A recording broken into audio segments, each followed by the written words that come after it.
With us here at NDTV Profit.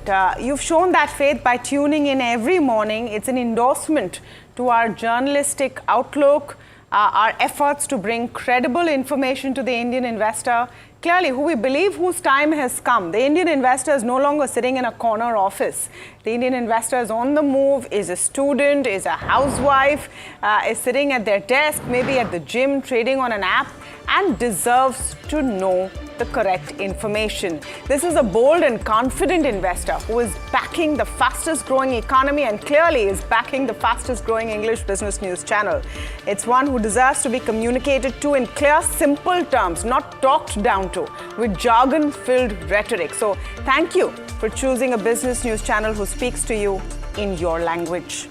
We'd also like to reinforce our commitment to you to bring you clear, unvarnished news and analysis that will help you consistently make good financial decisions. And all of us, the reporters and researchers and everybody behind the scenes, take that responsibility very seriously. Ours is the best kind of growth story, we feel, because we grow because you profit. Yep, well said. And last but not the least, we love the fact that in a matter of less than 2 years since our launch, you have given us such a personal space in your living rooms and on your personal gadgets. We will, as both Tamanna and Alex have indicated, try and live up to that faith consistently, day after day. And do share your feedback on how we can make things better. Thanks you once again from the whole team at NDTV Profit for your trust. So yeah, that was cool. Congratulations to the team and all of our viewers, and we'll continue to keep that faith. What a morning though, to unpack global events, so many results coming in, SEBI action, all of that which we need to bring to our viewers today. Yeah, I mean it's a week that promises to be extremely exciting, right? Results, Fed, Tamanna will speak about listings and a lot of macro data. But just before we get into the whole global macro, I think this is important to highlight right at the start of the show. This action that SEBI has taken, the ESM framework, right? Everybody's been talking about how sometimes the good get beaten up, the wheat get beaten up with the chaff per se. What SEBI has done is they've revised the ESM framework effective July 28th, which is today. And the loss making or overvalued small caps to face stricter surveillance. I think sub 1,000 crores is the cutoff, if you will. And therefore, a lot of ESM activity that used to come in, and maybe sometimes even good companies used to face this stricter surveillance, will no longer be the case. I think just from a sentiment perspective, a big positive for that whole mid pocket. So I think a very important domestic activity to point out. Yeah, right so at the start. So you might see that action in the broader markets as well, in the small cap and the mid cap indices as well. But let's start with the global cues and what you can expect this morning. It was a winning Friday for US markets as positive corporate results have powered trade. Let's pull up the indices as well, because 82% of S&P 500 companies that reported results have beaten expectations in the US markets. Not sure I can say that for Indian markets so far, but you have 0.5% up on the S&P 500, the Nasdaq, Dow Jones, all of them closing up in the green. Bond yields moved lower as trade deadline has neared the 10-year at 4.38%. Oil prices have also moved up as the US and the EU have announced a deal. Now, the details of those deals are awaited, but they have closed in on a 15% base rate. Asian markets were mixed as Scott Bessent, the Treasury Secretary, indicated an extension on US-China talks. Let's pull up those Asian indices for you. Yeah, mixed it is. Nikkei seeing about 0.75% of a drop coming in there. Let's pull up the implied open as we move ahead, and you're going to see a bit of weakness, just about 11 points down, so nothing major, but expect a bit of a weak opening. Meanwhile, Khun Go joining us. He's head of Asia Research at ANZ Research. Thank you so much, Khun, for speaking with us today. Always a pleasure to have you on.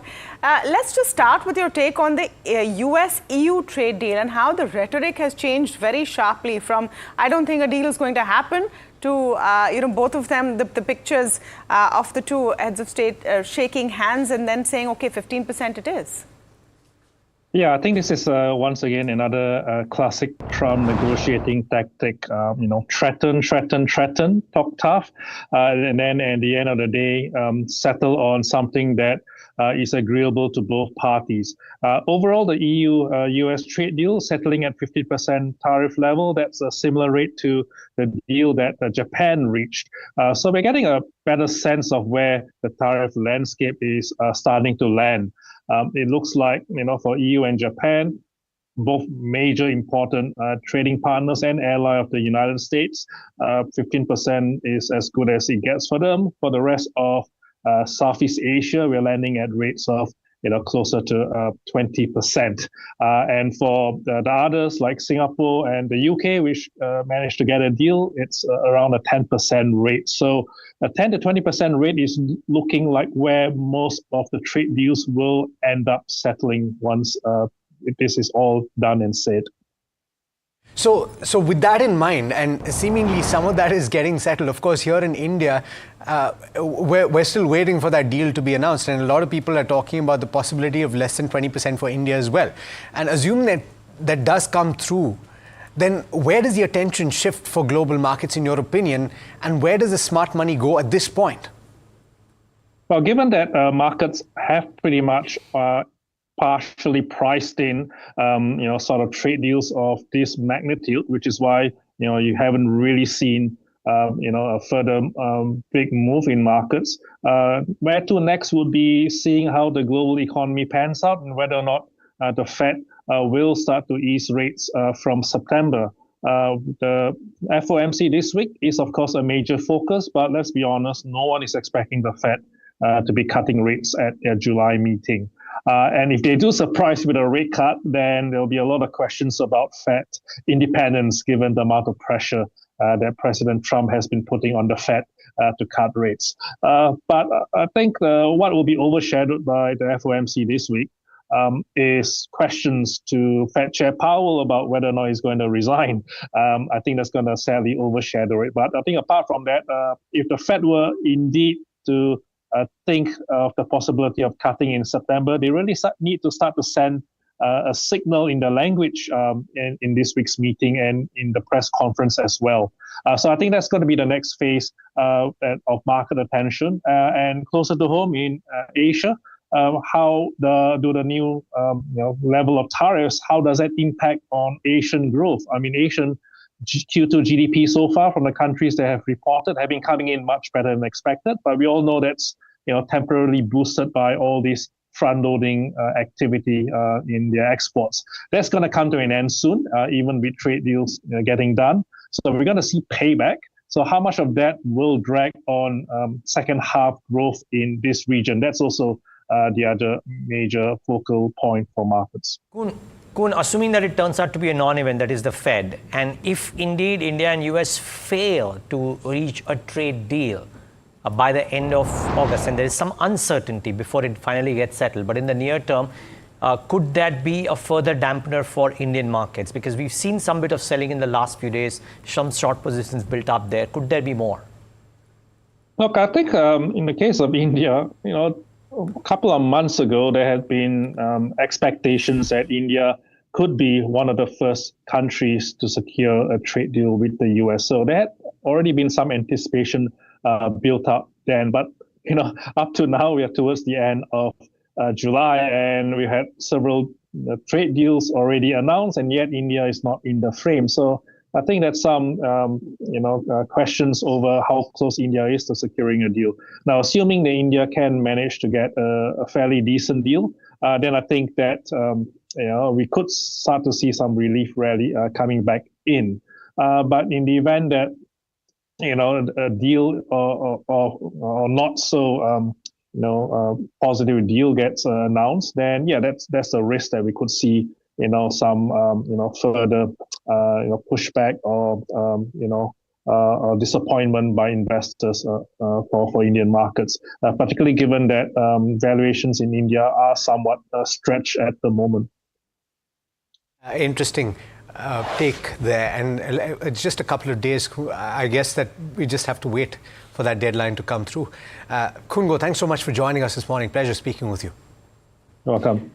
All right, let's talk about that, because that trade deal from our perspective here in India, as Kungo just pointed out, might just be what pushes a relief rally. But the reason why that is being spoken about is because of the way that we ended last week. Let's talk about the flows data from Friday.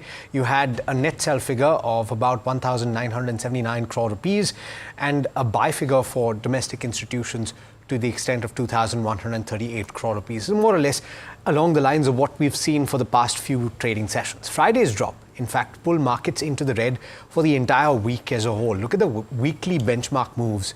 The Nifty 50 dropping by about 0.5%, the mid-cap index by about 1.6%, and the small cap index seeing the biggest cuts, down about 2.8%. Most of that decline came through on Friday. In fact, on Friday, 43 Nifty 50 stocks dropped, and it lost 382 points, the benchmark, between Thursday and Friday. Infosys, Bajaj Finance, Reliance Industries, HDFC Bank, in terms of contribution, were the biggest losers. Bajaj Finance losing on the back of brokerage notes that came through after its results. Cipla was an outperform on the other end, though its contribution was just about 5.5 points or thereabouts. It gained about 3% in trade on the back of its Q1 numbers. Broader markets dropped precipitously on Friday.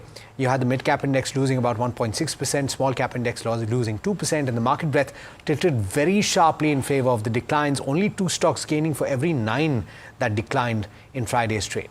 Pharma was the singular sectoral gainer, gaining about 0.5%, large part on account of Cipla, and most sectoral indices dropped sharply. Energy, defense, oil and gas, PSU banks were the worst performers, but even metals and IT, which were relatively better off, lost 1.5% each. So all told, it was a weak end to the last trading week, of course. I wonder how we start today. Weekend. Pun intended, huh? A lot of puns there. A lot of puns there. Yeah, so, you said it, and just extrapolating that a little bit more, it was the 4th straight week of a decline in the Nifty 50, which is the longest streak this year, right? So, in some sense, not the most pleasant thing. And somehow, at least for today's session, right, difficult to see positives considering that both tech and banking, at least the large cap banking names, maybe one of them, but could pressure on the bank Nifty today, even if some of the smaller ones did okay. But banks and Nifty, IT, both likely to be kind of, sulking, if not correcting, big time. And it's a critical week because the markets will look forward to the trade deal announcement between India and the US. So something to watch out for. And therefore, in all of this, I think we spoke about this last week as well, but then some number crunching on cement. So 12 companies have come out with the results thus far, guys. 12 cement companies, directly, indirectly. 9 out of the 12 cement companies have delivered an operating growth operating profit growth between 32% to 220%. The remaining 3 are sub. One of them is in a loss. The other 2 are sub 30%. But 9 out of the 12 cement companies between 30% to 220% operating profit or EBITDA growth. That's such a solid quarter for this. On the back of pricing primarily. On the back of, in some cases, even volumes, right, per se. And I think even today we have a cement company which has delivered some fabulous numbers. So the limited point being that's a sector which is now shown the proof of the pudding being in the eating and delivered the numbers. Let's see if the street continues to reward this bucket. I'm just thinking back to what Parag Thakkar said last week, and he's on the show today as well. And he's booking profits there. Yeah. He was one of the early cheerleaders and called out the cement trend, and he said, okay, now I'm done. But not everyone can catch that wave. So cement is one to watch out for. I wish we could say that for the rest of the numbers, because I'm just going to highlight this Goldman Sachs note on the earnings so far, and it's not showing a very good picture, to be honest. This is what they're saying. They're saying that misses have outpaced beats. As per Goldman Sachs, they say 48% of the companies are reporting misses versus 35% reporting beats. Of the select consumer companies that have reported so far, most have missed estimates. Financials have seen the most number of beats. Companies have missed consensus estimates on an average by 2 to 3%. Market reaction to earnings surprises has been relatively modest this quarter. Modest price reaction suggests the markets could be looking past this quarter's results. On a forward-looking basis, management sentiment has been largely positive. They see pickup in consumption demand ahead of the festive season amidst low inflation, policy stimulus, and a better monsoon. So at least positive for consumption, and that's something that you're going to hear actually from the interview we have coming up today from the Nestle chairman. Just one thing I want to highlight there. This was the individual who first called out called out the middle class shrinking and urban distress way back about a year ago. It was proven right at that time. He now says that the worst is behind us on urban distress. So it's quite a 180-degree turn for a Suresh Narayan.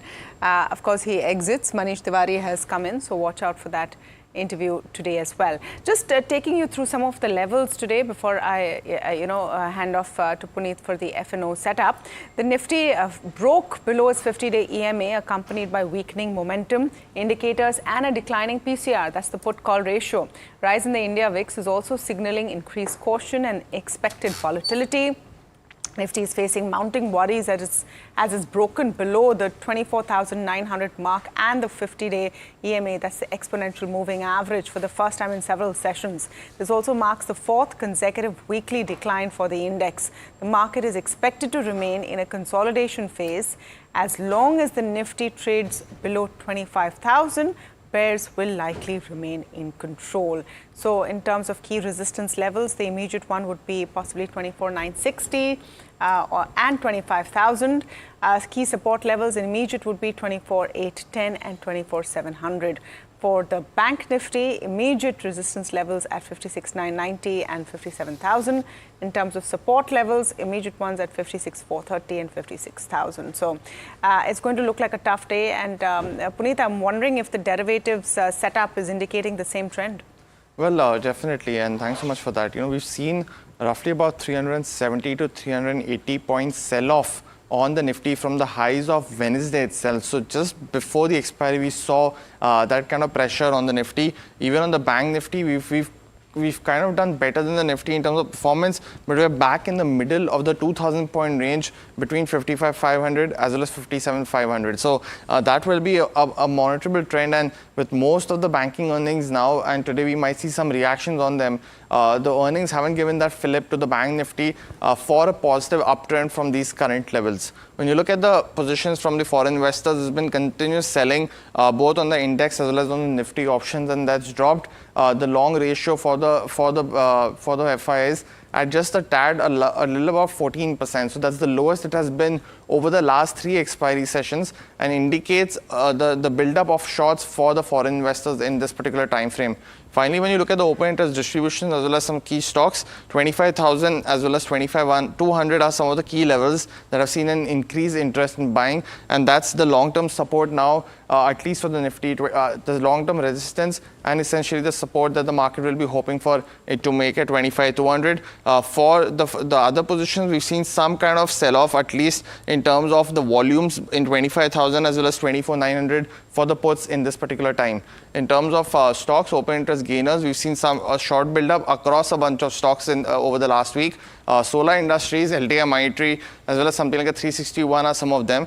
While open interest losers, we've seen essentially a long unwindings, which both indicate a negative trend for the open interest gainers as well as the losers. And for open interest losers, we've seen an increased open interest change as well compared to the gainers. So something like a Bandhan Bank or the back of earnings, Bosch, as well as something like Axis Bank, ever since its earnings has been under pressure. So again, it's been a week where we've now established that while the large cap banks have done well for the Nifty, the IT hasn't been supporting that trend. And this week we have big earnings in the auto space for the Nifty, M&M, Maruti amongst others. While M&M is expected to perform well, it could be that we need that positive earnings fill up from the consumption space as well as the discretionary space for the Nifty in this particular time frame. Okay. I think the other big story, thank you for that, Puneet. The other big story and a bit of a shocker really is the announcement from TCS, which came in last evening. Speculation since morning, and then there was a press release, of course, that TCS sent to NDTV Profit, where they confirmed that they will be cutting 12,000 jobs amidst a demand slump. So this is about 2% of their entire workforce. And they've said clearly that this is not the lower end of the segment. This is middle and senior management which gets impacted. They're saying that added capacity has not panned out. This is clearly because of weak Q1 numbers. Hiring was done in anticipation of recovery, and it has failed to convert into revenues.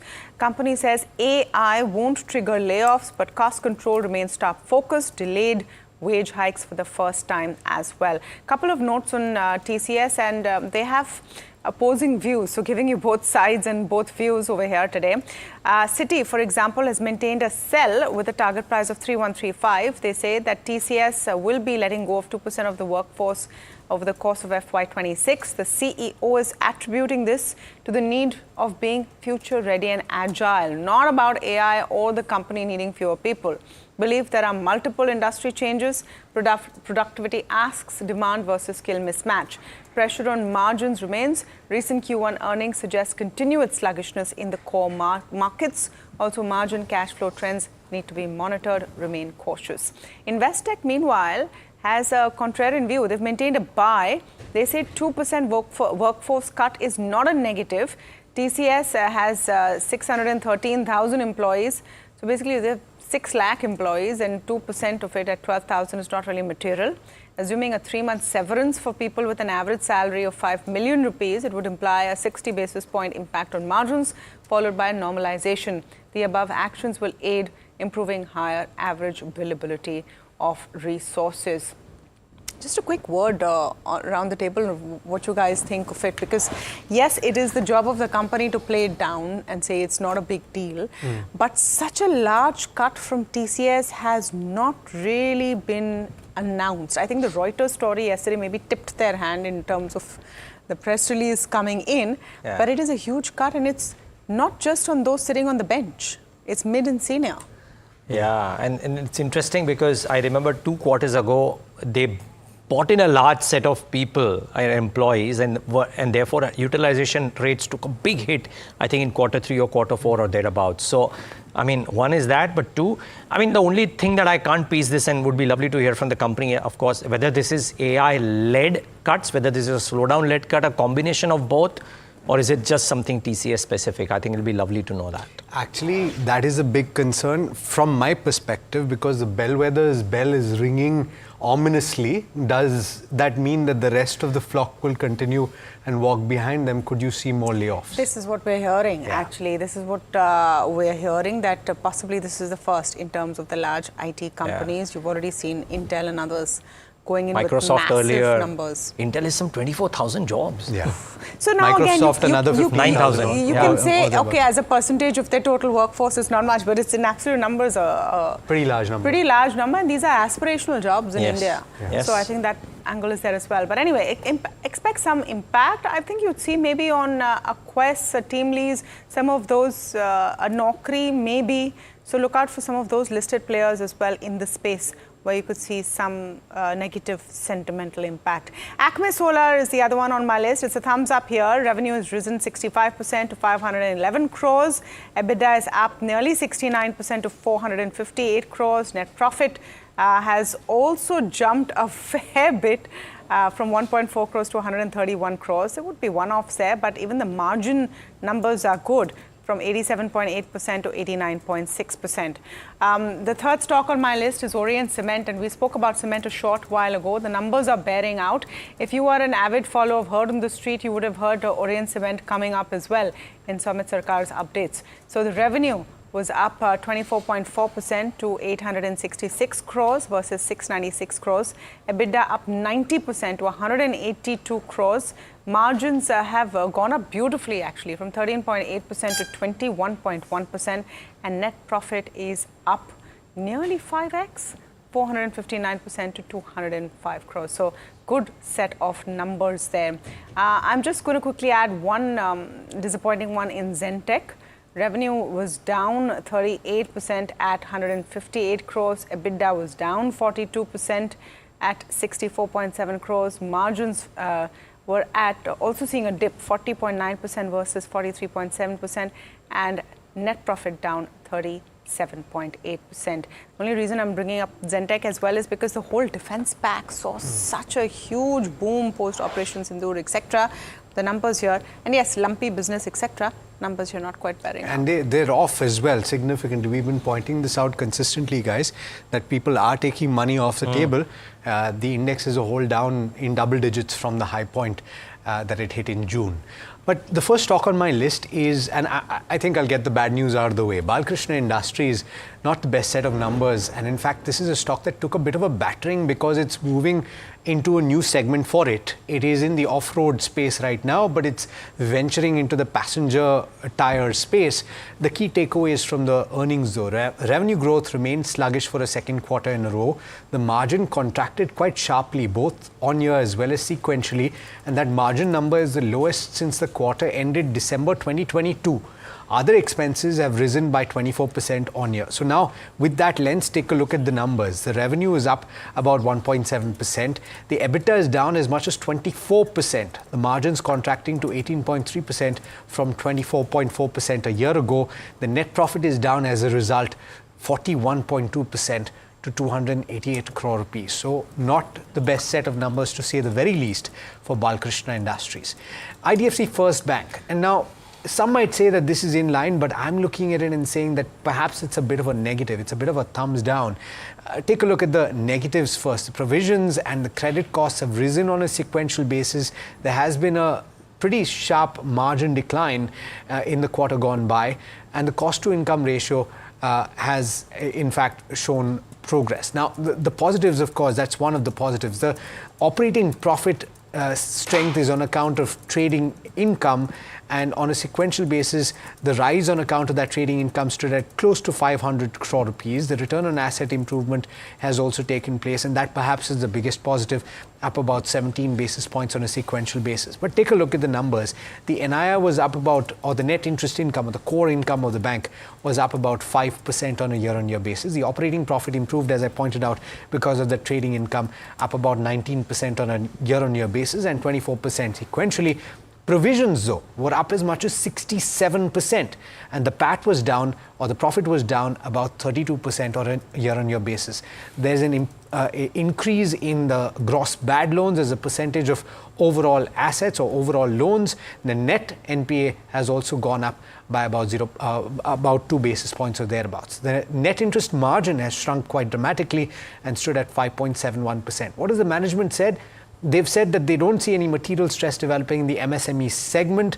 They continue with a guidance of 2 to 2.05% for credit cost, and they say that there was a bit of a seasonality that resulted in the credit cost going up in the first quarter, and they say that the slippages trajectory will go down from here on. So all positive commentary, but got to face the facts. The numbers weren't the best in the first quarter.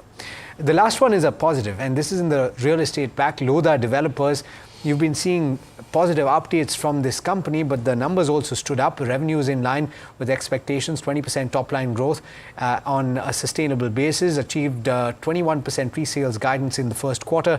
It also achieved its 90% project additions guidance in the first quarter, and the collections growth is expected to pick up in the second half of, or was expected to pick up in the second half of the last financial year, and that indeed has taken place. The earnings highlights, the revenues increased as much as 23% on a year-on-year basis. The EBITDA is up about 30%, and the margins have improved to 28.2%. The net profit, as a result, coming in 42% higher. Positive number for Lodha. And my three, and the sharp decline in Bajaj Finance's share price on Friday set the cat amongst the pigeons when it comes to banking and NBFCs, right? And therefore, this reportage over the weekend of the banks and NBFCs became very important. Unfortunately, I mean, in Kotak's case, and by the way, there are contrasting things here, and I will talk about that very quickly. But Kotak, it was a strong business update that given, but a very weak quarterly delivery that they've given, and which is why there's the contrast here. But there was a sharp quarter-on-quarter decline in net interest margins and a YOY slowdown in fee growth for Kotak Bank. The steep rise in specific credit costs from 64 basis points to 93, which is about a 50% quarter-on-quarter jump in value, which is very, very high, right?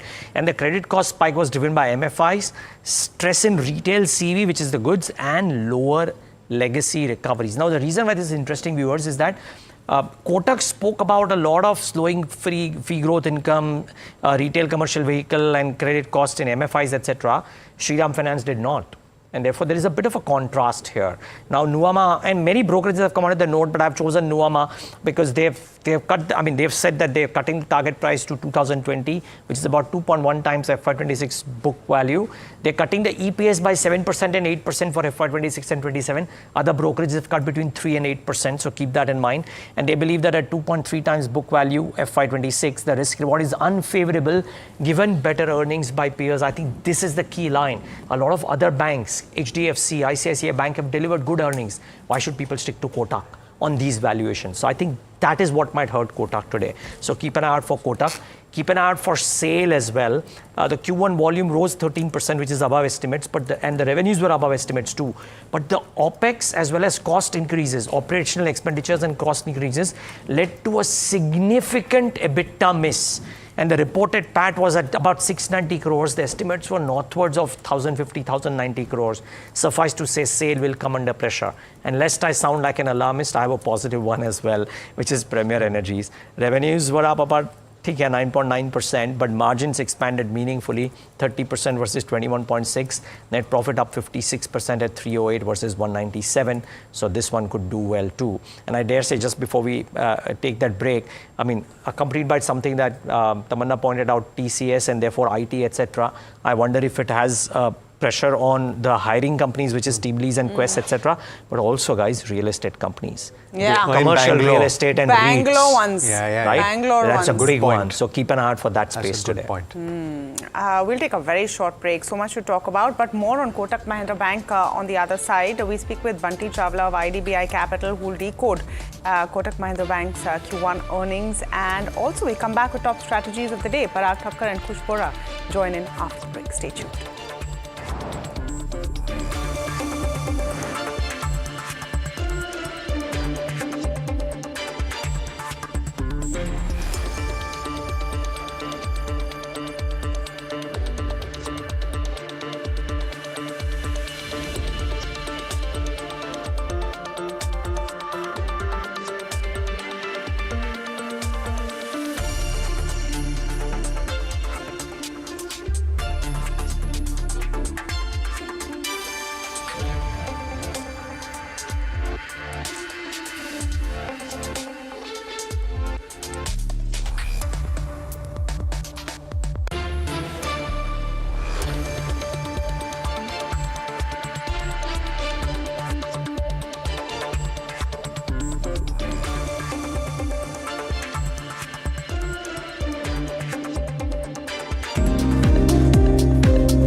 When you took over, this was in the middle of a huge controversy. What's in the Maggi masala, FSSAI action. It was a bad time to take the top job. I was happily in the Philippines when I got the call to come to India. Yes, it was an existential crisis and what might have turned out to be a catastrophe for the company. You were the first one to recognize that there is urban consumption distress. You were the one who came out and said the middle class is shrinking. Do you think that some of that urban distress is now eased, or it continues to be a pain point in terms of consumption patterns? The latest numbers seem to show that urban consumption, in fact, outstripped rural in terms of percentage growth. I think the worst is behind us. What is the way that one should make Maggi? Should it be soupy? Should it be dry? Should it be with cheese in it? Make it the way you like it. How do you like it? Plain masala. When I am up in the hills, there is everything to believe in something called Pahadon Wali Maggi. There's something about that Maggi which is magical.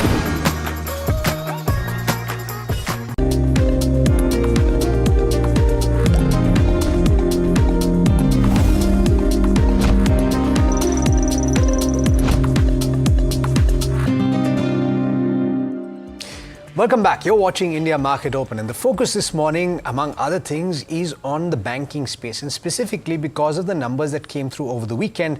Let's first put the magnifying lens on Kotak Mahindra Bank. We did refer to the numbers just a bit. Neeraj spoke about it, but let's delve a little deeper.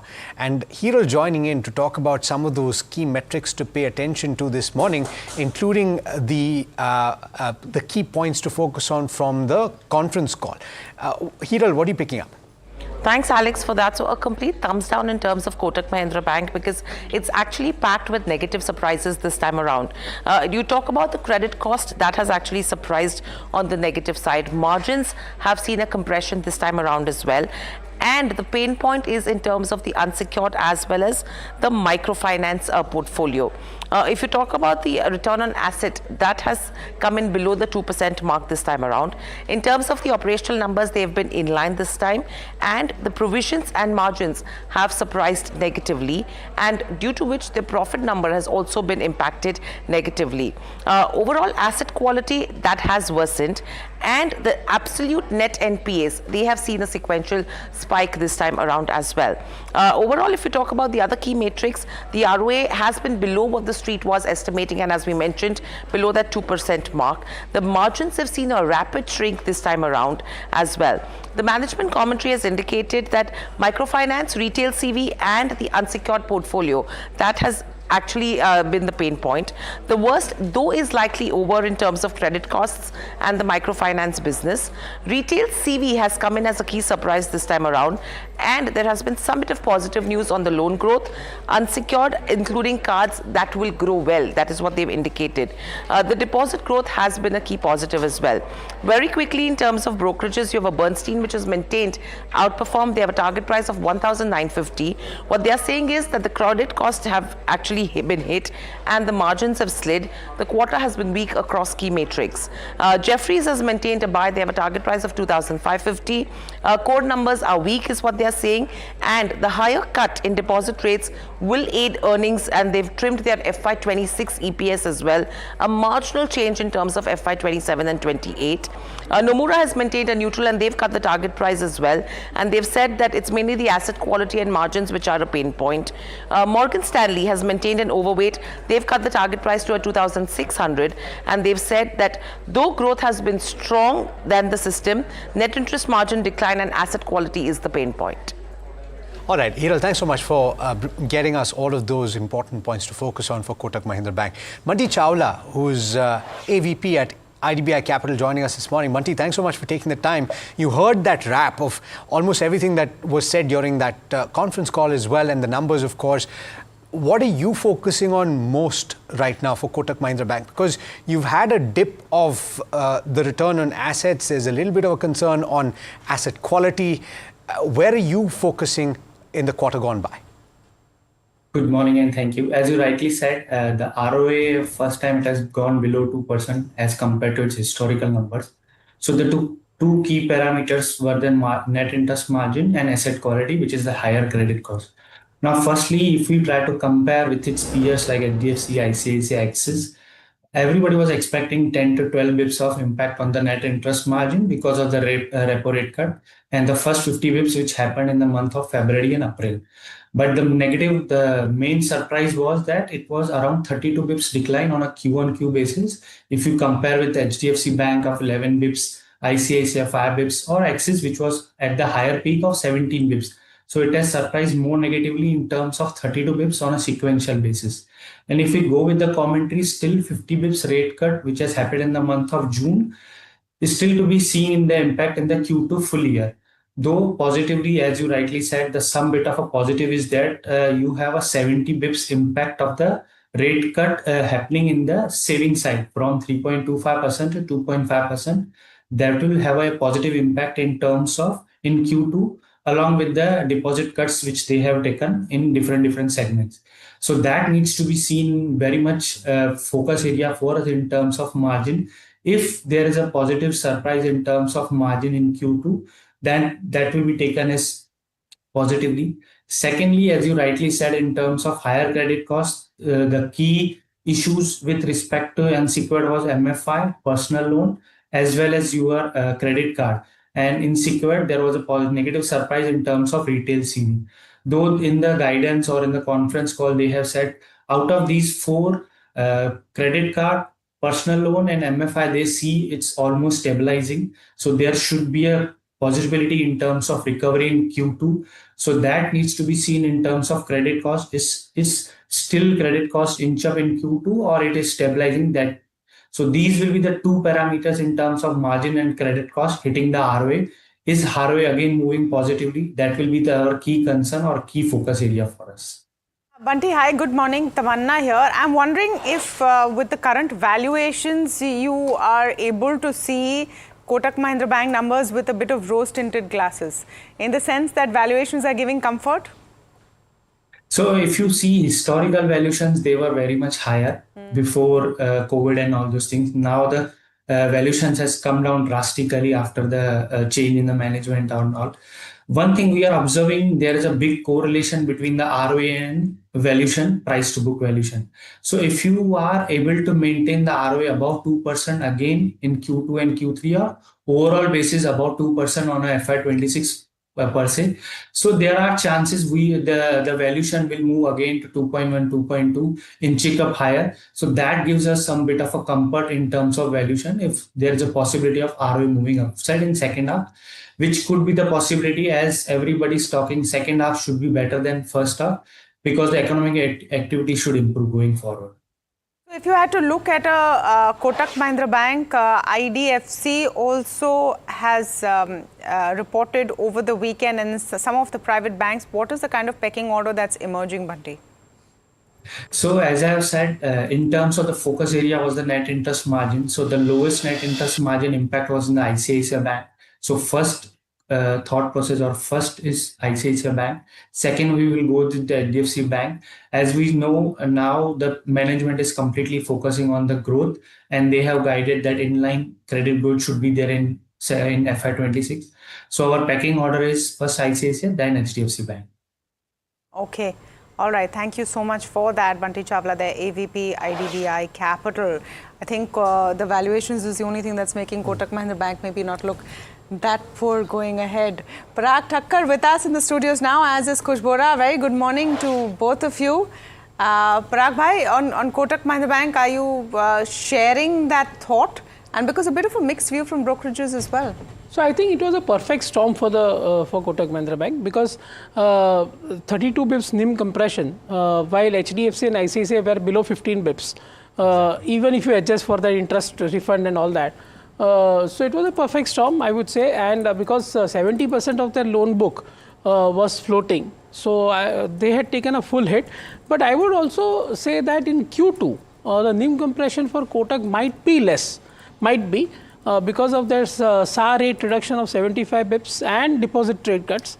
And they might have taken the entire hit in this quarter, and next quarter there will be a hit on the margin. They're actually guiding for an improvement of the margin in the second That's quarter. What I'm saying. So it was actually a perfect storm quarter. So if it opens a very big, say more than 5% or so kind of gap down, then it's a good buying opportunity because see, another thing which they have said on the call is on microfinance side, personal loan and credit card, they are seeing plateauing of the credit cost. They have highlighted the new segment which is retail CV, but that is very small portion of the portfolio. But anyways, that will still continue as a hit on their asset quality. So I would say that my view is like this, that of course the numbers were bad, but if it opens say more than 5% down, definitely worth a look. Interesting. Kush, very good morning to you, and let's start with how you're looking at the indices. No? We can't start with how the indices are looking, not today at least. Congratulations are in order, correct? Numero uno, guys. I think, it's a moment worth celebrating, worth congratulating all of us, especially the team here, the team, behind the cameras. Just a couple of lines on Kush, this. to you too, you're very much part of the team. Thank you so much. Of course I am, and I feel like one. Numbers are good, right? But I think it's the impact that we are creating in terms of the financial awareness, the financial empowerment. I think that is what is driving all of us, right? And for viewers, who don't know, who might not know a lot, behind the scenes, there's a lot of effort that goes in, since I have, the privilege of knowing these guys behind the cameras as well, a bit. I can tell you these guys are 5x the more fun and 10x the more hard work than you see on screen, correct? And hence the energy reflects here. So yes, I mean, if it were my birthday around the corner, I couldn't have asked for a much better gift. So congratulations to all of you. Thank you. And to all of us rather. And to all of us, including Parag Bhai, yes, who is with us every Monday. Yes. And more. More milestones to come. Yes, indeed. Now onto the Nifty. The texture looks a little weak now. 25,000, 24,900. That's the support zone that we've been speaking about. That's what we've maintained for the most part of this month. But on Friday, we gave that up. Now look, while some of the indicators, technical and derivatives, so for example, a PCR at 0.7, FII index short positioning at 86%, and some of the other technical parameters do suggest that, a rebound is around the corner. My question is more about the sustainability of that rebound. Do I buy into that? Not positionally. Do I go short? Can't, because as I said, we are already looking at oversold territories, on some of these indicators. So the only play in town right now is to wait for a rebound trade and make a short, quick, rebound play. A more sustainable and a meaningful rally on the upside might come once we conquer 25,000. And just to be sure, it's 25,250 for me. So once we cross those levels again, does the tide turn once again for Nifty and the confidence comes back? So for now, we're looking for a rebound trade. Given how Kotak's numbers have panned out, we might see some cracks, perhaps even on Bank Nifty.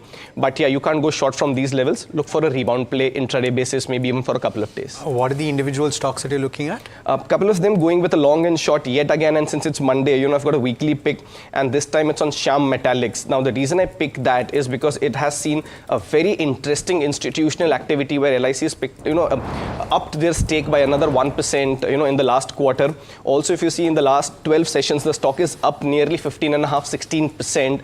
Mind you, when the markets have corrected, the stock has gone higher. Volumes, of course, are a given criteria for me. So those have also seen a meaningful uptick.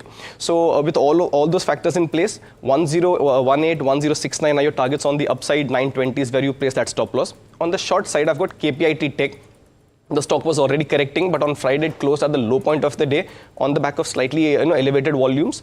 So in the July futures, if you want to short it, then 1215, 1200 are targets on the downside. 1240 is where you place that tight stop loss. All right, so keep those stocks on your radar this morning. But let's talk about the banking space, and we've talked about a few results, but there is a trend that is emerging from all of the numbers that we've seen, and it has to do with asset quality. Quite a few major banks have reported a worsening of the asset quality, and there are a few pockets that are leading to that concern. Vishwanath Nair is joining us to tell you about that. Vishy, an important story panning out in a few pockets, as I mentioned. Yeah, so if you were to look at the private sector pack that has already reported results, there's only ICICI Bank and surprisingly, Yes Bank, the only two lenders where the gross NPA has not shot up on a quarter-on-quarter basis. If you were to look at the sort of texture there, obviously Axis Bank with its single quarter sort of push that has happened on the NPA side. So there, the gross NPA ratios jumped up about 29 basis points. Even HDFC Bank seeing a 10 basis points increase. The sense that we're getting here is that while Q1 is typically weaker and usually you have an agri loan NPA that adds to the NPA problems in the first quarter. This is seasonal, it always happens. However, this quarter, things are looking a little bit worse off because there are certain segments that are emerging. Like, for example, Parag was earlier mentioning the commercial vehicle segment in Kotak. A couple of other lenders have also highlighted that as a problem area. You're seeing microfinance stress, while some people, some of the banks are saying that they are stabilizing. I don't see it yet. Maybe Q2 numbers will clarify that a little better. But if you were to look at, for example, IDFC First, right? So the lenders' gross NPA ratios up 10 basis points, 1.97%. They're already close to their normalized average. If you were to look at since the merger between IDFC Bank and Capital First, that 2% ratio, they're very close to that. So it's very evident that the stress portion has increased. The counter argument to that is, we have had low NPA ratios for a very long time. So this is probably par for the course that you will see some slight uptick. What I want to understand from the sector is whether this is a very transient number or not. So far, they've not indicated that. If HDFC Bank, the largest private bank in the street, is coming up and saying, I'm going to put aside 9,000 crore as potential NPA provisioning, and we are not we're not seeing any provisioning, not seeing any large NPAs in the future, but we are keeping this money aside.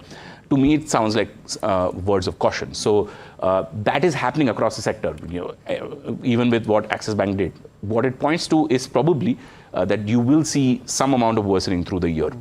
That's what it looks like. I think at least one thing to take heart from is, unlike the past, the amount of scrutiny is much, much higher. So it's unlikely that this will slip beyond a point, and the reporting quality has also improved. So this might be just some pain in the offing. Any views on this, Parag Bhai, since you're tracking banks so closely? Basically, I'll see, in banking, as I keep saying, it's a leveraged business. You earn hardly 2% on your 100% risk. And if the firm owns more, you don't get partnership in that. So it's a leverage business. So you have to be with very, very prudent lenders. And that's why what HDFC and ICICI have showcased in terms of course, HDFC has done this floating provision of 9,000 crores, but that was a prudent step in my view. And definitely, see, economy is slow, right? We have to recognize that. We have to take note of the fact that economy is slow. Now, after monsoon, after festive, if things will revive, it's all hope. Right, so we have to be with prudent lenders. That's what it is. So even if you have seen SBI card numbers, they were not great, right? And now we are seeing, so in IT, for example, 12,000 people in TCS are offered pink slips. So the job market is also not that great. Yeah? And these are all card spenders, right? These are if this trend starts and picks up, you will see further more stress in unsecured loans. So, so you talk about real estate, but there's also cards. Yeah, one player out there listed. So much to talk about. And by the way, we'll need to talk about tech as well. We need to get in Kush Bora's ideas as well. But very quickly, first, something that maybe slightly delayed, but something that a lot of people watch with anticipation is what is the chatter from the dealing room. So let's first get that out of the way. Somit Johnson and Somit, what do you have in your pitara today, considering that what you spoke about on Friday, which is Tata Chemicals, has turned out to be spot on? Unless Tata Chemicals has come out with the good numbers. In fact, we also hinted that Kotak Mahindra Bank, there were sell flows on large HNI desk owing to weak numbers expectation, and that has also come true. But what's in focus today is Dixon Tech. There are buy flows on DI desk is what dealers are indicating. The government of India's approval related to the joint venture with a launch here for smartphone manufacturing is a major positive and could result into a strong uptick in the share price is what dealers are believing. For PG Electroplast, dealers are indicating that there are buy flows on large HNI desk. They are expecting some kind of a joint venture in the compressor segment for PG Electroplast. For Muthoot Finance and HDFC Life, there are buy flows on institutional desks. Both domestic and foreign institutions have been buying this counter. The rationale that dealers are explaining for this is the fact that there could be a rotation or churn in portfolio from retail NBFC towards HDFC Life, which is a much better place, and also Muthoot Finance, when compared to retail NBFCs, is better place given the fact that it has a gold asset backing. And lastly, when it comes to APAR Industries, dealers believe that the Q1 numbers are expected to be strong, and hence there are buy flows on the large HNI desk for APAR Industries as well. Okay, that's interesting. Somit, thanks for pointing that out. And Parag Bhai, two questions, either of the one that you may track. Now, we spoke about Tata Chemicals, and the revenues are okay, but the margins are good, and the Tata Sons meet today might have some triggers out there too, right, for Tata Chemicals. So if you track Tata Chemicals, any thoughts here? So basically, see, Tata Chemicals is a very undervalued stock compared to the value of its holding in Tata Sons. Plus the soda ash business is at the bottom of the cycle. So I would say that I don't own it, but there's a good value in the stock. And there are some, I would say there are some points where it's just a mean reversion of those costs going out, the results will look better, which has happened in this quarter. Because so I think it's a cost side thing, not revenue. Revenues are soft on the margin anyway. side. Yeah, so the cost is reducing. Yeah. Okay. The other one, Parag Bhai, is because you mentioned, right, that there's pink slips, etc. What is your view on IT? Because you've been reasonably constructive, right? Sure. Does this kind of give you anxiety, or do you believe this is par for the course? And no, it's I okay? think I anticipated this. You anticipated this. This is going to happen because see, what in HCL Tech call, if you see, they have said that not all the employees are ready for AI, right? So whoever gets upskilled for AI will definitely stay relevant, but others unfortunately there'll be a churn. So I am a contra buyer in Infosys, Wipro, HCL Tech. all. And Infosys, I am very bullish actually because I think they reported one of the best numbers, 2.6% CC growth. Margin guidance was not changed, 20 to 22%, in spite of large deal wins of $3.8 billion. And currently, Infosys, very interestingly, if you see the free cash flow generation this quarter was 7,500 crore, which means they'll do a free cash flow of 30,000 crore minimum. Market cap today is 6,30,000 crore, 5% free cash flow yield. And 90% of the PAT, the EPS next year is expected to be 70 to 73. 90% of that will be given to you as a dividend. So 65, 66 rupees dividend on a 15, 10 rupee stock. So 4% dividend yield. And I think Infosys, from Infosys perspective, if they would have upgraded their upper end of the guidance, the stock would have behaved differently. But why do you expect others to also announce cuts? Job cuts, layoffs? Maybe. Is this the start of a trend that we are seeing? Maybe. Will the street look at it negatively? Because we have two opposing views coming in. Investec says that, why not? You will have a one-time, severance pay, which they've calculated at about 60 basis point in terms of it. And then you have normalization. Yeah, so basically, see, we'll have to see how street takes it. And do you think it's a negative if you cut head count, or is it better because your average realization actually goes up? Yeah, so basically I am saying that it is negative from the consumption perspective. That's why I talked about SBI cards in the beginning. From IT companies, definitely it is a negative in the sense that sentiment negative, but whether it boils down to margins and numbers, we'll have to see. Because ultimately you are reducing, see, every IT company in their call has said that now the revenues will become non-linear. Right. More and more non-linear, not completely non-linear. But so because of the AI... so you're reading it as a replacement of high-cost talent or high-cost resource that is getting redundant. That's how you're reading it. Yeah. And it is at the senior level and middle level, as TCS has mentioned. So see, basically when the headlines are so bad, you generally form a bottom in that kind of a sector. And this is a very, very high quality sector. It throws so much of cash, and 90%, 80% of them as a shareholder you get as a dividend. So I would like to bet on IT. I am equal weight today. But if it falls from here, definitely Infosys is my pick. But I hold that thought because not too many people talk about free cash flow yield in that aspect and don't realize why it's such a great indicator to buy. We'll talk about that. We need to slip into a break. Back with the pre-open session and a conversation on this as well. Stay tuned.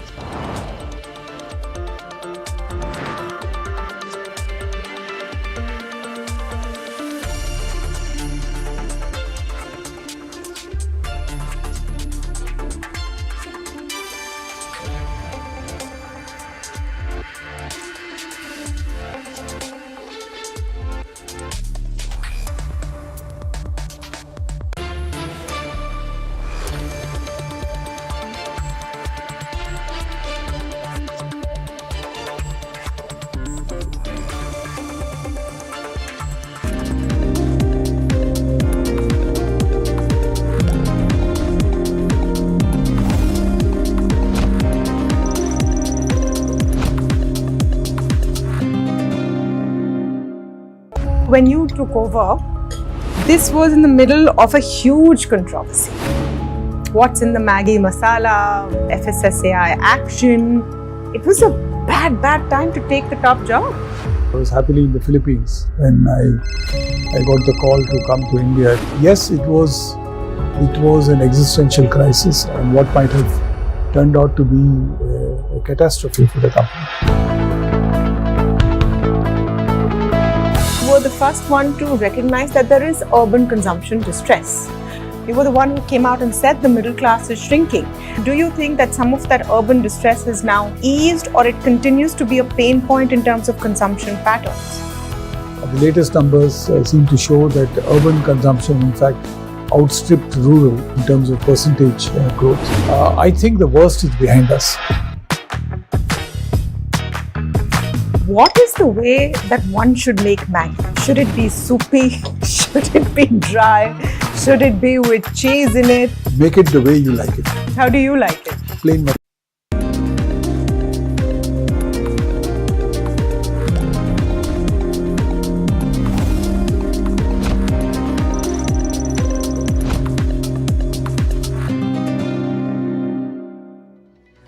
Back with India Market Open right here on NDTV Profit, and the pre-open rates will kick in a couple of minutes, but we were having this very interesting conversation with Parag Thakkar before the break, and it will hold true for IT, which we will talk about in just moments from now, but holds true for other sectors as well.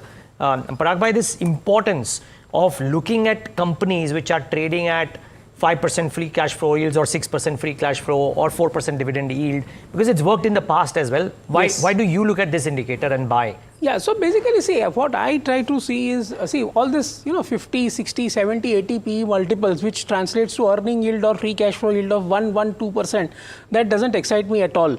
Because your bond yields are at 6.3%. Yeah. So if you are making, say, 1% earning yield or a free cash flow yield, how many years it will take for you to just reach a government bond yield? Right. So the fundamental parity. Fundamental parameters wise, if this is a business, like Infosys is a particular business, it generates ROIC. And I'll again tell you the numbers. Infosys net worth is 96,000 crores, of which 45,500 crore is net cash.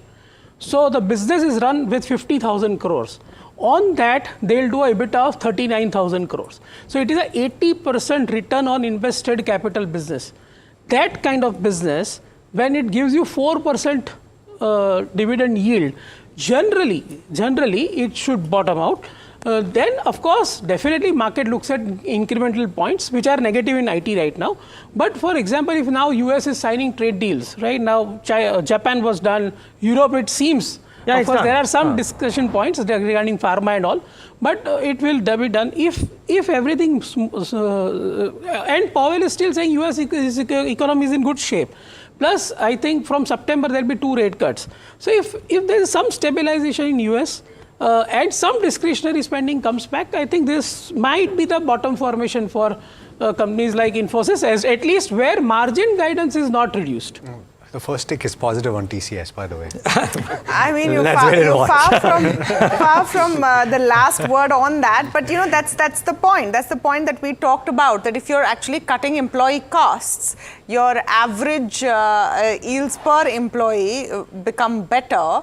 You're moving with technology and replacing people with AI. From your balance sheet perspective, it's a good thing. If it look, I mean, of course, I don't like to, hear this kind of news that, people are getting pink slips. Yeah, it's not a good thing. No, it's not. As a person, you don't like it, but it's, what you're saying is right. Look, the market is unemotional and looks at the numbers, but we also tell you what the story is. So let me just go across to Puneet very quickly and tell you what's happening here. TCS is set to slash 12,000 jobs amidst a demand slump and AI integration. Infosys, Wipro, HCL have also slowed hiring. What's happening in that space? What's the news, Puneet, and what are brokerages saying? Well, thank you for that. So definitely the big story, and you guys have been discussing this, is TCS's reduction of 12,000 jobs in the middle and the senior management. We've also highlighted that the Q1 trends, while TCS has added 5,000 employees, it's largely been very slow over the last 3 quarters. And for the other IT large cap players, they've actually just had a reduction for 3 of them, barring Infosys. And it's largely in line with what's happened with the tech world out there, because we've seen layoffs from Google, from IBM, as well as from someone like Meta as well. So we are now looking at that kind of a range where we've seen roughly 61,000 IT professionals lose their jobs globally in 2025, and this is over and above the 150,000 that lost their jobs in 2024. So it's a starking number, to say the least. But in terms of brokerages and in context of TCS, we had some very, very interesting ones. Jefferies, and they've titled the report as a canary in the mine, of course with the question mark indicating that this could open a lot of other issues going forward for TCS as well as for the IT sector as a whole. The 3 key points they're making: they're seeing higher attrition in the longer run for the firm and see a weak demand environment. They've gone on to say that with most deal wins led by cost optimization, the growth seems to be absent for transformative deals, and the IT firms are unable to gain share, and hence this particular move. They've also gone on to say that the focus on cost cutting may hurt TCS in the longer run. In terms of Investec, they've said that the TC has attributed this to mismatch in skills, and that we've covered this in detail.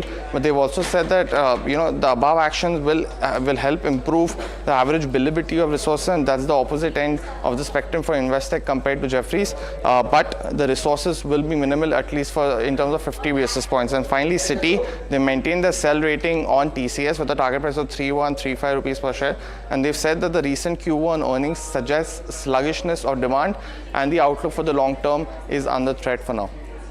Okay. All right, we're seeing TCS about 0.5% down. I want to look at what's happening with Naukri. Let's look at what's happening with Quest. Let's look at some of the other IT majors. We're going to see some pain there. Info Edge also about 0.5% down. Quest, those rates not reflecting right now. I want to look at HCL Tech. I want to look at Infosys as well, and see if you're seeing that pain coming in early days. All right, we'll wait for some of those rates to update. Meanwhile, what's moving right in the beginning? Look at a Prestige right now. Look at a Prestige. Look at the Aadhar Housing Finance. Look at a Piramal Enterprises. So you have some pops of green here and there. I want to pull up an Acme Solar as well and see what's happening there, and whether you have some movement. Okay, Acme Solar on the back of numbers is showing some movement there. Kotak Mahindra Bank is what we should look at this morning after its numbers coming in. Let's look at IDFC First. Kotak Mahindra Bank about 5% down. IDFC First also seeing some pain. Let's look at CDSL. Their numbers and updates don't seem to have enthused the street at all. About 7% down right now. Reliance Power continuing to see pain. Zentech, we talked about how poor the numbers were, and that is seeing some pain in the pre-open session as well. Zentech actually 5% down. But let's go across to the big brokerage call of the morning. And Somit Sarkar is joining us. We're talking about M&M this morning, Somit. Well, Citi has come out with this note where they have maintained their buy rating and have increased the target price by nearly 400 rupees. They have increased the target price to 3,810 from earlier target price of 3,480. Now, what the brokerage is saying is that the momentum, there's a strong momentum in both the utility vehicle and the tractor segment for M&M. They are saying, and the volume momentum is much stronger when you compare it with peers. Now, for FY26 year-to-date basis, if you look at the tractor volume growth for M&M, it stands at close to 10.5%, and this reflects the 9.2% growth that we are seeing in the industry, and this is coupled with a market share gain of nearly 50 basis points as per the brokerage. Now, along with this, given the fact that monsoon till date is nearly 5.2% above the long-term average, the demand outlook for tractors is quite positive, which will bode well for M&M going forward as per the brokerage. Now, apart from that, if you look at the utility vehicle segment, that has been firing on all fronts, is what the brokerage is saying. They say that M&M is now the second largest passenger vehicle OEM in India with a market share of nearly 15%, and they believe that along with this, the electric vehicle volumes are also encouraging, and the lower priced variants should lead to stronger volume growth for M&M going forward. Now, the brokerage has increased their volume estimates for tractor and utility vehicle by around 2% for FY26 to FY28, and they have also increased the valuation multiple for M&M to around 30 times from 28 times, which has led to this increase in target price for Mahindra & Mahindra. Okay, so M&M not showing too much action this morning, actually, nor is the market. The market breadth as far as the 6 minutes of pre-open is concerned, but you're not seeing a very positive sentiment, and I suppose that's something that you're going to see through the day, Kush. We've spoken about a lot of stocks, including IT. Let's just get your view on TCS and the likes. And then if you're seeing anything worth looking at after the first 6 minutes of the pre-open session, we're almost close there. But Tamanna, I think that might just change, if not through the day, maybe through the week. The reason is that, this is the monthly expiry this week, right? And we've seen funny things happen, when monthly expiries come around. But Jane Street has been put on ice right now. They've not come back yet, is what we are reporting. So I don't know. They were still just 12% of the entire kitty that the retail lost. So there's still about 88% left. No, so I think overall, this shorting, could see some covering. You could see some sort of an activity, and hence, one more addition to that view, where we could perhaps look at a rebound trade rather than a fresh shorting position. So on the whole, I think we're very close to, at least the intermediate lows. So look for a bounce towards 25,000. on the Nifty. Now, as far as the view on IT goes, not very constructive, at least from the near-term perspective. The last time around, most of these stocks rebounded were from oversold territories, while TCS particularly is in an oversold territory and could see a rebound to 3200 and about 3250 levels. I'm not sure if that will be sustainable. The only one that looks good, just remotely, is actually Wipro, because this is the only stock in the big ones that hasn't broken below the 200-day moving average, where the other three are very convincingly below that mark. So maybe if you want to play, you could look at the Wipro for a long trade and TCS for a rebound trade, but you want to be quick, and as in when you get any profits on that short covering trade, you might want to exit. By the way, I must say, SBI Cards in the first tick, and as the pre-open rate settles down, is looking very, very wobbly. 6.5% down for SBI Cards today. Weak results, guidance cut, few downgrades that have come in for SBI Cards. Add to that the fact that this whole white-collar jobs seeing a bit of a downtick could be negative for card companies, so keep that in mind. So that is one. Actually, Kush, very quickly, a trade here on SBI Cards if it opens 6-7% lower?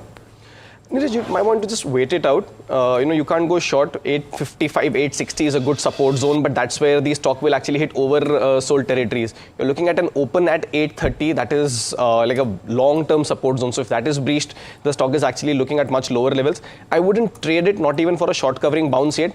Let the stock settle. I would actually be looking for an up move closer to the 850 mark, which is the closer support level. So there could be a rebound play, but yeah, don't play that, because the stock's been sliding for the last month and a half. So the trend anyway has been lower. You're today perhaps seeing some sort of capitulation.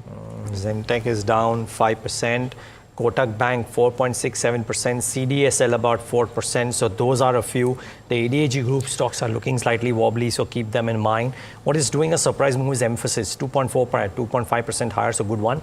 And Acme Solar, 5% higher. Actually, Acme, Vari, etc. These solar power companies are actually doing well for themselves. You don't like high PE stocks, Parag Bhai. You mentioned that.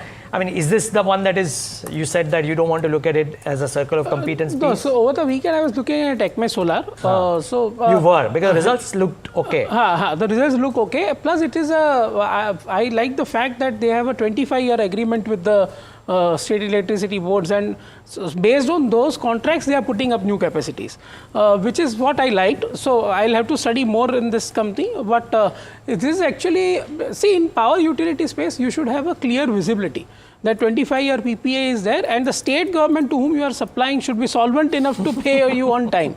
Right? In the past we have seen many times that orders are there, but then you don't get the payments, so on time at least.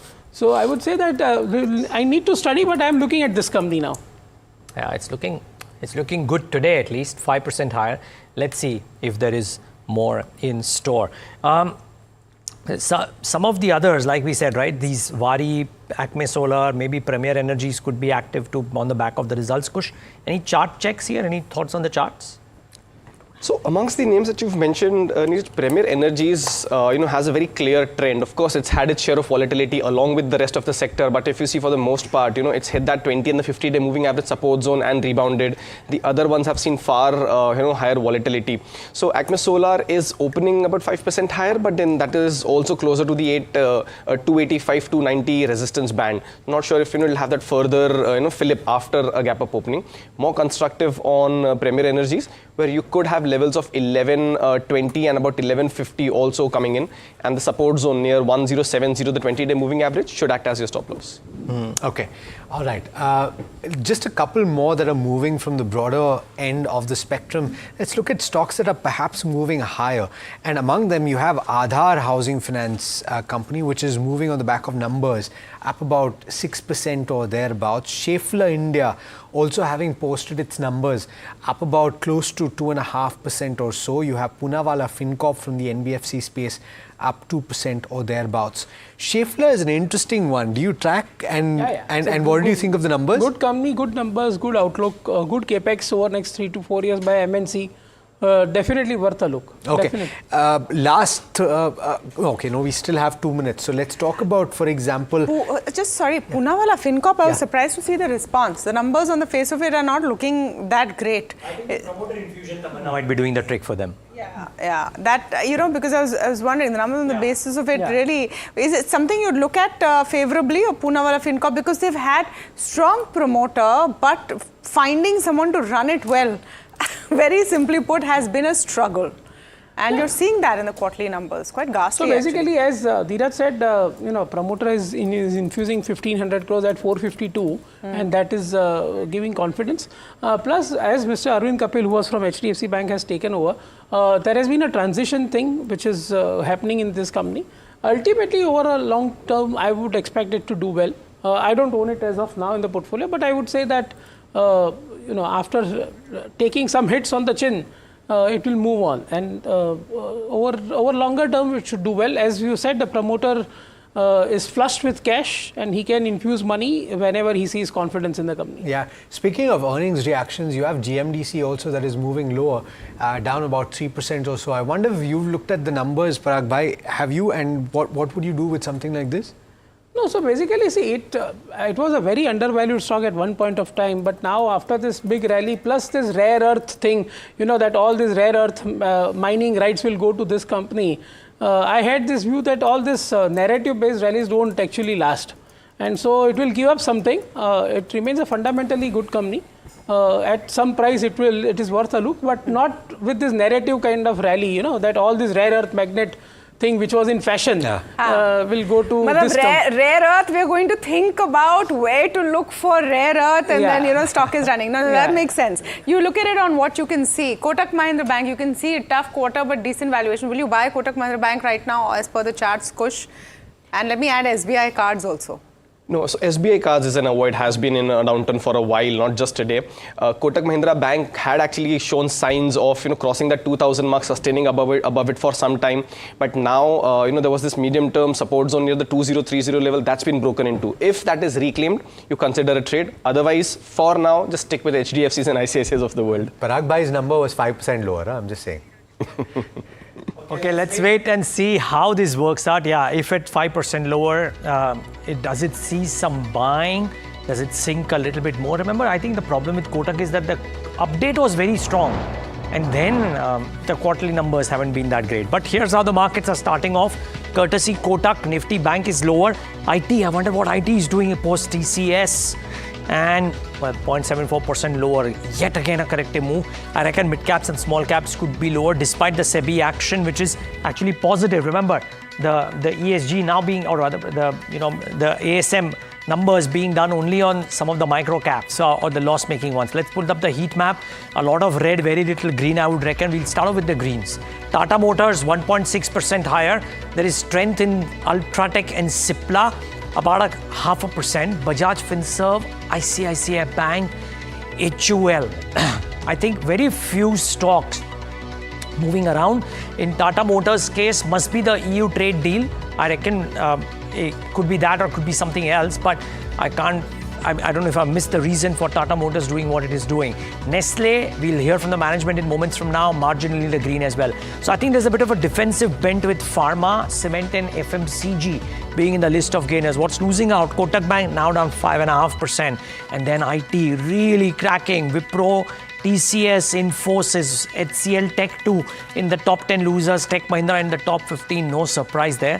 But the quantum of green just increasing despite the fact that the Nifty continues to sulk, and a bit of an uptick in the volatility index today after a while now, really 6% higher. Let's wait and watch how this shapes up. I reckon Tata Motors buzzing because of the US-EU deal getting inked, and maybe some impact of the India-UK deal as well could be seen on a Tata Motors. Ultratech is okay, but Kotak Mahindra Bank is the pain point. Big drag on the Nifty as well. Let's pull up the Nifty contributors if you can.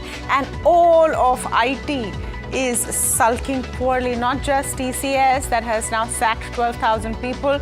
Concerns whether Infosys, Wipro, and you know what this is telling you? This is telling you that now if you have major IT companies coming down to cutting people to maintain margins and treat costs, that means their outlook on what business is looking like is not that great. Very, very simply put.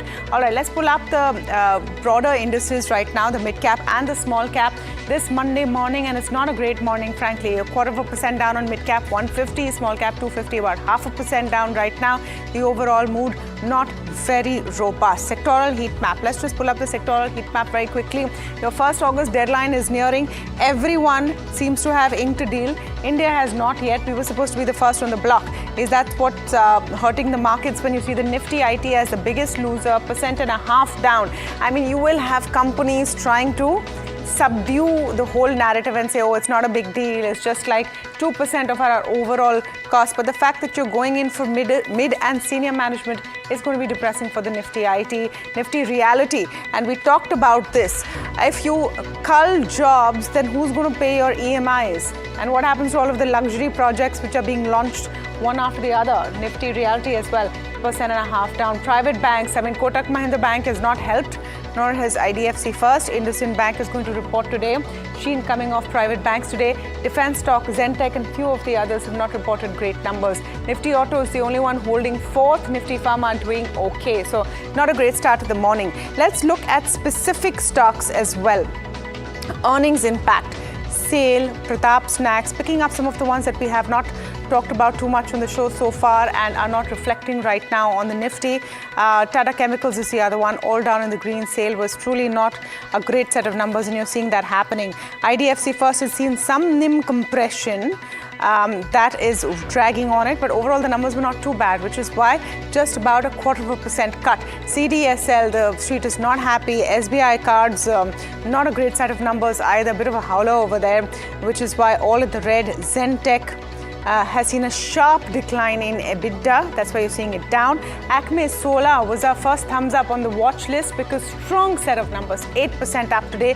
Lodha actually looked like a good set of numbers, but all of reality feeling the heat today, and Lodha also dragging about 3.5% down today. Order wins is the other set of stocks we're looking at. RITES, VATech, Wabag has won some orders. You're seeing those up in the green. But frankly, it's looking tougher and tougher to spot winners this morning, Alex. Absolutely. But you know what? I want to focus on one particular stock in the IT pack, Wipro, which is losing the most ground. And the reason I want to is because Parag Bhai had a positive recommendation on it. So very quickly, Parag Bhai, would you reinforce that? Would you add more to your position? Yeah. Today's fall, I will add IT. So okay. Infosys, Wipro, HCL Tech. Okay. And a quick view, open-ended question to you, Kush. Would you buy anything right now based on the kind of move? Because it's more negative than positive, the breadth at this point. But do you see any opportunities in the short to medium term? Is that on IT or broadly the market? So, Alex, Shyam Metallics, the stock that we discussed in the morning, despite the kind of opening that the markets have had, the stock is opened about 0.5% higher, than inching towards 1% of a gain.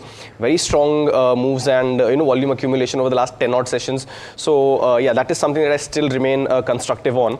And a couple of stocks which have actually dipped or seen a sharp round of profit booking on Friday and are now starting to inch higher. And we've discussed them previously on the channel as well. So Nava is one such stock. Phenomenal moves, if you discard the move that you saw on Friday, which you could largely account as profit booking. It's again, taking support at the 20-day moving average and moving higher. And also Vijaya Diagnostic.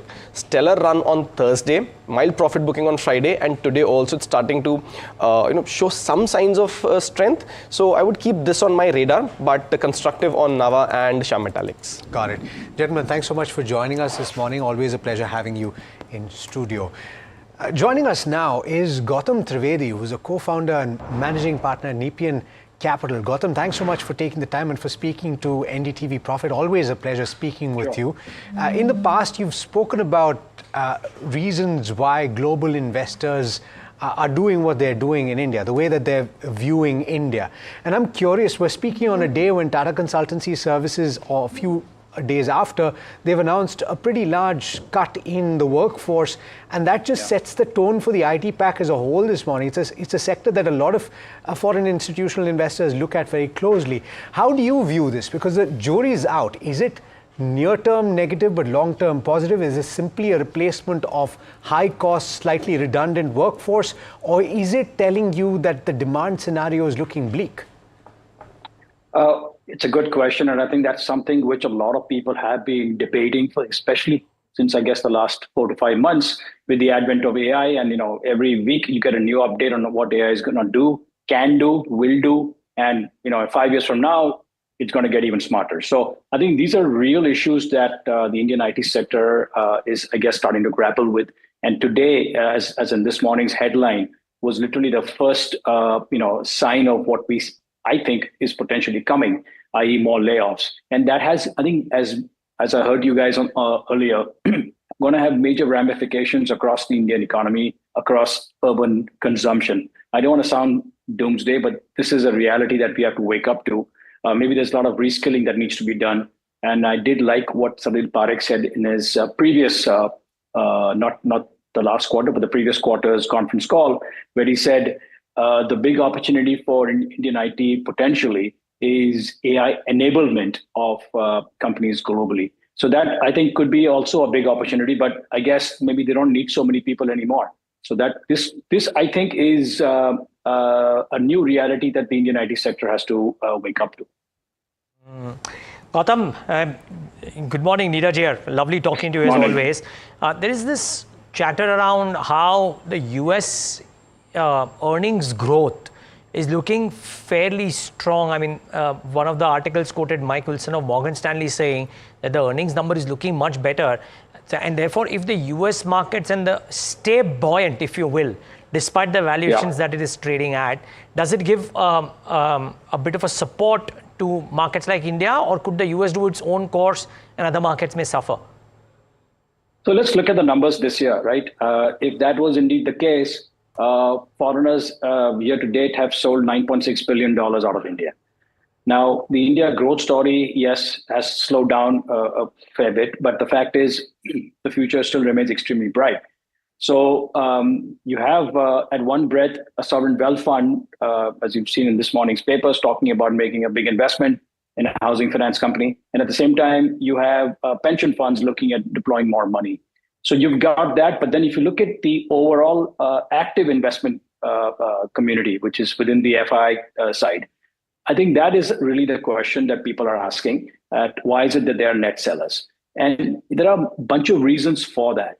I think one of the prime reasons, if you look at it, is the fact that the Indian market, again, it's always been expensive, but today it's at the same valuation as the S&P 500. In fact, the S&P 500 is at a bit of a discount to the Nifty 50. So my view really is that foreigners, if you're sitting in the United States making a capital allocation, global allocation to different geographies, would you put money incrementally in India, or would you incrementally look at other markets like China, Korea, Taiwan, which, by the way, have 13 to 14% earnings growth this year? So we are still struggling with high single-digit earnings growth, whereas these markets are forecasted to have anywhere from 13 to 14% earnings growth. So I think these are real issues and real reasons why I think foreigners have been actually not putting incrementally new money into the market. And also, if you look at the Buffett indicator, very clearly market cap to GDP is at a record high. So I think these are issues we grapple with. Of course, domestic investors are fueling all of this, and they seem to be completely oblivious to either a Buffett indicator or any sort of geopolitical issues. Gautam, hi, good morning. Tamanna here as well. I'm wondering what's going to be the trigger to sort of change the outlook. Will an India-US deal do the trick? Or at the end of the day, what we're seeing in terms of numbers and corporate results is truly not enthusing the street. And this is something Goldman Sachs has talked about as well today. Yeah, so there are two parts of this. One is the fundamental part, which you're referring to, and the second is the fund flows. So let's look at the second part first. This is really a three-legged stool. So you've got, as we discussed, the FI community, which is negative 9.6 billion of selling, domestic institutional investors, i.e. mutual funds and insurance companies have plowed in about 46 billion year to date. So that's, again, a record number. But if you minus the two, you still find that the market's only up about 6.5% year to date in local currency terms. Why is that the case? Because the third leg of the stool really is the domestic retail investor, HNIs, family offices, etc., who are not counted in the DII numbers. And if you look at them, they've actually been net selling in the market. So you got the FIs. So of the three, two are net sellers, and the only positive really out there is the domestic DII flows.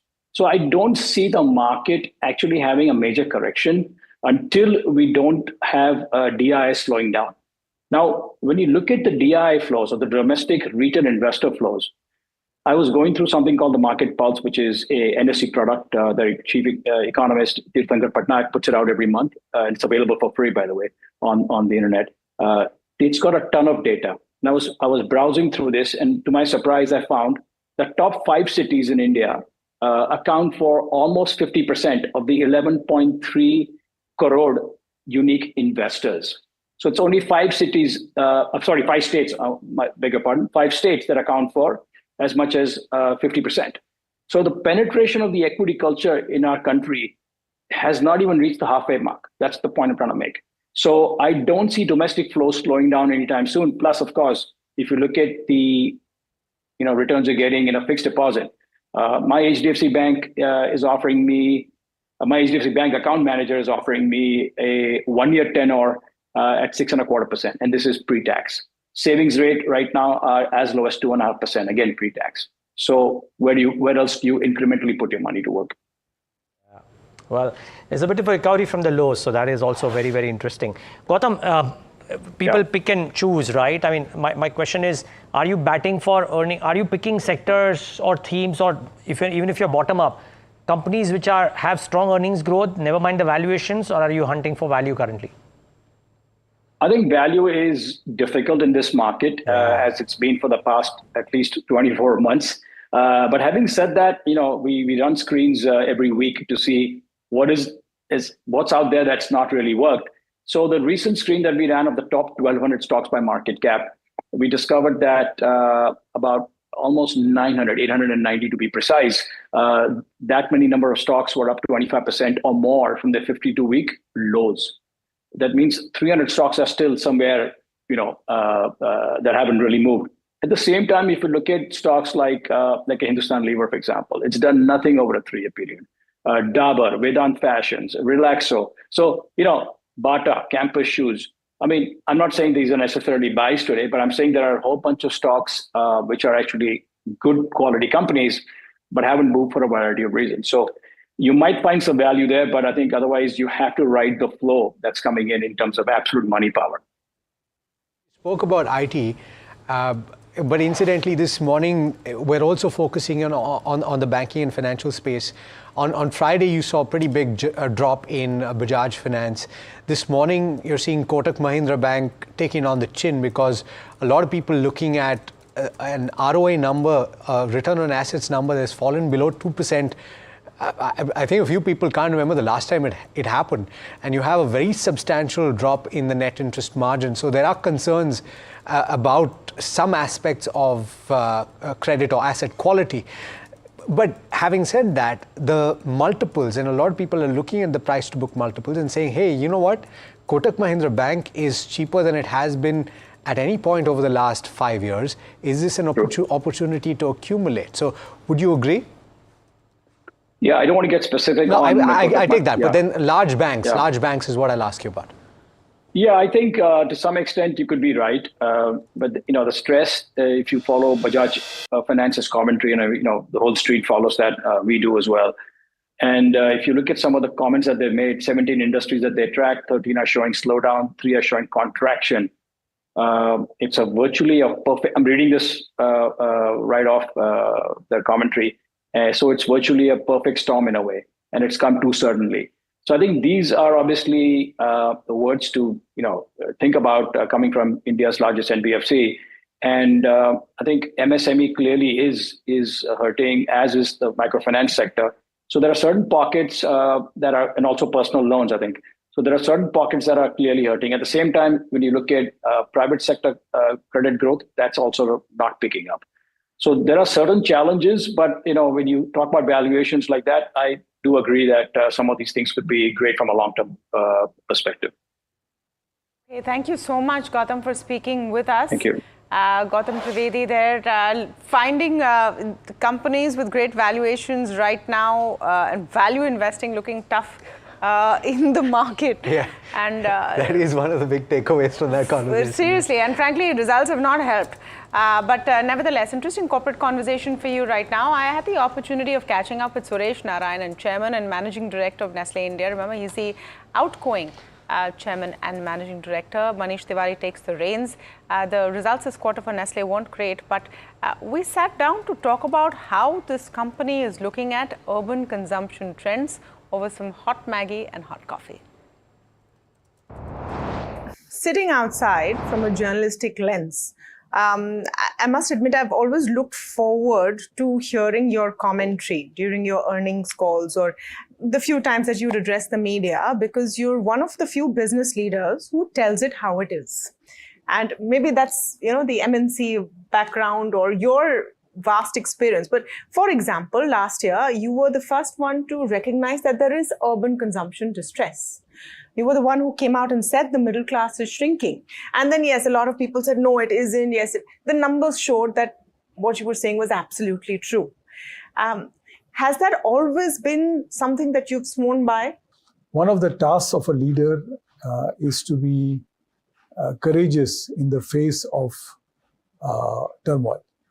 And I think he has to be polite, he has to be moderated, but he has to say the truth as he sees it.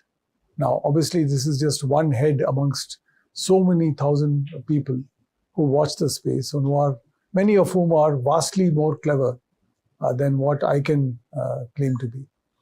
But I've always looked at honesty and trustworthiness to be compounded by courage in order to build credibility.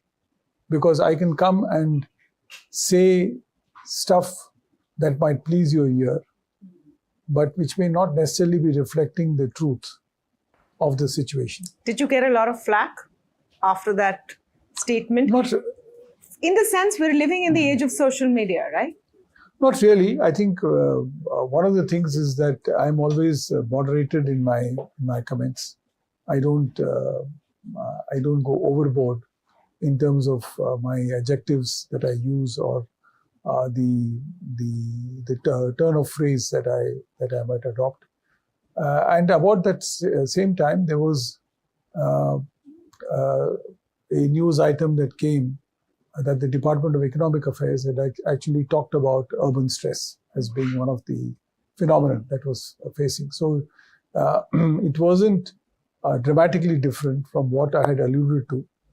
And in fact, gave me a quiet satisfaction that what I said was not only keeping with my conscience, but also something that much greater powers in the government had also seen. Yeah, no doubt. You called it first. And then the data that followed showed it was absolutely correct. You were in a position to spot that trend and say it how it is. Just following up on that, do you think, and it wasn't too long ago, so do you think that some of that urban distress has now eased, or it continues to be a pain point in terms of consumption patterns? No, look, I think, to look at the statistics, the broader statistics of the consumer goods space, from a growth of about 13-14% a couple of quarters ago, growth levels came down to 2 and 3%. And that was when the distress was being felt. Last quarter, the numbers seem to be up.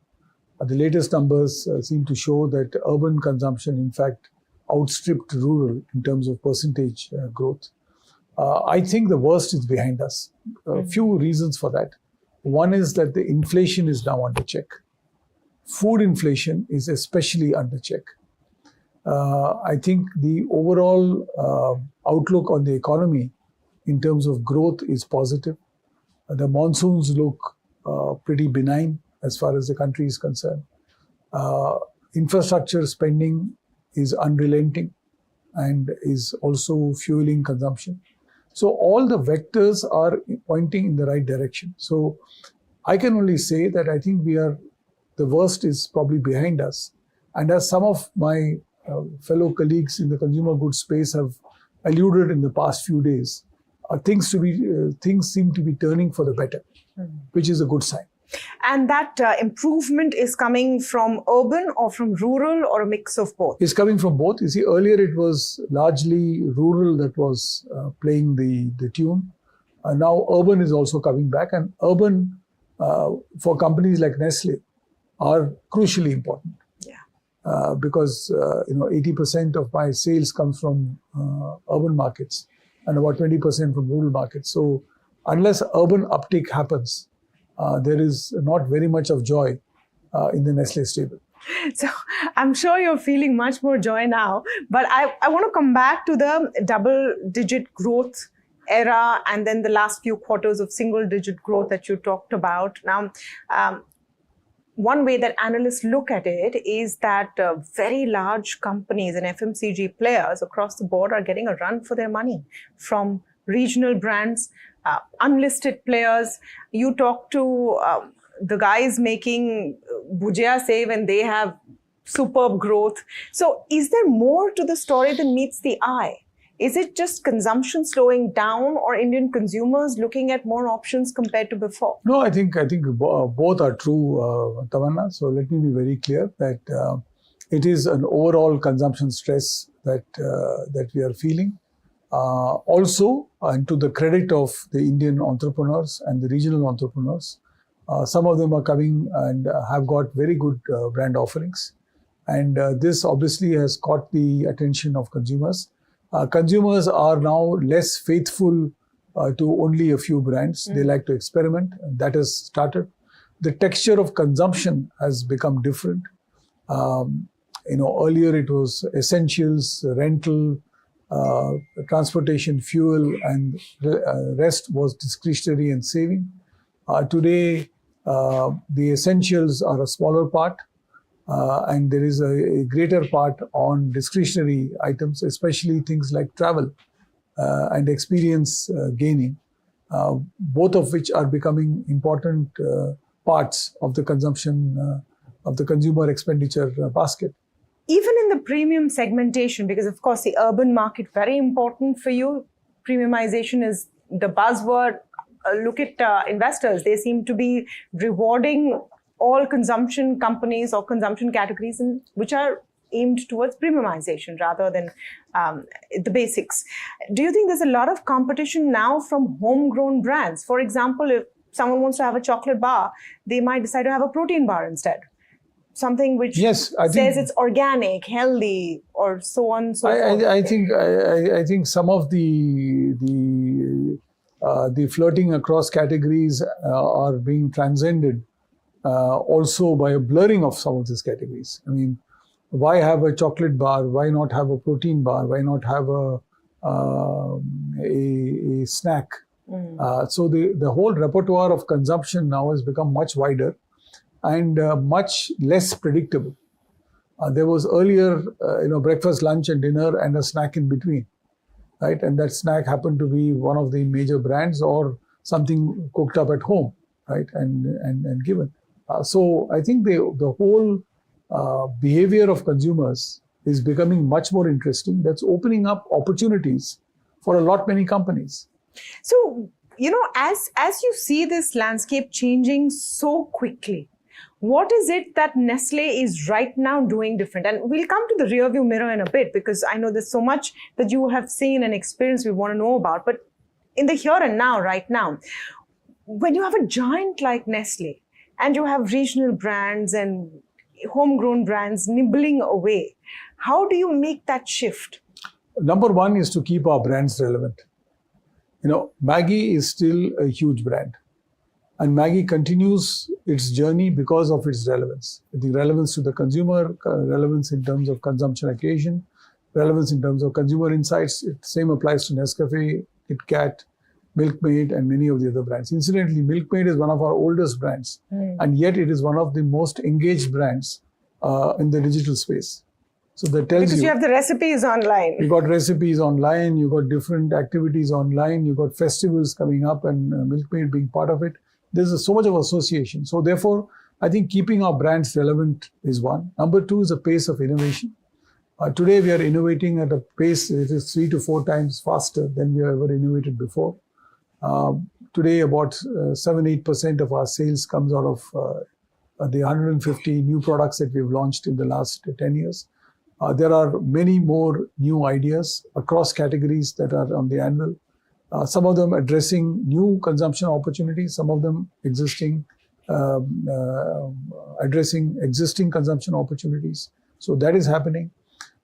There are new consumption spaces being opened up. I mean, the whole extension into Nespresso or into breakfast cereals or into Purina Pet Care, right? Or Dr. Reddy's Nestle Health Science joint ventures. All of this is getting into new business spaces, exciting business spaces with differentiated propositions to build both a premium journey with the consumer, because the consumers are increasingly premiumizing, to build a digital first connect with the consumers, and also to help our current brands, which have relatively low levels of penetration, accelerating the penetration-led volume growth as we move forward. So there are multiple actions. I think I would say that the opportunities for Nestle are immense, and probably the best will be the future. Well, some key takeaways regarding urban consumption and more. And remember, the whole show will play out over the course of the week on NDTV Profit. But from one consumption company to another, the India-UK free trade agreement will boost many textile players as tariffs are expected or reduced to zero, right? Not expected, but reduced to zero. Raymond is presumably to be one such player with a 20 to 20%, 22% garmenting business in the UK. We'll speak to the management in a minute. But first, let's get in Mahima to set up the conversation for us. Mahima. Right. So, as you rightly mentioned, the textile space is set to benefit from the UK-India FTA, and this is because the duty was as high as 12%, which is now reduced to almost 0%. Duty-free access to UK markets will provide India a level playing field with competitors like Pakistan, Bangladesh, Cambodia, China, etc. Now, in terms of the overall UK exports from India, they are right now stand around 6.6%. Indian textile outlook is also very positive. The government is aiming at almost $100 billion US dollars by 2030 in terms of textile exports. Now, Raymond has said that around 20 to 22% of their overall exports happen to UK, plus the EU combined number is 20 to 25%. And this, the overall expectation is that the exports that they do to UK could double in the near future. And FTA clearly puts India in an advantageous position. Now, I spoke to Amit Agrawal, Raymond Group's CFO, to talk to him about how this will benefit India as a whole and how this will benefit Raymond Limited as well as Raymond Lifestyle. Listen to that conversation.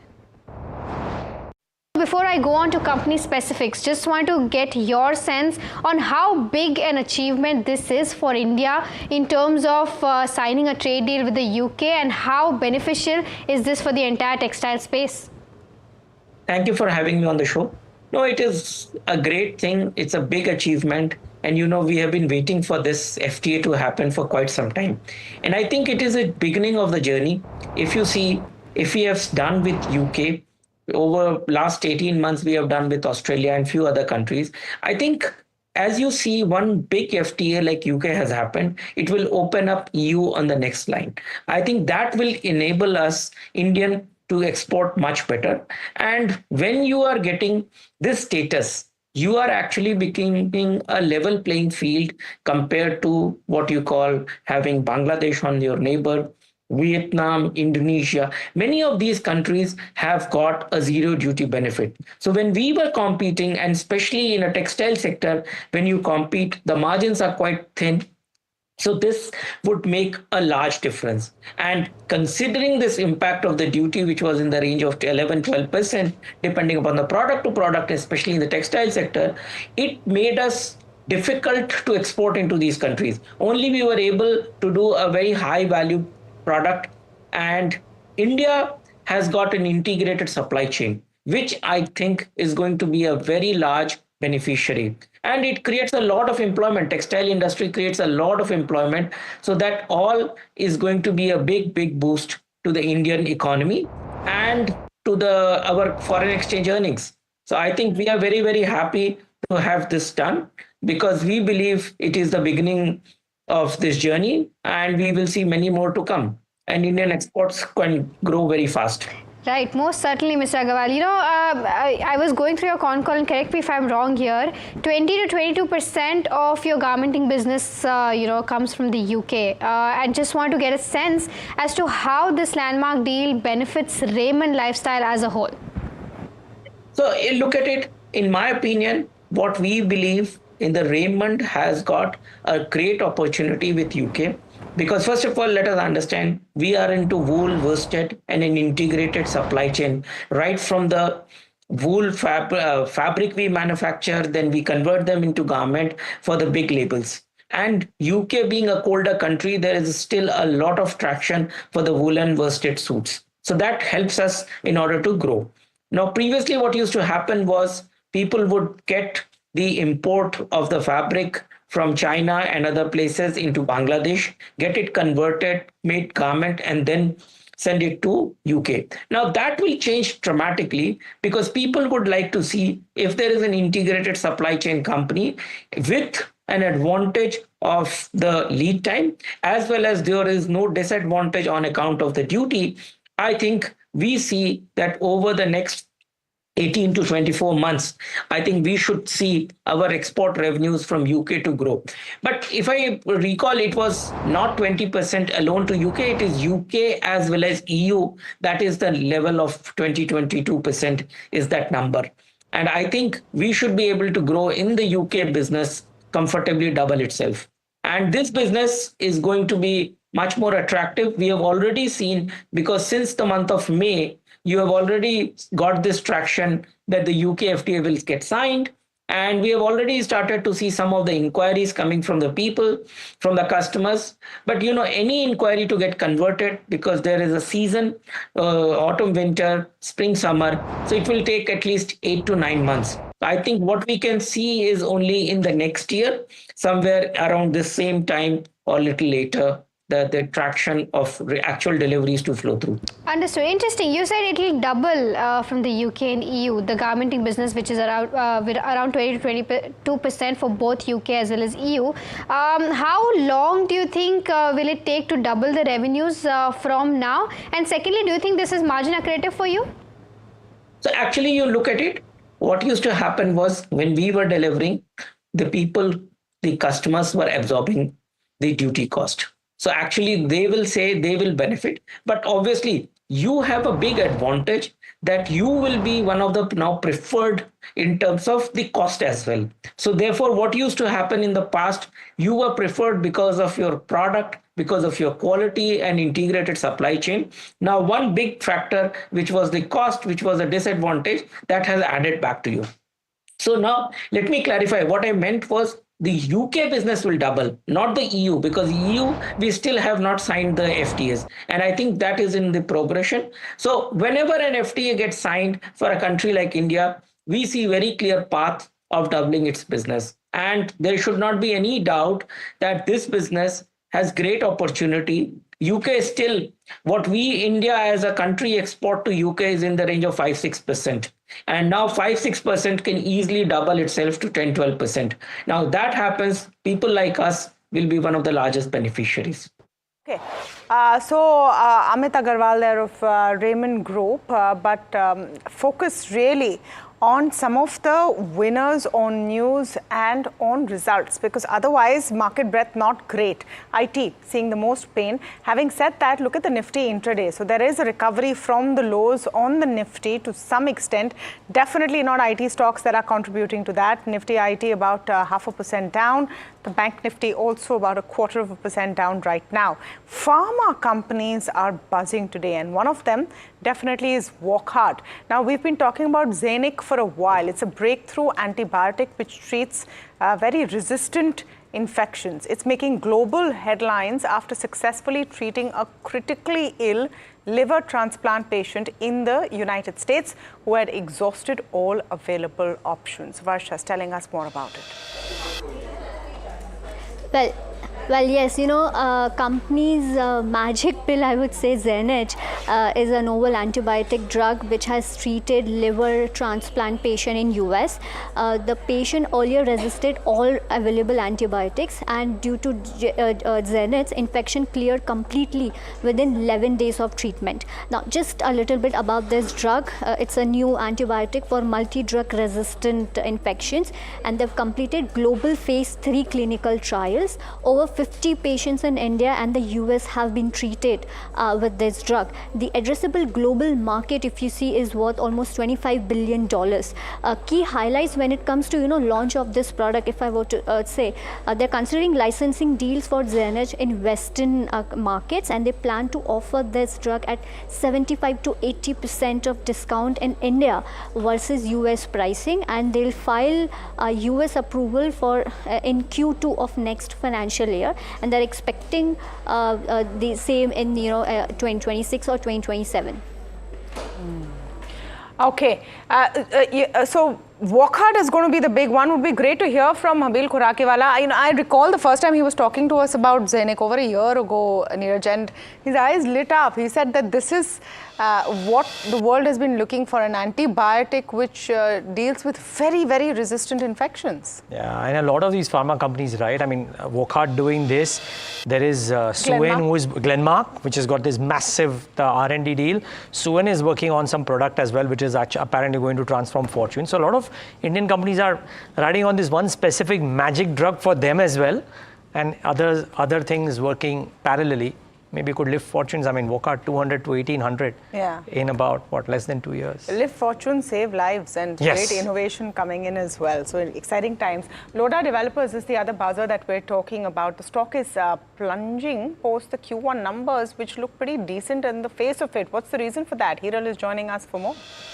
Thanks, Tamanna, for that. So despite the strong year-on-year performance that we've seen, the significant drop that has come in on a sequential basis, wherein the profits have dipped around 26 to 27%, revenues have dipped around 17 to 18% on a Q-on-Q basis, and probably that is what has disappointed investors as well, because these numbers actually fall short of expectations for a sustainable sequential growth. So that is one of the major aspects. Secondly, if you read the investor presentation, what the management has indicated is that the sequential decline is attributed to uncertainties during the India-Pakistan conflict in June 2025, which also impacted operations for about 2 weeks with regards to where the company's performance goes.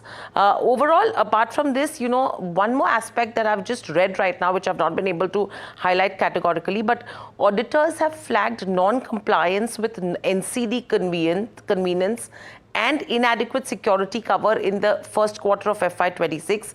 Probably that could have raised concerns about financial governance and debt management, which is further pressurizing the stock as well. And if you talk from a valuation perspective, the stock is trading at a high price to book ratio of almost 6.3 and a PE of almost around 46 to 47 times, which is indicating a premium as per what the numbers have been reported as well. So the sequential decline, despite the year-on-year growth, may have led to investors really talking about our valuations justified with the kind of sequential dip that they've seen so far. Okay, yep, certainly, and real estate could be down. Hiral, thanks for that. I mean, Lodha has specific reasons, but South-based real estate, etc., could all be down because of what's happened in IT as well, right? It may not have as much impact on IT, but it will certainly have impact on end-user industries, because if workforce is going down, that could really have trouble. Now, Sandeep Agarwal has looked at this sector across various cycles, and he joins in right now to talk about the latest flutter caused by the TCS announcement. Sandeep, so good having you. Thanks for joining in. What do you make of this announcement? 12,000 jobs is large, even for a TCS. Hi, good morning, and thanks for having me on the show. So, if you recollect few of our interactions in the past few months, we have been consistently highlighting that there is a challenge in the sector because the amount of efforts is falling very sharply. Obviously, there will be some mitigating impact of, realizations going up. But again, remember, realizations going up may mitigate the deep decline in the revenue to some extent, but will not mitigate the margin loss because, these people are also tough to get. So that is challenge number one. And challenge number two is that, this is going across the globe. Most of the companies, if you see, they have done this restructuring, and I'm very happy that TCS has taken the lead and doing it, because this is the only way. You have workforce more than 5 years old, which some of them will not be able to you will not be able to realign them to the new technology. So it is best thing to stop your hiring for some time and restructure the whole workforce. I think this is a good step. It will have some pain in near term. You will see some more pain coming from other companies as well, but I think this is the only solution which is left. Sandeep, hi, Tamanna here. You're saying you may have workforce which is 3 or 5 years old, which might not be ready. They're talking about senior and mid-level management. So this is at a managerial level that they are making these cuts. Is it more than just not being ready for AI? Are you seeing AI as the prime driver and reason for this, or is it profitability pressure? So, in last 7-8 years since digital has become big, I am seeing this across the IT companies that, more than 5 years, 3 years, there is the utilization or the efficiency is going down substantially because you don't need so many managers in the first place because of the change in technology. So to give you an example, 20 years back, if one project manager was managing 5 or 6 people team, today they are able to manage 70, 80 people team. So, and this proportion is not going down. Also remember, every year, the person is gaining 1 more year of experience. So the managerial roles are not there so much to even manage the people which is there. So I think it is a multifold problem. One, there is no need of so many managerial people because of technology and because of efflux of time. And secondly, the requirement of the work is such that you need people to be working in the newer technology and be future ready. So I think from both this perspective, this cut is imminent and it has come at the right time. I think at least an effort is being made on that front so that, you will also be future ready in my sense, in my view. And that is what this company is doing. Expecting others to follow suit because today if you see Wipro actually taking even a bigger cut than TCS. Is for the street, is it a negative if you're not cutting jobs right now at those levels? I would say you have to do, whether it is negative or positive, don't know, but there is no other option because you need the right set of people. You can't have so many managerial people because of the newer technology. So it is a double problem. One, those people need to know the newer technology. Second, you can't deploy them because it will be not cost efficient. So you need less than 5-year experienced people to do the new technology work, which will be slightly more expensive than earlier, but at least the requirement of the mid and senior level will go down drastically.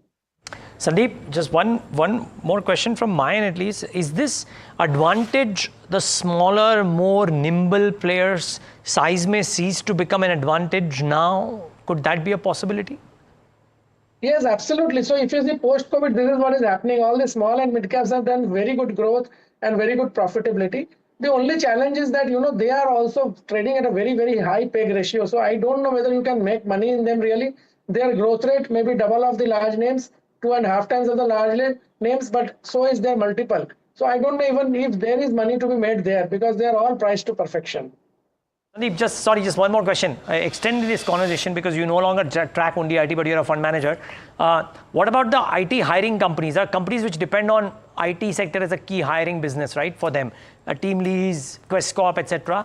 Could these be under pressure, sentimentally or otherwise, near term? Sentimentally, yes, but actually I don't think because the hiring which happens from these companies, they are at a lower level, not at the middle and senior level. I think the challenge is in the middle and more than 5-year experience side only. I don't see challenge below 5 years at all. So I don't think, sentimentally can be there, but not actually. Sandeep, final question really. We were just speaking about Wockhardt a little while back. Zenith has done some stuff for them. Laurus came out with numbers. The stock is active. And CDMO companies in general seem to have done okay. What is your view on the pharma space and particularly the CDMO companies like Divi's, Laurus, Piramal Pharma, etc.? Do you track them? So we track them and we are very excited about this space and this space has actually done well, and particularly the deal which happened in case of Glenmark, it was a game-changing deal, not only for Glenmark but also for the whole sector. Now, I think more and more money will be directed towards R&D, and it is good because you need to upgrade in this sector, and I think all the pharma companies are going into that direction. We do like some of these names and we believe that CDMO is a very strong story going forward, and we are playing them through some of the names and also some of the proxies, but we love this space, to be honest. Okay, you love this space as well, and CDMO space is what we're talking about because it's a strong show from Laurus Labs in the first quarter. Profits witnessed a sharp rise, jumped over 13 times while margins expanded to over 24%. We'll be joined by the management shortly, but let's bring in Varsha to set up the conversation for us. Yeah, thank you so much for that and good morning. A good set of numbers when it comes to Laurus Labs. You see the revenue growth was led by CDMO. segment, and the growth in generic formulation was partly offset by lower API business. Gross margin increase were due to better divisional mix, and the EBITDA margin expansion that you're seeing is led by ramp up in the CDMO business and operating leverage, and of course the change in product mix. If I were to talk about CDMO business, overall if you see grew 103% year on year, but on the bio side under CDMO this degrew 33% year on year, while generics grew 12% year on year, which was the growth was across ARV and developed market portfolio. Onto the management highlights, if I were to talk about, they're expecting healthy year on year growth in CDMO segment when it comes to FY26, which has a potential to touch 50% in medium term, and the gross margin is expected to be at 55 to 60% versus earlier guidance of 50 to 55%. So they've increased guidance when it comes to gross margin. Net debt to EBITDA ratio is expected to be in a range of 2.2 to 2.5x, and overall they are expecting meaningful revenues from crop sciences in next financial year. Okay, thank you for that, Varsha. Satyanarayana Chava, founder and CEO of Laurus Labs, joining us now on the show. Mr. Chava, a very good morning to you. And it's clearly a robust set of numbers. Profits are up massively. Your margins have grown. Is this a CDMO push that we're seeing? Where is this coming from? If you look at the overall revenue increase came from CDMO significantly, and also the higher revenue came from formulations. The gross margins earlier we were giving guidance between 50 and 55. Because of increase in share from CDMO, now we are confident to achieve gross margins between 55 to 65. Okay. We always believe the quality of business is always visible from the gross margins. Our EBITDA numbers were lower in the previous quarters, not in the Q4. Q4 we did very well last time, in the previous years. We were doing a transition from generic to CDMO and attracting customers, getting projects, winning projects, and validation of those APIs is a time-consuming process. That's what we had in the last 2 years. At least now we can say we have seen some good traction. We completed validations. We started supplies of APIs for launch quantities or commercial quantities. That's the main reason for our improved gross margin, as well as also there was a operational leverage also helping us. The equipment utilizations are getting better. We are not significantly investing in new areas right now, except ADCs and gene therapy. So our non-core capex and apex is coming down. That's the reason our EBITDA numbers are also. Do you see the kind of jump in CDMO revenues to sustain, Mr. Chava? And yes, you've said the gross margins will expand, but in Q2 through this year, what is that trajectory that you're seeing? I think we expect the traction will remain. As you have seen, from 500 crores CDMO revenue in 2021, we are at 500 crore revenue per quarter. We expect that traction will continue. Why we are confident that traction will continue? Our revenue contribution majority coming from late stage and commercial molecules. If we have to gain significant growth in CDMO revenue, if you have too many molecules or too much of revenue coming from preclinical phase 1, it is very difficult. We are in the phase 3 and commercial molecules. Work is going on from big pharma. So we are very confident of keeping this traction. Chava, are you therefore telling the street that if you moved from 500 per quarter to 500 per year to 500 per quarter, and if you are currently therefore at 2,000 crores per year, you will move to 2,000 crores per quarter in the next 3 to 5 years? we have to deliver now. At least now we are confident that we are done very well. And see, all depends on the projects. See, one thing you have to keep in mind, we are playing in the API space for NCEs, or advanced intermediate for NCE space. We are not in the building blocks or early stage intermediates. So the quantum of opportunities for us right now are very, very interesting. Sure. One of the notes, Dr. Chava, of course, that was just in jest, Dr. Chava. So one of the questions that I have is that one of the notes said that Septiapterin sales, which were very strong for you in Q1, may not recur in Q2 and Q3 before a potential pickup in Q4. Or could this be on the button, and therefore, and is this something that could play out in Q2 and Q3 and therefore make Q2 and Q3 growth numbers look okay? See, because of the confidentiality with our partners, we can't tell you when we will supply, how much we will supply, what price. But as I mentioned, we have good traction in CDMO, and we'll continue to grow in CDMO. That's what I can tell you very clearly. Okay. See, it's very difficult to predict how much of each API we supply every month. So, but they have plan and they will give orders and we supply as per their plan. One good thing is, it's not like generic companies, they have 5 suppliers. No. I hear you, Dr. Chava. Dr. Chava, a few years back when we used to interact, you used to say that APIs will be a third, even though they will not grow, but APIs could stay a third because there will be some growth there, and the other business would be one third.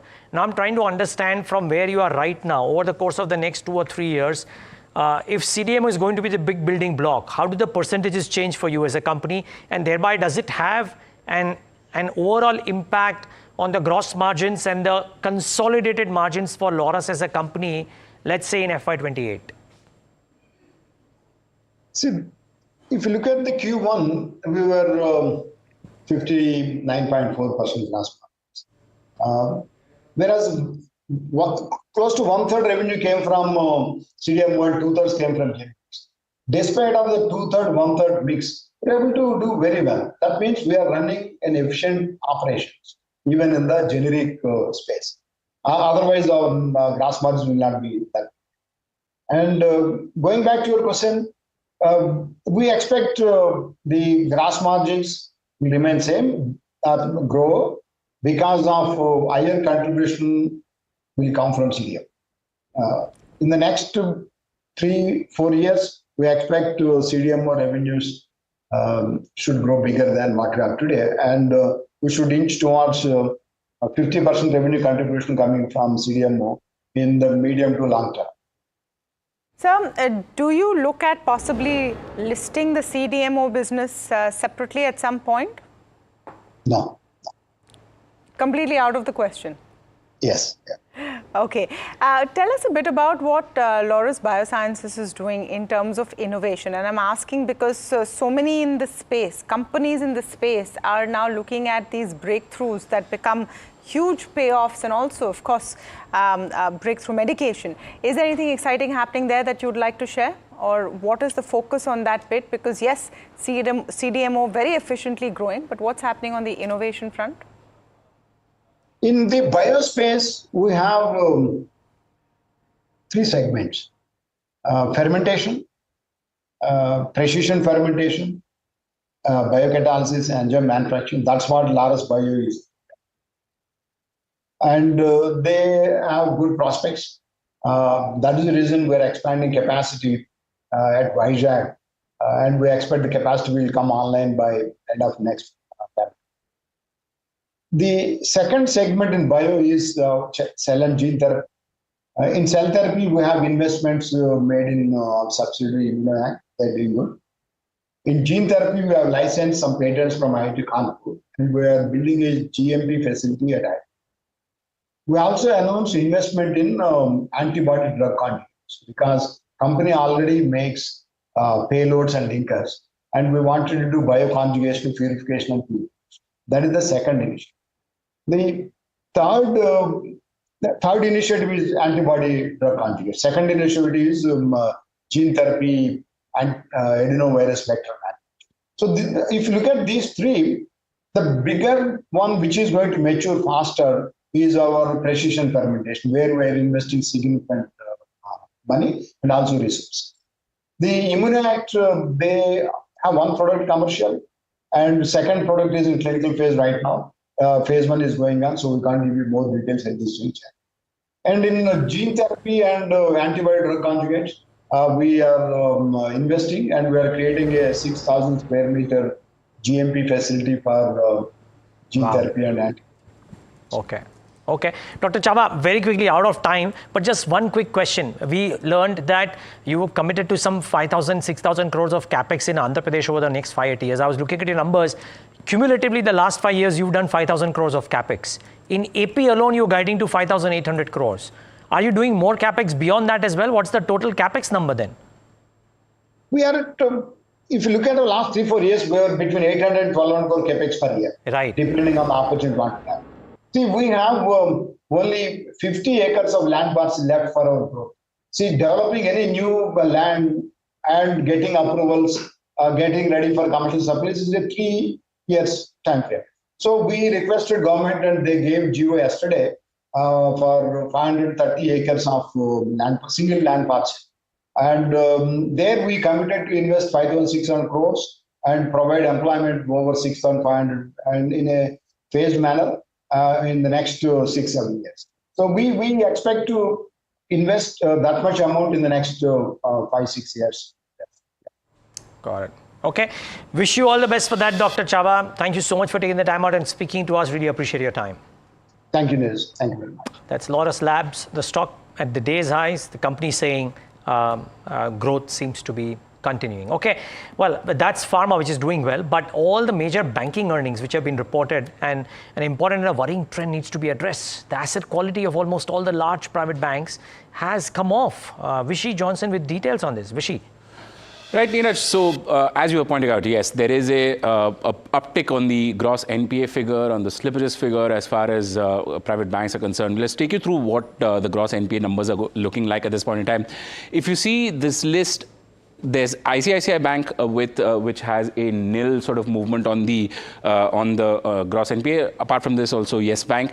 But as you can see, 10 bips, 29 bips, 6 bips. If you were to look at IDFC First, that's about 10 odd basis points. RBL Bank, again, an 18 basis point spike on the gross NPA. All of this points to increasing gross NPA or asset quality pressures that is building on the private sector industry. Just take a look at where the slippages are during the quarter. The slippages have jumped up significantly. Axis Bank, again, 71% to 8,200 crore. I mean, this is because of a one-off, as the bank claims, but we'll wait and see what Q2 looks like. What our reporting suggests is that the RBI pushed them to do this recognition, and that's why this is going up. The lowest increase in slippages is actually still about 14% at 2,500 crore for IDFC First Bank. That's a major sort of jump on the asset quality worries as far as the private sector banks are concerned. Even in the public sector banks, the problem assets, which is pre-NPA but still stressed, those accounts have gone up. NBFCs like Bajaj Finance have also pointed out that there are pockets in the MSME sector which are adding to the asset quality pressures as far as the banks are concerned. What does this all point to? Typically, Q1 is generally weak for all private banks, but this quarter has been worse off than what was there previously. Apart from agricultural loans, we are also seeing small commercial vehicle which are adding to the NPA stress. If you look at what HDFC Bank did, they during the quarter set aside about 9,000 odd crore to create a special provisioning buffer. This is because they got money from the HDB financial listing, so they used that to create this. Axis Bank says that it has changed the way it is measuring NPAs and upgrading accounts, so that has added to the stress. Microfinance, which has been a stress point so far, continues as a problem, but still is a much smaller problem now than what it was even the quarters before. And since we've spoken about bank numbers, IDFC First Bank has reported a mixed bag. Margins have declined owing to credit costs and slippages, but operating profit has found strength. Listen in to that conversation with V. Vaidyanathan, MD and CEO of IDFC First Bank. I want to start with the 21% advances growth, but the NII at 5%, largely RBI driven? Yes, because the repo rate, as all of you know, came down quite sharply. So we passed it on to customers, but deposit side will take a year to pass through. So that's one of the fundamental reasons, actually. The net interest margin drop as well. So that's 24 bips on a sequential basis. I just wanted to get a sense as to what the trajectory looks like. Is this the lowest it could go, or is there more contraction in the books? Reason we discussed a moment ago, and also because the composition of the microfinance in the book has come down. So, that has also affected that. But coming back to this one, to your question, Q2 could come down even more because the residual, the last 50 basis points of repo rate cut that happened last month, that is yet to fully be affected.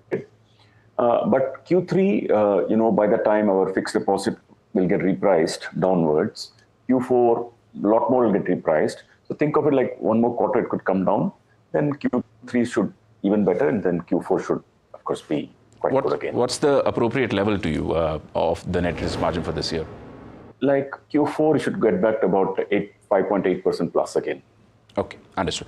I want to ask you about the CASA side as well, because there's been a positive surprise. We've got 48%. I mean, I say surprise because broadly in the industry, CASA trend seems to still be lower, but you've bucked that trend. Any indication of what's happened and what it could look like the rest of the year? Yes, we have actually built a really, really good franchise. I mean, I don't know if you're a customer or not, but I can tell you that most customers who enter to the bank, they really, we are getting a really good positive response from customers. So the main thing is that, so that's coming well.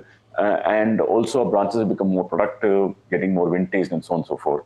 And also we cut down the fixed deposit rates quite a lot. So therefore, by the mix turns out like that. So we feel that, frankly, our strengths are good on this front.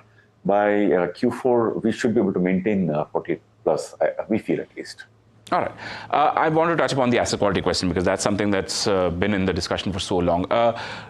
Microfinance seems to be sort of stabilizing now. You've guided that Q2 things might start turning. I wanted to get a sense of what happened in the non-microfinance book in Q1. Was there anything specific that stood out as far as IDFC First is concerned? No, nothing specifically stood out. Think of it a little bit. Think of it like a bit seasonal, if you may call it so. And of course, the microfinance and both put together, slippage has gone up slightly. But I think if you see the system as a whole, you've seen commentaries from many organizations. There's been a bit of a increase in slippages in the system. But really, the broad asset quality numbers in terms of credit cost and NPA numbers, all that looks to be stable. So for us, nothing specifically to call out really. Okay. I wanted to get a sense of the cost of funds as well. Now, you said that the deposit repricing will happen over the course of the year, right? Having said that, there was a rate cut before the last one as well, before the last 50 basis points happened as well. That has not shown up yet. It's come down by cost of funds, come down by 9 basis points quarter on quarter actually for us.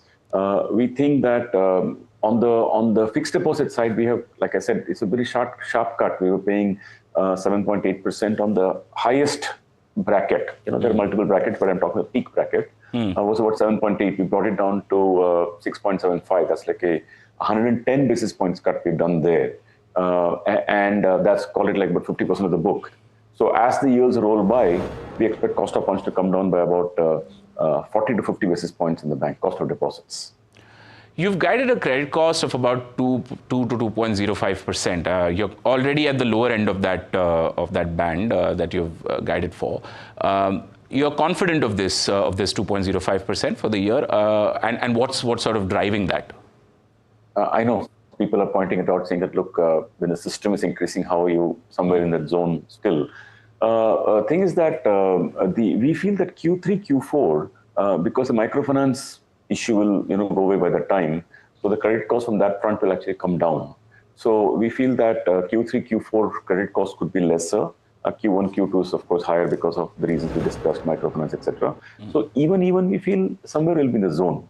Our own studies are representing that. Okay. Just a quick question around the advances deposit interplay at this stage. You're growing at about 21% on the advances front. Deposits are up, 26% year on year. These ratios or these growth rates still hold strong, or is there a chance that you would probably see some amount of boost on that front because the rate cut is coming in as well? The rate cut is good for the system as a whole. When rates come down, it expands the credit market in that sense. But for us, 20, we're happy. 2021, we're really very happy. We're not, as in the country, the overall environment, it's a comfortable number. And on the deposit side, the reason why we grow deposits, pardon me. Excuse me, please. The reason why we grow deposits much more than loans, that's 25, is that we also need to bring down our credit deposit ratio. So incrementally, we don't want to have credit deposit ratio more than 75%, give or take. And we've been doing that for many years now. And with that extra money, we also pay back the bonds, etc. So 20 of loans and 25 of deposits this year looks comfortable. One last question I wanted to ask you about a general sort of sense of where the industry is headed at this point in time. If you were to look at the kind of commentary that's coming in, I would classify it as cautious, but still slightly optimistic. To your mind, what is probably standing out as potential risk and potential opportunity for the rest of the year? You should call it, the commentaries are more cautious, let me say, than cautious and optimistic. It's more cautious because you've seen the numbers coming around. And caution is very warranted in our industry. We should be very careful. But you asked for what is optimistic. Let me answer that question also. You see, in rural India, the wage growth has been reasonably good from the CMI, AC Nielsen data. Then there was, FMCG sales were looking better. So therefore, a bit of, monsoons have been good. So the kharif crop could be better. So there are some things in rural India which is getting better. In fact, rural demand growth is even better than urban. So that's the one thing to probably be a positive one. Sorry, I said last question, but I want to close this conversation with one point about the fundraise, which was something that has been in discussions for a while. Are you expecting to close it this quarter now? Yes, it's certainly on the cards. Things are moving quite well.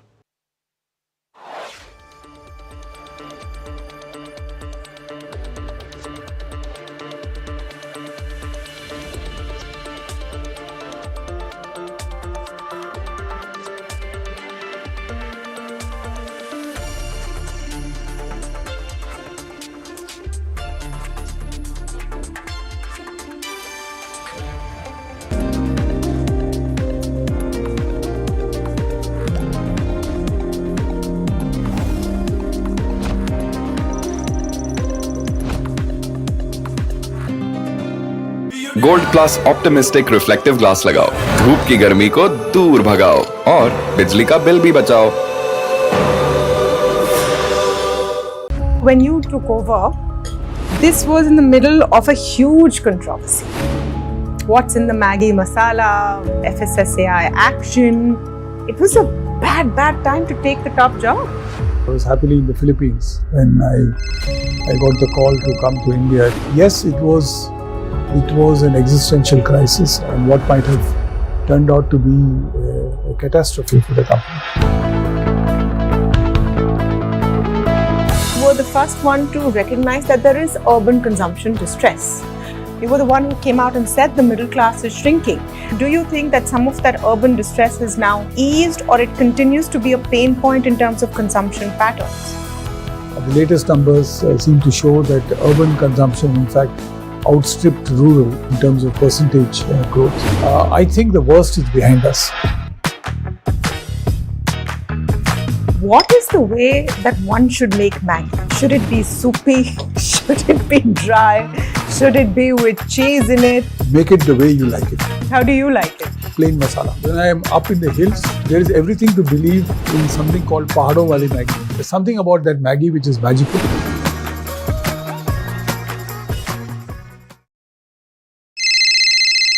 Hello बोलिए madam. डब्बा trading कब से चल रहा है पता है madam आपको? हम और आप तो जन्म भी नहीं हुआ था हमारा.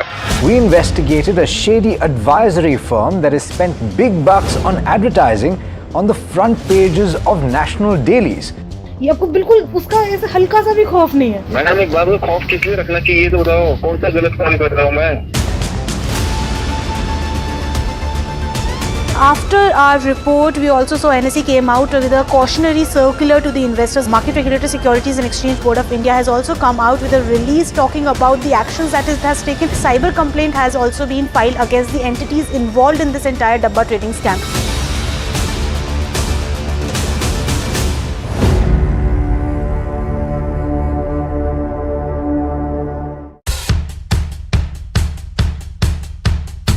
The markets move fast. And so should your portfolio. Expert insights, real-time stock picks. Do I buy Ola? Should I hold ICICI for the long term? Buy, sell or hold. The answers you need, straight from the experts. Callers from India and across the world. Connect live, ask, decide and invest wisely. Your portfolio, your future. Ask Profit.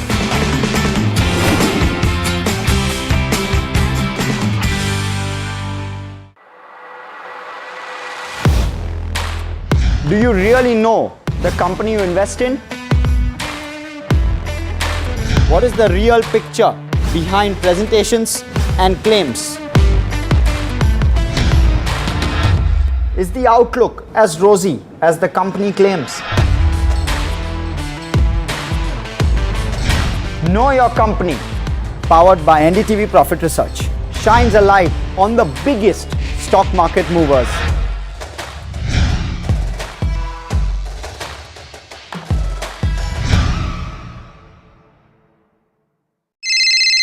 Hello बोलिए madam. डब्बा trading कब से चल रहा है पता है madam आपको? हम और आप तो जन्म भी नहीं हुआ था हमारा. We investigated a shady advisory firm that has spent big bucks on advertising on the front pages of national dailies. ये आपको बिल्कुल उसका ऐसे हल्का सा भी खौफ नहीं है. मैडम एक बात को खौफ किस लिए रखना चाहिए तो बताओ, कौन सा गलत काम कर रहा हूँ मैं? After our report, we also saw NSE came out with a cautionary circular to the investors. Market Regulator Securities and Exchange Board of India has also come out with a release talking about the actions that it has taken. Cyber complaint has also been filed against the entities involved in this entire Dabba trading scam.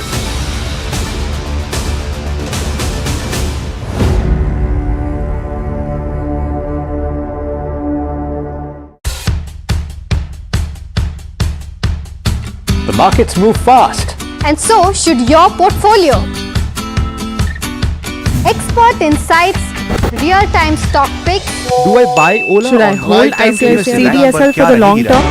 Buy, sell or hold. The answers you need, straight from the experts. Callers from India and across the world. Connect live, ask,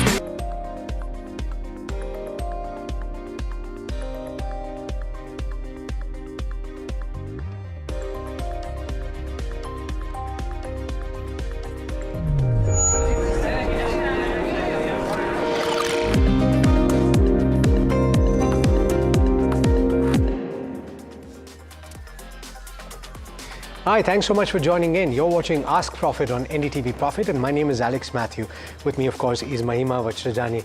First of all, as we did earlier in the day, let me not congratulate. It's not congratulate. Sorry. Thank you. Let me thank you all for watching us, because we've managed to hit the #1 spot in the business news space, and it's all thanks to you. And congratulations to you, Mahima, and the rest of the team. You know, yeah. It's hard work, and we're very glad for the support that you're giving us. And this show in particular is where we get the opportunity to speak to you directly. And to that end, you can get in touch with us on either one of the two methods that we have available. One, of course, is the WhatsApp number at the top of the screen, or you can call us on the number that will soon flash on the bottom of the screen. That's the landline number. Let's turn to the equity markets and see where they are this morning. And it was a little bit of a wobbly start, but we've recovered from the low point of the day.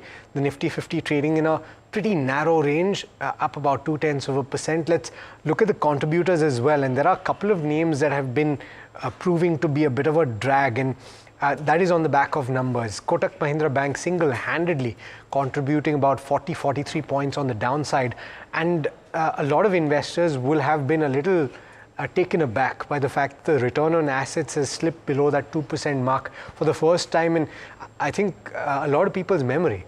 The fact that asset quality was a bit of a concern, net interest margins shrank quite considerably, 32 basis points on a sequential basis, and all of that is proving to be a bit of a drag for Kotak Mahindra Bank. The other drag, of course, is the IT space, where you have TCS, you have Wipro among the top losers, the top 5 losers. Wipro is currently off the low point of the day, but losing about 2% at this point. And TCS really laying off as many as 12,000 individuals in the mid-level as well as the senior level.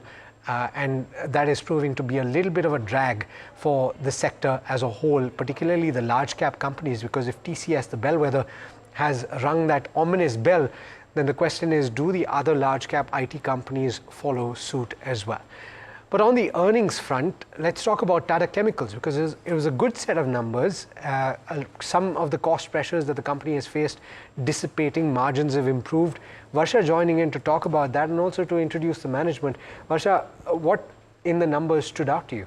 So Alex, good set of numbers, EBITDA and profit did beat estimates, and also if you see the revenue impact, there was a little impact of revenue. Now this was due to closure of one of their operations and flat volume, of course, and lower realizations due to pricing pressure in all regions have also impacted numbers, and the margin increase was led by cost rationalization initiatives that the company has seen, and lower tax also added a net profit.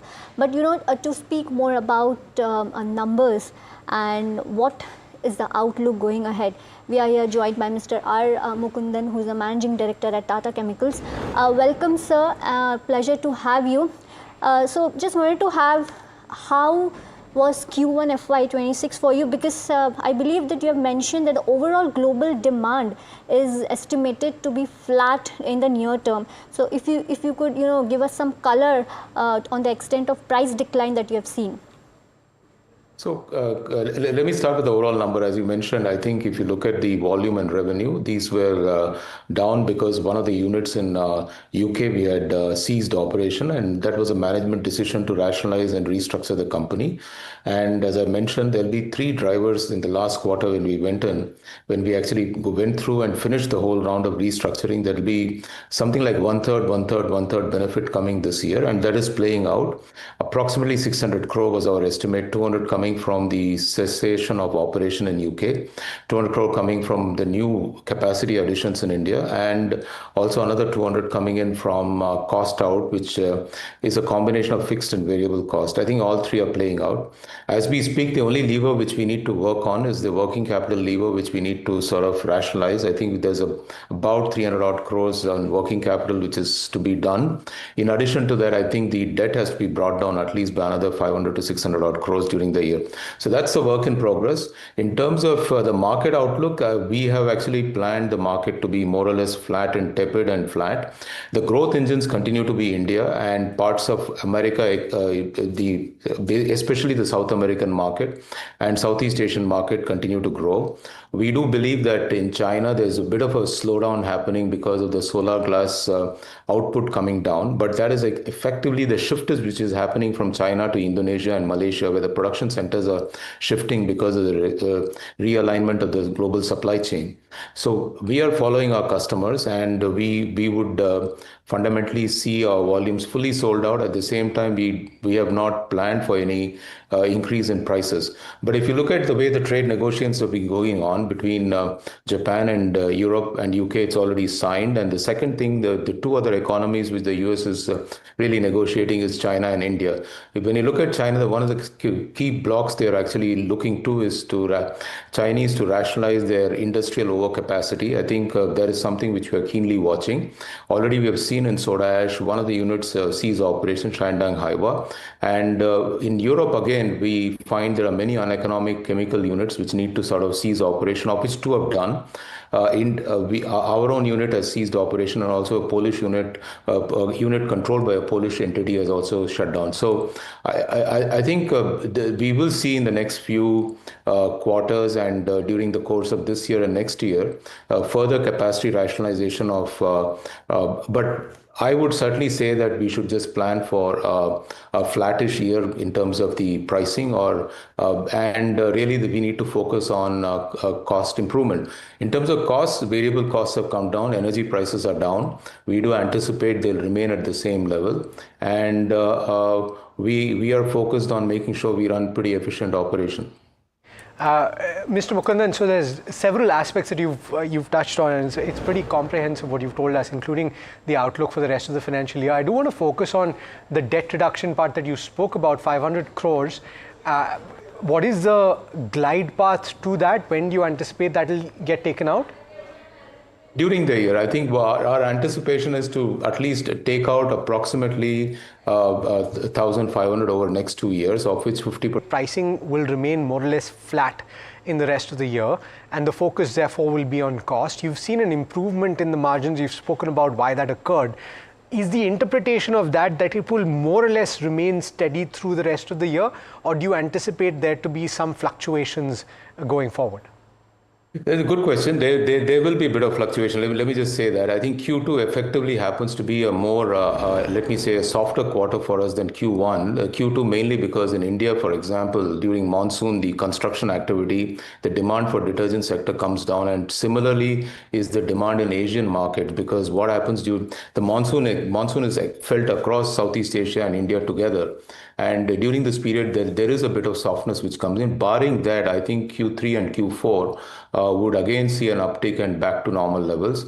And also during the course of the Q3 and Q2, we anticipate our pharma salt plant would be operational. So that should start playing in somewhere in the middle of the second quarter.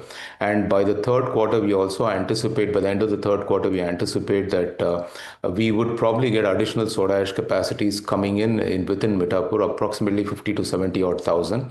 And then we'll further debottleneck and bring on stream about 150 odd thousand. That's the plan. So clearly there are 2-3 levers which are playing out. One is the UK pharma plant, which got commissioned in the first quarter, which is undergoing customer trials, which should then start playing in the second quarter. And by the end of December, we anticipate some debottlenecking would have been done in India, which should give us in the last quarter certain additional volume. So there will be a volume impact. In addition to that, I think we will also see the costs playing out. In terms of market volume or our dispatches to the market, I think we would see a moving number, which means there'll be a slight dip due to monsoon and then again pick up in Q3 and Q4. Understood. And also progress on your Kenya capacity expansion, what's the update there? And also you were discussing about soda ash expansion and bicarbonate. So any update on that as well? I'm glad you brought that up. I think I missed that in my commentary. So I think the 50,000 ton electric calcine, which is completely green soda ash, which uses fully renewable power, I think was commissioned towards the end of this quarter, end of this month, July. I think it start seeing market is undergoing trials. So by end of Q2, it will start hitting the market. That's about 50,000 ton. It's a much purer product, much better product. So hopefully the realization should also see an uptick in Kenya of that 50,000 in Q3 and Q4. Mr. Mukundan, always a pleasure speaking with you. Thanks so much for being so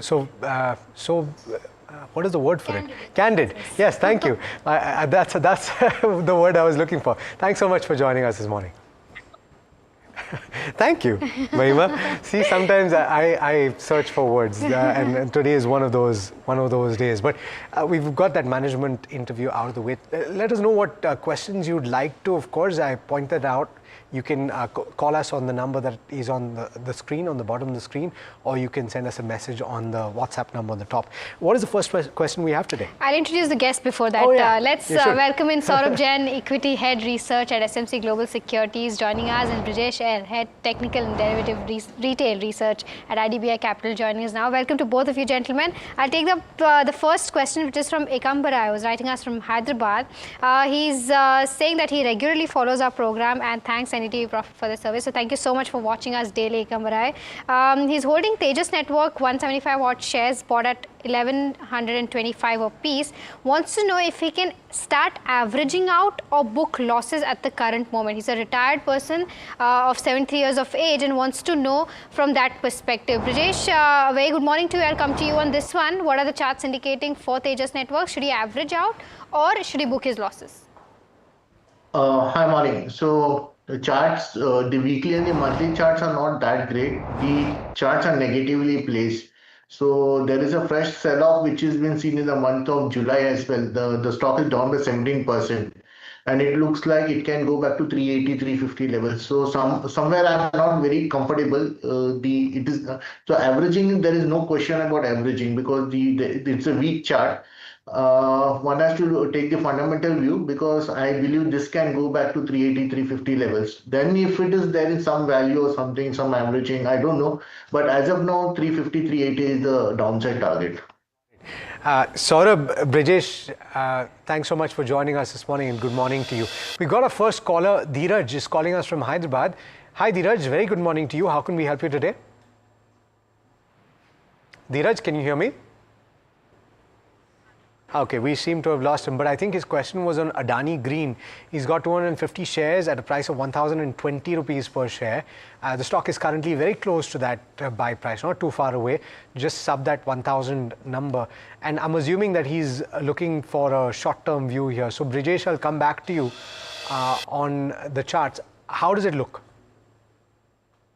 I think it is forming a base formation. This level of 900, 950 is quite a good level. So in the short term, I think this can go back to 1100, 1150. So that's a trading opportunity. If it's already, I think he will get that exit kind of thing. So 1150 would be my target. There you need to review the position. Okay. All right. Standard disclaimer, NDTV Profit is also a part of the Adani group of company and so is Adani Green. All right. The next question then is from Mohit, who's writing us from Ludhiana. His question is on Bandhan Bank. He's bought it at the levels of 187, 500 odd shares, and wants to know from a 2 years perspective, should he continue to hold or not? Saurabh, I'll come to you on this one. What's the view like for Bandhan Bank? Hi, good morning. No, not the best of the lot. I mean, there is a problem with the balance sheet. The NPAs are high, and some of the banks who have reported earnings have said that there is some kind of a stress in the MSME segment. And Bandhan Bank has a good amount of exposure towards SME. So I believe that the numbers too would not be that great. I think it is better to switch over to some PSU bank like maybe Canara or Indian Bank. Okay. All right. We've got Umesh who's writing in asking what is expected on Waaree Energy's result. Now, unfortunately, we don't have enough estimates to give you a consensus preview on what the numbers look like. But let me go to Saurabh on the fundamentals just to ask whether he's got coverage, what his anticipation is. The numbers, of course, Saurabh, come out today. Would you have a buy on this based on what you've seen, and what would you look for in the numbers? I think we do not have the estimates, but yes, the market is concerned about the demand outside India. I mean, the company exports a lot of material to the US markets and all, and what will happen to the tariffs and all. And moreover, the growth is likely to taper down and the valuations are high. So my sense is it is better to stay away till the number is out and get the management commentary on how the financial year is likely to pan out. All right, wait till the earnings come for Waaree Energies is the view that Saurabh has. All right, the next question then is from Puneet, who's writing us from Gurgaon. He says that he had invested in high-tech pipes recently, considering the kind of good earnings, the segmental growth in terms of pipes, as well as the investments that were made by FIs and DIs. And now he's saying that he's got 300 odd quantities bought at the levels of 100 rupees. But recently he's noticed that FIs are slightly reducing their stakes stocks in this particular counter and wants to know if he can continue to hold or not. He's down 7% from his buying price and wants to know if he can hold at the price or should add more or exit at the moment. Brijesh, I'll come to you on this one. What are the charts indicating for high-tech pipes? So in the recent trade, the charts are trending down. The immediate swing low for the stock is 84. So I think he should hold the position as long 84 level is held. And by any chance, if 84 is broken, then it will make a lower low. So he needs to be having a cautious view. And most probably, if 84 is taken down and if further if the stock is correcting, I think exiting it will be a better trade. Okay. I believe we've got our next caller from Hyderabad. And Snigdha, thanks so much for calling us. What do you want to know about?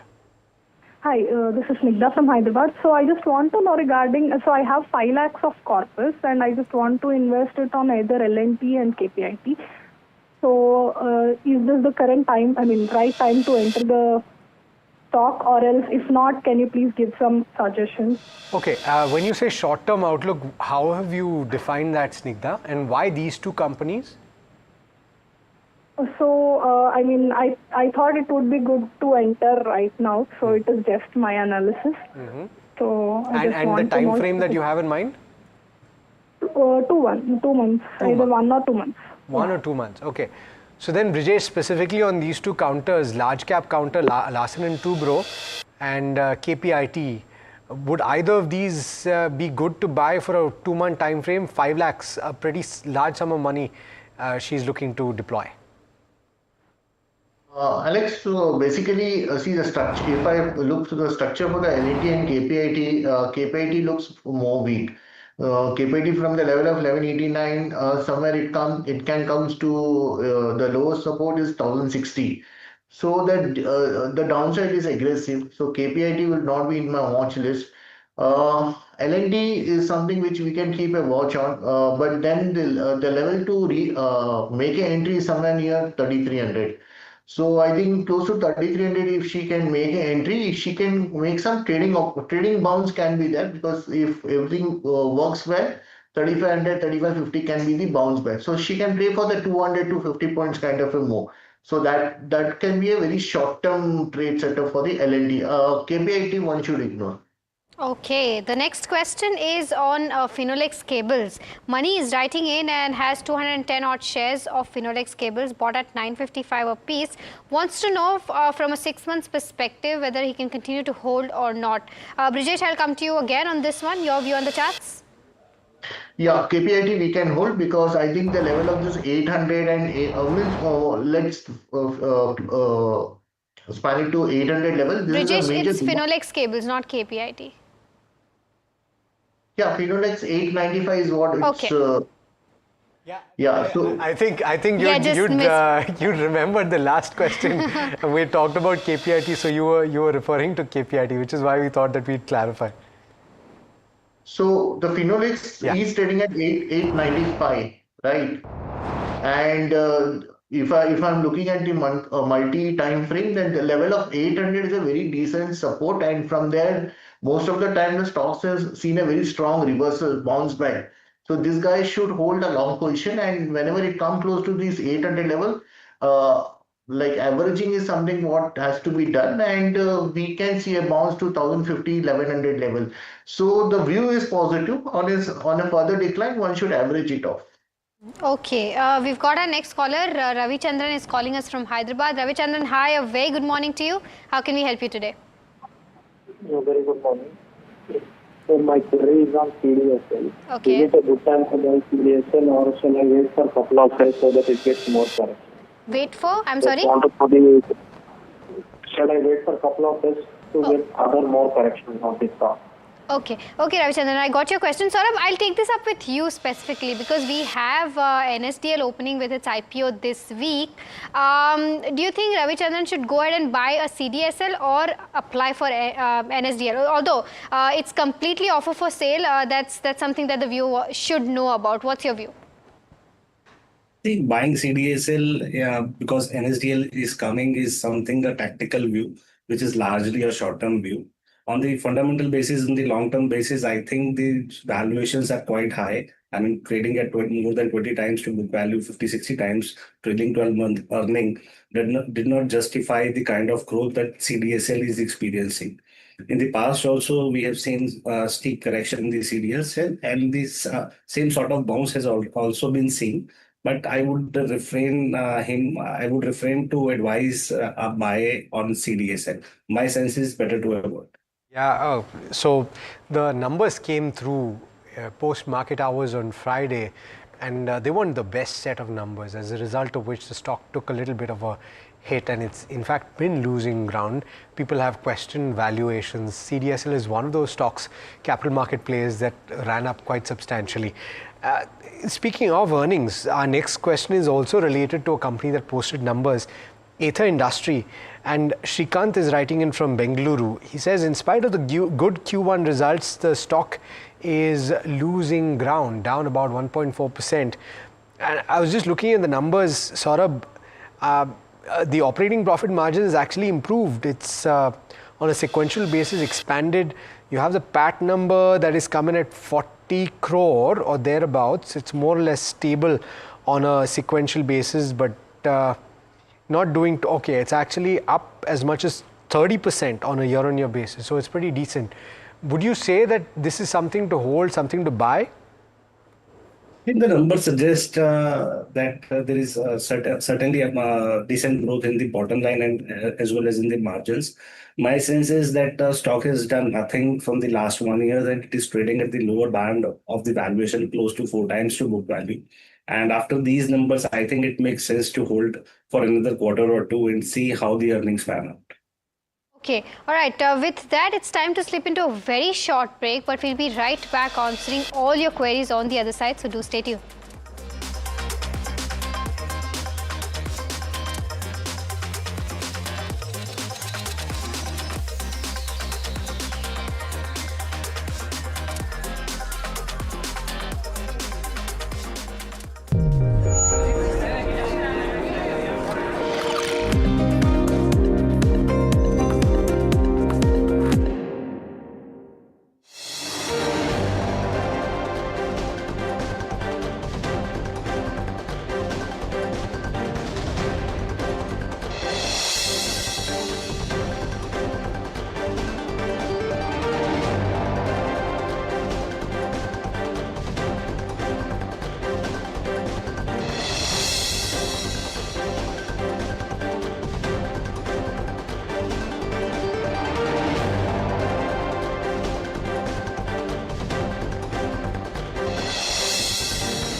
तू ही तो है जिसकी सच्चाई वाली clarity की वजह से मैं आज यहाँ हूँ। गोल्ड प्लस सिल्वॉक्सी मिरर्स, ऐसी क्लैरिटी कि आपको सिर्फ सच नजर आए, चाहे कितने भी साल बीत जाएं।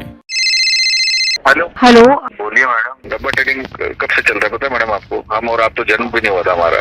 We investigated a shady advisory firm that has spent big bucks on advertising on the front pages of national dailies. ये आपको बिल्कुल उसका ऐसा हल्का सा भी खौफ नहीं है। मैडम एक बात, खौफ किस लिए रखना चाहिए तो बताओ, कौन सा गलत काम कर रहा हूँ मैं? After our report, we also saw NSE came out with a cautionary circular to the investors. Market Regulator Securities and Exchange Board of India has also come out with a release talking about the actions that it has taken. Cyber complaint has also been filed against the entities involved in this entire Dabba trading scam.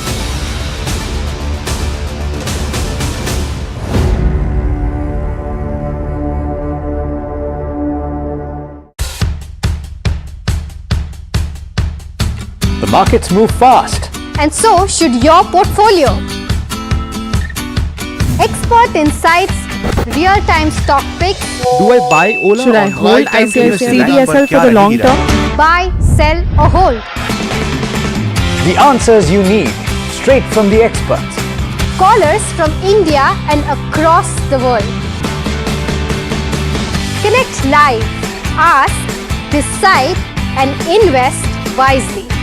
Your portfolio, your future. Ask Profit.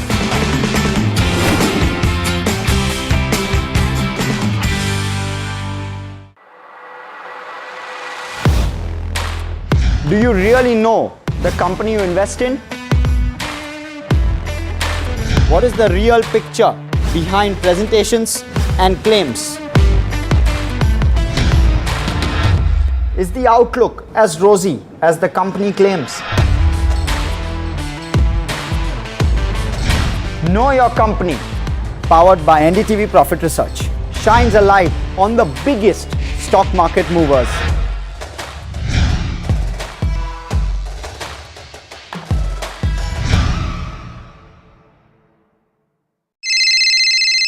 Hello बोलिए madam, डब्बा trading कब से चल रहा है पता है madam आपको? हम और आप तो जन्म भी नहीं हुआ था हमारा।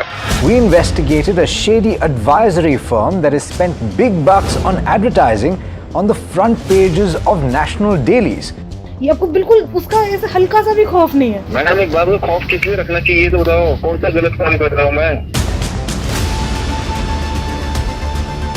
After our report, we also saw NSE came out with a cautionary circular to the investors. Market Regulator Securities and Exchange Board of India has also come out with a release talking about the actions that it has taken. Cyber complaint has also been filed against the entities involved in this entire Dabba trading scam.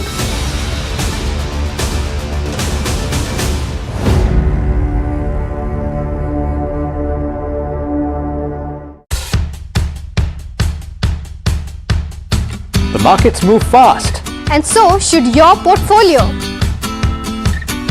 Expert insights, real-time stock picks. Do I buy Ola? Should I or hold lifetime ICICI investment? CDSL for the long term? Buy, sell or hold. The answers you need, straight from the experts. Callers from India and across the world. Connect live, ask, decide and invest wisely. Your portfolio, your future. Ask Profit.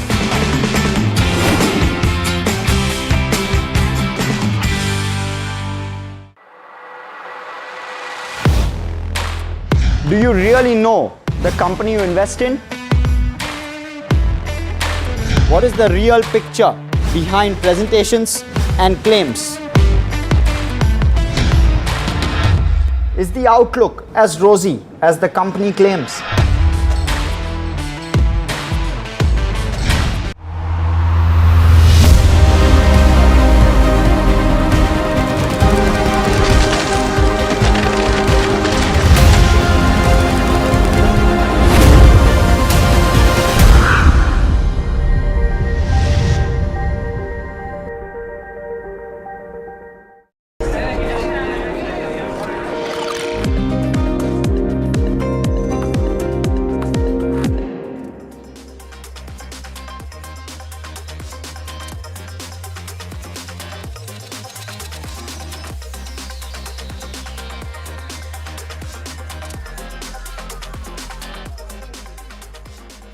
Welcome back. You're watching Ask Profit, a show that gets all your stock-related queries answered. Viewers who are just tuning in, you can either call us or WhatsApp us on the numbers that are flashing on your screen right now. On this side of the show, we're also joined by Ajit Mishra, who's the Senior VP Research at Religare Broking, joining us now. A very good morning to you. I'll take up the next caller. Shweta is calling us from Hyderabad. Shweta, hi, a very good morning to you. How can I help you today? Hi, Mahima. How are you? I'm good. How are you? It's been a very long since I spoke to you. Yes, Your show has become quite popular nowadays. It has become difficult to get in line with you. You can always WhatsApp us also, Shweta, if that's the case. WhatsApp is tough, actually. Yeah, no problem. You can always call us. Tell me. Go ahead. Yeah, my question is regarding PG Electroplast. Yes, I okay. have 120 shares at 844 rupees. Okay. So I would like to know how it would be for 1 year of time to get. Okay. Whether I should hold or I should go exit and take some other EMS stock like Sirma, SBS, like that. Okay, and this is from a fundamental perspective, I believe, Shweta. Yeah, fundamental perspective. Okay. All right, got your question. I'll take this up with Saurabh. Saurabh, she's saying that she's already holding 120 shares of PG Electroplast, but do you prefer this counter in the EMS space or something else? The company is posting good growth, but at the same time, the valuations are high, trading close to 19 times. The stock got re-rated in the last 3-4 years, and there is a lot of buzz in this segment. I would suggest a hold on to it, but I would refrain from buying more. Refrain from buying more. But is there anything else that you would buy in the EMS space, incidentally, Saurabh? In the EMS space, this space is particularly quite expensive, and does business at a very thin margins. So that is my concern. Okay. Incidentally, do we have Lata joined in? Okay, because Lata is also asking about an EMS player. Lata, very good morning to you. How can we help you today? Specifically on Dixon Tech, right? Yeah. Yeah. What would you like to know? See, I bought it 32 shares at the price of 15,712. Okay. So I just want to know, I have to hold it or is just sell it? Okay, and you have a short-term time frame, is that right? Yes, yes. Okay. So we've gotten a fundamental view on the EMS space, and Saurabh has pointed out that valuations are a little stretched. Ajit, on the charts, she's in the green. Should she book out right now or wait for further upside? Yeah, good morning, Alex. Good morning, Mahima. So, Dixon Tech has been a steady performer. And in fact, if you see from the last 2-3 months, we are seeing a gradual recovery. She's sitting on decent profits. The stock is almost on the verge of retesting its previous swing highways. We have a strong resistance around 17,000 mark. Since our view is short term, I would recommend her to book profit and wait for a decisive close above 17,000 to re-enter or a dip towards 16,000 area. So yes, it's time that she should book some profit current levels and wait for a dip or a breakout. Okay, so that's with regards to where Dixon Tech stands. The next question is from Sai Karthik, who's writing us all the way from Dallas, Texas. Yeah. Interesting. He's up late. Yeah, he's up late for sure. So his question is basically on Geo Finance and wants to know if he can take up 3,000 to 4,000 odd shares for the next 6 odd months. Ajit, I'll come to you on this one. What are the charts indicating for Geo Finance? So Mahima, it's been almost very strong recovery in last 3 months. We are very close to the 52-week high, and still means the stock is hovering around the short-term averages. Since the view is to buy in quantity and hold it for 3 to 6 months, he should rather accumulate, not to buy at one go. So in this range, let's say 290 to 310 is the area where he should accumulate. And for the entire position, his stop should be at 260, since it's a high beta counter. And gradually, 345 to 360 is something that he can maintain as a position target. Okay, so that's the view on Geo Financial Services. We've got a couple of questions coming through on HDB Financial, which, as you all know, is the recent listing. It got split from HDFC Bank. It was issued at a price of 740 rupees per share. And we've got Likita as well as Jerry who are asking questions about this. Likita has got 20 shares which he's got at that listing price of 740 rupees. And Jerry's also got 20 shares on allotment. He's asking whether he can add more for the long term, and Likita wants to know what the target is for the next 6 months. So unfortunately, we cannot get your view on the charts, but Saurabh, on the fundamentals, would you hold for the foreseeable future, long-term, short-term view, both? I think it is a hold for the long term, coming from a very good, it is a subsidiary of a very good bank. In the short term, I think the market was a little bit disappointed because of a slower than anticipated growth. The profits grew about 14%. There was a lower growth in the business.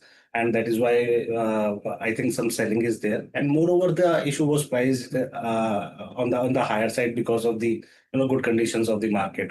I think from the long-term perspective, yes, it is expected to reap benefits. Okay, all right. So that's the view on HDB Financial Services. There was a little bit of a pocket of concern, I think, if I'm not mistaken, the CV space, the commercial vehicle space, where asset quality was a little bit of a question mark for the company, and that got the stock beaten down a little bit post the numbers.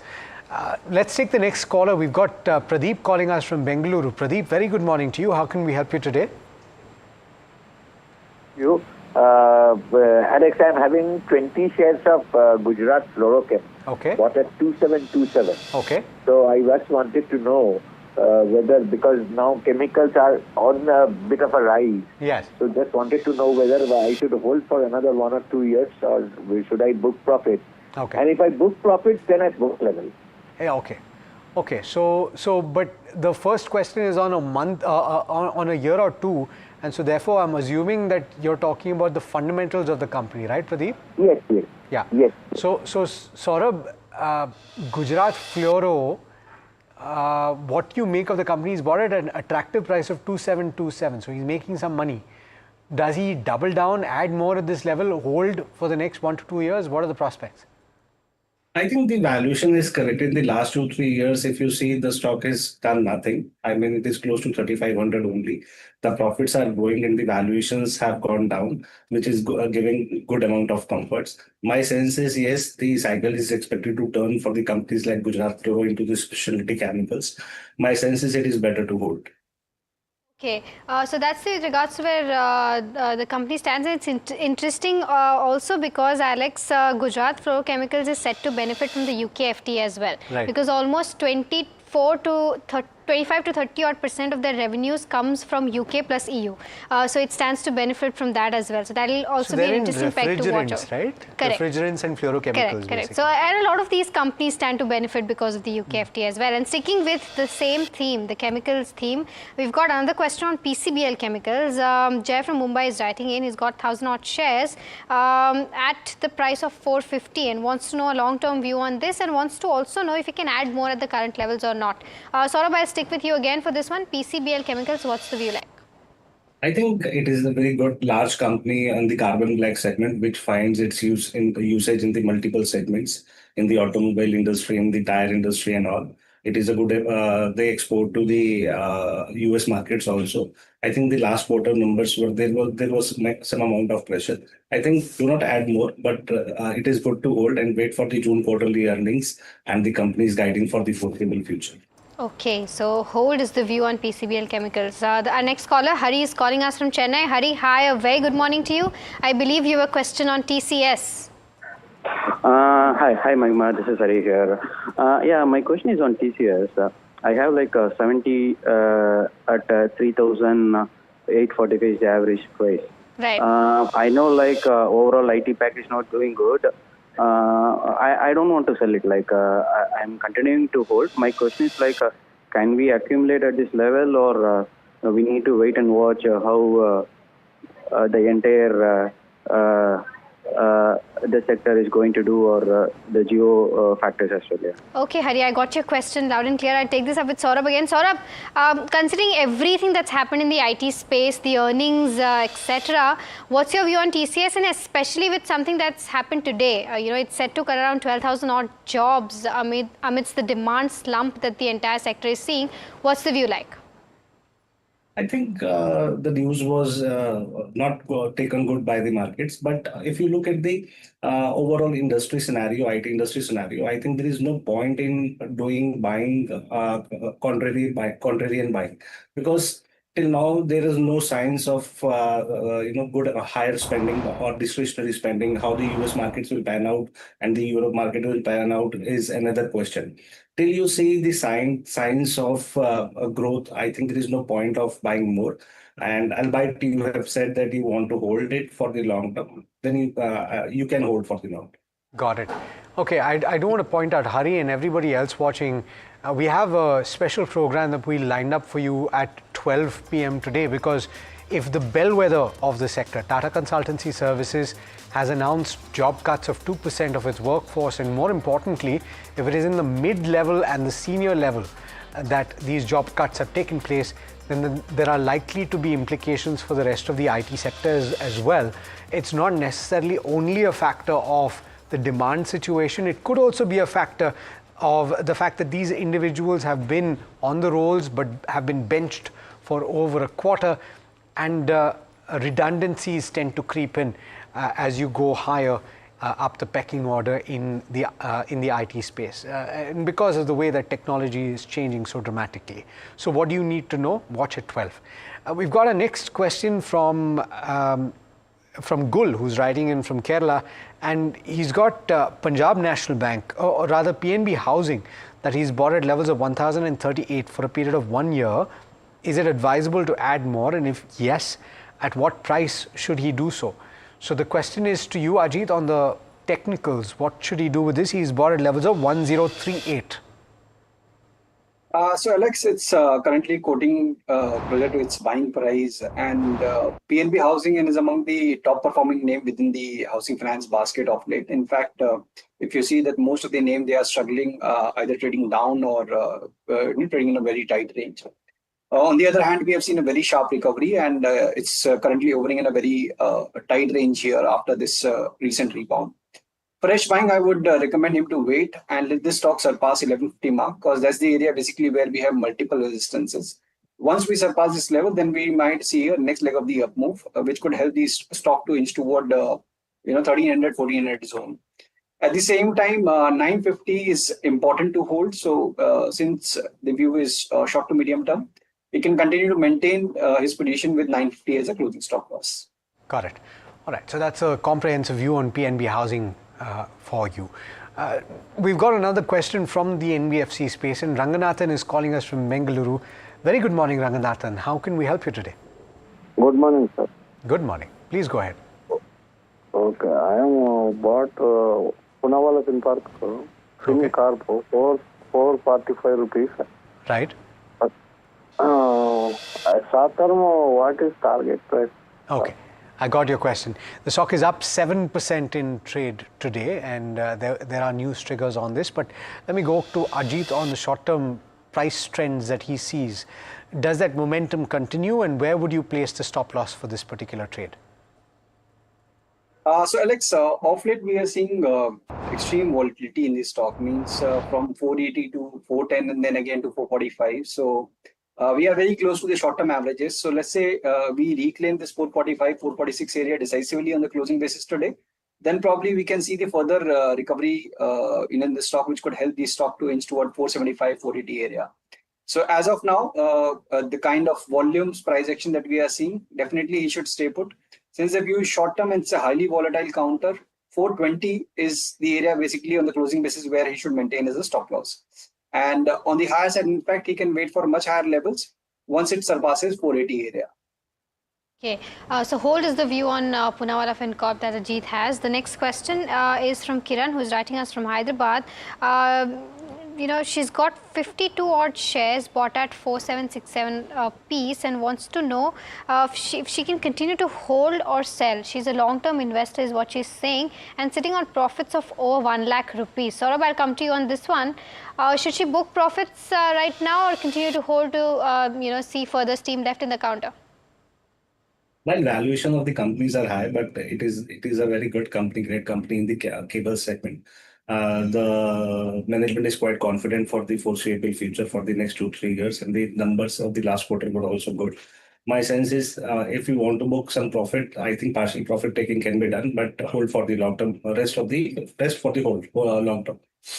Okay, so partial profit booking could be on the cards, but you can continue to hold from a longer term perspective. All right, our next caller, Sriram, is calling us from Chennai. Sriram, hi, a very good morning to you. How can we help you today? Very good morning, and I'm returning to NDTV Profit question after 6 months. I've not been there. Thanks and nice to meet you all. We are so glad that you're back, Sriram. Oh yeah, thanks so much. My question is, I have some shares of ICICI Bank and HDFC Bank, about 200 shares, which I bought some time back. Now I have some funds. Question is, which one should I invest, ICICI or HDFC Bank over a long term? Okay, got your question, Sriram. I'll take this up with Saurabh again. Saurabh, your view. Should he add more of ICICI Bank or HDFC Bank? I think out of the two, I like ICICI the most. I think the quarterly performance is great, quarter on quarter from the last so many quarters. In the case of HDFC Bank, yes, the growth is likely to resume after the merger, and there was a bit of lean period, but the stock has done quite good. Out of the two, my priority would be ICICI.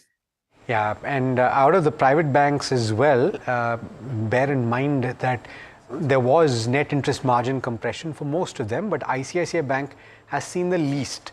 But do bear in mind, of course, that valuations also come into play. And okay, very quick question, Saurabh, since we're on the subject of private banks, Kotak Mahindra Bank taking a bit of a beating today, and price to book is what a lot of people look at. It's trading at what, trailing 2.7 times now maybe, or 2.8 times. Compared with historical valuations, it's very attractive. Do you think that it can bounce back, and would you bottom fish, if at all?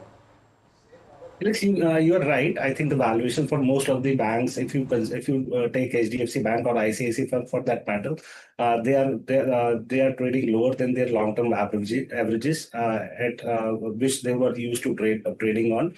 I think the market is more the investors are more likely to see the interest is where the growth is, where is the balance sheet is doing great, and how the growth profile is likely to pan out. In case of Kotak Bank, there was a good amount of disappointment because of the good compression in the net interest margin. And the bank has also highlighted about some kind of stress in segment, which is likely to continue in the next quarter also.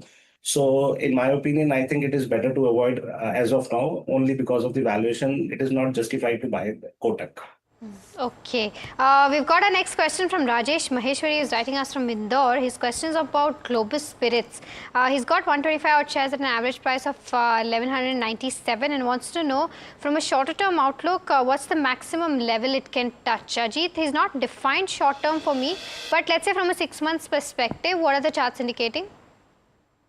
So Mahima, it's almost V-shaped rebound, means from 950 to 1300 levels. We are very close to that mark. And in the past two instances, from last almost 3 years, the stock failed to cross this hurdle around 1350, 1370 area. If the view is short term, I would definitely suggest to book at least partial profit around that zone, around 1340, 1350.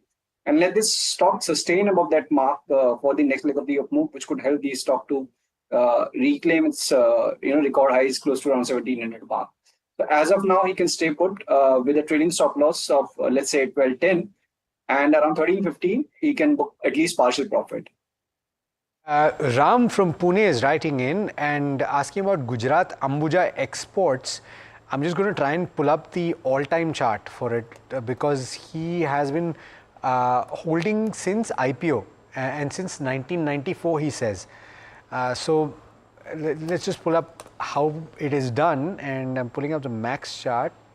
It is up. Oh wow, okay, so I can't even talk about this in terms of a percentage because it is 28,737%. So there's no point really talking about percentage. I'm hoping that it doesn't form a very large portion of his portfolio.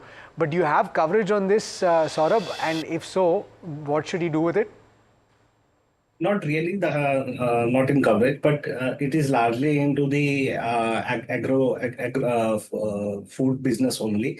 And there is a lot of volatility in the business. On the valuation side, it looks like it is on the value side. So my sense is, if he's holding for such long term, I think it is better to wait for more. Okay, I must say Ram is smart enough. He's not given us the quantity yet to determine the price, the kind of profits that he's making. So Ram, if you're listening to this, do send us the kind of quantity that you're holding on Gujarat Ambuja exports. And this is another counter that could benefit from UK FTA trade deal. Keep that in mind. All right, we've got our next caller. Gautam is calling us from New Delhi. Gautam, hi, a very good morning to you. How can we help you today? Hi, very good daybreak for you. My question is very simple. It's about Finolex pipes of Finolex Industries and Finolex cables. You see, I have, my wife has 500 shares of Finolex cables, from a very old time, a long time in fact. Okay. And Finolex cables I have bought recently, but that's in scores, that's all. But the thing that I want to know from you is, what is the kind of management commentary about them? Because what I find is it's in a band. Finolex cables is in a band from 200 to 220 or something, and cables is between 850 to 900, 950 or something. What is the evolution? These are long-time companies. They are good names. They are established organizations. Right. What is the reason for their I can't see a positive volume growth in terms of you call it parameters like market share, penetration, or whatever. Correct. And also in terms of technology interventions in today's world. Right. Right, Gautam, got your question. I'll take this up with Saurabh quickly. Saurabh, the point that is made is quite valid because competition is heating up in this space quite significantly, and that's probably one of the reasons why market shares and volumes are not growing up. What's your view like? Would you recommend him to continue to hold this from a longer term perspective, and what's the view like? See, on the valuation side, if you look, it clearly looks like it is a value buy only. But if you see in the markets, these companies being so old were not able to stand tall in case of competition. The companies like KEI, Polycab, Havels have gained a lot of market share, and these companies haven't marked their presence in entire their business arena. So that is the reason I think there is a lot of gap with respect to the valuation. Those companies are trading around more than 10 times, 15 times to book value, and these companies are trading close to their book value only. See, when you are investing in the markets, you are investing for the growth, and when the growth is not visible, the market does not give valuation unless and until these companies finds the way to grow and prosper. Till then, I think we will not see any kind of valuation re-rating. So yes, on the valuation, it looks like a value, but if you are looking for the growth, go for the companies who are gaining market share. And do have a look at the cable companies that have posted numbers. Apart from Finolex, you had quite a few bumper results that came through in the first quarter. It is time now for the rapid fire segment, which, as you know, is where we throw as many questions at our experts over the course of 2 minutes. The first one is on Datamatics, and this is Ram Rao from Pune. He's asking whether to hold for a 6 to 8 month time frame. His buy price is 53.8 rupees. Ajit? No, this can't be right. 600 rupees. 600 rupees. 600 rupees. Apologies. Right. So still, Alex, it's a fresh breakout. Stock is up. So definitely hold 840 closing basis stop loss and keep on trading stop loss on the rise. Okay, Lodha Developers is the next counter. Seema from Jodhpur is asking this question. Wants to know if numbers were good, why is the stock down? Saurabh, is ban dips the good is a good opportunity on this counter? I think it is a good opportunity. The management has guided for a long-term growth. Actually, it's a hold. Did buy at 53.8. Congratulations to the viewer. Neeraja has got a question on SBI cards, bought at levels of 935, looking to hold or sell for a period of 3 months. Ajit? SBI cards hold 820 stop loss, 920, 940 target area. Okay, Tilak Nagar is the next counter. Sriram from Visakhapatnam wants to know if this is the right time to buy. Your view on the charts, Ajit? Looks overbought. Wait for consolidation. Okay, and the next one is on Deepak Nitrite. We've got a question saying that they've bought at levels of 2,961 rupees and holding at no profit, no loss. So should you wait for 2 months? Ajit? Exit.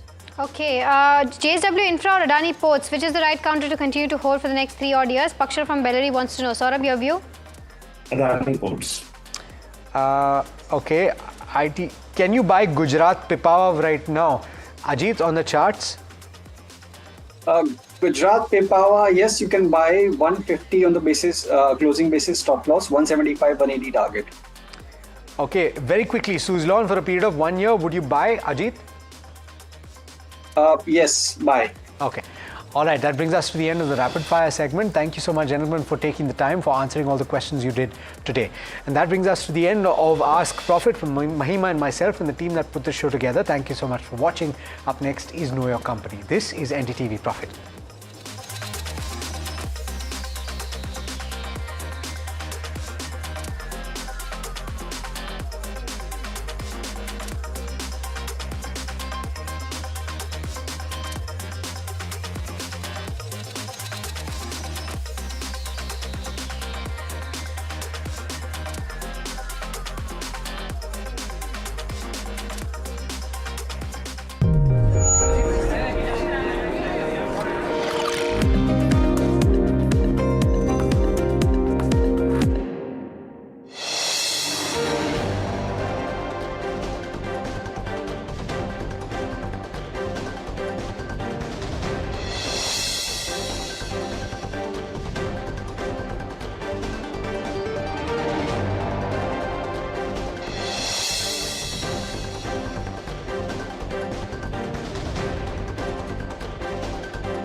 That's huge. That is a biggie. It's out of there. Gold plus clear glass, पार हो या near, सब कुछ दिखे clear. Hello hello बोलिए madam, डब्बा trading कब से चल रहा है पता है मैडम आपको? हम और आप तो जन्म भी नहीं हुआ था हमारा। We investigated a shady advisory firm that has spent big bucks on advertising on the front pages of national dailies. ये आपको बिल्कुल उसका ऐसा हल्का सा भी खौफ नहीं है? मैडम एक बात को खौफ किस लिए रखना चाहिए ये तो बताओ, कौन सा गलत काम कर रहा हूँ मैं? After our report, we also saw NSE came out with a cautionary circular to the investors. Market Regulator Securities and Exchange Board of India has also come out with a release talking about the actions that it has taken. Cyber complaint has also been filed against the entities involved in this entire Dabba trading scam.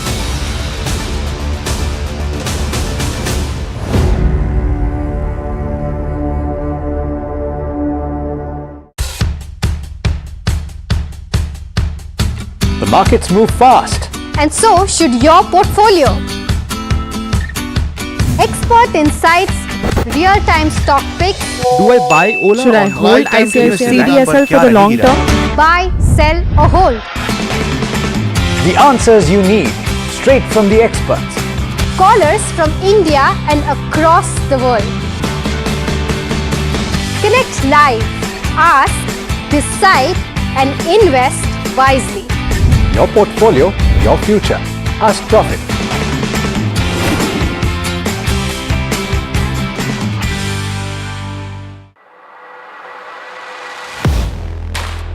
Do you really know the company you invest in? What is the real picture behind presentations and claims? Is the outlook as rosy as the company claims? Know Your Company, powered by NDTV Profit Research, shines a light on the biggest stock market movers.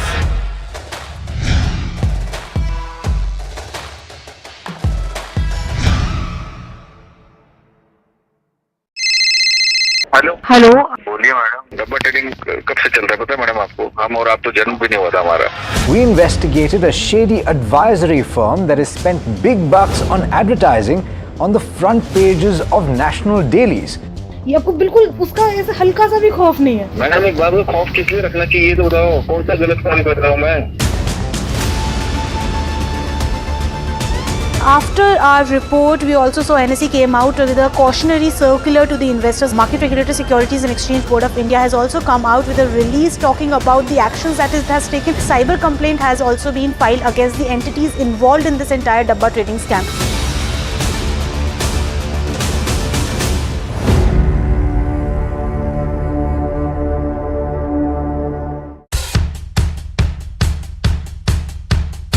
The markets move fast. And so should your portfolio. Expert insights, real-time stock picks. Do I buy Ola? Should I hold CDSL for the long term? Buy, sell or hold. The answers you need, straight from the experts.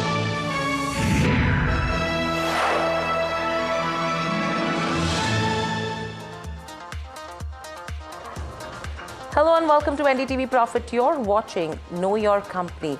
Today on KYC, we are looking at Lodha Developers.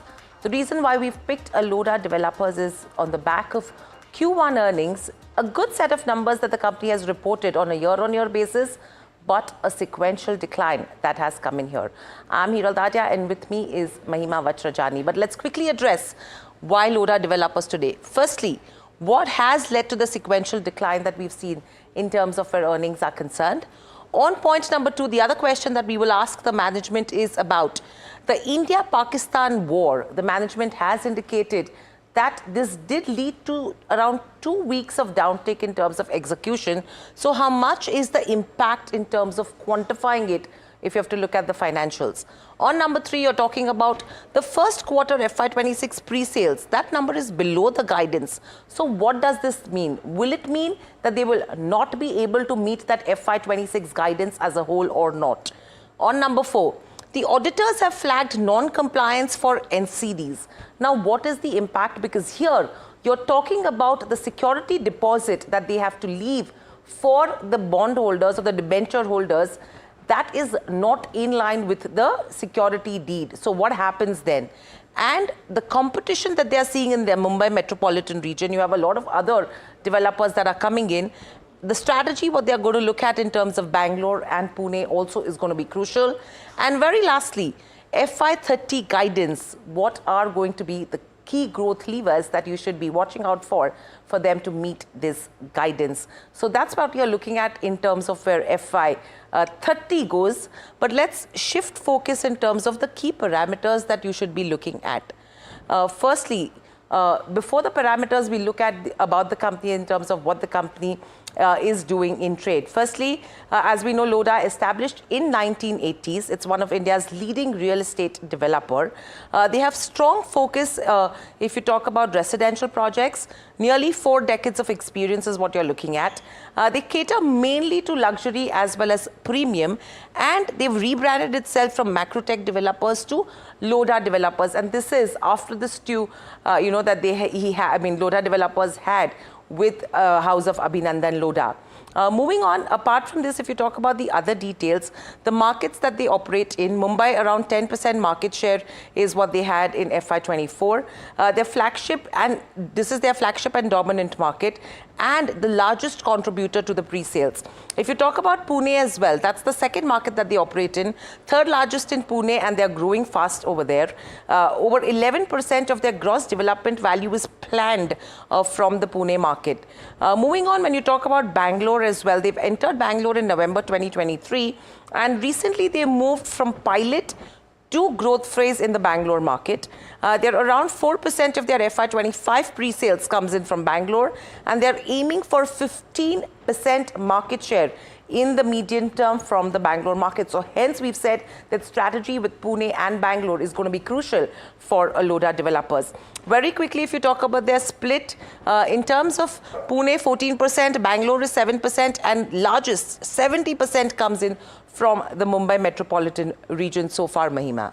Right, so it's interesting because almost 75, so a lot of concentration in the MMR, which is actually heating up in terms of competition. So that's an interesting question to ask the management as to how competition is shaping up. But in terms of the key offerings, of course, residential real estate is their core business. Luxury premium is something that they concentrate on only in luxury and premium housing.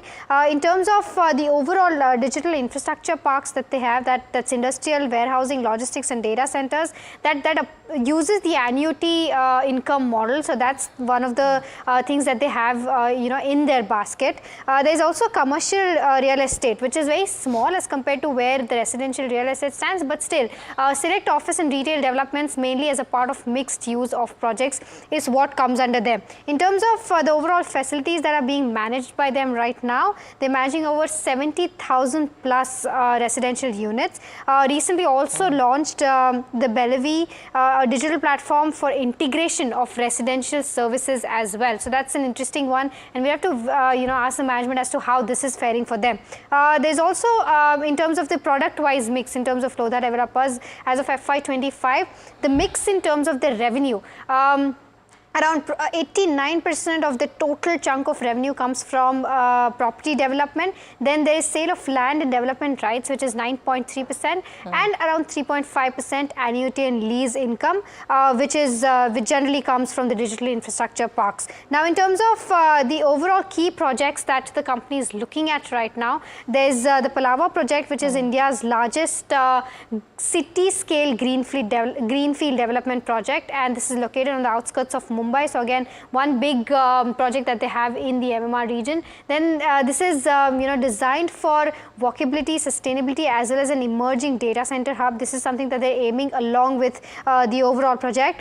In terms of the Upper Thane region, that's the another Upper Thane project, which is another big project on their cards, which is a large township development positioned for long-term and high margin growth. So this is something that is going to be a margin accretive project for them. And then there is one Lodha Palace, which is 100% renewable powered, grade A commercial complex, and it's one of the company's headquarters as well. So this is going to be a very interesting project to watch out for. This is everything that one needs to know about Lodha developers so far. Absolutely, and I think the key from here on is going to be the rating parameters that we are going to discuss right now for knowing Lodha.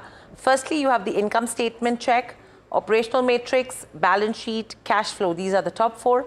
Moving on, we will be talking about their shareholding, their street credentials, the street coverage, as well as the outlook that the company has from here on.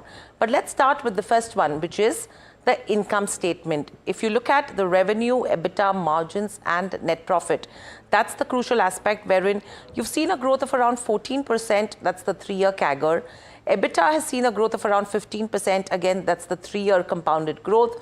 Margins have been in that range of 35 to 36%. So that there you've seen some bit of stability that has come in. And the profit has grown faster than your revenue, which has seen a growth for almost around 30% on a 3-year compounded basis. So a strong number coming in on that front. Your margin trajectory, if you talk about it, that range again has been between 31.4%, which they achieved in FY23, to a high of around 36.1%, which they achieved in FY25.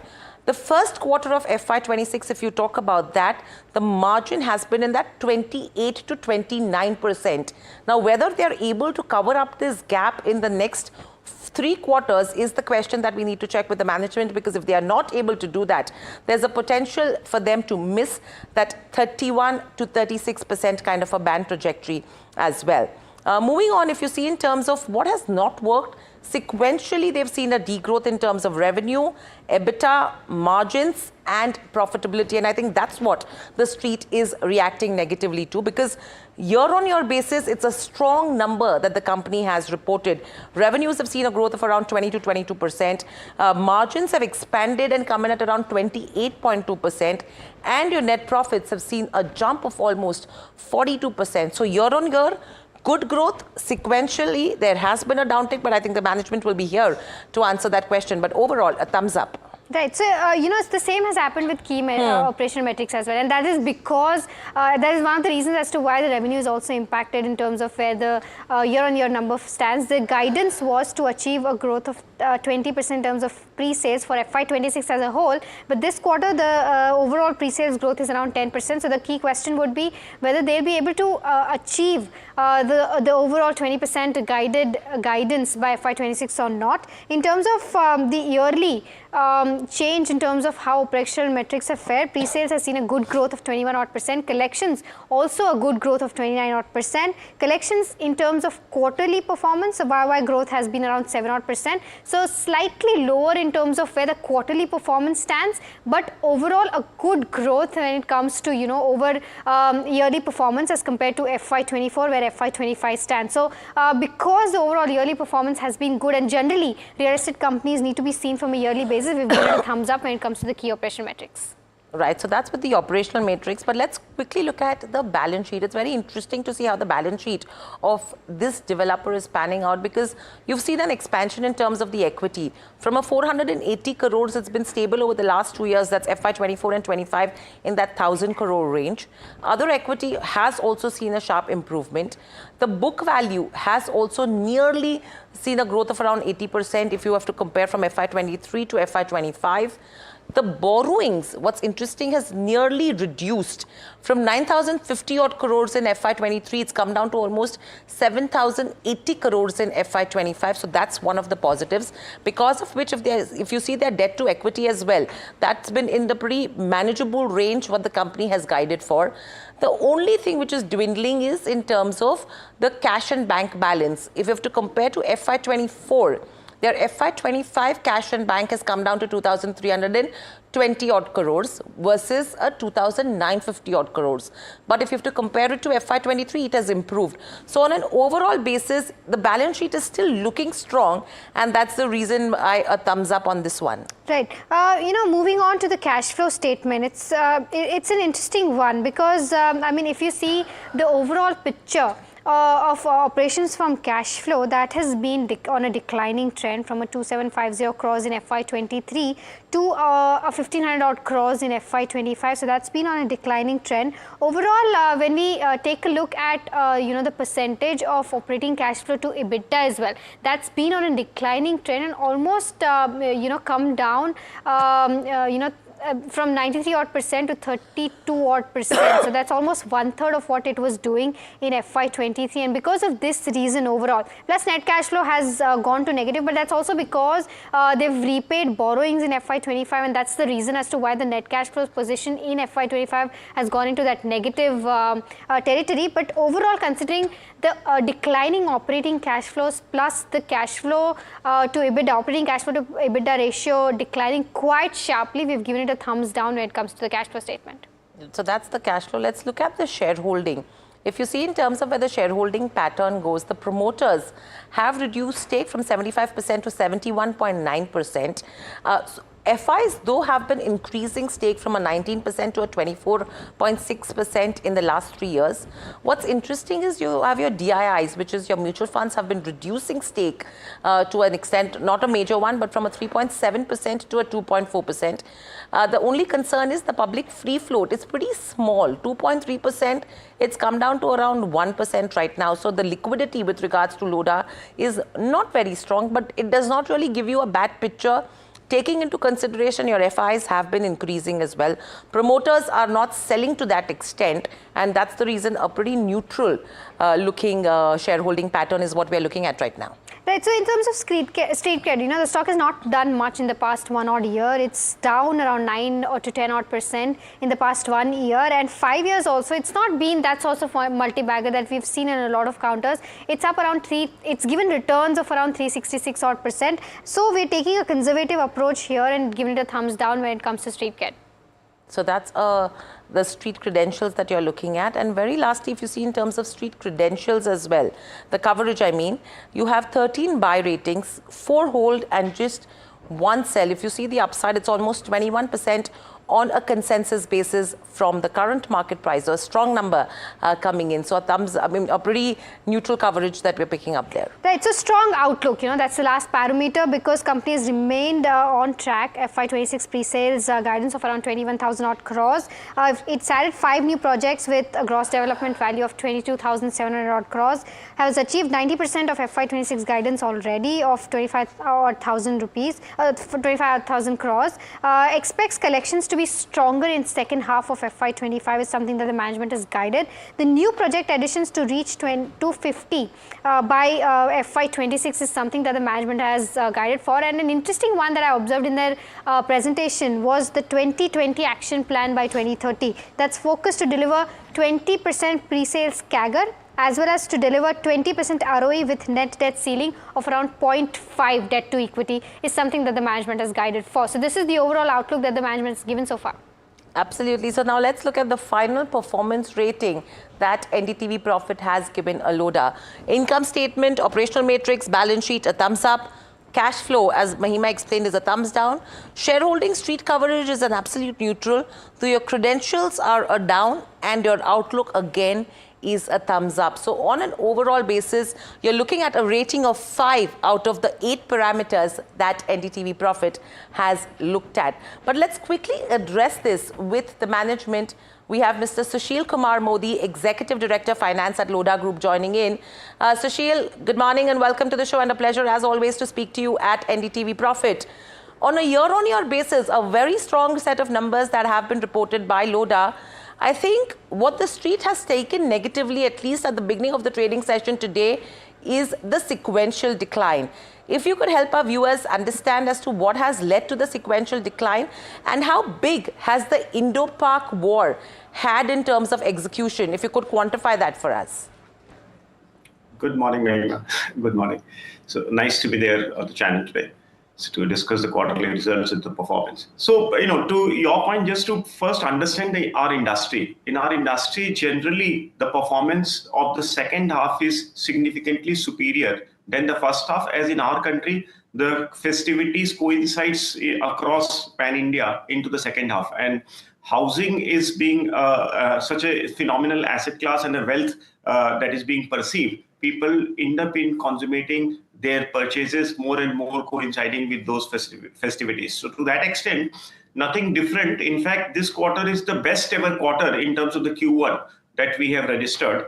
and pretty much on track to deliver 40 to 45% of our yearly guidance in first half, just like any other year, and the rest 55 to 60% to come into the second half. So there is nothing perhaps that is unusual that one would notice when you see the performance, be it the pre-sales, be it the collection or our business development. In any case, you would have picked up the business development side. We ended up in doing 22,700 crore, which is 90% of our yearly guidance in the very first quarter itself, which enables us to kind of enhance our launch pipeline further, which at the beginning of the financial year, we had indicated to be around 18,000 crore.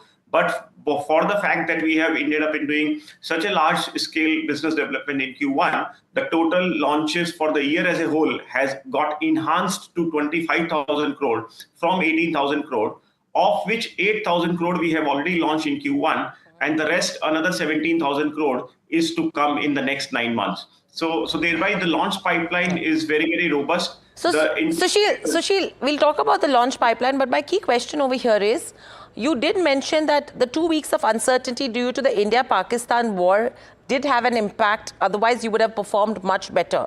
If you can quantify that impact for us as to how much is that going to be?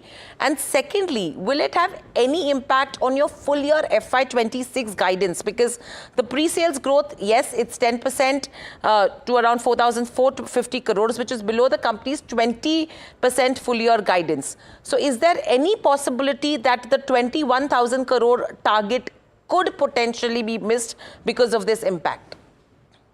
So you said right. So to the extent our business being so granular, wherein we look for our sales week on week basis, and in fact, our business perhaps amongst in the industry is one which is less and less to talk about the launches, but more and more to talk about the sustenance sale that we achieve week on week. Our sustenance sales up till last year was more like 250 odd crore on a weekly basis, which we have now enhanced and getting to the trajectory of more like achieving 300 crore. So if you see that, then to the extent we had some bit of a geopolitical tension within the country in last quarter that we are all aware of, automatically to say that the consumers' ability to move around or think about consummating their purchases has got depleted then in those 2 weeks, and to that extent the sales of those 2 weeks did got impacted. So isn't it fair to say that perhaps we could have achieved another 3-4% higher sales, and thereby instead of growth of 10% potentially would have been more like 13-14% growth YOY? Yes, definitely it would have been possible, but nonetheless, knowing pretty well that the 9 months are still ahead of us and the launch pipeline being so strong, the interest rate trajectory having gone down significantly, as we know, RBI has reduced the interest rate by around 150 bips in last 6 months, right? And the income tax benefit also kicked in this year by the government. Correct. So all of those combined creates a phenomenal environment for a brand like us to deliver and capture the demand that is humongous sitting into the country. So we remain absolutely confident of achieving 21,000 crore sales guidance that we have given for the year. Okay. Mr. Modi, just want to get your sense on competition. Just give us a sense of what's the kind of market share right now that you garner in the MMR region, and considering the entire space of MMR region is heating up when it comes to competition, especially in the luxury and premium space, what's the outlook like? Do you see some threat when it comes to competition? Frankly, we need to understand the industry a bit differently. The fact of the matter is this industry is going for a robust consolidation. The consumer, having burned their fingers big time in pre-COVID era, is no more buying from any tier 2 developers, and which is what has created a phenomenal opportunity for the tier 1 top-notch players to kind of come in and take that market share and consolidate this industry, which obviously is healthy. So much so that pre-COVID, perhaps we were more talking about just touching double-digit number in terms of the consolidation, which has now, at the end of the last year has come to around 30% handle. So which is very healthy, and we are moving towards furthermore consolidating. So to that extent, some of the players, and in fact, that's a bit of a crisscross, right? The players from south or north coming to Mumbai, or Mumbai players going to beach south or or north, including us. We have gone, as you know, is into the south in Bangalore and doing phenomenal. In fact, we have now entered into the growth phase in Bangalore, where we are aiming for doubling our sales in the current year in Bangalore to achieve more than 2,000 crore perhaps. So to that extent, it is healthy. It kind of it takes away the market share and make the so-called tier 3 and tier 4 players out of the system and creates a healthy pipeline, thereby the supply and demand all being sanitized. So that's healthy. Okay. Sushil, my last question, compounded growth and a ROE of 20% with net debt ceiling of 0.5 times debt to equity, which you're way below that right now. So that is one aspect. And the second question from my side to you is, in terms of the NCDs, auditors have put out a red flag that the security that is needed to cover the NCDs has not been enough this time around. What would you have to say on that? So you have few questions. So to start with, in terms of end of the decade, our guidance of achieving 50,000 crore sales, which is nothing but achieving 20% CAGR growth year on year. And to that extent, we remain confident because we have set the stage for ourselves to be only looking for 20% growth, not higher than that, though the opportunity perhaps exists. And which also will come as a combination of potentially 5, 6, 7% from a price growth year on year, ensuring that the prices remains affordable and robust in the ecosystem, enabling the consummation of the purchases from the consumer side. That allows us to have only seeking more like 13 to 15% of a volume growth.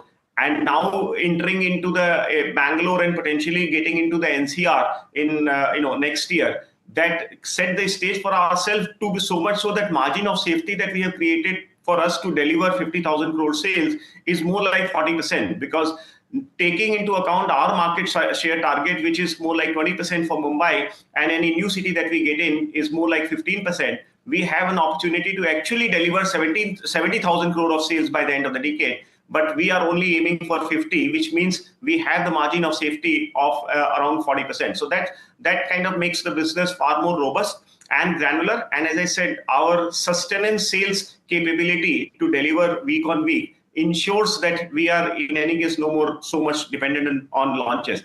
If you look at overall environment where the interest rate trajectory in the country is so low, the inflation is all in control, that is the effective setup that this industry needs. And the fact that the home ownership in the country of an organized housing in any case is more like 22-25%. This is perfect set to kind of grow with the economy growing anywhere around 6-7%. So Sushil, all of that said and done, what about the auditor report which is stating the security cover available for debenture holders against the outstanding listed entities is not in line with the debenture trust deed? What would this mean and where is the discrepancy? Frankly speaking, that is our strength, right? Because we have got the AA rating from all the rating agencies, starting from CRISIL to ICRA to India rating. That suggests that now the lending ecosystem, be it banking ecosystem or a capital market, in fact, now NCD, when you talk, that means it is getting into the capital market, which we have commenced now to diversify our debt pool of capital that we want to be keeping, which in any case is very conservative. So that doesn't need that much amount of security, which in the erstwhile period, perhaps a lending fraternity would have been looking or expecting from Lodha. So that's kind of is a strength of ours, and which is what you see in terms of our cost of fund, which has gone down by 40 bips in this quarter. In last 3 years, every quarter our cost of fund has continuously going down. In fact, our newer debt is now being raised below 8%, while the exiting cost of overall debt weighted average was more like 8.2. So that means you are going to further see continuously every quarter our cost of debt continuously going down. Just to kind of set few things right, because I saw you indicated our margins are going down. That's not the case. Our EBITDA margin adjusted with the interest, because in our P&L cost of goods sold, there is an interest element also because of the accounting issue that is there. If you strip that out, then actually our EBITDA margin for the quarter was around 34%, which is pretty much in the band of the 31 to 36 that you were mentioning. Correct. So 31 to 36% is the band, and it's in line with that if you have to remove and change the accounting method. But thank you, Sushil, so much for joining us on the show and sharing the views, and that gives a clarification that in terms of the security cover for the NCDs, that's not an issue, and that's a positive that the management is looking at. But completely out of time, but that it's a wrap on this edition of Know Your Company. Please stay tuned to NDTV Profit for more. In fact, the next breaking is TCS cutting jobs, a special show by Tamanna Inamdar on NDTV Profit.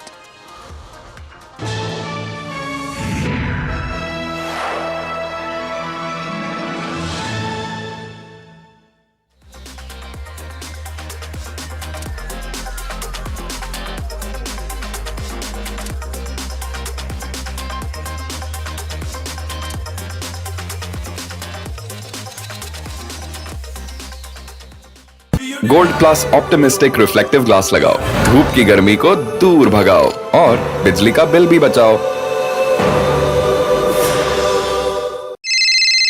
Hello बोलिए madam, डब्बा trading कब से चल रहा है पता है madam आपको? हम और आप तो जन्म भी नहीं हुआ था हमारा। We investigated a shady advisory firm that has spent big bucks on advertising on the front pages of national dailies. ये आपको बिल्कुल उसका ऐसे हल्का सा भी खौफ नहीं है। मैडम एक बात को खौफ किस लिए रखना चाहिए तो बताओ, कौन सा गलत काम कर रहा हूँ मैं? After our report, we also saw NSE came out with a cautionary circular to the investors. Market Regulator Securities and Exchange Board of India has also come out with a release talking about the actions that it has taken. Cyber complaint has also been filed against the entities involved in this entire Dabba trading scam.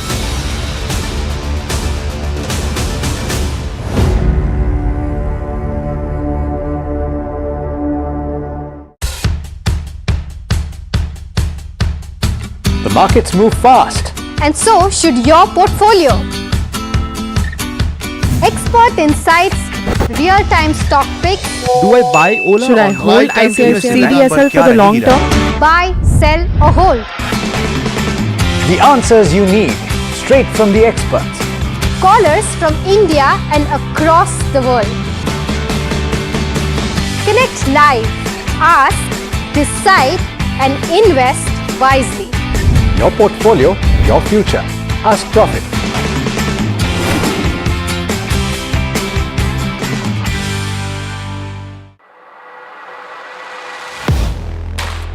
Do you really know the company you invest in?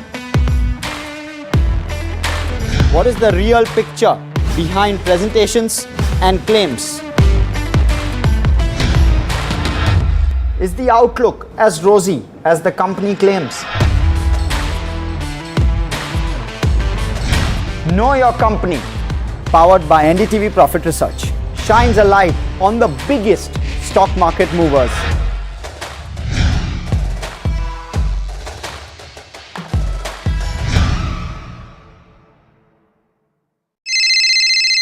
Hello बोलिए madam, डब्बा trading कब से चल रहा है पता है madam आपको? हम और आप तो जन्म भी नहीं हुआ था हमारा। We investigated a shady advisory firm that has spent big bucks on advertising on the front pages of national dailies. ये आपको बिल्कुल उसका ऐसे हल्का सा भी खौफ नहीं है। मैडम एक बात को खौफ किस लिए रखना चाहिए तो बताओ, कौन सा गलत काम कर रहा हूँ मैं? After our report, we also saw NSE came out with a cautionary circular to the investors. Market Regulator Securities and Exchange Board of India has also come out with a release talking about the actions that it has taken. Cyber complaint has also been filed against the entities involved in this entire Dabba trading scam.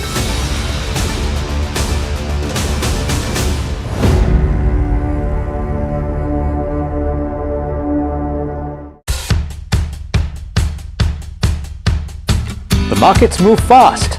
And so should your portfolio. Expert insights, real-time stock picks. Do I buy Ola? Should I hold CDSL for the long term? Buy, sell or hold. The answers you need, straight from the experts. Callers from India and across the world. Connect live, ask, decide and invest wisely. Your portfolio, your future. Ask Profit.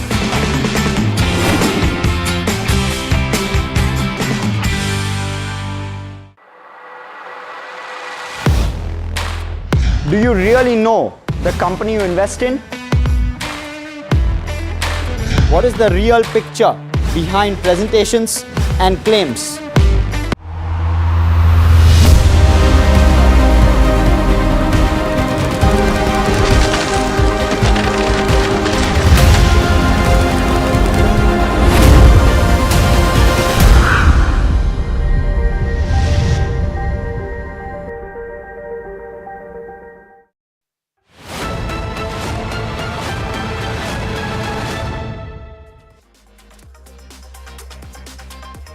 When India's most trusted IT giant slashes 12,000 jobs, it's not just a concern limited to a single company, but perhaps sounds the warning bell for the entire IT industry and policymakers at large. Tata Consultancy Services, India's flagship tech titan with over 6 lakh employees globally, has decided to lay off 12,000 of its employees. That's about 2% of its workforce. It is its biggest ever job cut in history. Among those affected will be including mid and senior level management roles. Now, without explicitly blaming artificial intelligence for the job cuts, TCS has said the decision was part of a broader plan to become quote-unquote future ready, involving realignment of the workforce, AI deployment at scale, and new investments in next-gen technologies and markets. And if you look at some of TCS's recent moves, it all comes together. This is clearly not an isolated incident, points perhaps to larger troubles that have brewing for a while. In the Q1 earnings con call, for example, TCS announced that it will delay wage hikes due to global uncertainties. Earlier in Feb, it reduced the quarterly variable pay for senior employees. It also tightened its bench policy, which now mandates at least 225 days of billing every year for employees, with the permitted bench time being reduced to a maximum of 35 days. The company was also under fire from the Labour Ministry for delaying the onboarding of 600 lateral hires. Now, for an industry that was once the beacon of job security, upward growth and mobility, this is truly a rude awakening and raises serious questions, because it's not just about TCS. Is this a transition to AI that we're seeing playing out? Will we see mass firings in other top IT companies as well? Are we going to hear from other bellwethers next? Is the firing of mid and senior level roles indicative of cost saving, or something much more?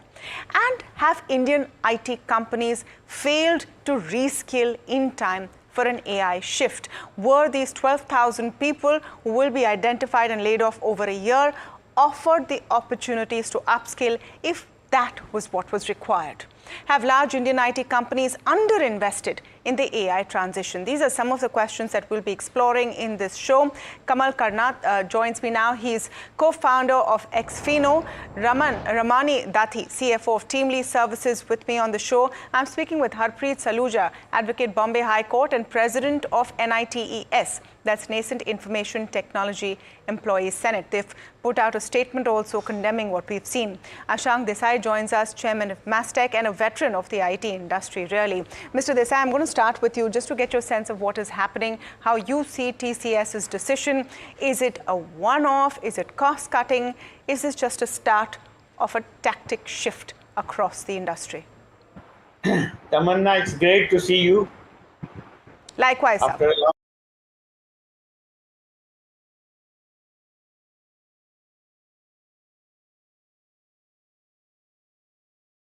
to look at IT industry over last 30-40 years, which is where I come from.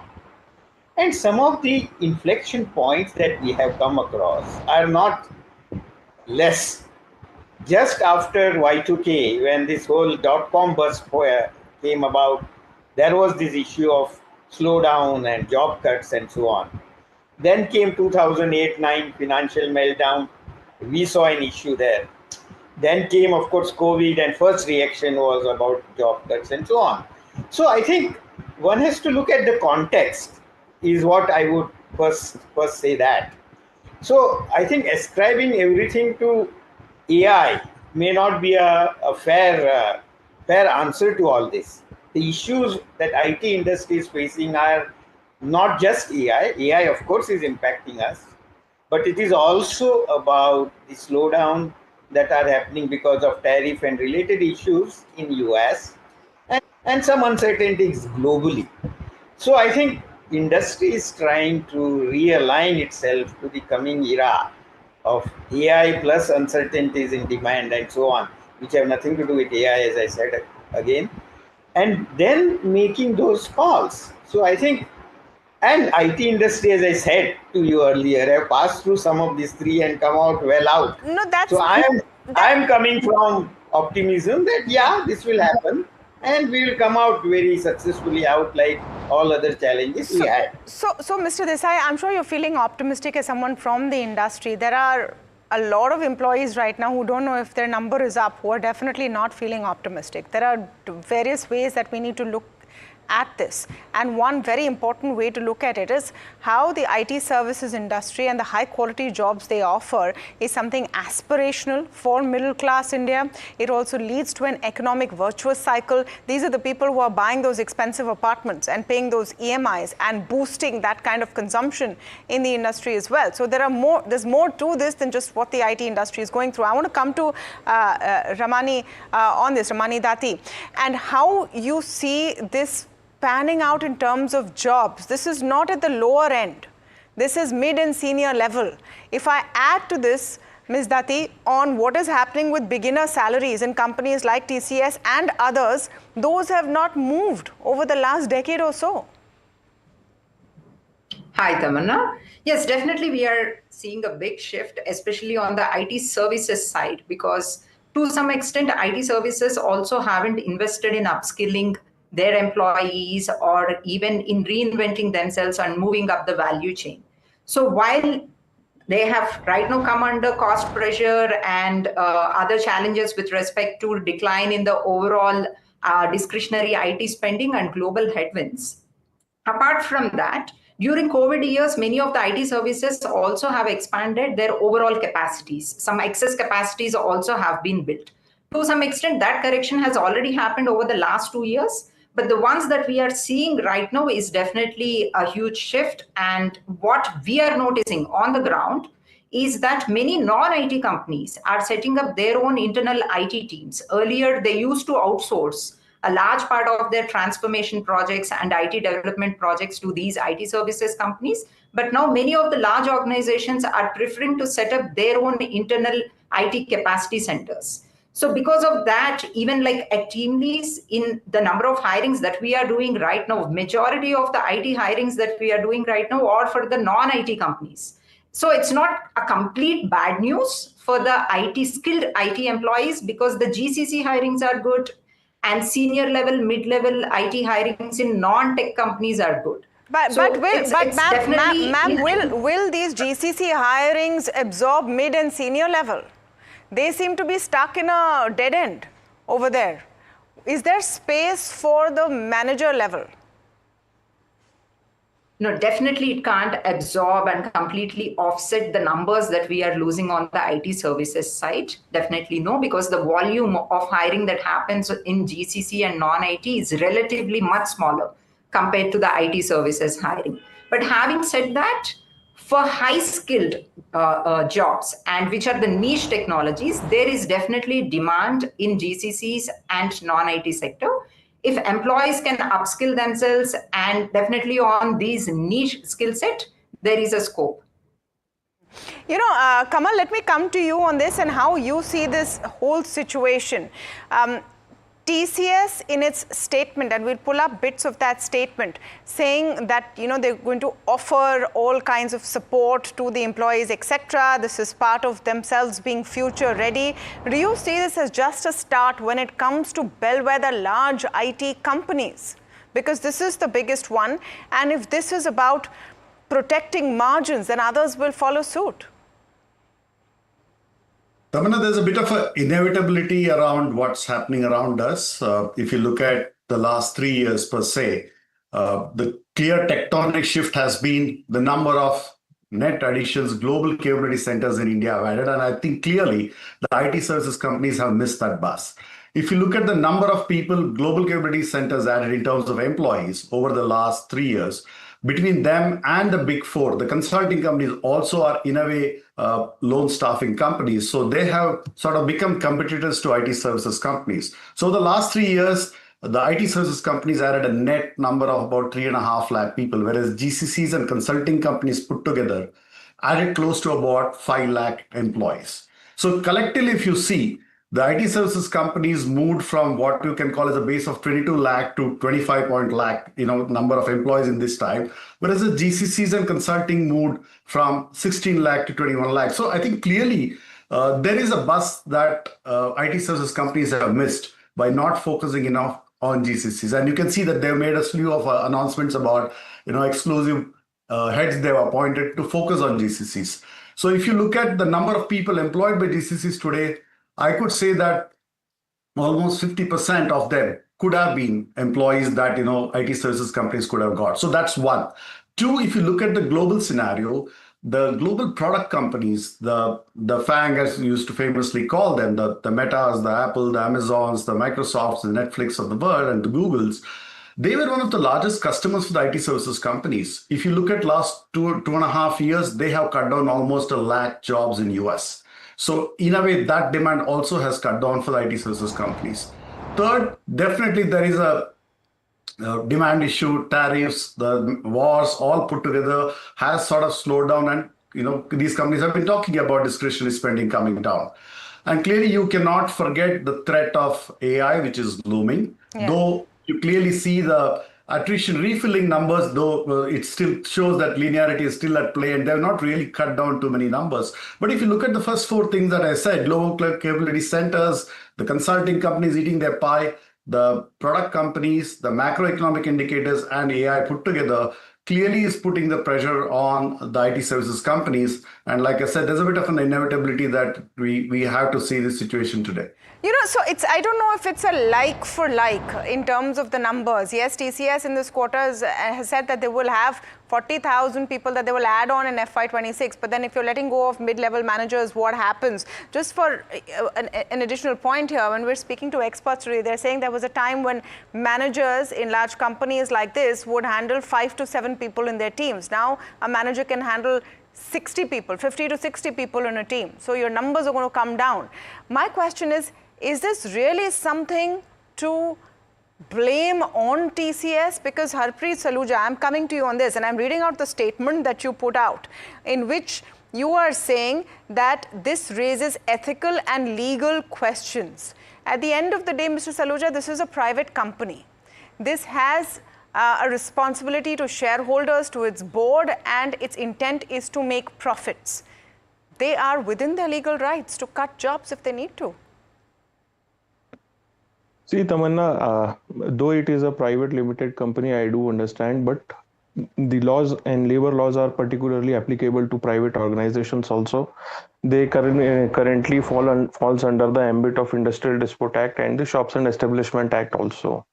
Particularly, every TCS office across every district might have registration and license under the Shops and Establishment Act from particular Labor Commissioner office. So coming to the legal perspective, yes, the laws are applicable to them. The retrenchment, if these lays off, if the lays off are done without the prior permission of the government, whether it is a private company or a government organization, they need to take a permission under this act from the appropriate Labor Commissioner office and authorities before initializing these layoffs. Once they permit the layoffs, then the company can go ahead and do the retrenchment. Coming to the human perspective of these, it is just not 12,000 is just not a number on Excel sheet or a spreadsheet. These are 12,000 jobs and 12,000 employees who are human capital to this organization. And if we are particularly talking about the mid and senior level management, these people have spent approximately 5 to 10 years or more than 10 years, tenure in this organization. They have given their blood and sweat. They have given the best possible years of their lives to this organization. And what the organization is giving back to them on a Sunday afternoon, you are just sending one email to the employees that we are trying to get future ready and we are just laying you off. Mr. Saluja, this is not an email to employees. They have not started the process and identifying people. No, they have sent. They have sent an email yesterday on 27th of July. Okay. It is on employees portal. I have gone through that and I can share it with you as well. So okay, so please share it. But Mr. Saluja, have employees individually started getting notices from TCS? And no, they are saying that it is spread over for financial year 25-26, but they have already started the process. They have put people on bench and they are pressurizing the employees they're forcing them to resign just to mitigate this retrenchment section from the Industrial Dispute Act. They are pressurizing the employees to resign on their own. They have, this is an unethical and illegal practice that we are setting up people on 35 days notice period, that within this 35 period, if you are not able to come out of the bench and if you are not able to find out the appropriate projects, then you will be, terminated from the job. Okay. And this is highly unethical. And one point I would like to make clear, see, Tata, just not talking about Tata Consultancy Services, the whole Tata group is a very big conglomerate. So, for every Tata company like Tata Steel or any other Tata organization, there is a separate IT department. So for these 12,000 people, why there is no opportunity of redeployment given to other organizations within the Tata group only? Mr. Saluja, but this is not a government organization that they have to, redeploy people. They have a choice not to. I think what we're talking about is, and let's be very clear, we are not saying that TCS is not well within its rights. In fact, maybe a lot of IT analysts we talk to are saying this is great for those who hold the stock, because this means the balance sheet will be healthier. But there's a very real human cost as well. I'm trying to understand from the jobs purview. And let me come back to you, Ms. Dati, and a reaction, if you can, give to some of the points that Mr. Saluja made. The way this has been done, do you think there's a requirement to understand if there were enough attempts at reskilling? Because clearly, a company of the size of TCS will have to continue to hire people with talent. We've heard that again and again. Specific talent will be required. Should there not be an attempt at least to reskill those who are existing within the organization and see if they make the cut? So Tamanna, to our understanding, definitely attempts have been made to upskill their existing employee base. Otherwise, this number would be much larger. So right now we are only talking about 10 to 12,000 numbers. So if not for the internal L&D programs conducted by these large IT services, the number can be much larger. Also, I want to highlight the fact that almost after 6 to 7 quarters in a row, this is the first quarter where we are seeing green shoots in terms of new hirings being done for IT services companies. So this includes TCS, Wipro, and other large IT services companies. So that means they also have started hiring new talent, definitely at mid and senior, not much at senior level, but definitely at entry and mid level. And to accommodate this cost, maybe they have to take some amount of restructuring in existing base. I completely understand the implications that it will have on the employee side, but in terms of organization, to some extent, they have made efforts in upskilling their talent base, and now they also have started hiring new employees. In terms of the demand that you're seeing for talent within IT companies, has the requirement changed? Ms. Dati, has it changed? What does this mean for those who are right now preparing themselves for these jobs? No, in terms of hiring, the numbers are much lower what it used to be 2 years before this overall IT headwinds. The numbers are still very small, but it's a good recovery because, as I said, almost after 6, 7 quarters, we have started seeing some green shoots. And in terms of skill set, right now, they're largely at higher end skill set, and mainly areas like cloud security, AI, ML related jobs, and niche technologies, new age technologies is where we are seeing jobs. The traditional coding and DevOps, we are not seeing that many new open positions at this stage. So then my question to you, Kamal, is what happens to all of those coders who are training out there? How does this work out? And my question there for Kamal Karant, how does this work out? And going forward in absolute terms, will companies just need much, much fewer people to do the same work in terms of IT companies? Maybe the indicator of most of the companies that we speak to is that we might need lesser workers going forward. But when you look at the open jobs, Tamanna, out there, we're looking at a steady number of IT open jobs. And specifically, if you look at the last 6 months, we have seen a kind of a stagnation of open jobs. In fact, what used to be almost 122,000 tech jobs that was open in, let's say, in Jan, the June numbers are at about 1 lakh numbers. So you can clearly see that, it is sort of coming down. So that's one part of it. But you still, on the positive side, if you see, you can still say there are 1 lakh open jobs in the tech sector. 65% of them are from IT services companies.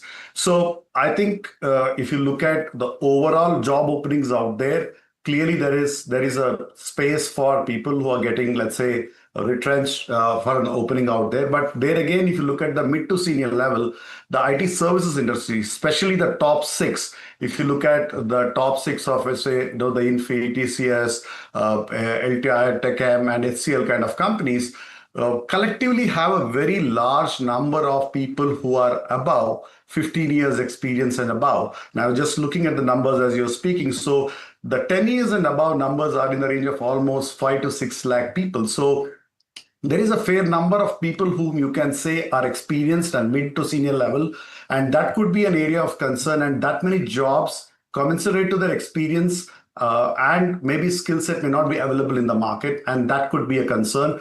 As far as people who are younger, the number of job openings for them, between the 4 to 10 years experience range is still higher in the market.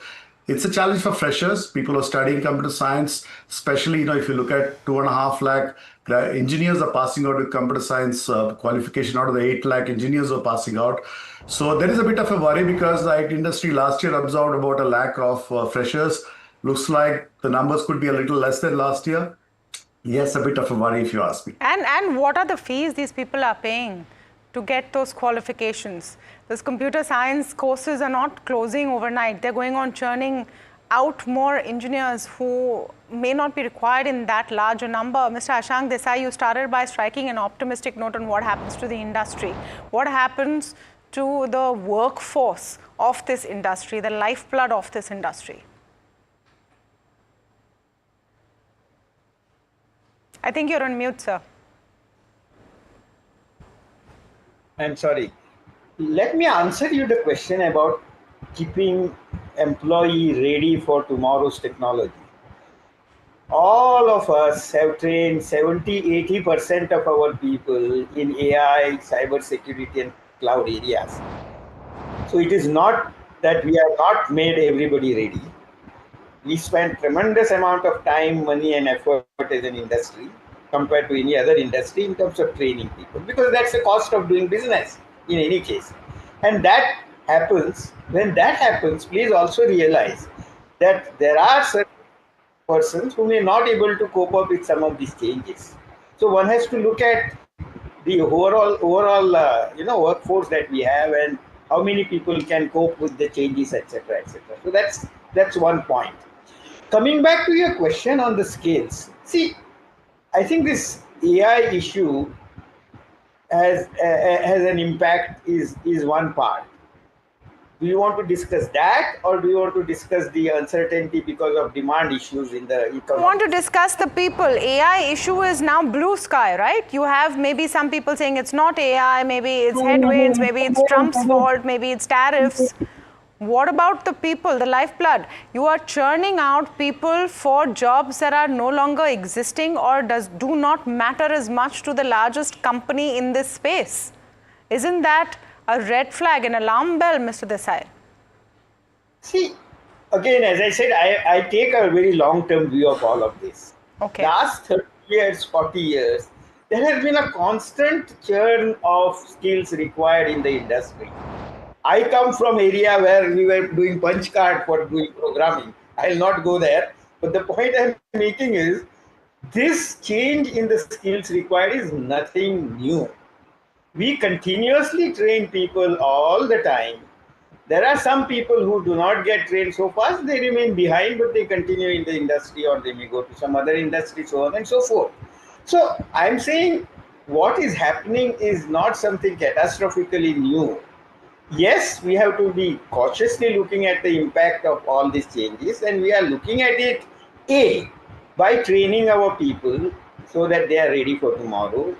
2, restructuring ourselves to meet the structure of our whole industry so that we meet the customer demand. Please remember, we serve all 500 Fortune companies as an industry, FTSE industry, so on and so forth. We need to meet their demands. No, of course. You need to meet customer demands, shareholders, run the company completely. Just a quick word from Mr. Saluja. You've heard all of the commentary. This is changing times. It's going to happen, Mr. Saluja. There's no point blaming the company for what is inevitable. There is a strict need of stringent labor laws, I believe, because if we are talking about numbers and profitability of the organization, I do personally understand that they have opened a company to make profits only. But the thing over here is, if you are making profits and in May only, if your CEO salary is going and it is getting raised by 4.8% or close to 5%, you're taking 26 crores of rupees per year as your remuneration, then why, when it comes to increasing the profits, the employees in the mid-level management or the junior level, they are taking the hit of this? Why only the layoff is the only possible solution that is visible to the organizations when it comes to cost cutting? See, we need to have a human perspective also to it. We need to add some sort of human perspective that these are the employees who build the organizations. These are the employees who stand by the organization. There is no doubt a huge human perspective. But maybe this is just a starting of a problem which needs a comprehensive solution. Because, absolutely. Because like I said, this has a ripple effect, right? These are the jobs that provide salaries to boost an economy. And then if that dries up, then where are we going from here? I'm completely out of time. I will have to thank all of you for joining us on this special edition. We'll continue to track the story very closely right here on NDTV Profit. There's a stock impact. It means a lot to investors, workers, companies. Are mid-cap IT companies taking the boost ahead, and have they planned better? All of these questions will come up. Another question is also that these companies, the large IT companies, are very cash rich. They provide great dividends to their shareholders. Should some of that have been invested in better AI preparation? All of these questions will linger for many, many days to come. That's all the time we have. We'll take a very short break. We're back with all the latest business news on the other side.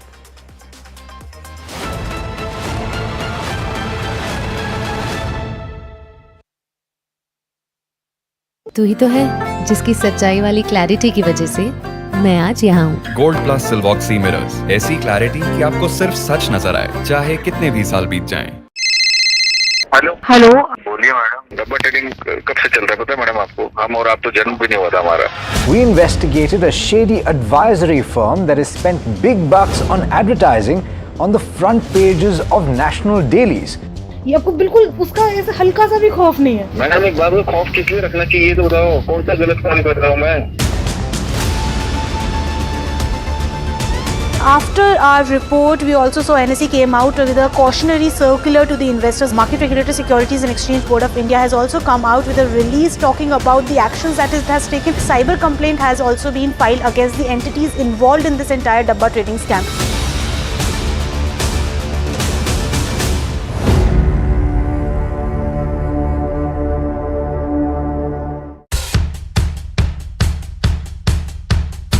The markets move fast. And so should your portfolio. Expert insights, real-time stock picks. Do I buy Ola? Should I hold CDSL for the long term?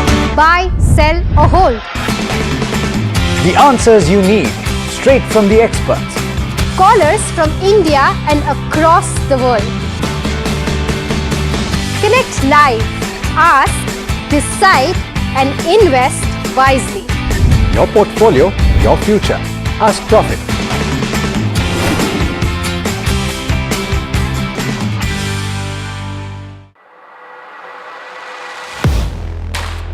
Do you really know the company you invest in? What is the real picture behind presentations and claims? Is the outlook as rosy as the company claims? Know Your Company, powered by NDTV Profit Research, shines a light on the biggest stock market movers.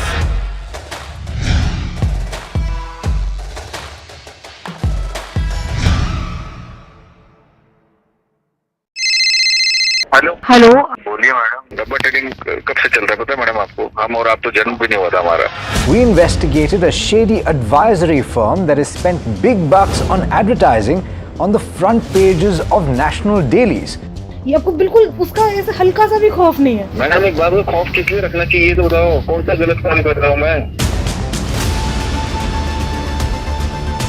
After our report, we also saw NSE came out with a cautionary circular to the investors. Market Regulator Securities and Exchange Board of India has also come out with a release talking about the actions that it has taken. Cyber complaint has also been filed against the entities involved in this entire Dabba trading scam.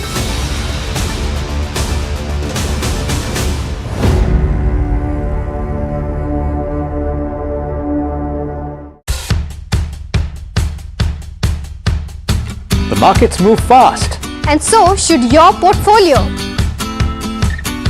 Expert insights, real-time stock picks. Do I buy Ola? Should I hold ICICI CDSL for the long term? Buy, sell or hold. The answers you need, straight from the experts. Callers from India and across the world. Connect live, ask, decide and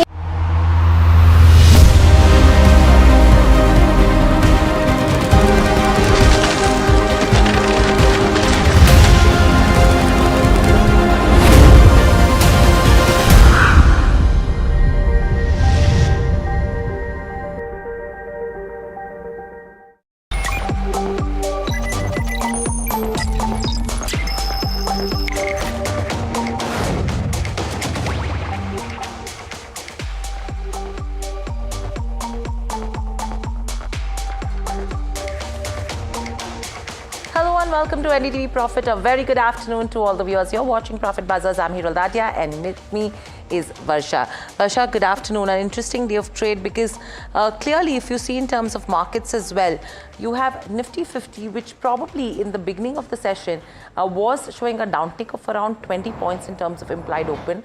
It did open lower and currently as well seeing downtick of around 0.2%. So 50-point downtick coming in terms of Nifty 50, and we're trading below that 74,800 mark, 24,800 mark, I beg your pardon.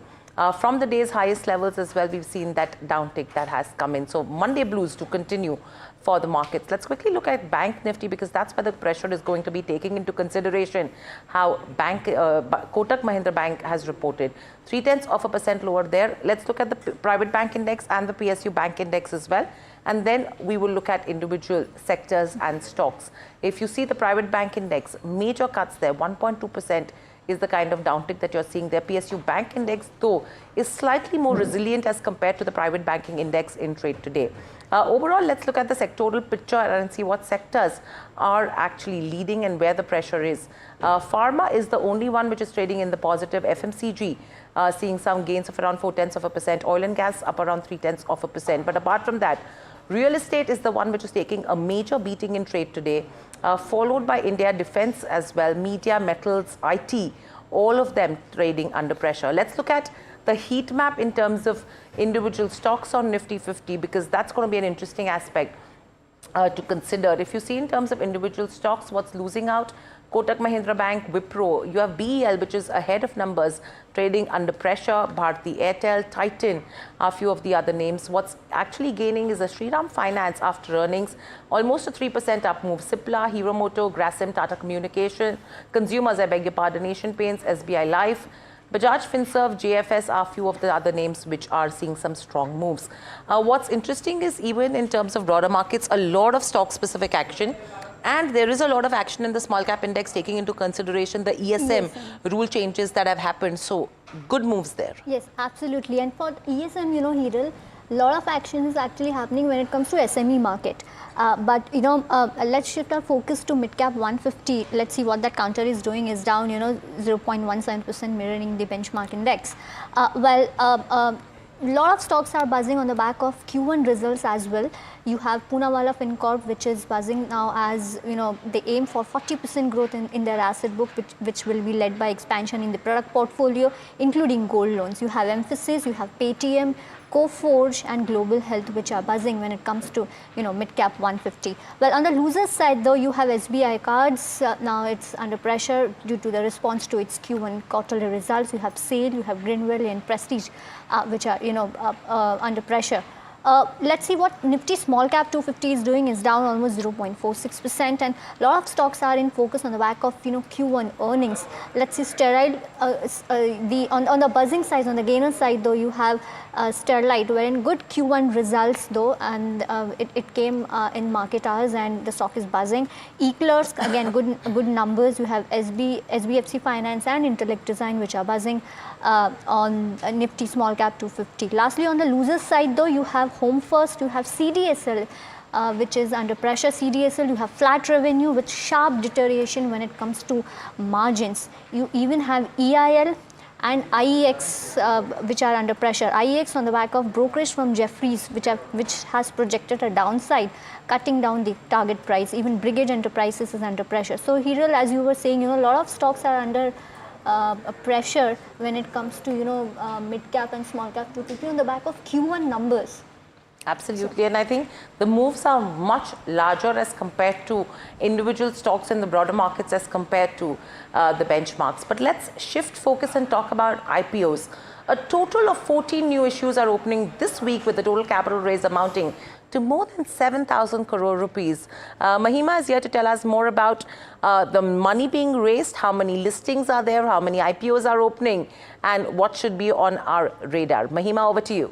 Right, so Hiral, as you rightly mentioned, it's an action-packed week for the primary markets for sure this week. 14 new IPOs will, open for their offerings this particular week, and out of which 4 of them are main board IPOs, and 10 IPOs in the SME space will also open their offerings this particular week. In terms of the ongoing IPOs also that have been carried forward from the past week, there is Shanti Gold in the main board space that will close on 29 July, that is tomorrow. And in the SME space, there is Cellorap as well as Shree Refrigerations and Patel Chemical Specialities, which will close tomorrow for their IPO offerings. Now, in terms of the listings this week, there are 11 companies that are set to list this week. This also includes tentative listings. Right now, there are 4 main board companies that will list on the streets and 7 SME companies. In terms of the overall capital that's being raised, total of 7,215 odd crores is being raised via IPOs this particular week, and there's and out of this 7,200 odd crores, almost 5,700 odd crores is being raised in the main board space. In terms of the main listings in the IPO, in the main board space, a few listings that you should keep your eye on. There is NSDL, of course, the dates start from 30th July to 1st of August. The issue type is completely offer for sale when it comes to NSDL. Price band is set between 760 to 800 and lot size is around 18 odd shares.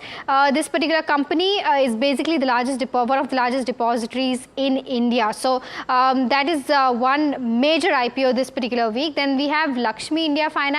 The dates are 29th of July to 1st of August. So that's the kind of date band that the company has. It's a fresh issue and an offer for sale. It's a mix of both. The price band is between 150 to 158 and the lot size for this particular counter is 94 odd shares. The company is basically into a non-deposit taking. It's an NBFC. The last one on the list in the main board space, there is Aditya Infotech, where again the IPO dates for this particular counter are from 29th of July to 31st. The issue size, the issue type is basically a fresh issue and it's an offer for sale overall, and the price band is 640 to 675 per share and lot size is around 22 odd shares. In terms of lastly what the company does, it basically offers a range of advanced video securities and surveillance product. So these are the few IPOs to watch out for, and of course an action-packed week for the primary markets as I mentioned earlier. Right, absolutely, Mahima. So a lot of IPOs, coming this week. So thank you so much for that. Well, moving on, Tata Sons board meet expected ahead of August 14 annual general meet. In fact, the AGM agenda includes discussion pertaining to Tata Sons IPO. Sajid joins in with more details. Tata Sons is expected to have a board meeting in the run-up to its annual general meeting, which is on August 14. As part of the AGM, Tata Sons shareholders will approve the financials for FY25. They will also appoint Noel Tata as a director on the board of Tata Sons. Noel Tata came in as an additional director in October 2024, pending approval of shareholders at the next AGM, which is on August 14 there. Aside of that, that, there are two other reappointments which are going to happen, which is one of Saurav Agarwal as a director, and the independent director, which is Anita Marangoli George. She's also up for reappointment in the forthcoming annual general meeting. The AGM is also likely to discuss two things, which is one, the Tata Capital IPO, which is in the process of getting coming to the market, and it's expected by end of August. And the second is a pending application before the Reserve Bank of India, wherein it wanted to be declassified as a CIC or core investment company so that it can avoid an IPO.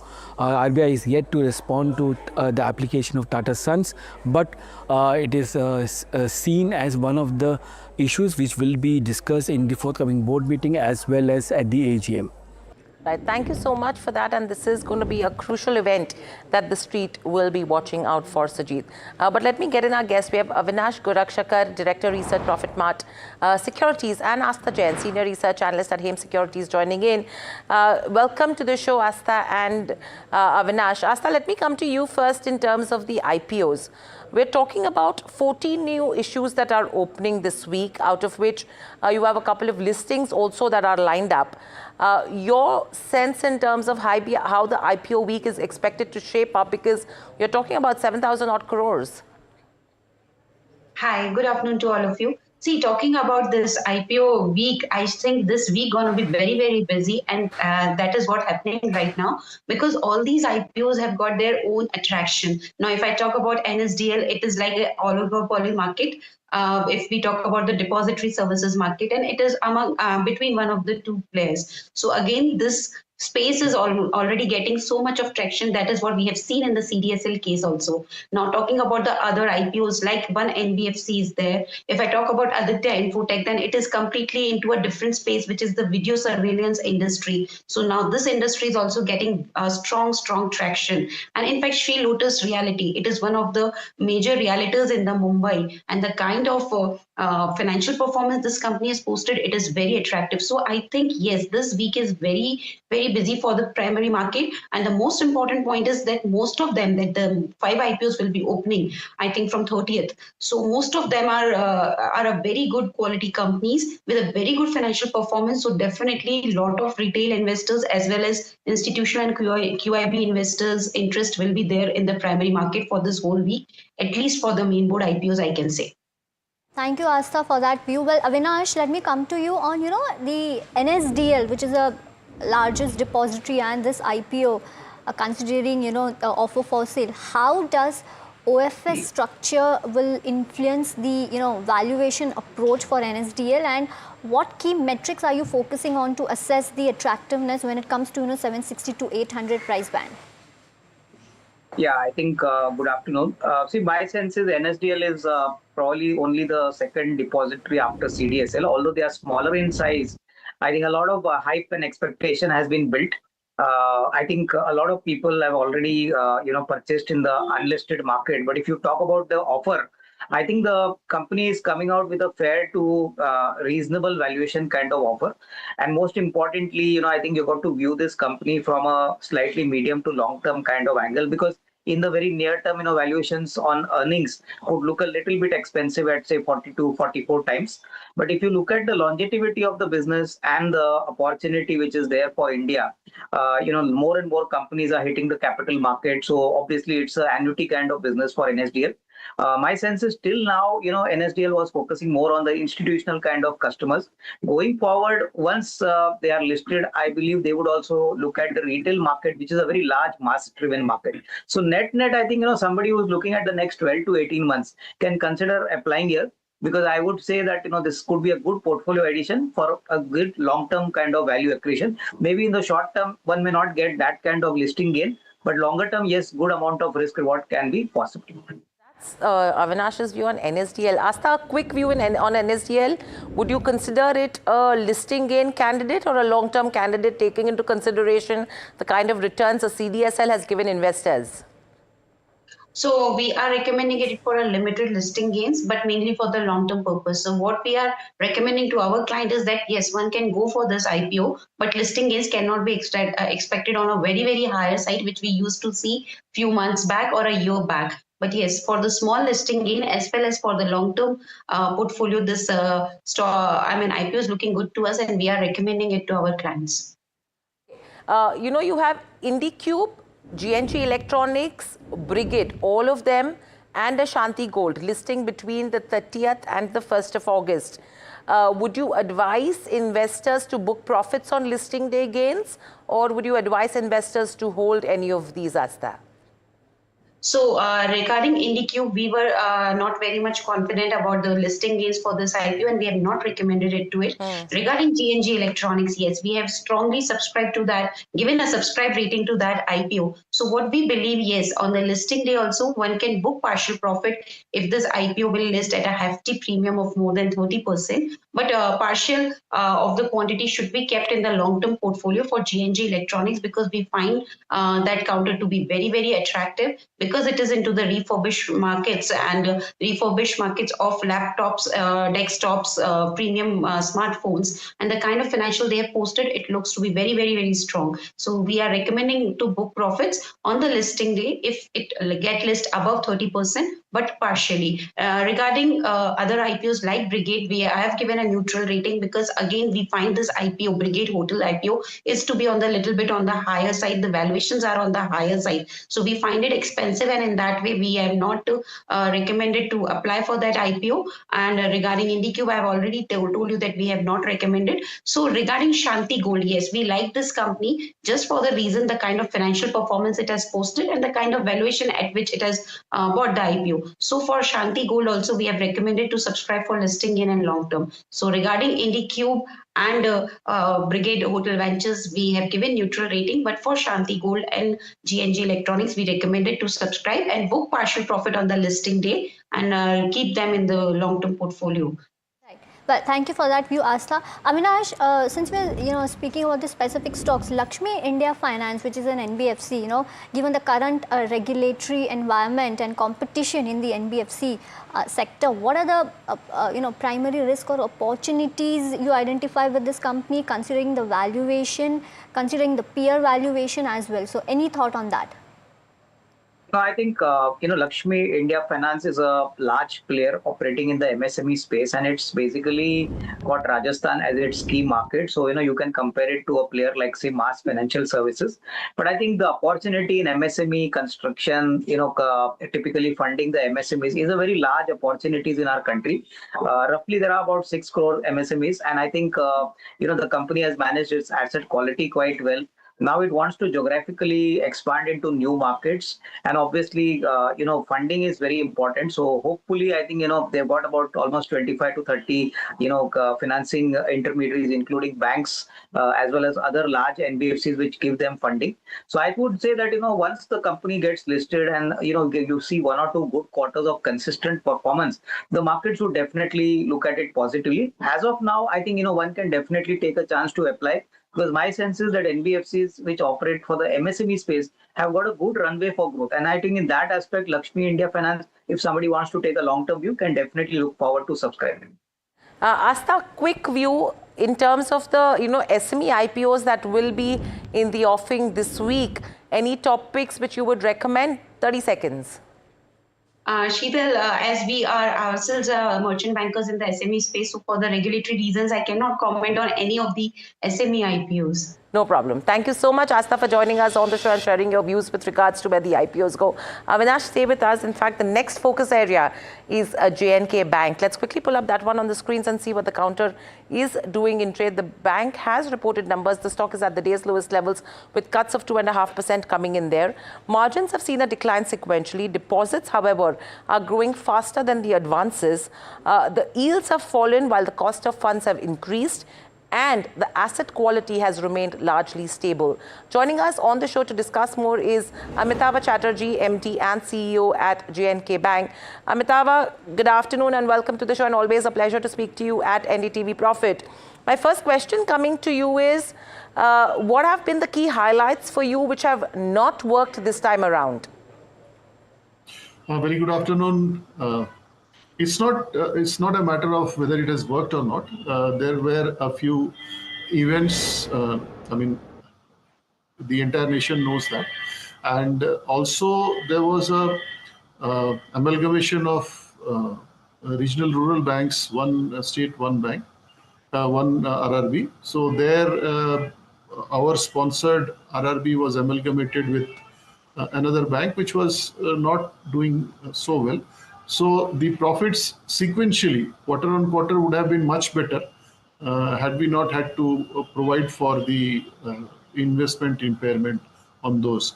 Otherwise, the first quarter mainly, normally the start is slow for most of the banks. We have been concentrating mostly on the deposit front. Advances, I know there is a very strong market that we have in Jammu and Kashmir, market share of almost 60%. So, and the business in Jammu and Kashmir has also been pretty good in the first quarter. So what we now plan to do is to expand it in the rest of the country also. Okay, one question, Amitabh, I have that you mentioned about the geopolitical concerns that have impacted. Are you seeing significant vulnerability with regards to a potential increase in NPS that could come in the coming quarters in sectors like tourism and hospitality, because that is the space which has been impacted as well? Essentially, that is the sector which has been impacted. And since Jammu and Kashmir depends quite a bit on tourism, so the other sectors also have indirect linkages to the impact on tourism. The impact has been there. It is visible. I mean, openly, you can say that the bookings have gone down. People have stopped coming. I mean, essentially the way it was going for the last 2 years, it has dropped considerably.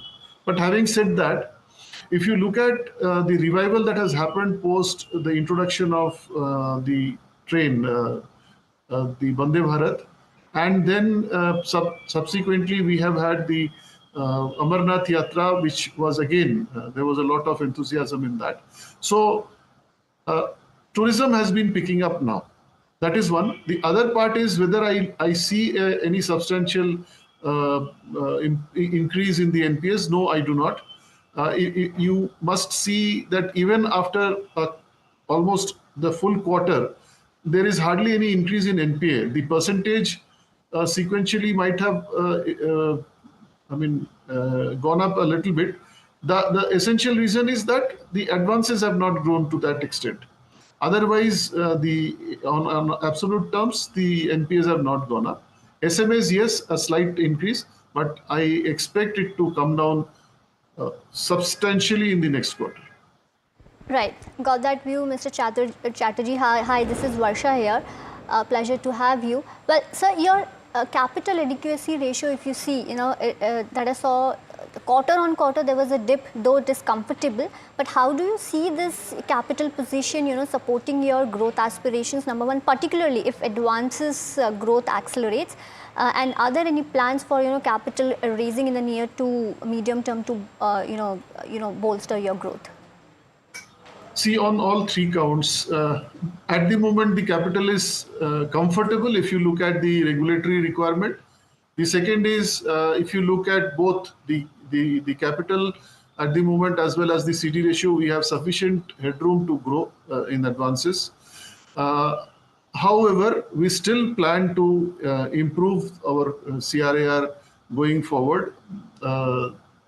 I think we will end up the year at around 17.5 or something close to that. This 15.98, which has come down sequentially, is not inclusive of the profits that we have booked for this quarter. So it is excluding that, and also it is mainly on account of the operating profit increases that have happened, some increase in the trading portfolio of the bank, which has increased the overall risk-weighted assets of the bank, but that is on the positive note. So sufficient capital, and also there are plans to increase it. I am not able to say exactly at what time, but then during this financial year, definitely we will be trying to reach a level of 17.5. Okay. Amitabh, what is the kind of provisioning that we've done this time around? Because we're looking at around 34 odd crores. Are you seeing a potential that provisions could probably go up, or is this just a signal that potential asset quality concerns could come in? Because initially we were talking of a write back of 24 odd crores in the previous quarter. Yes. See, the kind of recoveries that we have had in the past on the technically written off accounts, even this quarter we have had slight increase in provisions, but also write back. The net amount has been a little high. I told you the reason, because since we already have a fair amount of buffer and we do not want to go down on it, and especially looking at the possibilities. Although I must say that because of the steps taken by the UTLBC here, in all probability in a few days' time, this geography would be declared as a disturbed geography for the purpose of restructuring of loans as per the RBI master circular. So taking into account all those things, I'm not worried, and I don't think that provisions will go up any further. We have taken precautionary measures as we have already done in the past. You know, a quick update in terms of the 16,000 crore GST notice, I think, what the bank had received in February. Any update on that? Has that been resolved, or are we missing anything? I won't say it has been resolved, but the thing is, we have got stays from the high courts. That is one. And the mistake that was evident has been noticed. Even the stays have not been challenged by GST in the courts. So I believe that it is just a matter of time before a final announcement can be made. I can say only this: I see no probability of that coming into effect in this bank any time in future. Got it. Thank you so much, Amitabh, for joining us on the show and sharing the view. So that's the management of J&K Bank categorically indicating as to what has led to that provisioning and the stock falling further at the day's lowest levels with cuts of 2.5% coming in there. But let's quickly slip into a short break. Lots more lined up on the other side. Please stay tuned to NDTV Profit.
That's huge. That is a biggie. It's on. Gold glass clear glass, पार हो या near, सब कुछ दिखे clear. Hello बोलिए madam, डब्बा trading कब से चल रहा है पता है मैडम आपको? हम और आप तो जन्म भी नहीं हुआ था हमारा। We investigated a shady advisory firm that has spent big bucks on advertising on the front pages of national dailies. ये आपको बिल्कुल उसका ऐसे हल्का सा भी खौफ नहीं है। मैडम एक बार को खौफ किस लिए रखना चाहिए तो बताओ, कौन सा गलत काम कर रहा हूँ मैं? After our report, we also saw NSE came out with a cautionary circular to the investors. Market Regulator Securities and Exchange Board of India has also come out with a release talking about the actions that it has taken. Cyber complaint has also been filed against the entities involved in this entire Dabba trading scam.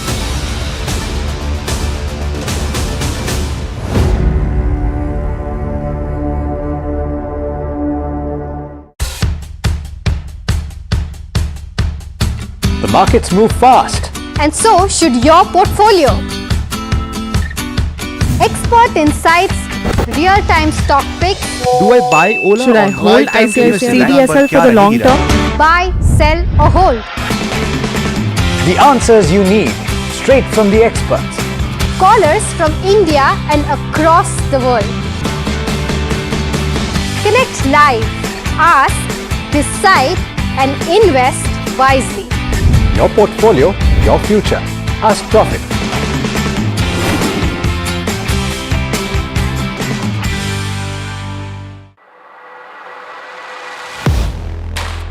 Do you really know the company you invest in? What is the real picture behind presentations and claims? Is the outlook as rosy as the company claims? Know Your Company, powered by NDTV Profit Research, shines a light on the biggest stock market movers.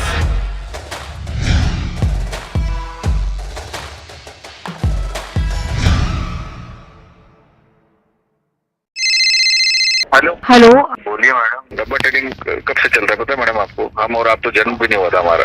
We investigated a shady advisory firm that has spent big bucks on advertising on the front pages of national dailies. ये आपको बिल्कुल उसका ऐसे हल्का सा भी खौफ नहीं है। मैडम एक बात को खौफ किस लिए रखना चाहिए तो बताओ, कौन सा गलत काम कर रहा हूँ मैं?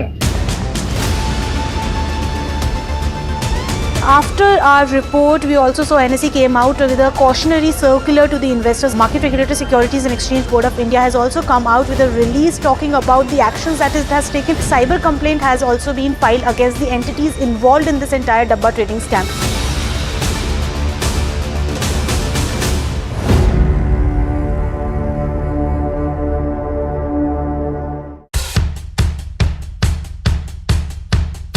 The markets move fast. And so should your portfolio. Expert insights, real-time stock picks. Do I buy Ola? Should I or hold buy time to invest in that? CDSL for the long term? Buy, sell or hold. The answers you need, straight from the experts. Callers from India and across the world. Connect live, ask, decide and invest wisely. Your portfolio, your future. Ask Profit.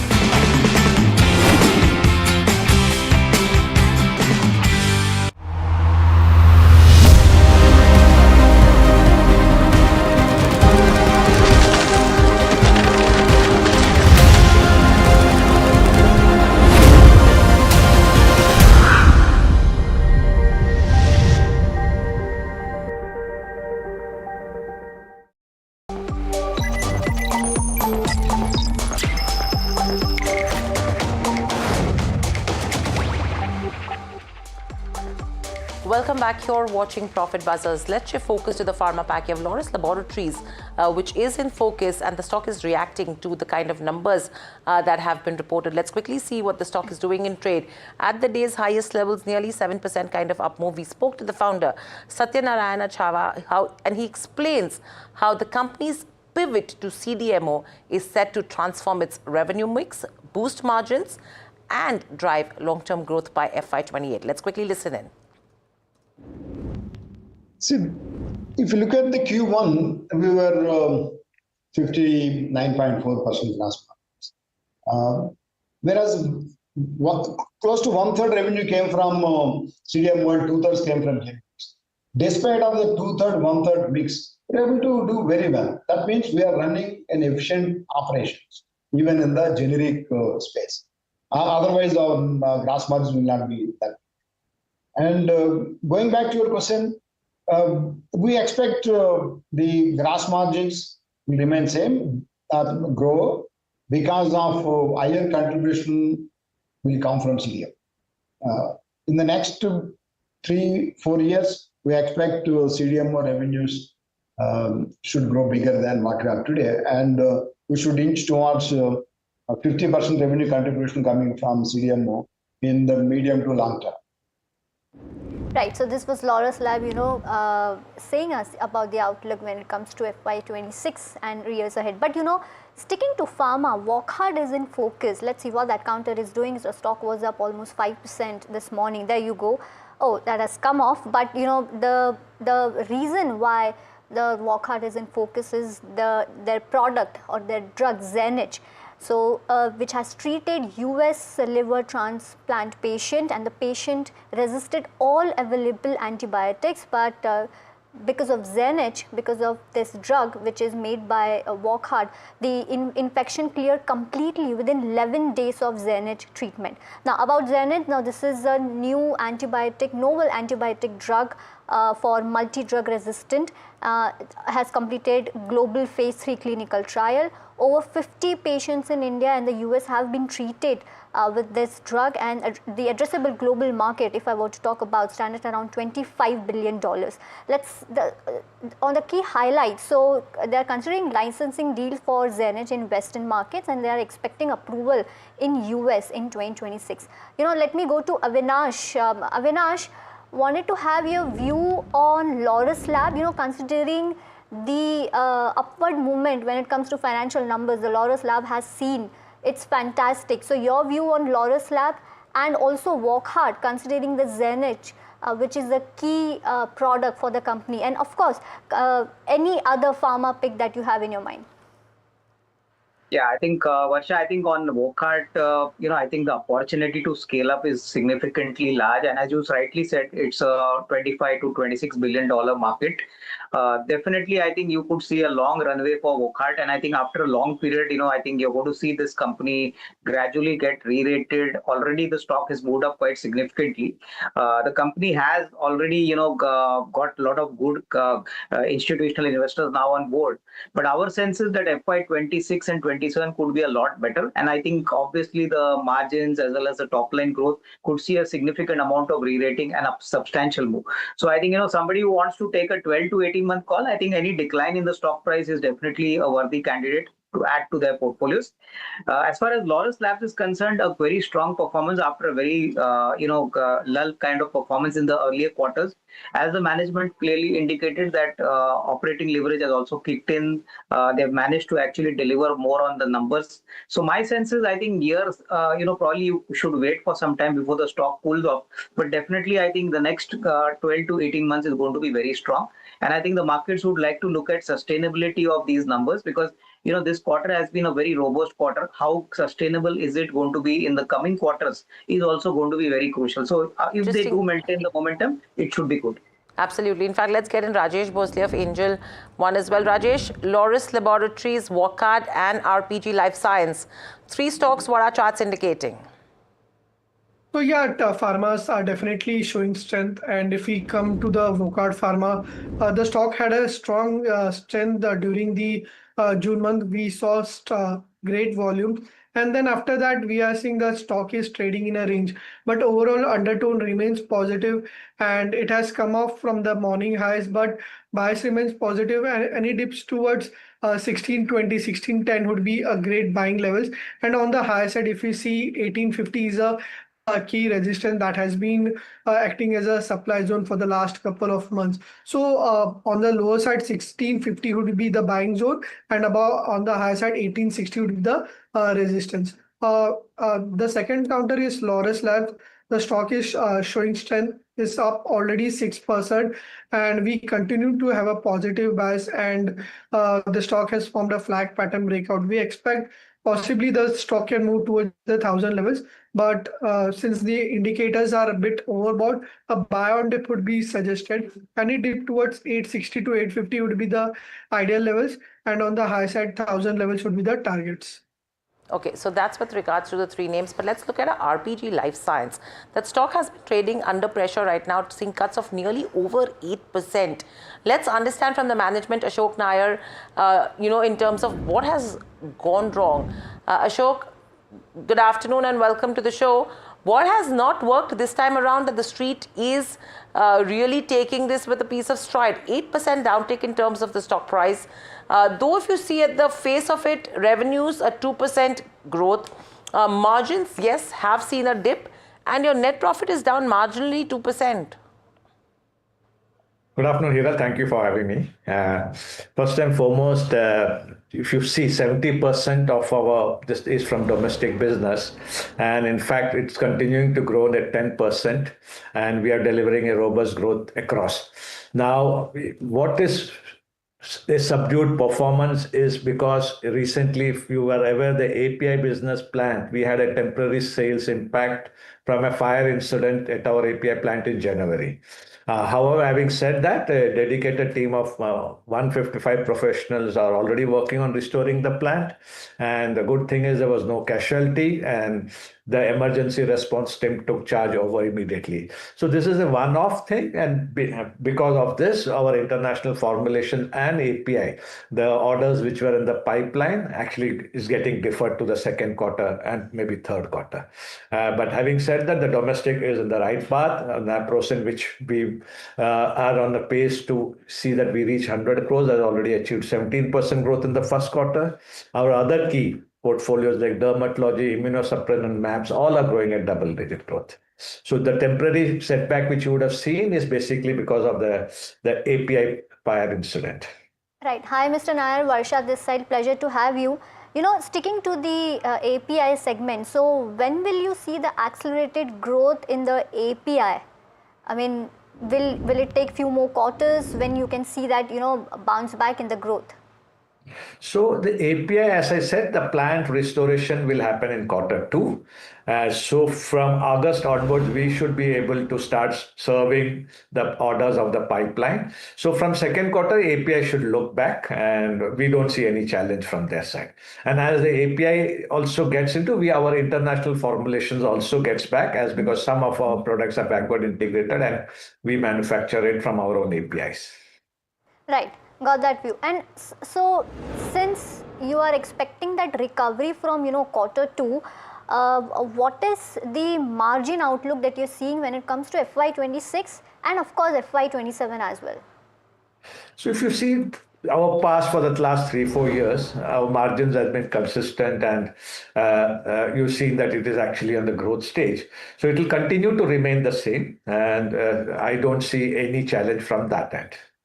Understood. And also, Mr. Nair, so now let's speak about your domestic formulation business, you know, which has shown growth in this quarter. What was the volume growth versus value growth? Number one, if you can, you know, update us with that. And also, can you please comment on the new product contribution to the overall revenues in Q1 FY26? Sure. So the volume has grown at 5%. And the price growth has been 2.5, and the NPI also has been 2.5. Our contribution remains consistently as what it was at the 20%. There's not much change in that. Going forward, we are entering into super specialty segments like rheumatology and gastroenterology. So there is a pipeline which we'll be starting launching it in the second and the third quarter. So as you're aware that we are a strong player in nephrology, so we would like to replicate the same in the rheumatology and the gastroenterology space.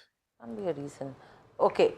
So from here on, Ashok, if you have to look at growth, what would you be targeting in terms of FY26 if you have to see a recovery? And then how is 27, 28 expected to look like, specifically taking into consideration the revival that could be coming in the API and the international formulation business? Growth which we are looking at is the double-digit growth, which has been consistent with the last 2-3 years. So the exact growth I would not be able to tell you, but yes, we'll be at a double-digit growth. Okay. And for which would you be looking at any capex plans, any investments, taking into consideration any new launches that you're looking at? Yeah. So the capex, as we've been in the last, every year we infuse around 45 to 50 crores.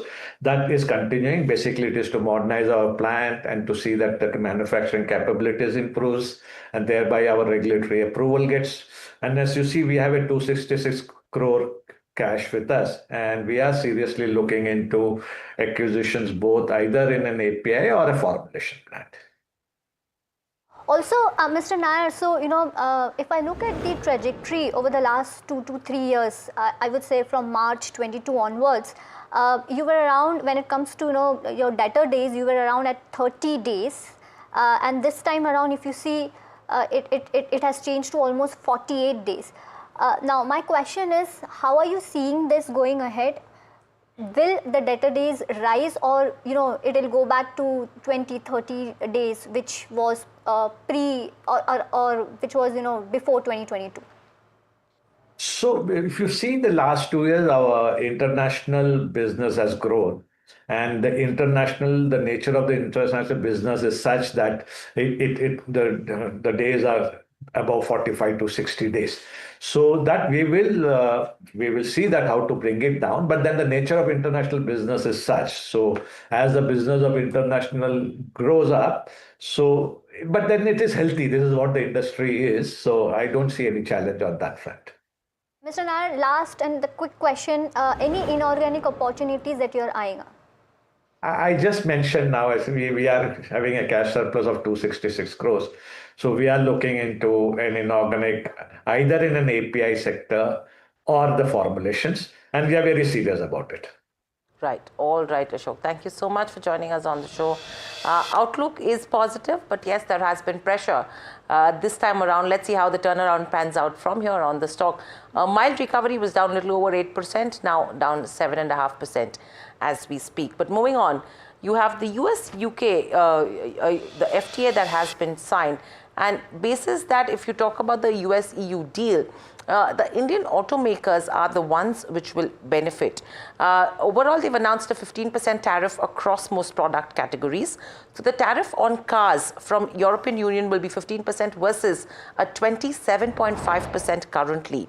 And this deal comes ahead of President Trump's tariff deadline of the 1st of August. Overall, if you talk about the impact, Tata Motors will see a positive impact because the tariffs on exports will come down to 10%.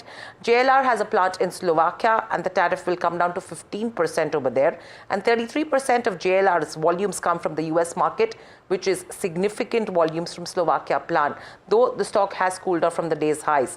Samvardhana Motherson as well, they have exposure of around 6 to 7% to the US market, the stock trading in the positive.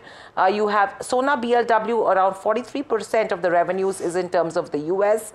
And very lastly, if you talk about the last stock, which is Bharat Forge, around 35 to 40% of the company's standalone exports are to the US. The stock still trading at the day's lowest levels. Avinash, a quick view. US-EU deal, do you see any of the benefits percolating to any of the companies that we mentioned about?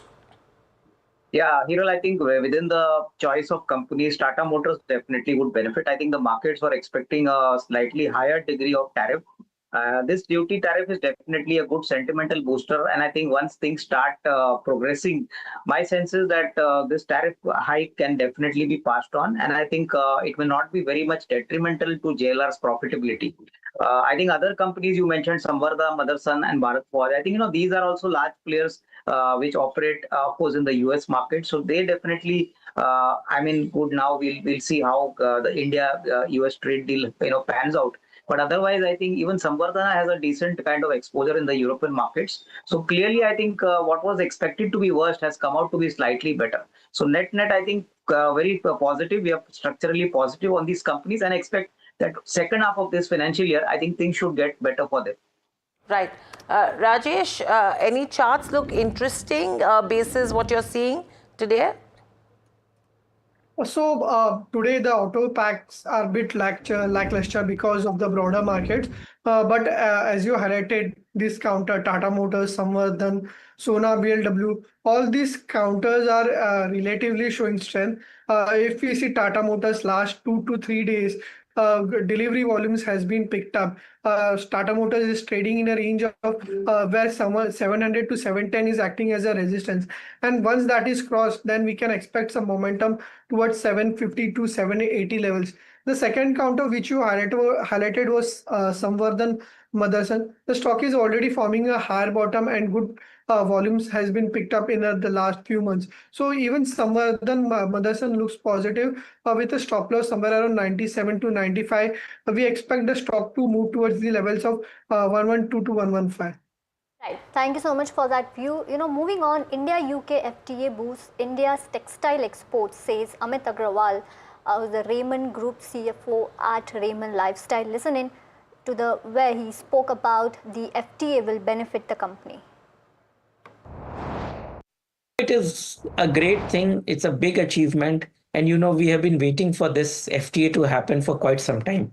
And I think it is a beginning of the journey.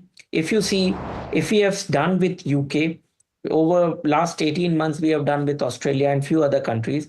I think as you see one big FTA like UK has happened, it will open up EU on the next line.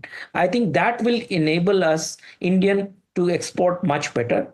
And when you are getting this status, you are actually becoming a level playing field compared to what you call having Bangladesh on your neighbor, Vietnam, Indonesia. Many of these countries have got a zero duty benefit. So when we were competing, and especially in a textile sector, when you compete, the margins are quite thin. So this would make a large difference. And considering this impact of the duty, which was in the range of 11-12%, depending upon the product to product, especially in the textile sector, it made us difficult to export into these countries. Only we were able to do a very high value product. And India has got an integrated supply chain, which I think is going to be a very large beneficiary. And it creates a lot of employment. Textile industry creates a lot of employment. So that all is going to be a big, big boost to the Indian economy and to our foreign exchange earnings. Okay. Rajesh, very quickly, what is Raymond Lifestyle telling you in terms of charts? A good stock to look at? So if we see during June month, there was a strong rally from the levels of 1030 to 1400 levels, but then it has fizzled out.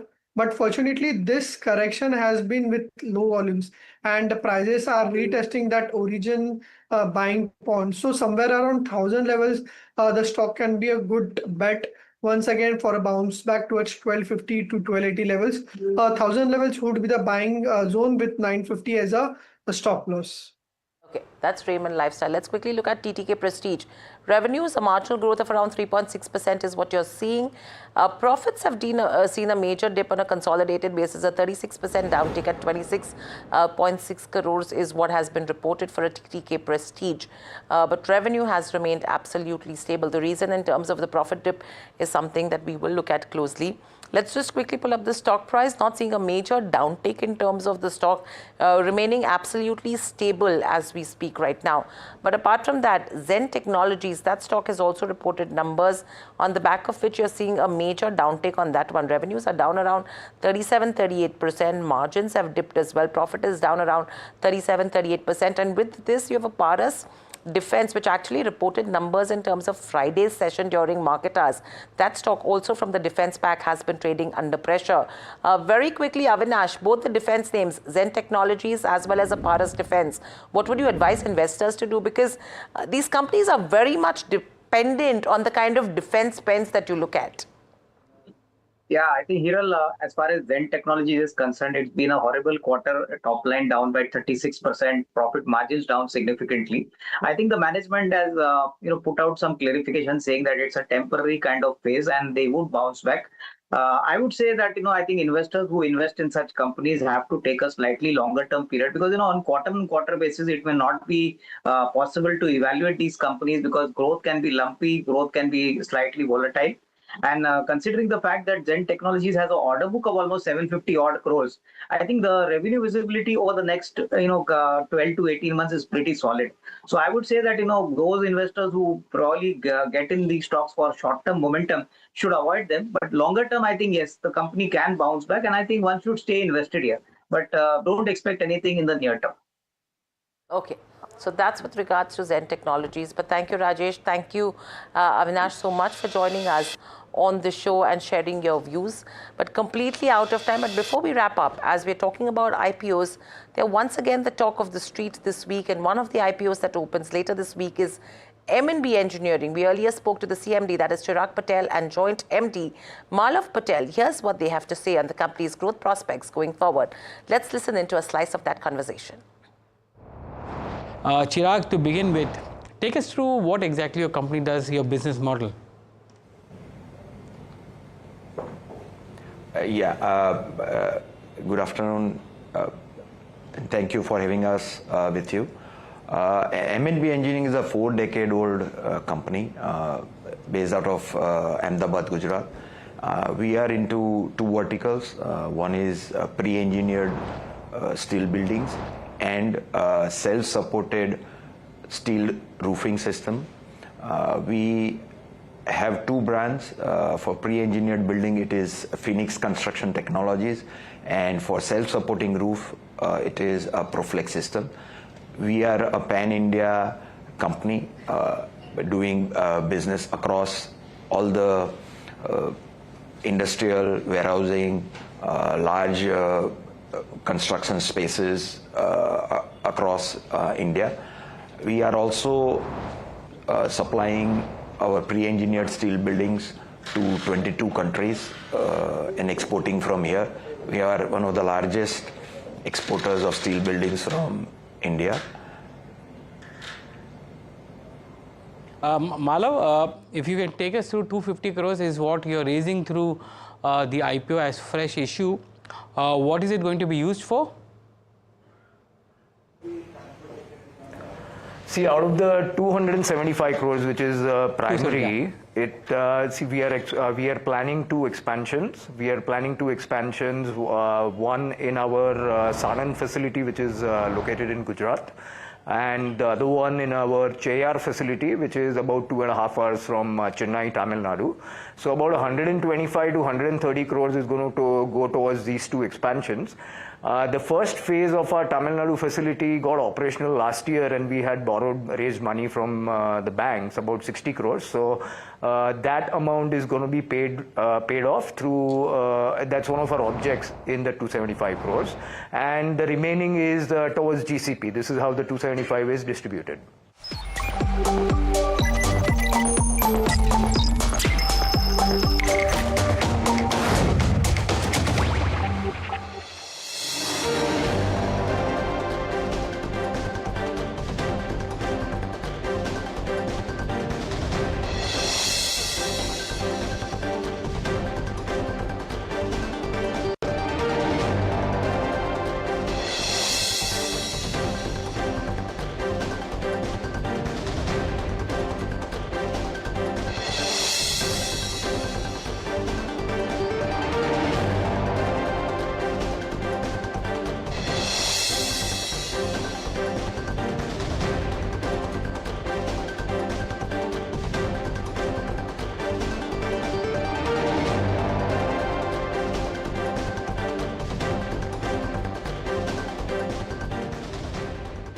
Gold plus optimistic reflective glass लगाओ, धूप की गर्मी को दूर भगाओ और बिजली का बिल भी बचाओ।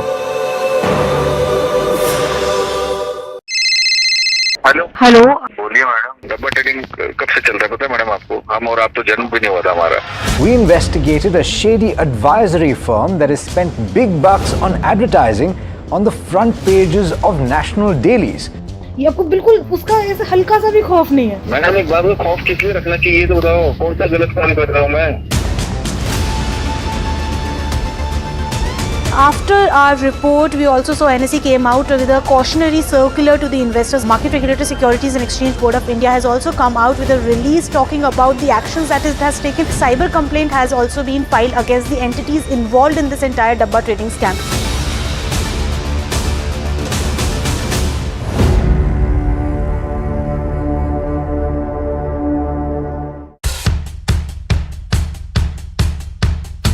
The markets move fast. And so should your portfolio.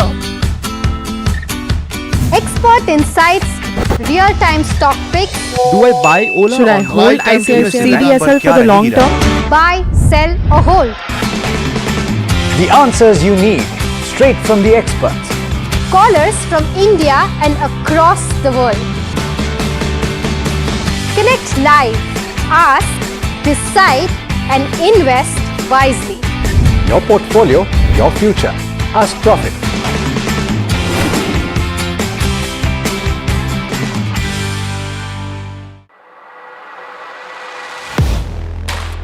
Do you really know the company you invest in? What is the real picture behind presentations and claims? Is the outlook as rosy as the company claims? Know Your Company, powered by NDTV Profit Research, shines a light on the biggest stock market movers.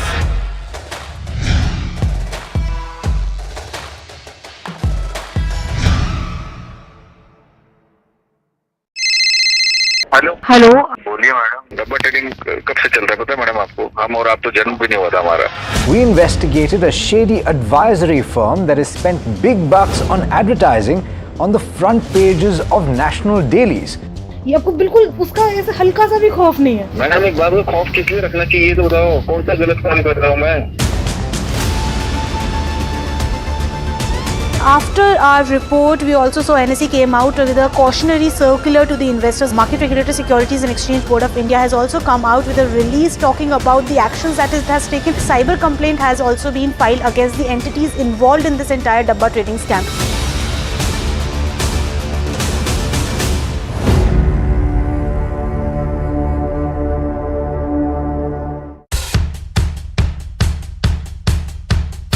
The markets move fast. And so should your portfolio. Expert insights, real-time stock picks. Do I buy Ola? Should I hold CDSL for the long term? Buy, sell or hold.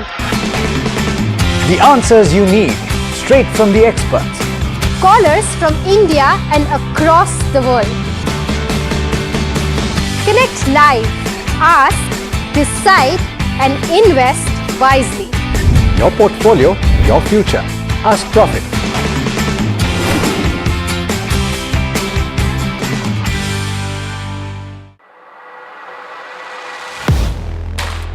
Do you really know the company you invest in?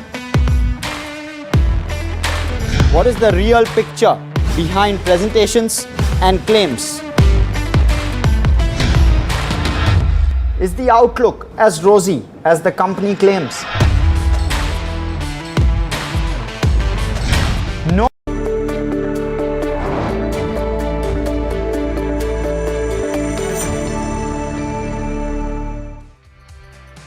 Hello and welcome. You're watching Small Cap Buzzers on NDTV Profit with me, Somit Sarkar, and my co-anchor Varsha. Well, if you look at the markets, the benchmark, that is Nifty 50, is down over 150 points. It has fallen below the 24,700 level. The Nifty Bank is down over 450 points in today's trading session. But that's what is happening when it comes to the large cap. But let's get in Hiral with more details on which are the stocks that are buzzing when it comes to the small cap segment.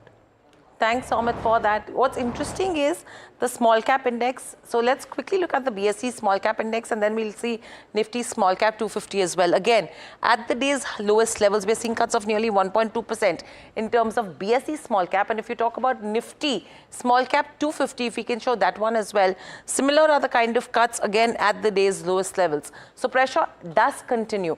Let's look at individual counters. Now, Paras Defense reported numbers on Friday from this pack. That stock is trading under pressure. 10% is the kind of cuts on Paras Defense, whereas Zen Technologies is locked in lower circuit to the tune of 5%, again on a back of weak set of numbers.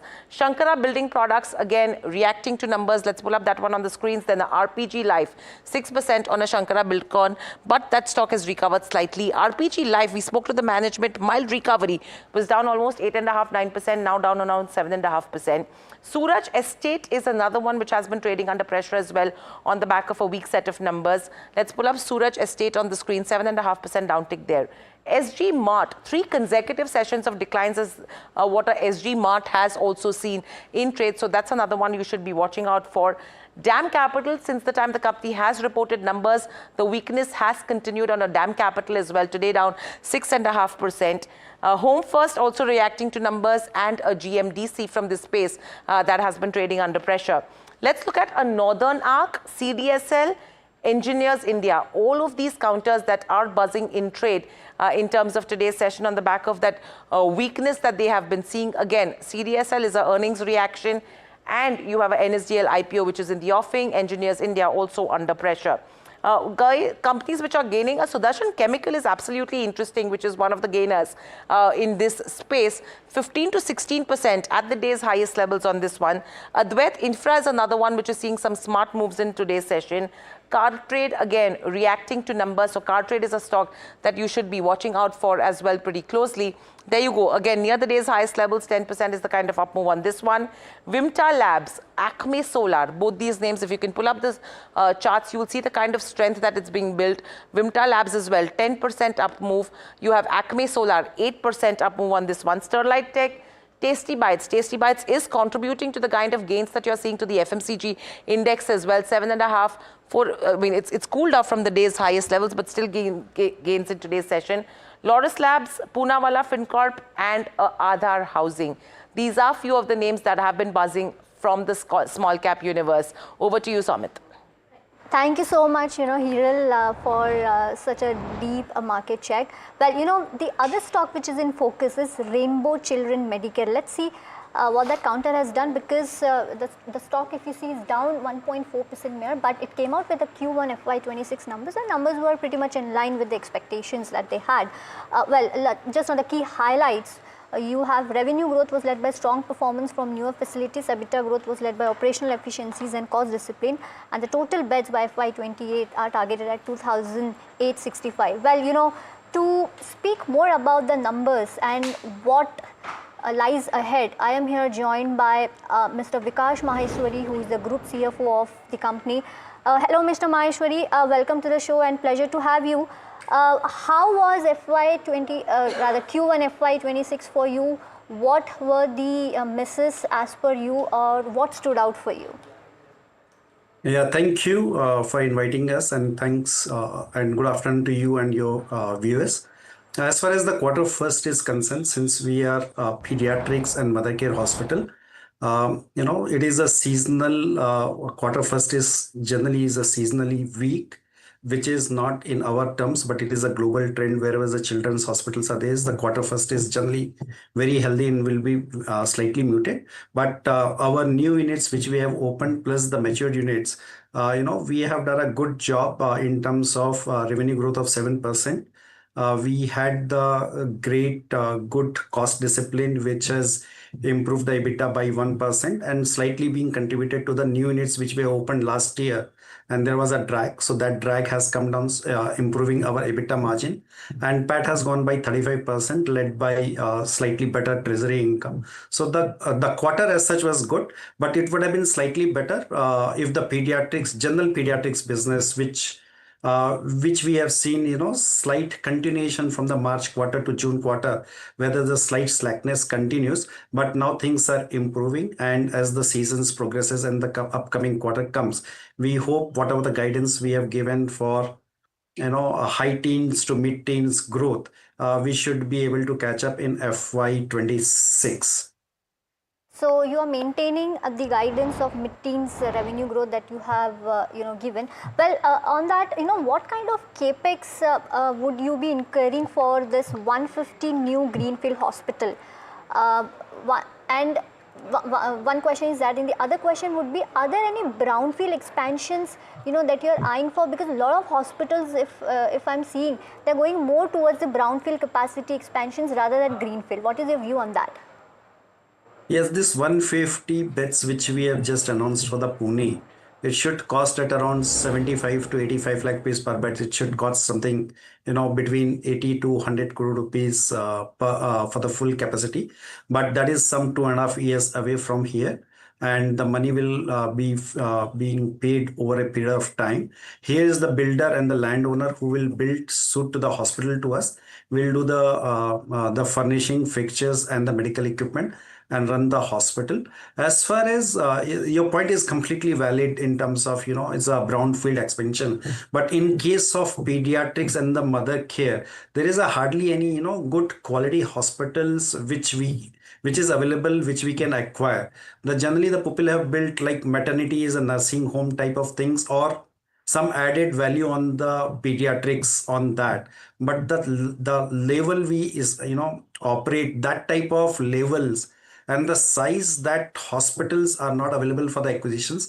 We were lucky that last year we have got this year last, July, 2nd July, we could close one transaction at Warangal which was built on the same principles, same ethical principles, and the result-oriented hospitals at Warangal, 100-bedded good size hospital which we have acquired. At the same time, in the previous calls also we have stated that we are looking at something at the northeast, which is of great size, good clinical outcome, and the good name.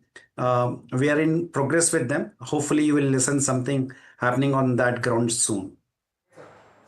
For the first quarter, your revenue growth was 7%, but your guidance is to achieve late teens to 20% revenue growth for FY26. Are you confident that you will be able to achieve this number in this financial year? Yeah. So if you look at historically, also the quarter first is generally is the slack quarter, and the growth will be in the similar range.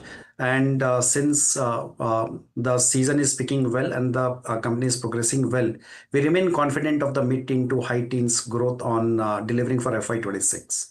And also at the same time, we have just acquired Warangal. There may be something happening in the northeast. At the same time, this year is going to be very busy because we are opening 3 new facility before September. The Rajmundry facility, which is our regional hub hospital, is getting slated to open sometime in mid-August, subject to all regulatory approvals. And 2 hospitals at spoke hospitals at Bangalore will also get commenced between September and October. So it's a very busy year. We are getting a lot of bed capacity being added. On back of that, we remain pretty confident of delivering mid-teen to high-teen growths. Lastly, sir, if you could tell us what led to the decline in occupancy of your mature units to 44%. Wasn't that supposed to be higher usually? Your point is absolutely correct. The pediatrics, which is our large business, general pediatrics remains slightly muted. That is why you are seeing is the less IP number and the less occupancy. But the good part was that our tertiary and the quaternary care business, which is our main forte, that continued very good. There was a good surgical businesses which we have done. That is why if you leave apart the occupancy the matured units as a revenue, they grew by 2%, though it is a very muted one, but they grew in terms of revenue because of on the back of our surgical and high-end tertiary and quaternary care business. Right, got that view. Well, thank you, Mr. Maheshwari, for joining this conversation and answering all the questions, and all the best for the business. Thank you very much. Well, this was Rainbow Children's Medicare, giving us outlook when it comes to FY26. They are maintaining their mid-teens growth for FY26. Now, let us, invite our guest for the day, Vinit Bolinchkar, who's the Head of Research at Ventura Securities. Well, hi Vinit, and welcome to the show. Pleasure to have you. What's your view when it comes to, Rainbow Children Medicare? Are you tracking this counter? And if any other, hospital picks that you have in your mind? So, I think Apollo is the best bet to go with. I think the segregation of the demerger of their other units is very much going to happen soon. And they've got good capex and good growth plans. So we remain bullish on Apollo with a target of around 8,000. But any picks in the small cap space, Vinit? Shelby is a very interesting play. I think they've got a lot of cash there. Their other, apart from orthopedic, their other businesses are also doing pretty well. So I think this stock can turn into a very decent stock pick over the medium term. You can easily get 20-25% compounding in the next 2 to 3 years. Let's also welcome in the management of SBFC Finance in our show. Mahesh Dayani, the ED of SBFC Finance, is joining us. Sir, the AUM growth was quite strong, 7% Q on Q. Are you confident that you will be able to maintain this kind of AUM growth even going forward?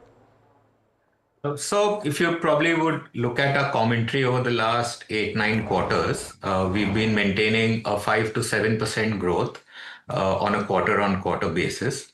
I think we're coming off from a low base. So while the percentages may look slightly elevated, but given our base, we're comfortable to stomach anything between 5 to 7.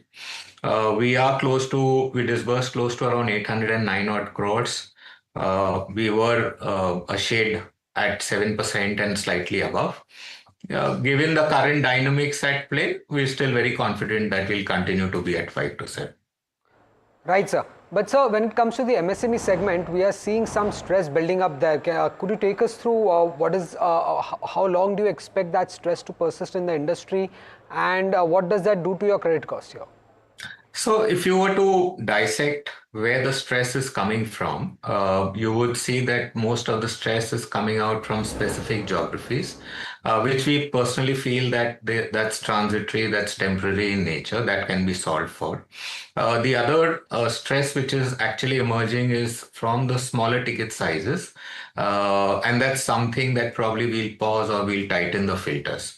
If you were to exclude a combination of both pin codes and the smaller ticket sizes, I guess you won't shave off more than 20-25 crores, on a monthly run rate. So we would still be comfortable continuing the momentum.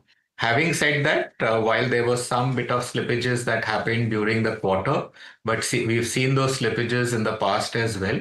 As a result, what we've called out is that our credit costs might move up anything by 15 to 20 basis points from where we are. We are at 1.1, at best probably between 120 to 130 base, 1.2 to 1.3%. Right. Hi, Mr. Dayani. Varsha this side. Pleasure to have you. You have also guided for a compression in return on assets from current, 4.5 to 4.6% to 4.25%. What are the primary drivers, for this anticipated compression, especially considering your stable cost of borrowing? So, ROAs are a function of your leverage, and obviously as your borrowing goes up, then the ROAs tend to move in slightly on the downside as the leverage moves up. The right way to probably look at it is the return on equity. But if I were to just take you over the past 3 quarters, you would see our leverage has moved up, but our ROAs have by and large remained constant at 4.5 odd percent. So even in the current quarter, we are at 4.5 odd percent. Our leverage is slightly marginally above 3, taking our ROEs to 13.5. So as our borrowing tends to go up, you might see a slight dip, but the ROEs will tend to look a lot better from where we are. Right, sir. And lastly, one question on the increase in gold loans that we have been seeing. What is the kind of guidance you could share on this front here? So in terms of gold loans that you see, we've been investing in branches. So we've been investing close to 20 to 30 odd branches in a year. We've invested almost 10 branches in the first quarter. The momentum is going to continue for the current year as well. Largely because of the confidence in the way our OPEX is now beginning to sweat. Our models are a lot more, our business models are a lot more modular now. So our ability to scale is significantly better now. So we feel that we'll be able to sustain the growth momentum in gold. And we will be able to take the lift both in terms of price and volume as we move into the current year. Right. Thank you, Mr. Dayani, for answering all the questions, and all the best for the business.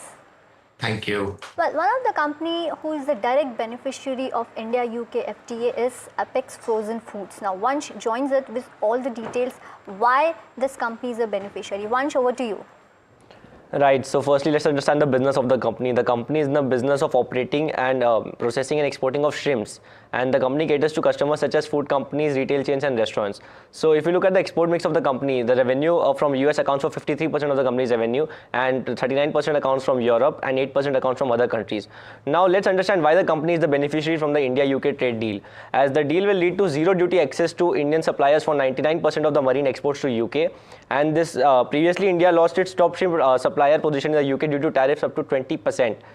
However, despite facing these tariffs of 20%, India maintained its market share of 15% in the export shrimps market in UK. However, now this deal is expected to double the India shrimp market exports to 35% by current year 26. If you look at the financials of the company, the top line of the company has remained stable for the last 5 years, and the margins have shrunk sequentially from 9% in FY22 to 3% in FY25. However, now interesting thing to watch is the key investor highlights in the company. MIT holds 3.65% stake in the company as of June 2025 quarter. So this is some of the developments that is coming up for Apex Frozen Foods. Right. Thank you, Vansh, for all the details. Well, Vinit, let me come to you on this. Are you tracking, Apex Frozen Food, considering the company being the beneficiary of, India-UK FTA? Yeah, definitely. I think the company in the Q4 has seen a good performance. Their realizations went up while their raw material costs went down, and so the margins are back. And we think that this business, which contributes about 39% from Europe, can go up to its sales. And US also, it's a major export market for the company. So we think that this company can do very well. Valuations are very benign. So there's a lot of room both for growth from operations, net earnings, as well as from valuation of. Asian Energy Services is the next stock that remains in focus. Now, what's interesting here is that the company's order book before this order win from Vedanta was at 800 crore and they have won an order of around 800 crore. Now, Jasmith is joining us with all those details. Well, yes, rightly said. The stock is buzzing in day today. It's up 15% on the back of order win. Let's quickly understand the size of the order and the order is won by which company. While firstly, the stock has gotten an order from Vedanta. The order is secured for integrated services. Now, what this order would mean is the order is in the field of operation and management. While this is the biggest segment for the management, the management has won an order in the segment where they are already doing well. Now, if you look at the order size, the size of the order size is 865 crore. While as Somi already said, the order book back in FY25 was around 900 odd crore. So this order adds up to that. While now what does the company do is that the company offers oil field services and seismic scanning for the company. They have been in the business in the last 24 years. Looking at the operational metric of the company, the total order book as of FY25 stands at 973 odd crores. When you look at the segment division, the O&M sector contributes roughly 56%. That's the operation and manufacturing. When you look at the infrastructure, that contributes 36% of the overall terms, while the seismic contributes 8%. Now, when we look at the FY20 financials, the revenue from operations were up 81% YOY basis. When you look at the margins stood at 15.5%. So, this is watch out how the Q1 result turns out for the company going forward. Well, that was Jasmeet on Asian Energy. Vinit, any views on this counter Asian Energy? Have you tracked this big order win? Would you advise investors to get into this counter? So, we think it is one of the most resilient companies in the infrastructure space as they do a lot of business in the mining sector. Order wins are very good, multiple year order book, and margins also ticking quite nicely. So, definitely a buy from current levels. Right. Thank you so much, Vinit, for that view. Well, the other stock which is in focus is Jagsonpal Pharmaceuticals. Now, this stock, if you see, is buzzing. It's up almost 13%. Now, this is on the back of Q1 numbers that the company has posted. Let's see how the numbers were. The growth that you're seeing is led by performance across its key brands, and the focused brand building strategy have continued to yield results for the company. Margin expansion that you're seeing is on the back of brand strength, and the gross margin improvement also is backed by strong brand equity and cost management that the company has seen. Well, onto the FY26 outlook that they've given, they're expecting 15% of revenue growth. EBITDA margin is expected at 20%, and beyond 2026, if I were to talk about, they're expecting a revenue growth of almost 12 to 14%, and they expect operating margin improvement of almost 100 to 150 basis points. So, a lot of growth drivers when it comes to Jagsonpal Pharmaceuticals. Well, Vinit, coming to you on this counter, the stock is up almost 13%. Company gave good set of numbers. What is your view on the counter? I think we've seen some very interesting performance coming in from their gynecology, pediatric, orthopedic, and dermatology segment, and their brands are getting solidified here. Their margins are also very strong at 20% and inching upwards. And the guidance given by the company is very good. They've done a lot of investments in their brand building, and hence we think that this stock can do well going ahead. Well, thank you, Vinit. Thank you for joining us and discussing about the companies that we talked about in this show today. Well, with that, it's a wrap on this edition of A Small Cap Buzzer. Stay tuned and keep watching NDTV Profit.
Hello बोलिए madam, डब्बा trading कब से चल रहा है पता है madam आपको? हम और आप तो जन्म भी नहीं हुआ था हमारा। We investigated a shady advisory firm that has spent big bucks on advertising on the front pages of national dailies. ये आपको बिल्कुल उसका ऐसे हल्का सा भी खौफ नहीं है। मैडम एक बात को खौफ किस लिए रखना चाहिए तो बताओ, कौन सा गलत काम कर रहा हूँ मैं? After our report, we also saw NSE came out with a cautionary circular to the investors. Market Regulator Securities and Exchange Board of India has also come out with a release talking about the actions that it has taken. Cyber complaint has also been filed against the entities involved in this entire Dabba trading scam.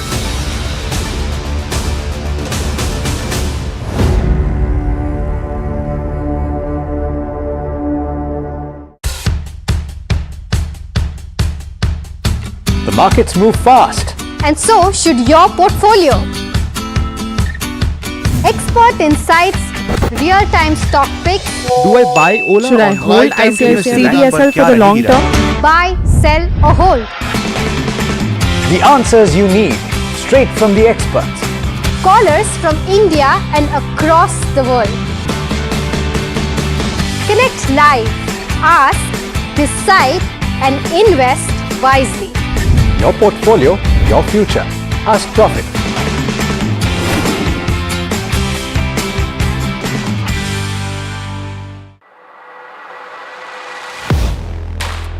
Do you really know the company you invest in? What is the real picture behind presentations and claims? Is the outlook as rosy as the company claims? Know Your Company, powered by NDTV Profit Research, shines a light on the biggest stock market movers.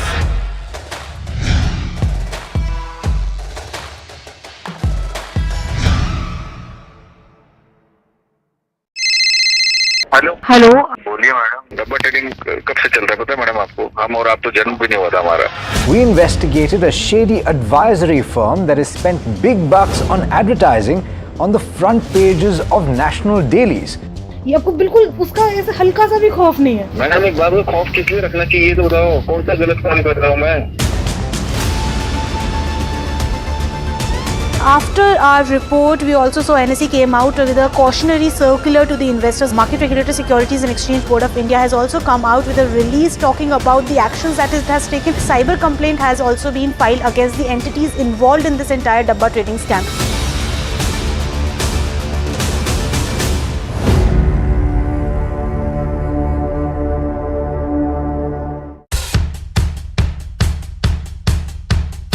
The markets move fast.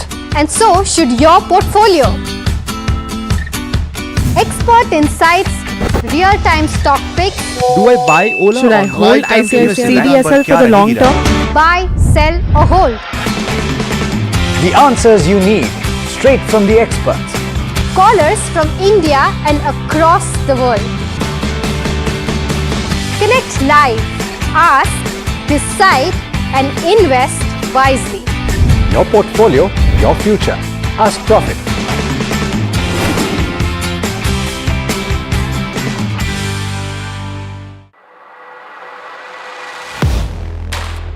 Do you really know the company you invest in?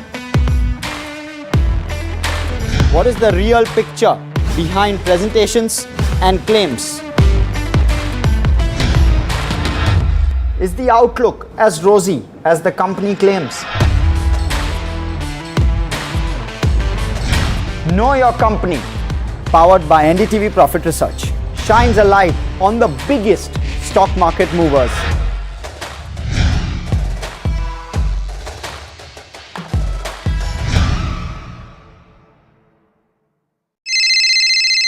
Hello बोलिए madam, डब्बा trading कब से चल रहा है पता है madam आपको? हम और आप तो जन्म भी नहीं हुआ था हमारा।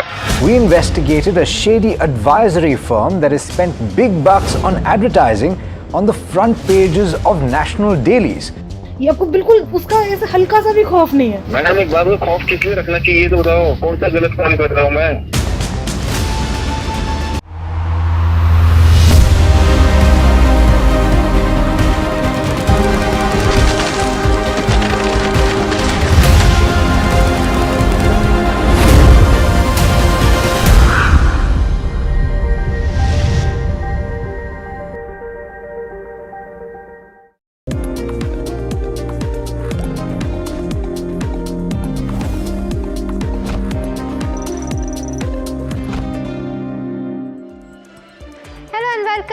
watching India Market Close at NDTV Profit. I am Mahima Vachrajani and with me is Neeraj Shah. Well, before we move on to the different elements that are planned out for you on the show today, let's take a quick look on how the markets are doing. The Nifty 50 down by about 0.6 odd percent, trading within that range of 200 odd points. The Nifty Bank also down by about 0.6 odd percent. Majorly, the Nifty Bank down by about 0.8 odd percent, majorly dragged by Kotak Mahindra Bank on the back of its earnings. The Sensex also down by about 0.7 odd percent. Let's try to pull up the Nifty heat map and see what counters are doing in trade today. There's Shriram Finance with stopping the chart up 2.6%, followed by Cipla up 2%, Hero Moto, Grasim, SBI Life. Some counters doing well in trade today, but some counters facing pressure. Kotak Mahindra Bank, the biggest loser on the Nifty 50 today, down by about 7.4 odd percent on the back of its earnings.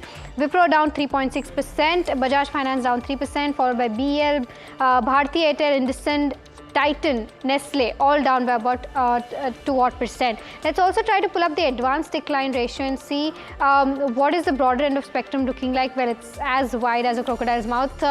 There's 473 odd advances versus that of 1800 odd decline. So the market's clearly on the sell side today. Let's also try to pull up the sectoral heat map and see how sectors are doing in trade today. It's only the Nifty Pharma in the green today, up by about 0.5 odd percent. Nifty FMCG slightly in that green, hovering here and there. But Nifty Realty under pressure, down almost 3.6%, followed by Nifty Media, where profit booking is seen. Nifty Defense, continued profit booking seen there as well. Nifty Private Bank down 1.7%. Nifty Metal down by about 1.2 odd percent as well. Nifty Bank again seeing that beating of around 0.8 odd percent. But Neeraj, I come to you on this one. How are the broader markets doing?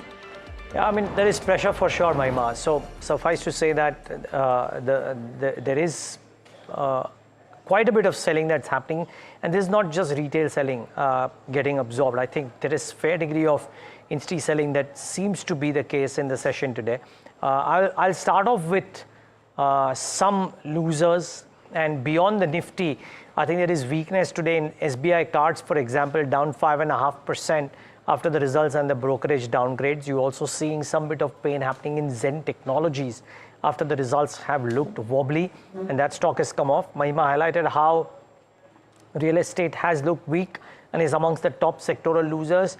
Lodha, DLF, Marathon, that list is looking fairly long in terms of real estate stocks that have cracked in the session. Almost everything has looked slightly wobbly in trade. On the flip side, some bit of value buying being seen in Chennai Petro, for example, today. Remember, on the day of the results, the stock cracked about 7%.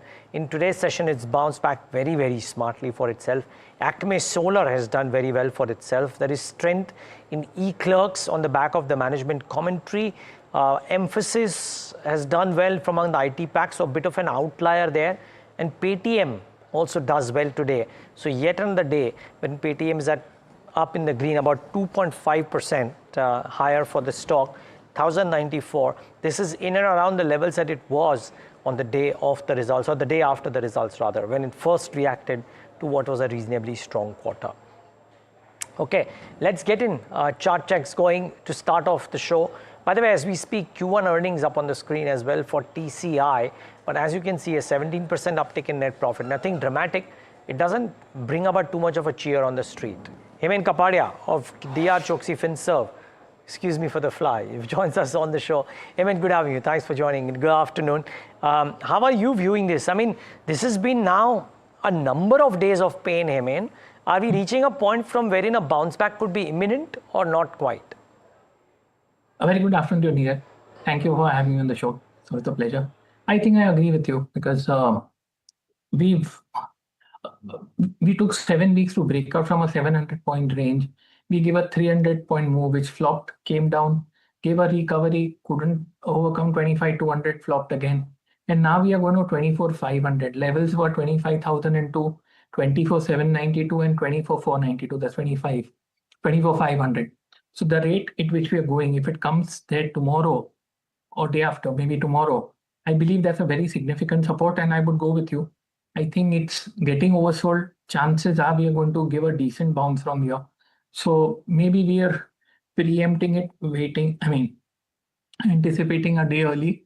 But yeah, at 24,500, I would stick my neck out and say I'll keep a 100, 150 point stop loss and go long, because I think chances of a reversal, I'm not seeing a reversal of trend, but a decent bounce seem pretty high, Neeraj. Okay. Heyman, hi, good afternoon. What about Nifty Bank? It's largely backed by Kotak Mahindra and IndusInd, which is expected to post its earnings today. But those are the top two losers on the Nifty Bank today. But your sense on what is the kind of support and resistance that you're seeing on the charts? Yes, Mahima, if you look at the Bank Nifty, we spent 6 weeks. There's a sixth week where we've done nothing. It was the strongest. It made our new all-time high. Thought we would carry on the momentum and traction and go towards 59. Now that's not happened. Having said that, in terms of support, 55,961 in Nifty spot is important support. We are almost there, 55,961. So if that breaks, then we could slip another 500-700 points. Now we'll have to wait and see what happens. There's also the 55-day exponential moving average over there beside the normal support, Mahima. So I believe this is a significant level. And if Nifty reaches 24,500 tomorrow and Bank Nifty doesn't break 55,961 decisively, I'm not talking about intraday breach, I'm talking about a closing close, then chances are that we see some respite there. And with Nifty bounce imminent, I think this could also sort of, salvage the situation. But normally when the Nifty breaks, IT saves it. This time that's not happened actually. Mahima. Okay. And your top picks for the day, Heyman? I would avoid giving picks today, Mahima, because too late to sell, too early to buy. I'm not sure that if the Nifty has come off from 25,650 to 24,650, it's already 1,000 points, Mahima. I'm not saying it's not going down, intraday sales are there, but positionally, I wouldn't be comfortable shorting the Nifty when we are very close to 24,500. And if I give a buy at this point in time, stop loss is going to get triggered in 24 hours. So I'd refrain from giving a call right now, but at 24,500, I'd go long on the Nifty itself with a 150 point stop loss. Mahima. Achima, can I ask you a follow-up question? And fair call, you don't want to do that. There are some stocks which are either bouncing back or some stocks which are continuing their uptick, and I want a view on both. So one of them is Chennai Petro. Fell off after rising all the way to 800 on the back of weak results, but this shows that there is some buying that has happened today. If you were long in Chennai Petro, would you stay long?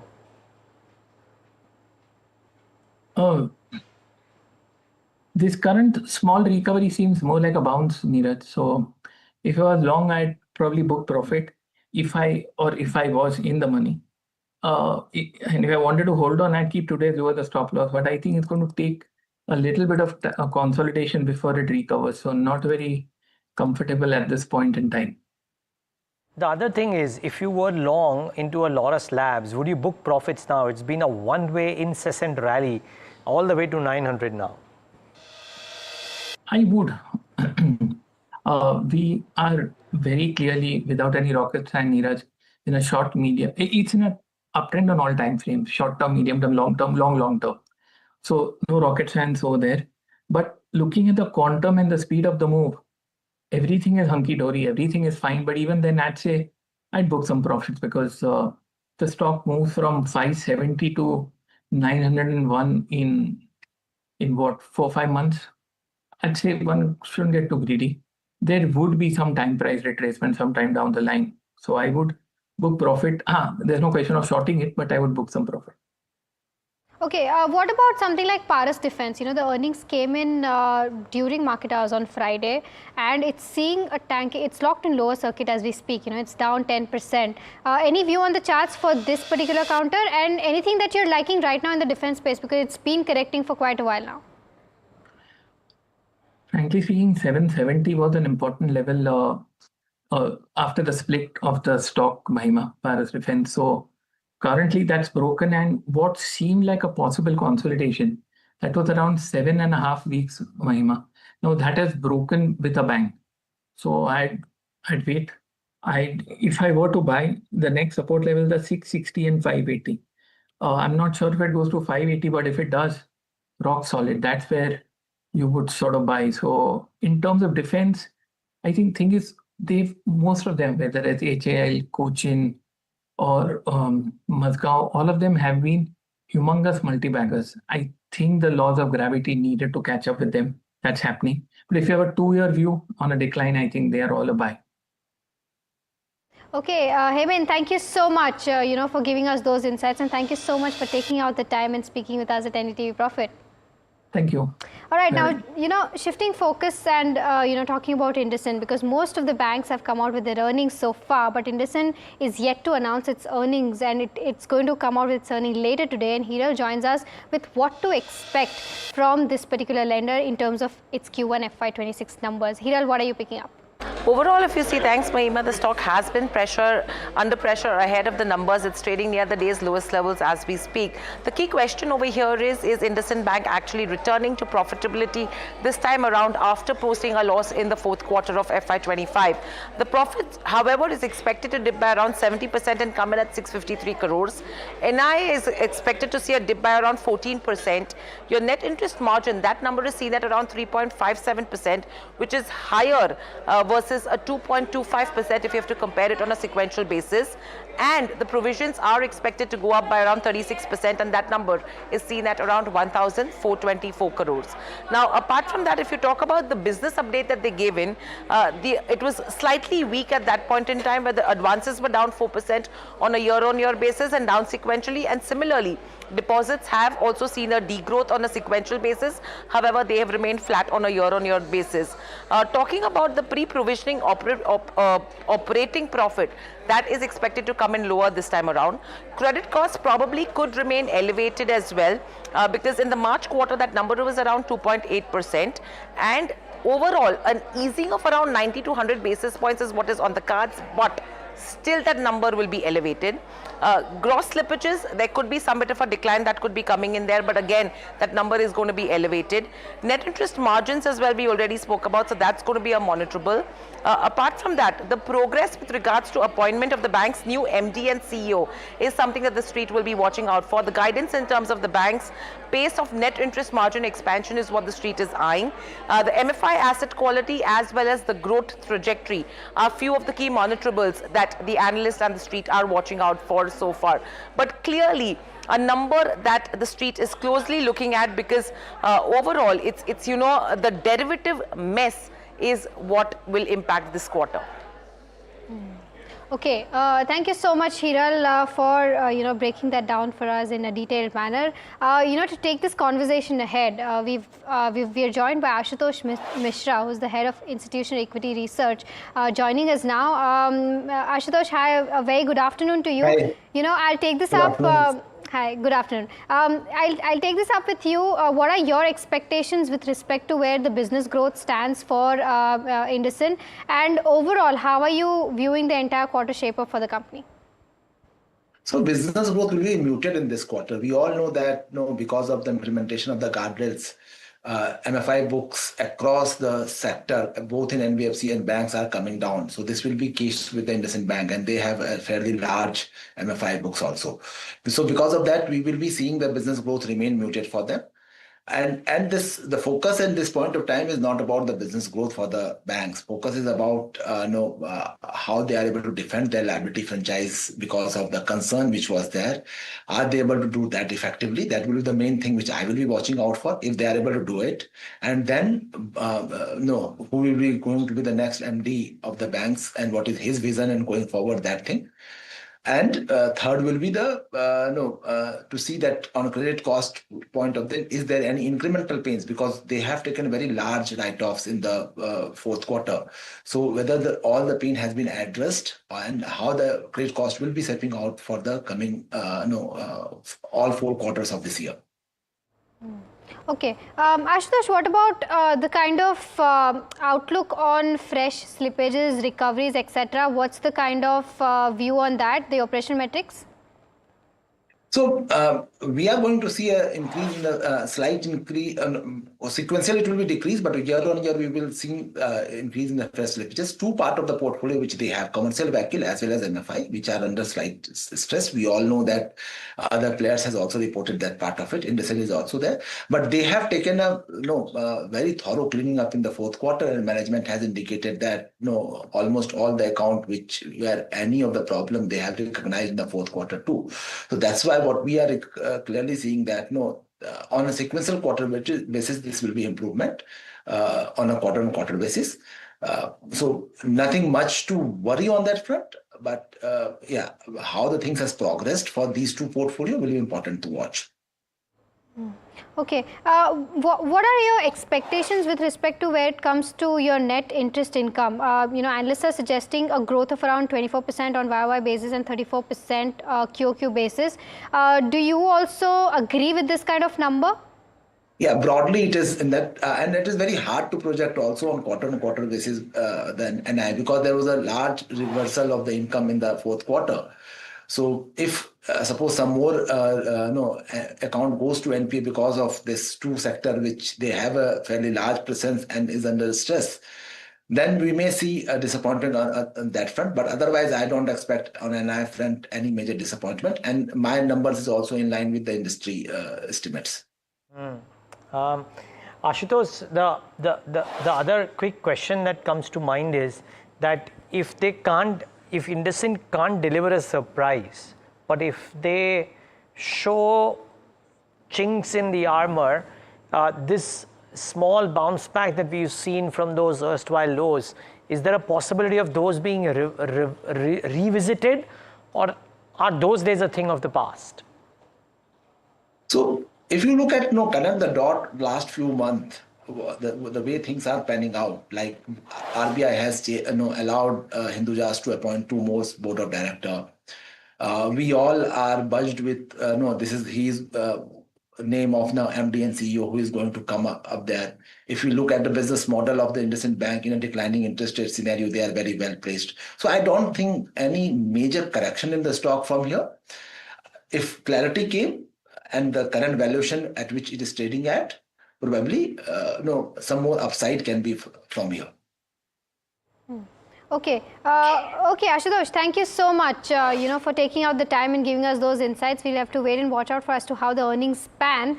It'll be an interesting set of numbers to watch out for. As Hiral was mentioning, net interest income is expected to see a growth of around 24% odd, operating profits at around 41% odd. This is YY basis, and overall provisions also expected to see a good rise, but advances will decline around 3.5% and deposits will remain flat as the kind of expectations right now.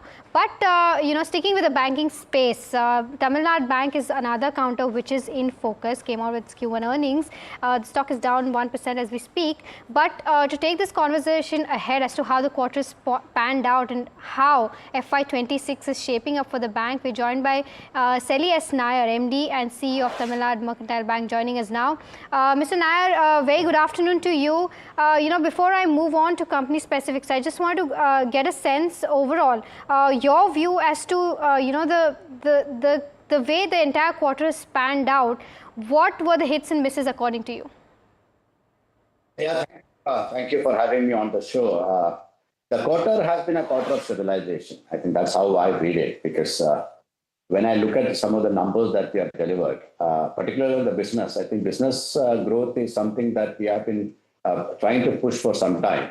And deposit in particular, when we look at it, year on year, particularly the deposit side, the pace of growth, we have nearly doubled. It was 4.64% in the first quarter of last year. Now it is at 9.38%. So we are trying to push the growth back into the deposit space without impacting significantly on the advances side. Advances also, if you look at it, the growth year on year is 10.44%. I think so. Both the deposit and advances, the first quarter, very clearly this bank has delivered, and that gives us the confidence that typically first quarter is the quarter where a lot of disruption happens, and a lot of disruption particular to GNB, because we have put in place a lot of initiatives, particularly on the IT side, which is sapping some kind of a managerial bandwidth in that towards that. And despite that, to deliver this kind of a number, this kind of a growth on the business side is something quite satisfying for us and gives us the momentum to look for an accelerated growth in the coming quarters. I think on the other side, when you look at the financial performance itself, the profits, I think we have delivered 6% plus of profit, and that too after upfronting, what we call performance-based incentive that normally we amortize it across the year, across the quarters. We have taken the whole thing, we have upfronted the whole thing in the first quarter itself. So that is 41.27 crores that we have taken. If you look at the first quarter of last year, the amount was just 8.74 crores, which was essentially it was amortized across the quarter. So that is something that we have taken upfront. And that, if you look at it, has impacted the operating profit, but I'm not worried because, and also the net profit, like I said, this is something that, should do us good in the coming quarters. The confidence for taking this upfront came from the fact that our slippage ratio was just 5 basis points. We were able to contain the slippage ratio to just 22 crores. So that, which means the credit cost came down to just 6 basis points. So that gave us the confidence to take the PBI, the cost of PBI upfront. So 6% plus profit on the riding on the fact that we have upfronted the cost and the growth coming back, and which should see getting accelerated in the coming quarters, is where my satisfaction on the first quarter performance comes from. Yeah. Naya, good afternoon. So can you give us some color on that particular piece, which is the kind of growth that will come in for the next few quarters?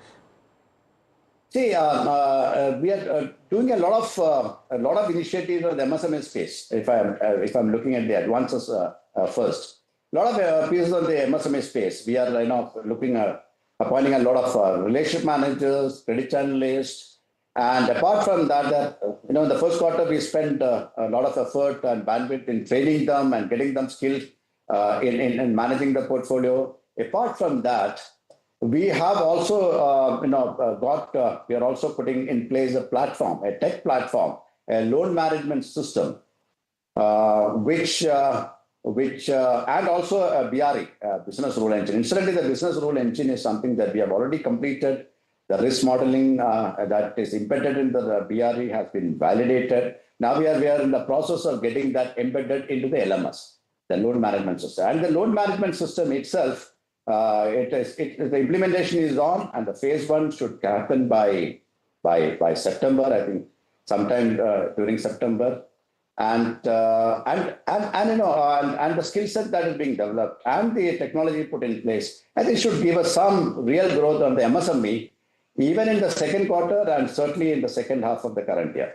So, and we are also already seeing that, the relationship managers panning out, the credit management centers that we have put in place in Thoothukudi on a pilot basis, and on the leadership that we have appointed in the other regions are already having an impact. First quarter I may not have a significant growth, or it's almost a flat quarter as far as MSME is concerned. But from June itself, I can see the numbers moving up in terms of a healthy pipeline. So that gives me the confidence. The second quarter MSME is going to do well, and going the second half, I think that should get accelerated.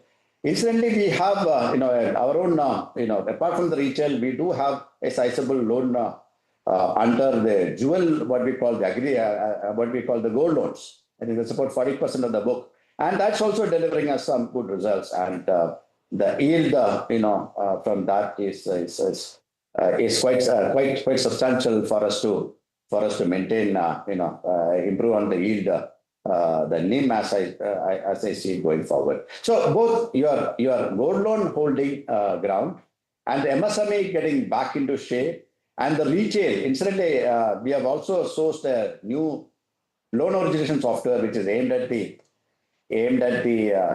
retail segment. So all the three firing which I expect to happen more in the third quarter. I think we are looking for good times on the advances side. And deposits also, we have taken quite a few initiatives. If you look at it, last year, we have seen a slide in the CASA ratio. Right. It was almost 3%. And the first quarter, I did mention to your viewers and to the investor community at large that several initiatives are being undertaken in the deposit side, particularly focused on CASA, where we put in a transaction business group. Right. And in the first quarter, we also launched our elite services group. Right. So that these two combo is sort of beginning to show some results, and that is where I see a year-on-year growth of 4.51% against the negative growth last year. So even the CASA, I think, beginning to show some results. And the CASA share, as I speak, I think it is up 34 basis. So from after hitting 26.44%, it is up 34 basis. So I think some confidence is coming back to us in that performance in the CASA, and the term deposit always has been generating some growth. Right. Got it, Mr. Nair. Yeah, got it. Thank you so much, for giving us those detailed answers, and thank you so much for taking our time and speaking with us at NDTV Profit. Now, shifting focus slightly, important update from Jammu and Kashmir. 3 terrorists have been neutralized in a high-stakes encounter on the outskirts of Srinagar in a joint operation dubbed Operation Mahadev. The Army, CRPF and J&K police launched a swift offensive in Lidwas and acting on precise intelligence inputs. My colleague Shiv Arur joining us with more details on this. What the Indian Army appears to be doing as part of this update is, it says Operation Mahadev update. 3 terrorists have been neutralized in an intense firefight. Operation continues. Very, very interesting. Let me decode what this means. 3 terrorists being killed.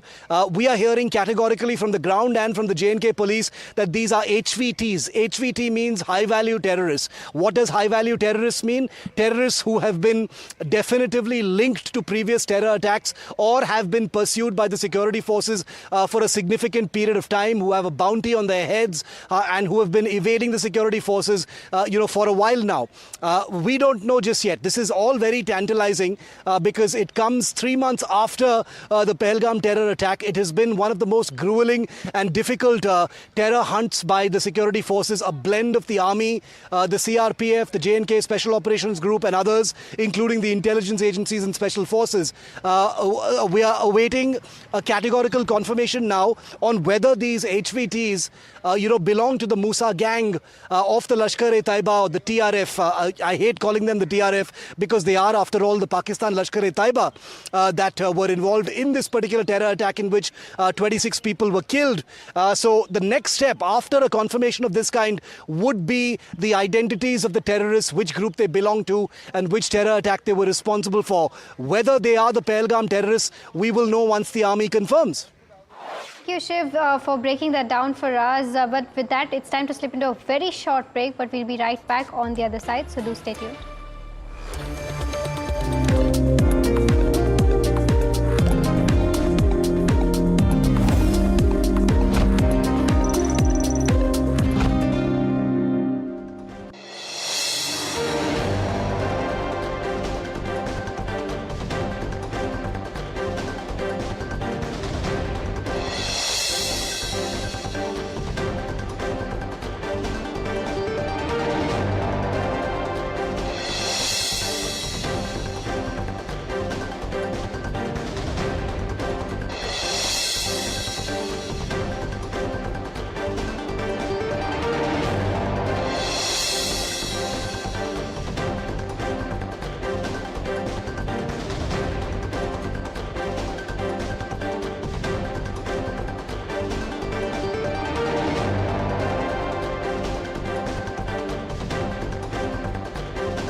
Hello बोलिए madam, डब्बा trading कब से चल रहा है पता है madam आपको? हम और आप तो जन्म भी नहीं हुआ था हमारा. We investigated a shady advisory firm that has spent big bucks on advertising on the front pages of national dailies. ये आपको बिल्कुल उसका ऐसे हल्का सा भी खौफ नहीं है। मैडम एक बात को खौफ किस लिए रखना चाहिए तो बताओ, कौन सा गलत काम कर रहा हूँ मैं? After our report, we also saw NSE came out with a cautionary circular to the investors. Market Regulator Securities and Exchange Board of India has also come out with a release talking about the actions that it has taken. Cyber complaint has also been filed against the entities involved in this entire Dabba trading scam.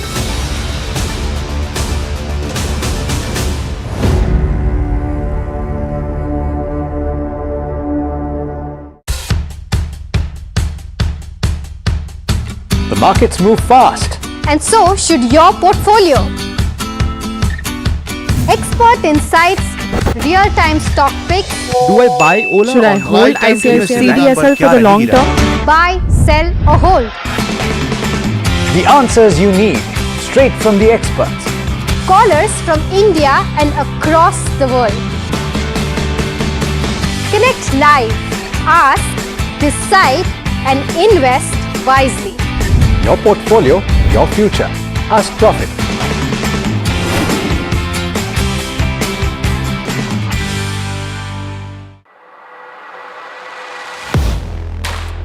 Do you really know the company you invest in? What is the real picture behind presentations and claims? Is the outlook as rosy as the company claims? Know your company, powered by NDTV Profit Research.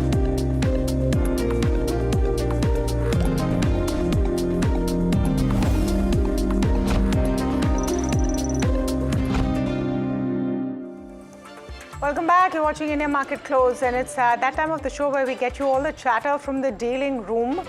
I don't know if the chatter's turned into a whisper, considering that the market mood is quite muted.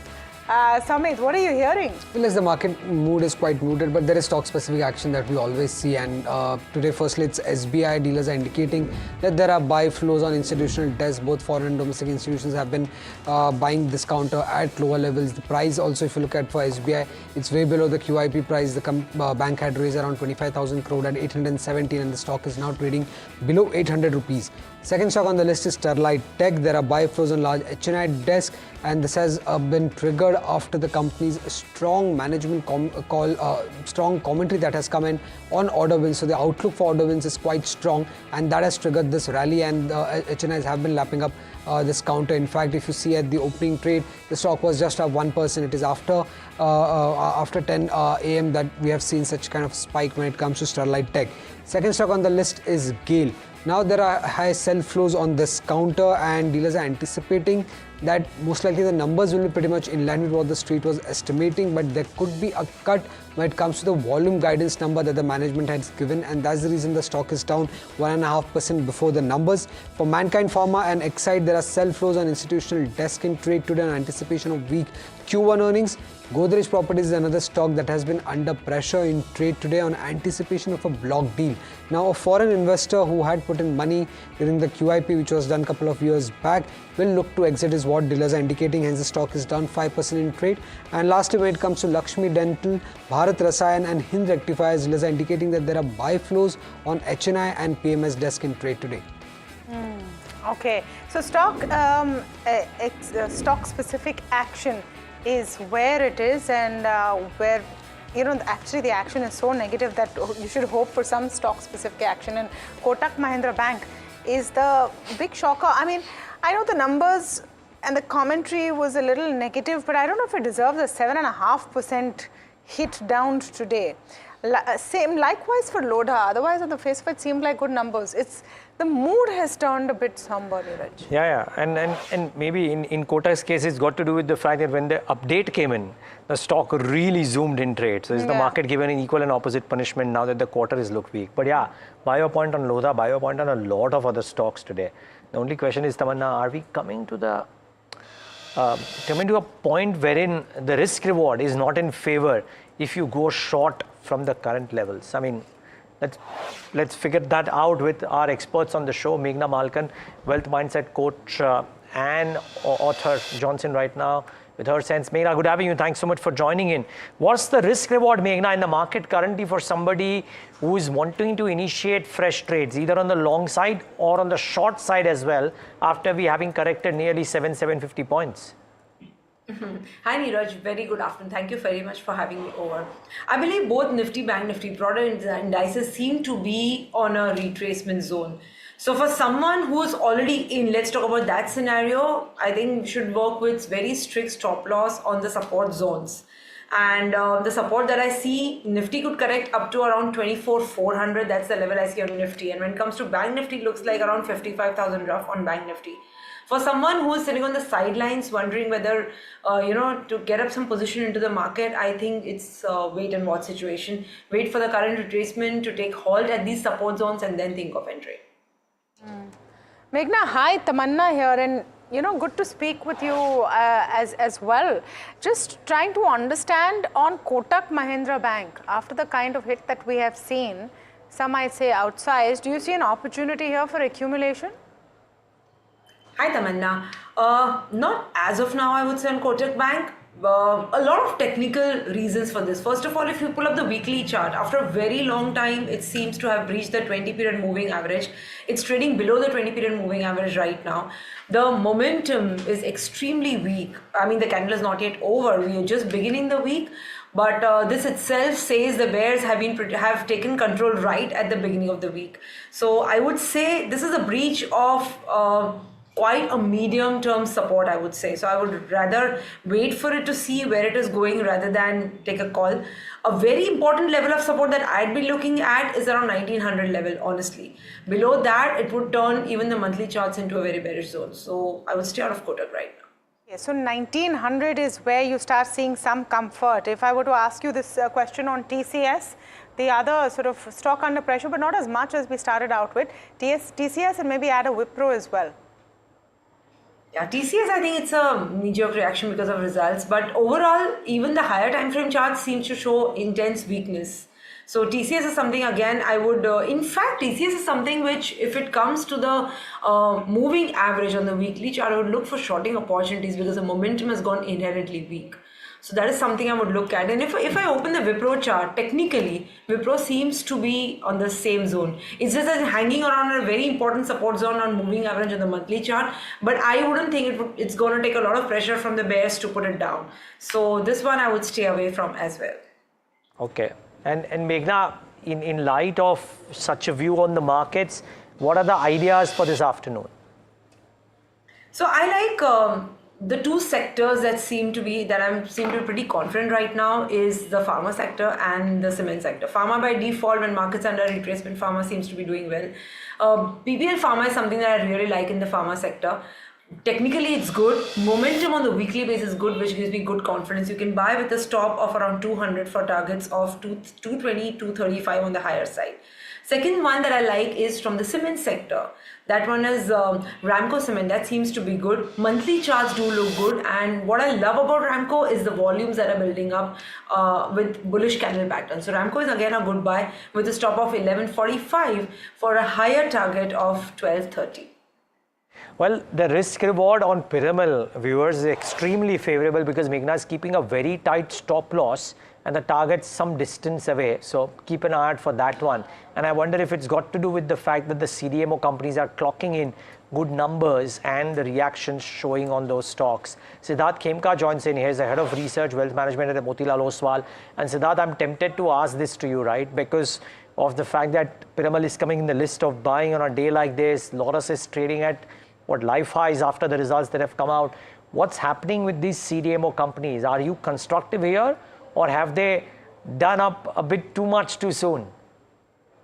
So good afternoon, Neeraj. Yes, glad to be on the show. I think within the pharma space, which is one sector which has shown a lot of resilience in the current volatile market, there are two segments which clearly stands out. I think A is the CDMO players, where we are seeing very strong earnings growth delivery, and the other is the healthcare, or you can say the hospitals, which are again showing strong growth in terms of numbers. So we are definitely very constructive and positive on the CDMO companies, including the likes of within the large caps. If you say you have DVs, but in the mid cap space, Laurus, we still have a positive view. We believe that the strong earnings growth trajectory could continue in FY26, FY27 as well going forward.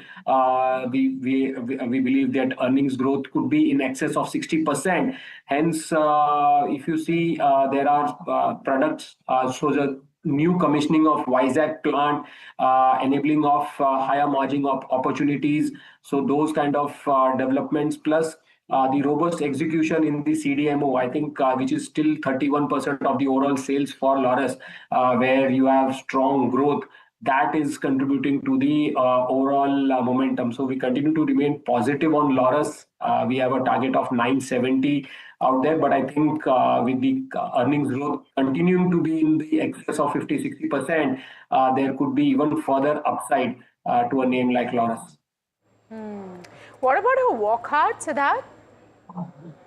So Tamanna, Wockhardt, we don't have coverage, but again, good strong numbers. We are seeing improvement on a quarterly last 2-3 quarters, but unfortunately don't have it under active coverage. Nevertheless, I mean, Wockhardt today come off its highs, but exciting news in terms of Zenic really coming in as a blockbuster miracle kind of a drug. You know, let's get a technical view also on Wockhardt right now. Malika with us for more on that. What do you make of Wockhardt?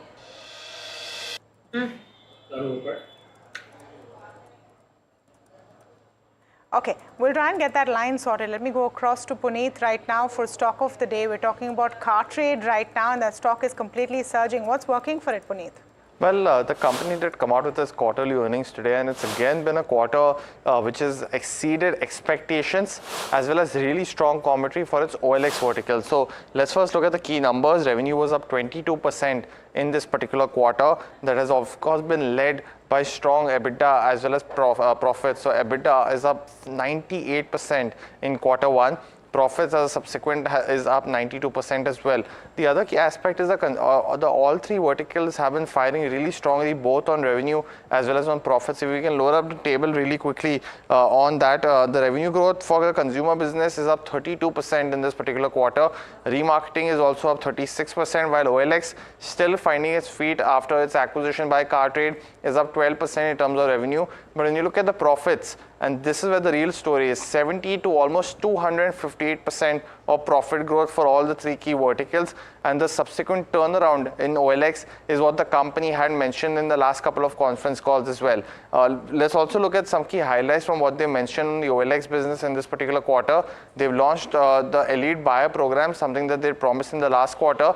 They're also looking to have multiple new launches in OLX in this year. So they're having 3 more by October of this fiscal year. And this will enhance the company's total addressable market, not just for used products, but across that category as well.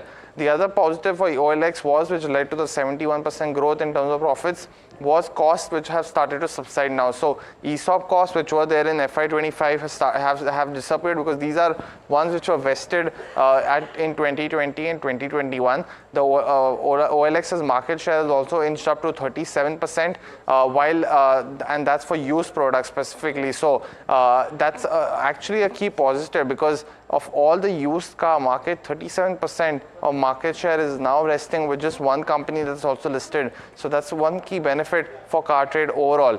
The other aspect that they mentioned is slowdown in the car industry. Now that's actually hasn't hampered the classified industry. So they've actually had 7% growth in this time, despite a 1% drop in car volumes. And finally, in terms of new growth areas, they're looking to go into the real estate space. That's the second largest category now created after auto. They've already had some product establishment, but essentially it's the new searches within the auto as well as real estate that's benefiting the company. So overall, really strong numbers. Another quarter where they've beaten estimates, and going forward with new product launches in the OLX space, that should help the company going forward in terms of growth aspirations for car trade as well. a jump in for car trade, and actually it's quite heartening to see platform companies start talking about profitability in better numbers as well. Thank you for that, Puneet. Meghna, if you can hear me, just come in on car trade, and earlier I asked you about Walkhart as well. So car trade, definitely, it's got a very big monthly breakout, and of course the volumes have been above average in this month's bullish candle. It's clearly a breakout, it's a little breakout trade. Risk reward ratio as of now, it's really far to have that kind of risk. I would believe mid candle range, which is around 1940 to 1960, is the zone where it would be looking for buying opportunities. So that is one on car trade. And when you talk about Walkhart, yes. Similar to all the pharma companies, even Walkhart is on the monthly chart, it does look good. But if I have to compare a Walkhart with Piramal or something like the one that we just discussed on the pharma side, I think the other ones are way bullish than Walkhart. There seems to be a little bit of indecision when it comes to monthly chart. The candle patterns somehow seem to have a bearish shadows, that's called the supply shadows. The volumes are getting a little dry at the top. So that is something I would not choose if I have the other pharma sectors, stocks to choose from. Okay, so what would be, then let me press on in that. If you not choose Walkhart, what would be your top pharma pick right now? That's what I just, yeah. Good. Well, because she just gave it today as a trade. Okay. So Piramal Pharma, is that it? The start and end of the Piramal pharma list? Pharma, yes. PPL Pharma is a much better than Walkhart, yes. Okay, Piramal Pharma it is as one of the key picks over there. But, I just want to get Siddharth Khemka in on the kind of, I would say, negativity around banks and NPAs right now. We're going to wait to hear from IndusInd today, and that's going to be the big one, Siddharth, considering a lot of issues. With IndusInd, it's a whole Pandora's box. So I don't want to be glued to that, those numbers and any commentary if there is from the management. But in terms of what you've seen with Kotak Mahindra Bank, let me expand it to BFSI space, SBI cards, Bank of Baroda was relatively okay. How are you looking at that space right now? Do you see it with a bit of concern? So yeah, Taman, I think some of the banks, larger ones, have already announced the numbers. I think SBI is the one which is still left. But clearly the indication is that there is some stress definitely in the industry in terms of asset quality. We heard that from Bajaj Finance. We also heard that from Shriram Finance. So some of the NBFCs, I think they are clearly facing that struggle. What looks decent is that if you look at the advances growth as well as the deposits growth, I think what we were expecting is at about 8-9% of advances growth in the system, and that is a decent number to look at in this environment. Deposit growth, some of the larger ones have managed to do that. ICICI Bank clearly outperformed in terms of advances and deposits growth. HDFC has been focusing on that deposits growth in the last 2 quarters, advances mid-single digit, but definitely a lot of focus on deposits growth. So these are the two ones which we feel in the current environment they have managed to report steady asset quality control and healthy business growth. Apart from that, Axis, I think pretty weak numbers. Kotak also, the elevated provisions led to some decline in the profitability. I think advances growth was decent. So that is something we believe that over the next few quarters, Kotak might see some improvement. But for now, the focus clearly within banks is with ICICI, which has consistently reporting outperforming numbers. And the second one is HDFC, where we are seeing the efforts and focus to drive deposits growth to bring down the costs of funds. That is kind of really working out. So within banks, remain very selective, and the larger ones prefer HDFC Bank and ICICI Bank. Okay. Now, numbers were flashing on your screen. Adani Green, decent numbers. I think the revenues are up 60%. EBITDA numbers look strong too, and as a result of which that stock too has moved up. Net profit up 60%. In fact, revenues up 36. Excuse me, but the net profit is up 60%, and the stock revved up a little bit in trade.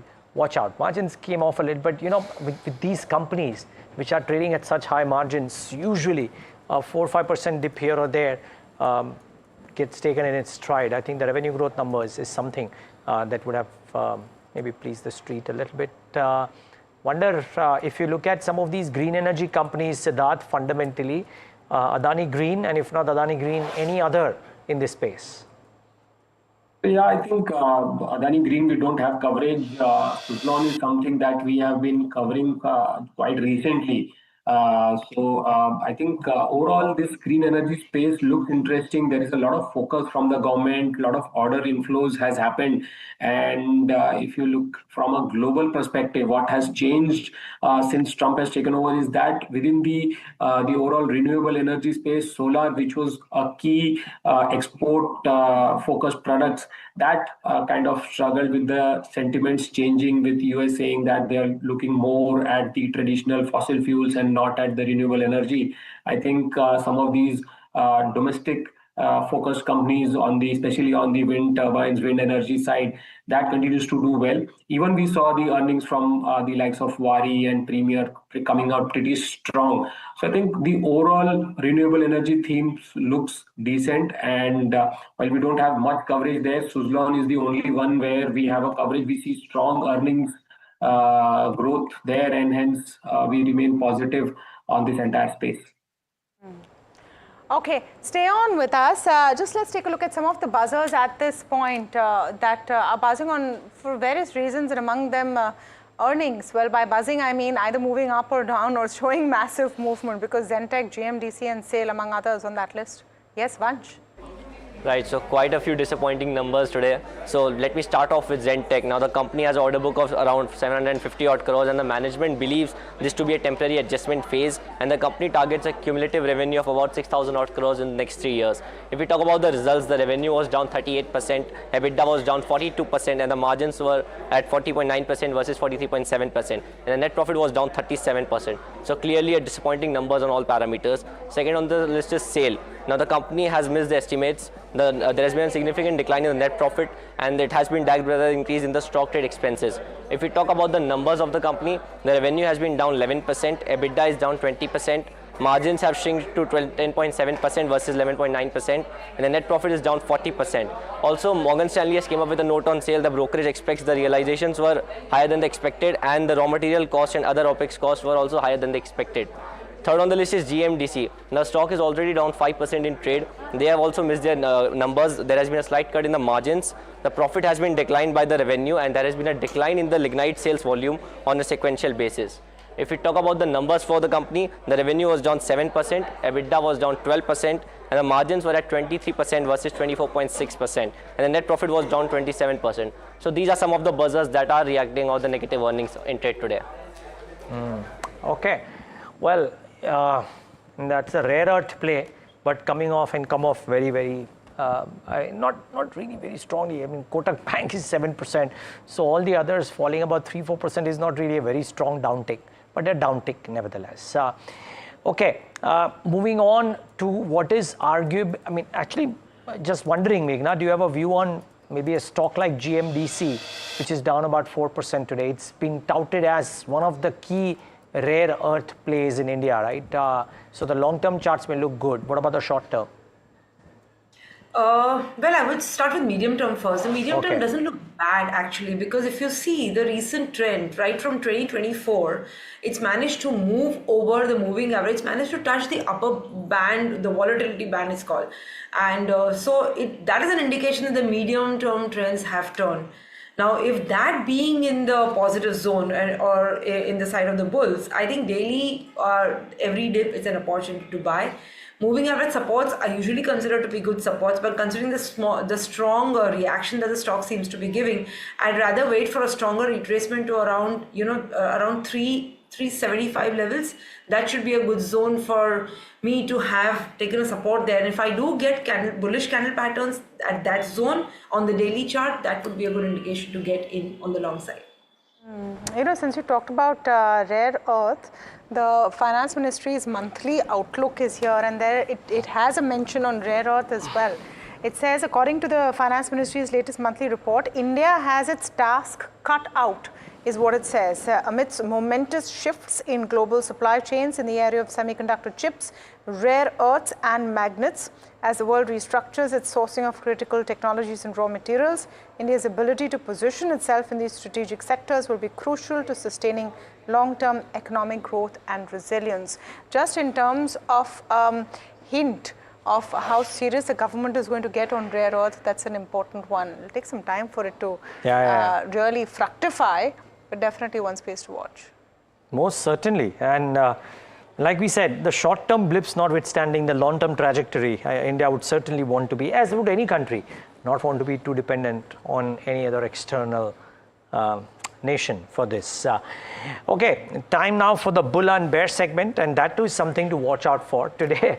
Well, little surprise, it would be one of the top contenders for the bull versus bear space, and that's Laurus Labs, because it's posted third consecutive earnings beat this quarter. But do valuations become a concern? Are there other concerns? Varsha joins in to present a bull and bear case on this one. Varsha. Well, thank you so much for that. So as you rightly said, third consecutive earnings beat, which is led by CDMO. Now Laurus Labs is finally, on track. Investors were expecting, investors were waiting, for Laurus Labs to set a good set of numbers, and finally, it's the third quarter where they've beaten the estimates, and this is led by CDMO, which has grew more than 100%. And over the medium term, they are expecting CDMO to contribute almost 50% to the overall revenue from 33% currently. That's huge.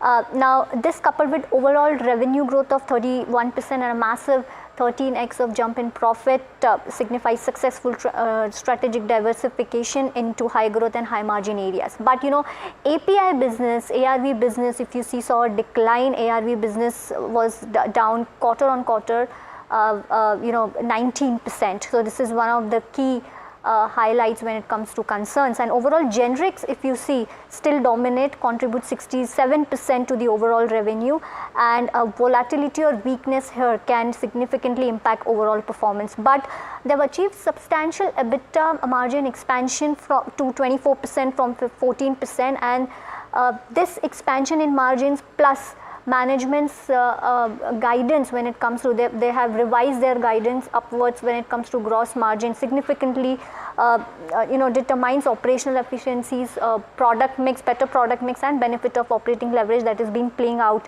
when it comes to Laurus Lab. But their bio CDMO, if you see, have experienced 33% degrowth due to customer specific issues and pricing challenges that the company has seen. So one of the disadvantages that the company has. But also Andhra Pradesh government, so this is today's news and also one of the reasons why stock is buzzing apart from earnings. Andhra Pradesh government have allotted 531 acres for establishment of Laurus Pharma zone. But as Neeraj was highlighting the valuation concern, the stock is trading at a PE of 95, leaves no margin for error, I would say, and this means any slight miss in future performance could lead a significant stock correction. And that's the reason, if you see, though DAM Capital has given a buy rating, but a few of the brokerages have pointed out concern, like despite the strong Q1 results, some leading brokerages like Goldman Sachs have rated with a sell rating, and even Jefferies has also remained cautious when it comes to Laurus Lab, considering the valuation picture that the company has seen. So overall, good set of numbers, but yes, if any slight miss when it comes to numbers, we may see de-rating in the stock. Okay.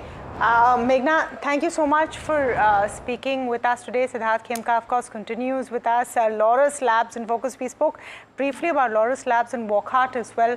Siddharth, is pharmaceuticals and that space something that you're looking at very, very clearly right now with CDMO players on the top of the line?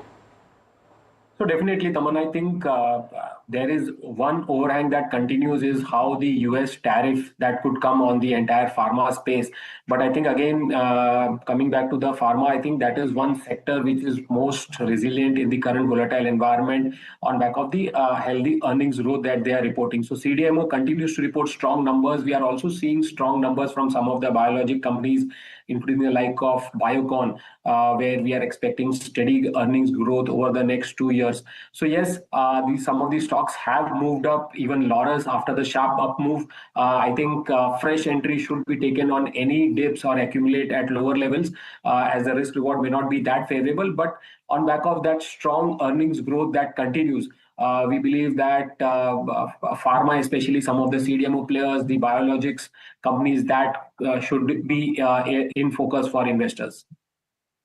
Okay, stay on with us, Siddharth. We'll take a very short break. We'll come right back with what your closing strategy should be. Also, a very heated debate going on in Parliament right now with the Defence Minister answering on Operation Sindoor. We're coming back with all of that after this break.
Hello बोलिए madam, डब्बा trading कब से चल रहा है पता है madam आपको? हम और आप तो जन्म भी नहीं हुआ था हमारा. We investigated a shady advisory firm that has spent big bucks on advertising on the front pages of national dailies. ये आपको बिल्कुल उसका ऐसा हल्का सा भी खौफ नहीं है? मैडम एक बात को खौफ किस लिए रखना चाहिए ये तो बताओ, कौन सा गलत काम कर रहा हूँ मैं? After our report, we also saw NSE came out with a cautionary circular to the investors. Market Regulator Securities and Exchange Board of India has also come out with a release talking about the actions that it has taken. Cyber complaint has also been filed against the entities involved in this entire Dabba trading scam.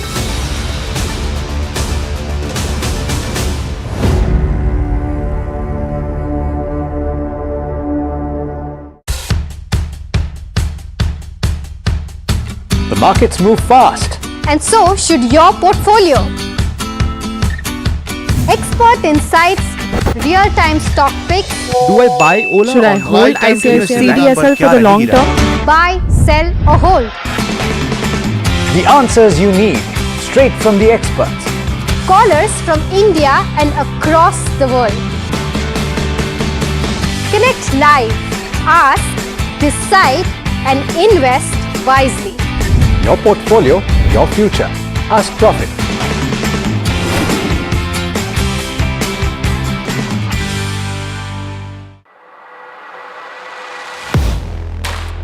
Do you really know the company you invest in? What is the real picture behind presentations and claims? Is the outlook as rosy as the company claims? Know Your Company, powered by NDTV Profit Research, shines a light on the biggest stock market movers.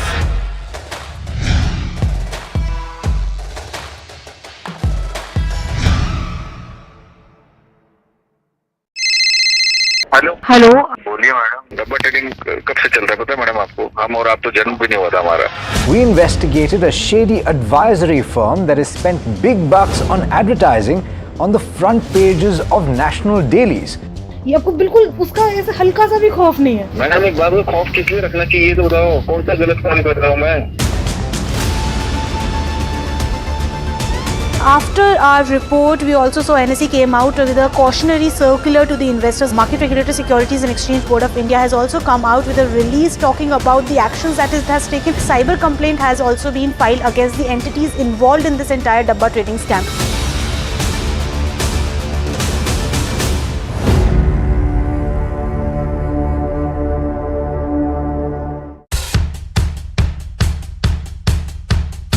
The markets move fast. And so should your portfolio.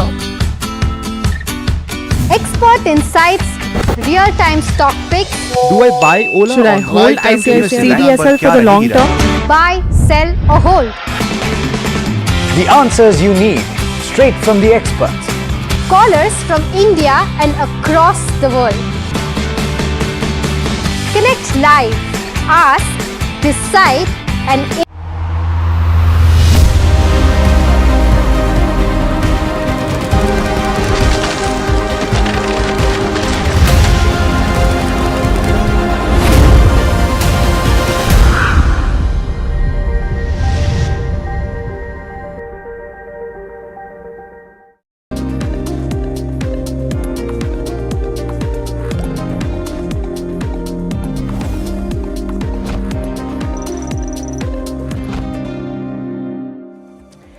Welcome back. You're watching India Market Close and some so-so numbers coming in for Bharat Electronics. Remember, defense pack has been under pressure. Bharat Electronics actually on the face of it doesn't look half bad because your margin number is good. Net profit at 969 crores, a tad above estimates. That is NDTV Profit estimates. Revenues are below estimate, 4,440 crores. Margin number shows a bit of an improvement there. EBITDA at 1,238 crores. So a bit of a climb up on the stock as it's come in, but margins have come in at 27.9%. So that's BEL for you. The other space that we're talking about in the big story that we're really tracking through the day is TCS's move to cut 2% of its workforce. That's close to 12,000 people. The stock has taken a bit of a beating. So has the entire IT pack, which could be for more reasons than just this. But it's a story which is important to understand in terms of, is this a tectonic shift that we're seeing? Is this just the start of IT cuts that we could see? CP Gurnani joining us for more on that. He's of course a veteran of the space. Mr. Gurnani, thank you so much for speaking with us here at NDTV Profit. And you know, since the morning, a lot of speculation on whether this is AI driven, whether this is just profitability, whether this is trade, tariff, global economics playing out. What do you make of it? Easy answer is all of above. Because we all know geopolitical environment. We all understand that AI has now reached a maturity cycle, and we are looking at deployment of AI now in enterprise also. And number third is clearly every company goes through a periodic optimization cycle, a periodic appraisal cycle. So my belief is that it is all of above. At this stage, I'm quite optimistic about the future. The reason I'm optimistic is because overall, organizations do need to adopt to technology. And technology means we will be focusing a lot more on applications, lot more on productivity, lot more on use cases. So while the structure of the deals will change, the business models will change, but I think companies like Tech Mahindra or TCS will remain in demand.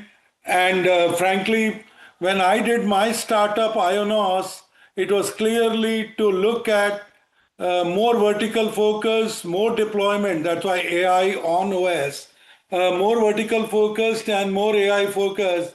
So I think industry has gone through many tech cycles, and they will go through this also, and they will come out smarter and better. No, the industry will definitely come out smarter and better, Mr. Gurnani. The concern also is on what is going to happen to the people who are working in that industry. Since you are so ingrained in how AI can streamline operations, the picture after AI, and we're already in it, frankly, does it lead to a much smaller number of employees in any scenario? We have all embraced technology for a reasonably long time. So it is not that AI is new. We do believe that new jobs will also get created. And for those new jobs to be created means I need to become an impact player. To become an impact player, I need to make sure that I am more relevant for the future. So as long as I continue to hit the refresh cycle, I continue to, do some of the courses on my own, I think I will remain relevant. And if I am relevant, I am an important player in the company. Mr. Gurani, Neeraj here, good afternoon. If IT companies go about and take some of these cuts but become efficient by a use of AI, I mean, my question is over a 12 to 18 to 24 month period, could this actually be constructive? Efficiency, maybe better margins, lower bench strength, but maybe equal or higher revenues. Could all of these be possibilities? I think all of us are embracing new business models, which effectively means outcome-based pricing, number one. Number two, more products and platforms. And number three is, do most risk-reward pricing. So yes, it does mean that if we do it well, if we execute well, then as a strategy, this is a beautiful strategy. That means we will get compensated for business results, and that really means is that we will be able to get higher margins. Now, number two, does it really, translate always in productivity efficiency? I think more important is that how do I, take my assets and convert them into reuse? Because a lot of productivity efficiency really depends on if I'm able to run it like a utility and if I'm able to run it efficiently.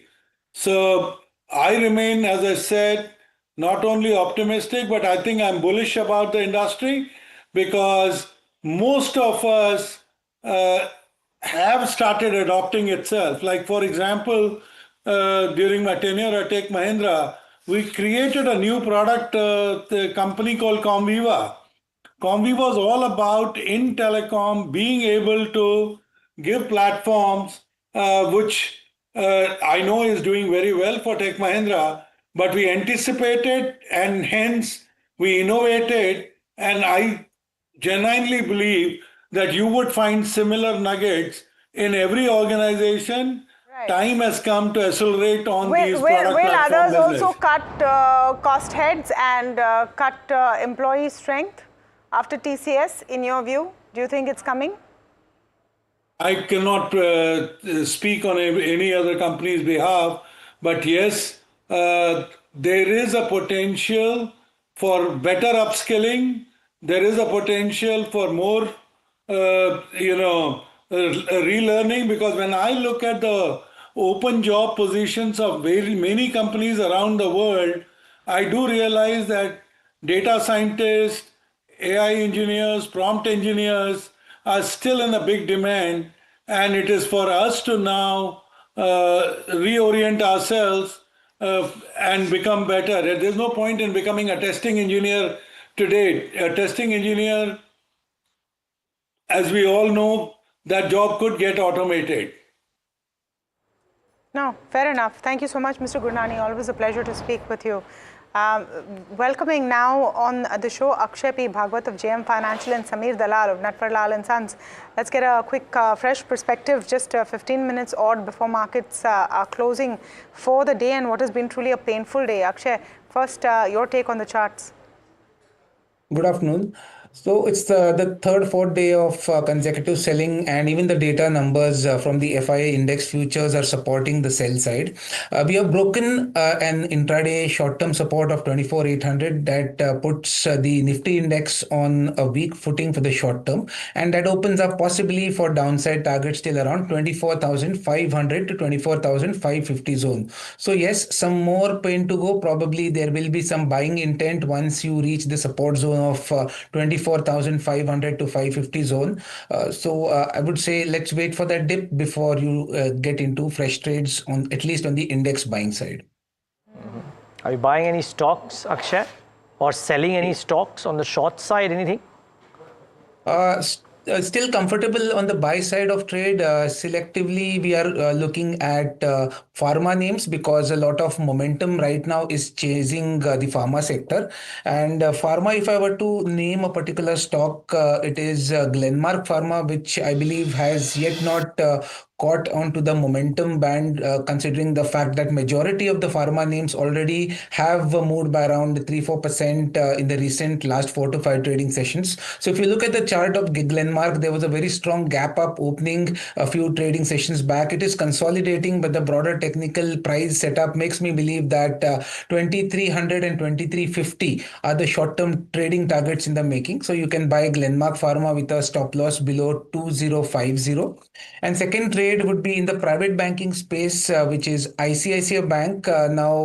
This stock has seen a range breakout after a positive set of numbers came in. That was 4 or 5 trading sessions back. This breakout was seen at levels of 1460. So a very strong technical setup for ICICI Bank. And my belief is that 1520 and 1540 would be the two targets in the making on the short term. So I would be buying ICICI with a stop loss at 1445.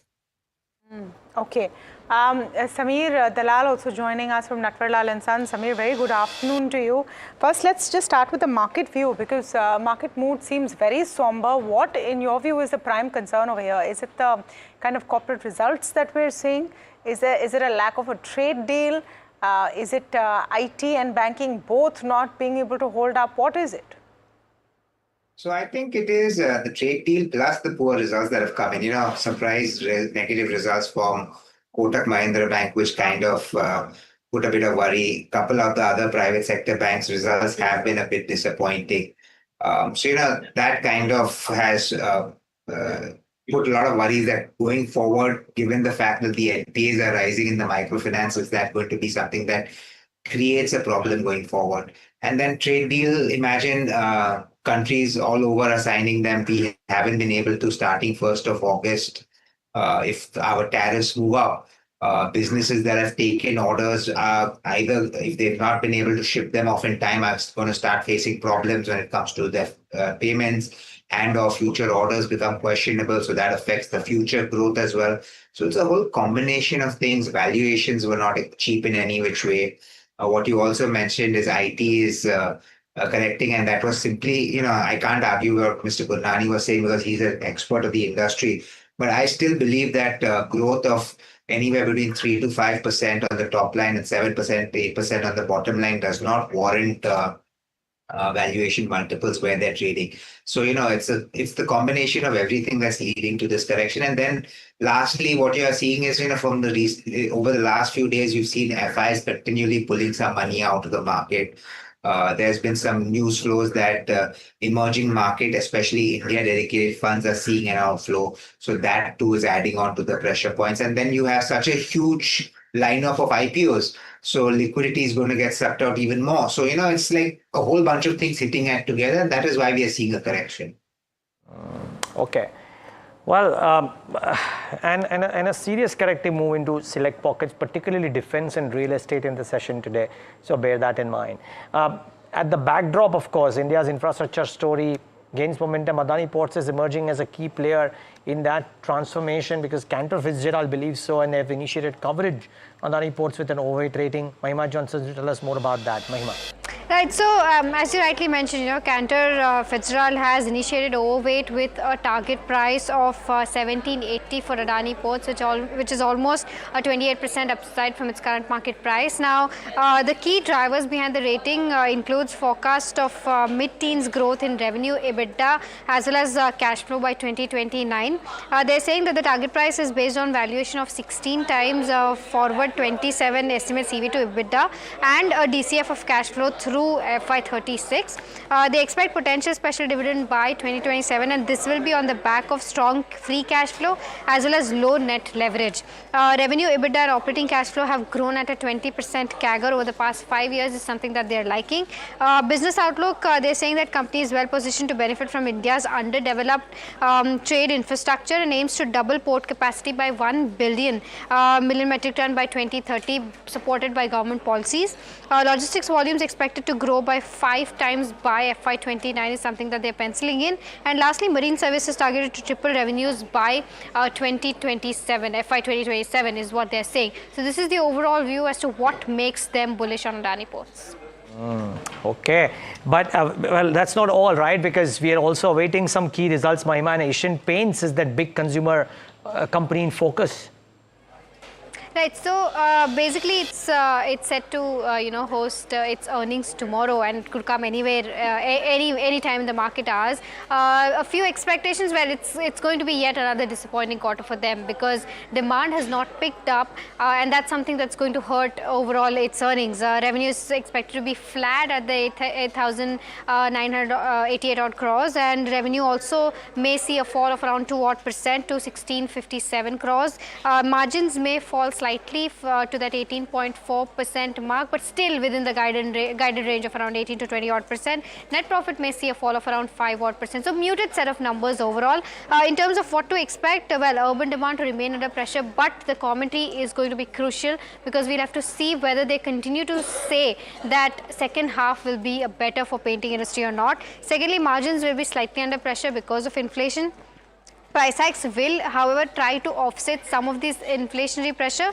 Rising competition from peers, of course, that's been the story for the painting sector, and commentary on that will also be important, especially in the tier 1 areas where Asian Paints has larger dominance. It's expected to underperform peers because of its larger presence in tier 1 and urban demand not picking up. Key monitorables, something that I'll be watching out for as to how they'll deploy the money that they've received from the stake sale in AkzoNobel, and of course demand outlook and the kind of competition and price hike impact. So this is the overall view of what you can expect from Asian Paints earnings. So Asian Paints earnings, IndusInd Bank earnings also is something that we need to watch out for. Akshay, on charts, both Asian Paints and IndusInd, anything that you're penciling in? Is there a bet here? Yeah, so Asian Paints, it's a neutral setup and there is no trade evident here. Even if I were to look at the option setup, that's for the monthly 31st July, 2300 support and 2450 resistance is what comes to my knowledge. So most likely the way the setup looks in the F&O segment, chances are that it will be more of a muted reaction post the results. And technically also there is no major trade evident going by the current setup. As far as IndusInd Bank goes, I think a similar setup here. Upside a bit looks capped here. There is strong resistance which has been building up at the levels of 850, where selling or long liquidation is pretty much apparent in the recent little bit of recovery which we noted in the stock. So in all likelihood, the chances of the stock moving till 700 or 720 on the downside looks likely. So here again, I would advise to wait and watch before committing any buy positions. At least 850 is the first caveat. It should cross. Then we will review it for buying, or we will review it for buying at the support base at 700. What about your BTST ideas, Akshay? So right now, see, the market breadth is pretty weak, as I understand, and I think the ICICI Bank buy call, which I mentioned on air a few minutes back, that is one of the strongest setup. So in case one is keen on just a BTST trade where you want to book out in the first hour of trade, then with a small stop loss of 1477, you can commit a BTST in ICICI Bank. 1488 is the current market price, and if you get a little bit of support from the Bank Nifty, I think 1520. 1540 would be the short-term targets you can look forward to. Okay. Well, Samir, Kotak Bank has suffered so much today, and the question is, and Bajaj Finance did that on Friday too. Some of these marquee blue chip financials, would you be a buyer into any of those if they correct further after the correction that we've already seen in them? Yeah, so Kotak Bank, actually, I think I would be a buyer. Bajaj Finance, I still feel valuations are a bit on the rich side. Look, Bajaj Finance has now got scale, right? So now they're not growing at 30-35% anymore. Plus, when we sat for the call and we spoke to the management and we did all of that, we realized that there are certain pockets for them which they are going to be very cautious on, which were the previous growth drivers, right?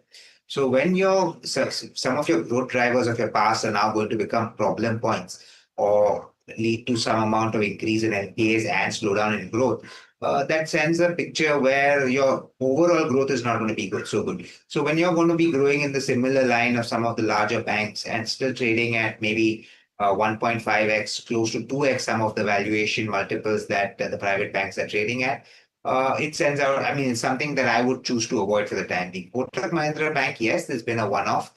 They've also been guiding that this is, a temporary thing, and they will probably recoup some of the provisions that they've had to take in this quarter, and also maybe, see provisions being lower going forward. So if Kotak corrects closer to 1750, 1800 levels, I think it makes a good buying opportunity. Okay. What else? Real estate has looked very, very wobbly. Samir, are you a buyer into any of the real estate names at all? Is the question that very quickly, Samir, if you can answer in under 30 seconds, please. Yeah, so, we do like real estate, and Keystone Developers is something that we've discussed on your channel as well. Godrej Properties, if it comes closer to 2000, it looks attractive. I mean, real estate is something that will do well longer term. So I think you can buy, but at good valuations or better valuations. Okay. Okay, well, something that might be a concern but shouldn't be, right? Because sources have told NDTV Profit the government is set to rectify the drafting errors in the newly proposed income tax bill. My colleague Shrimi, who broke the story, Johnson with more. Shrimi.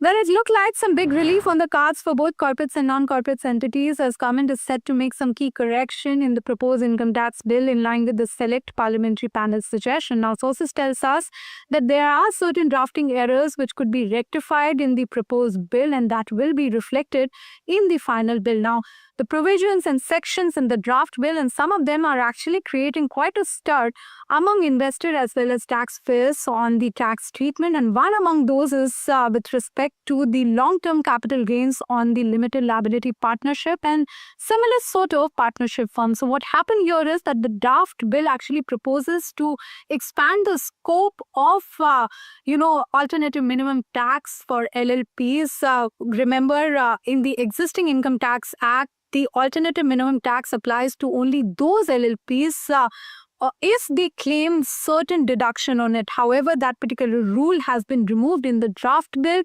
which is making the whole, LLPs and the family offices jittery, and now they are seeking explanation as it increases the tax rate to 18.5% from existing 12.5%. Similarly, on the corporates claiming deduction on the dividend has been also removed. Sources tells us that it was omitted inadvertently in the draft bill, and that will also something will be restored in the final set.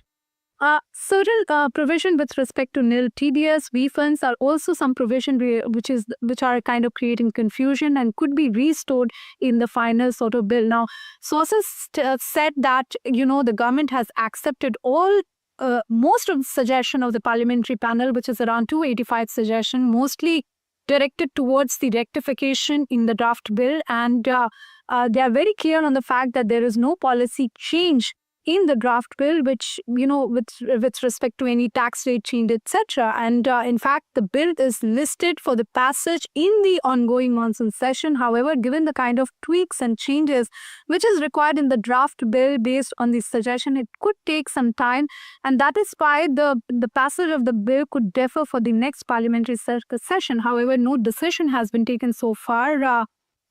So for now, the bill is listed. However, we need to see whether it will be moved for passage in the ongoing session or not. Okay, thank you for that, Shamina. That's an important clarification, Samir, because I think there is some stress there that long-term capital gains tax, if it comes in for LLPs effectively at 18.5%, that means for the Aam Janta, it's not far behind. That's, I think, at the core of the concern. Just wondering what you make of it, Samir. Is that just, sort of a bad overall mood on the market, some cautiousness there, and then this one news adding to fuel to the fire? So I don't think the markets are correcting because only of this news, because if that is the case, whether you have to pay 12.5 or 18.5, that is not going to change. So I don't think that is what it is. Of course, a negative sentiment wise, but is that the reason the market's correcting? I don't think that's the reason the market's correcting. Okay, just in terms of last calls, we are a minute away, and just quickly, last calls, what is that one stock that you would look at for tomorrow's trade, Samir? So we don't do intraday trading or, buy today, sell tomorrow, any of that. We do investments. And I still think that market has a lot of opportunities for investment when it comes to the entire consumption basket, which we've discussed in the past. So the QSR space, if you talk about the consumption, that's Trent, you talk about Bata, you talk about Metro Shoes, you talk about Vedant Fashions. So all of that we think is a great long-term buy opportunity, and that's something we continue to recommend positively. Okay, fair enough. Thank you so much, Akshay and Samir, for joining in just as we close out the markets, and it's looking like quite a bit of a somber day. Financials not doing too well, real estate not doing too well, and nor is defense. These are some of the pain points that I can see in the markets today. You're looking at the Nifty closing about 150 points in the red, 24,670, 680. So 24,700 is also breached. We talked about it this morning about how core levels, if they're breached, is going to lead to a further pain point. You're definitely there. Bank Nifty also plummeting towards, I won't say plummeting, but really dragging towards close. Let's pull up Nifty IT. In fact, the sectoral heat map. Let's go through the sectoral heat map very, very quickly before we get to the heat map on the Nifty. Nifty Realty is your top loser today. In part maybe dragged down by a Lodha. We can pull in the internals of the Nifty Realty just for a second. Nifty India Defense looking bad. Nifty Private Banks looking painful. Yeah, there you have Lodha, Godrej Property, DLF, Brigade, all of them in the red. I just wonder if this is a knock-on effect of jobs, because if valuable, high-paying jobs which can really dish out those huge EMIs start getting culled, like what you're seeing with TCS, is that bad news for all of these developers which are building those 4, 5, 6, 7 crore apartments with very few who could go out and buy them? Yeah. Most certainly. I think that's how we came up to this whole conclusion. I mean, is it real estate names? Is it maybe, I think somebody said not the hiring names, but could the credit card companies and those spends also come under a bit of pressure? I think all of that remains to be seen. More importantly, what it does to sentiment. And would the GDP follow, GDP growth also follow that? Though there's only one sector, remember, but certainly an important one from a white-collar job perspective. So has looked wobbly. A lot of stocks on the real estate side have looked weak. A lot of stocks on the pharma side have looked okay. And that's been the yin and yang for the markets today.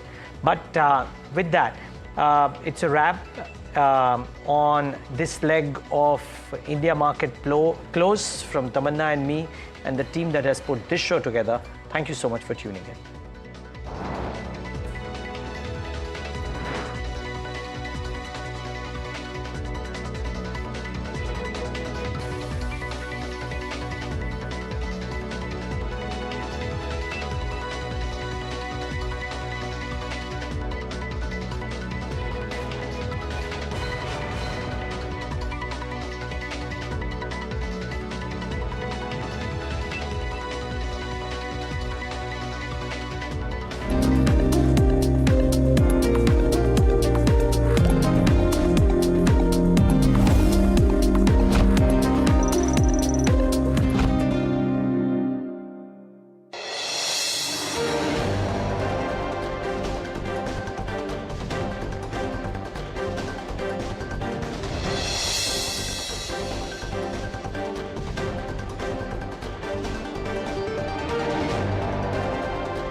Hello बोलिए madam, डब्बा trading कब से चल रहा है पता है madam आपको? हम और आप तो जन्म भी नहीं हुआ था हमारा.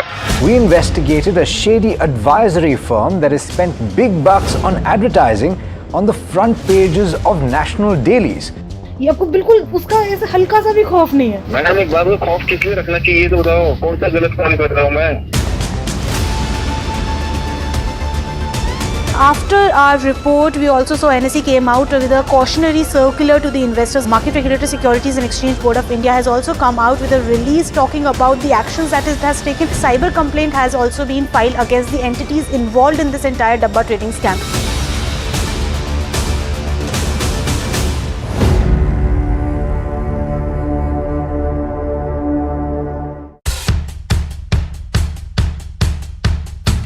markets move fast. And so should your portfolio. Expert insights, real-time stock picks. Do I buy Ola? Should I or hold ICICI CDSL for the long term? Buy, sell or hold. The answers you need, straight from the experts. Callers from India and across the world. Connect live, ask, decide and invest wisely. Your portfolio, your future. Ask Profit.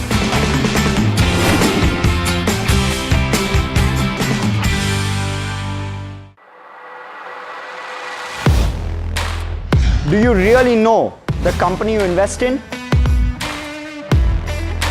What is the real picture behind presentations and claims? Is the outlook as rosy as the company claims?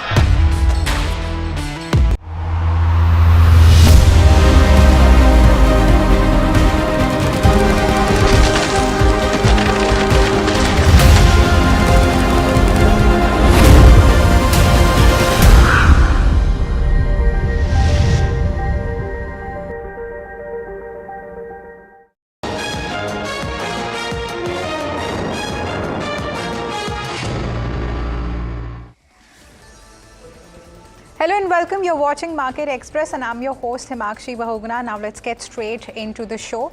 So viewers, Monday blues for markets. Both Nifty and Sensex end the day in red. While Nifty 50 ends below the 25,000 mark, Sensex also closed 570 points lower. Most sectors ended the day in the red, with realty and media sectors leading the decline, dropping by nearly 4% and 3% respectively. So only the FMCG and pharma sectors showed positive momentum, closing slightly up by 0.3%. TCS also to cut 12,000 jobs amid weak demand and cost pressures. So layoffs target mid and senior managers across divisions. AI not the cause, but wage hikes pushed ahead. So other IT firms also show mixed hiring trends in Q1 of FY26. Investec is bullish on TCS, sticking to a 3,705 rupee target despite headlines. So the 12,000 job cuts, about 2% of its 6 lakh workforce, are seen as routine, driven by a mismatch in the employee skills versus changing market needs. Notably, this move isn't linked to AI or panic cost cutting. While margins also may dip briefly, stronger billability and resource efficiency are expected to follow. Tata Consultancy Services plan to lay off about 12,000 employees from middle and senior levels between April 2025 and March 2026. So sources have told that no concern has been brought to government so far. Sources have also mentioned that private sector terminations are not under government jurisdiction unless there is unfair dismissal or breach of labor laws. Kotak Bank was the big stock in focus over the weekend as Q1 results revealed pressure on the key financials. So provisions surged 33% quarter on quarter and over 100% YOY. So largely driven by weakness in the microfinance book, while operational numbers remain broadly in line, margins compressed and profit growth declined. ROA also slipped below the 2% mark, though operating expenses helped cushion the blow.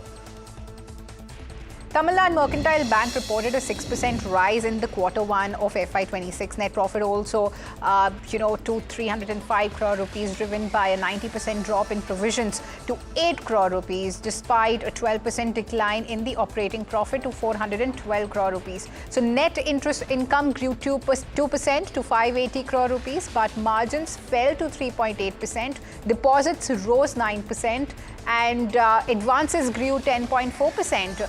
So the asset quality has improved, with gross NPA at 1.22% and net NPA at 0.33%.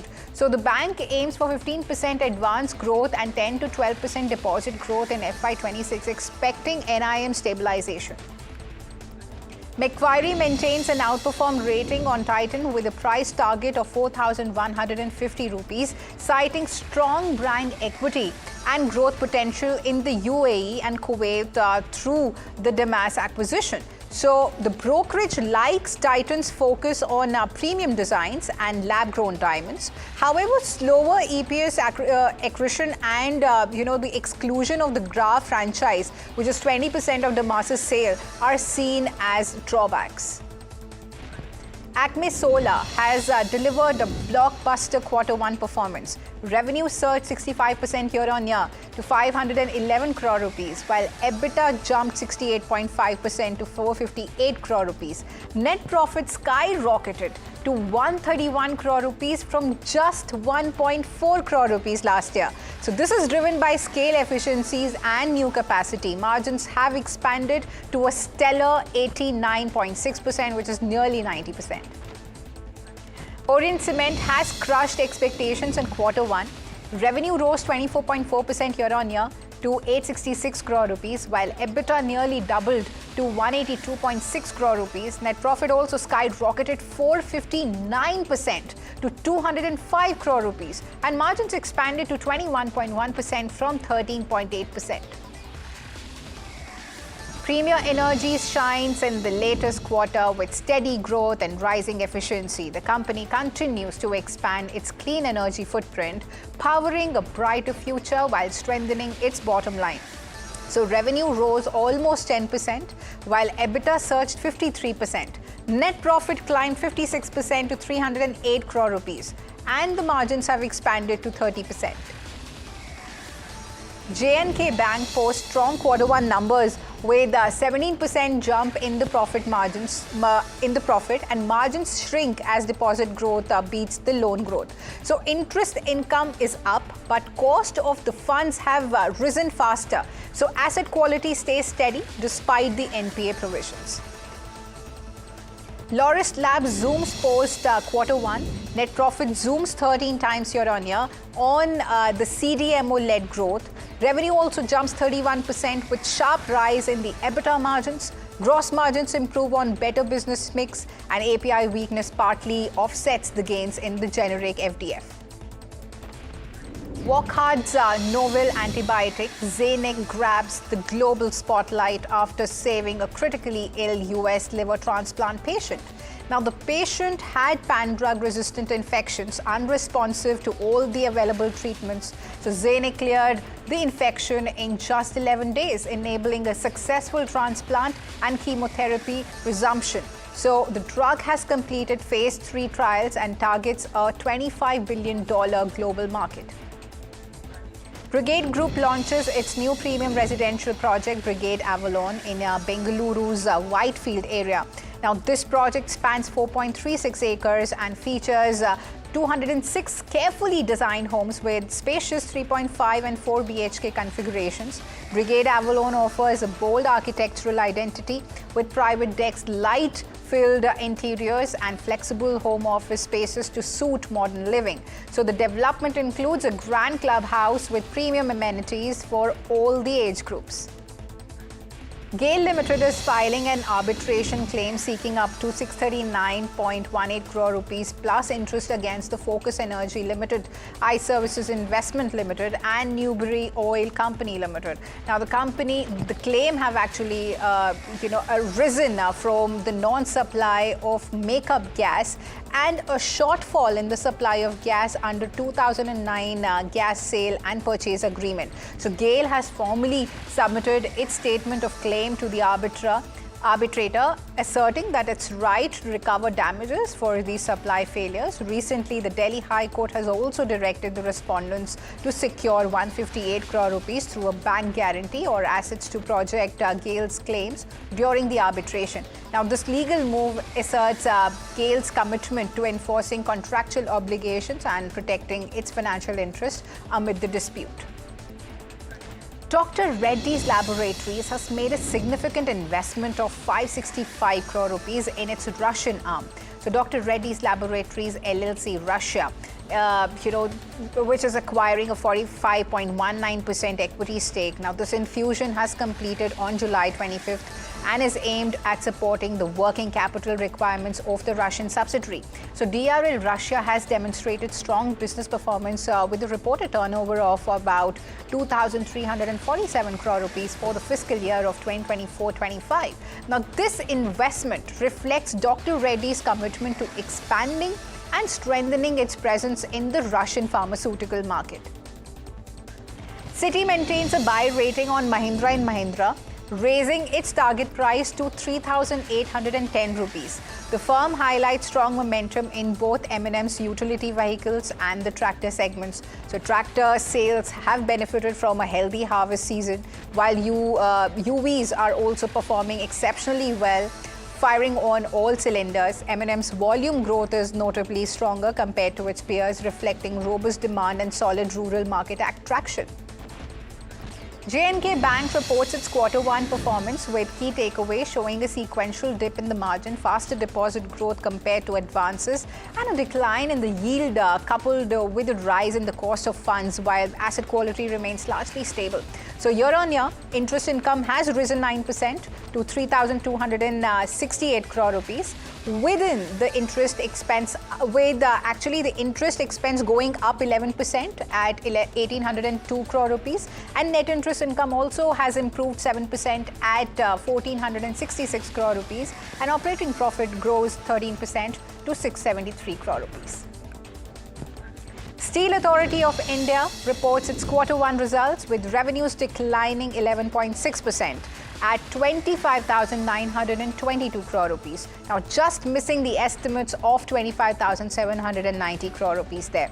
So EBITDA drops 20.5%, matching the expectations, while margins remain stable at 10.7%. However, net profit takes a significant hit, down 40.5% to 745 crore rupees against an estimated of 1,076 crore rupees.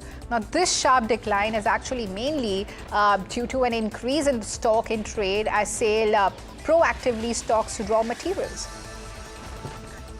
Lodha Developers reports a strong Q1 performance with pre-sales rising 10% year-on-year to 4,450 crore rupees. Collections also grow by 7% year-on-year. The company maintains its full-year guidance, targeting 20% growth in the pre-sales for FY26. During the quarter, Lodha launches new projects worth 8,300 crore rupees, while Q2 launches are limited to a new phase at existing locations. Consolidated revenue also jumps 22.7% to 3,492 crore rupees, and EBITDA increases 30% to 984 crore rupees, with margins expanding to 28% from 26%. So net profit has surged 42% to 675 crore rupees.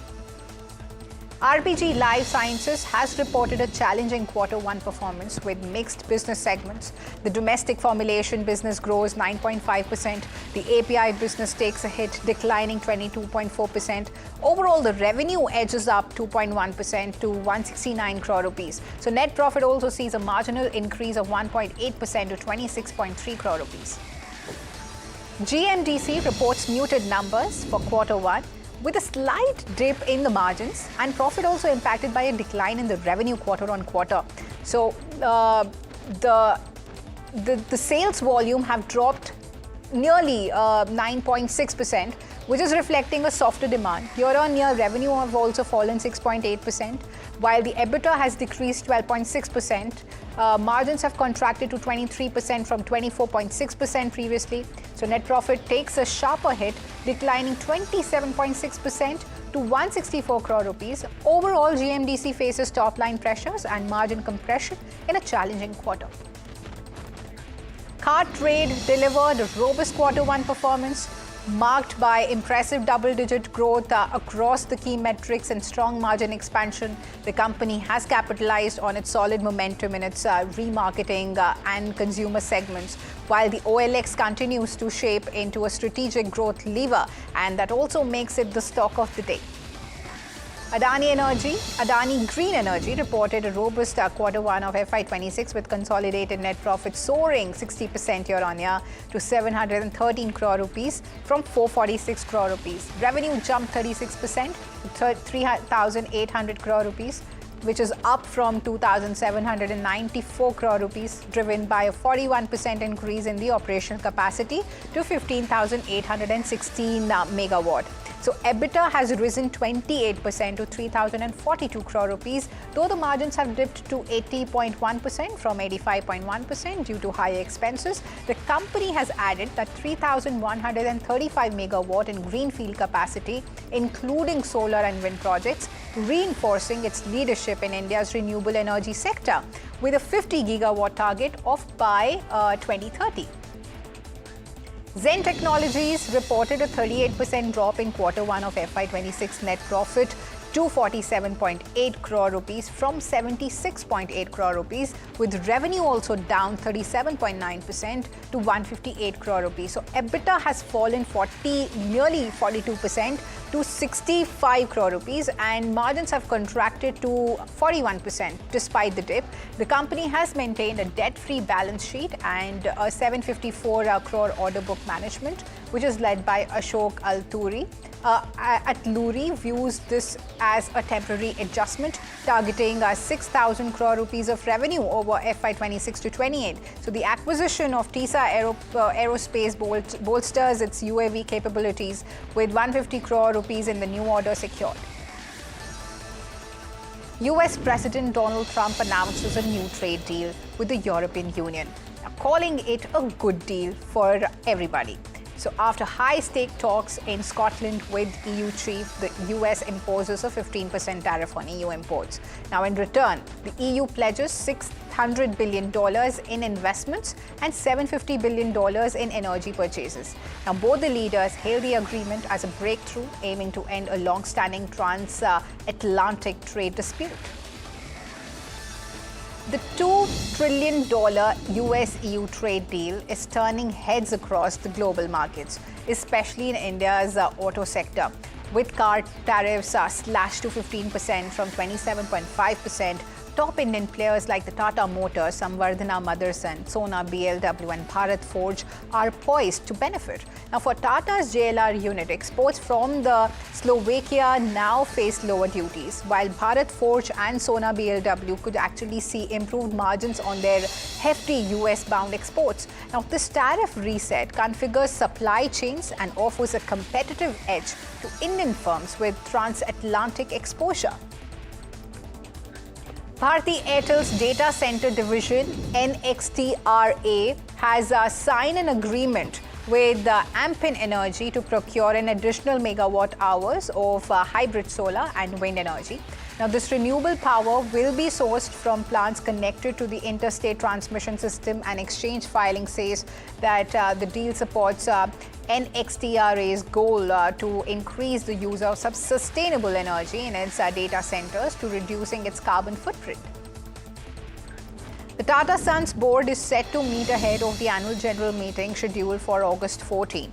The AGM agenda includes approval of the company's financial statements and key appointments and reappointments. So Noel Tata is proposed to be appointed as a director and nominee of Tata Trust. Additionally, Mr. Venu Srinivasan, Saurabh Agarwal and Anita George are up for reappointment to the board, with Anita set to continue as an independent director.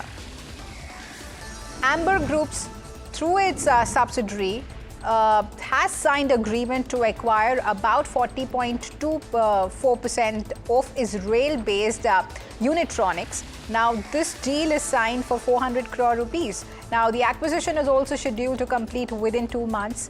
Unitronics, which is listed on the Tel Aviv Stock Exchange, supplies industrial automation products such as programmable logic controllers, human-machine interfaces, server drivers, and SaaS solutions. Vietnamese electric vehicle maker VinFast has opened its first showroom in Surat ahead of launching its manufacturing plant in the country. So the company plans to establish 35 dealerships across at least 27 cities in India by the end of the year. To support its expansion, VinFast has formed strategic partnerships with Road Grade TVS and Global Assure to build a network for charging infrastructure and after-sales services. The Department of Telecommunications has issued a show-cause demand notice to Tata Communications for about 7,800 crore rupees over AGR dues. Tata Communications stated that in an official note that the demand includes amounts related to disallowed deductions under its ISP and NLD licenses, with appeals already pending before the Supreme Court. The company asserts its licenses are separate from those impacted by the Supreme Court's 2019 AGR judgment and says that it's based on legal opinion. It also expects to be able to defend its case. Indian Bank has received board approval to raise 5,000 crore rupees during the current financial year. So according to CEO Binod Kumar, the bank reported a rise in its capital adequacy ratio to 17.8% for the April-June 2025 quarter. The bank does not plan to use QIP or other instruments immediately. So in addition, Indian Bank is set to launch its own UPI-based payment app, Ind UPI, so to reduce the operational cost. Now, the bank has also received approval to hire 3,000 employees this year across various levels. Security forces in Srinagar have successfully concluded Operation Mahadev, resulting in the neutralization of 3 terrorists. Among those killed was Suleiman Saha, who was known for his involvement in the recent Pahalgam attack. Officials have confirmed that the 2 slain terrorists were Abu Hamza and Yasir. So all 3 were identified as members of the Pakistan-based terror group Lashkar-e-Taiba.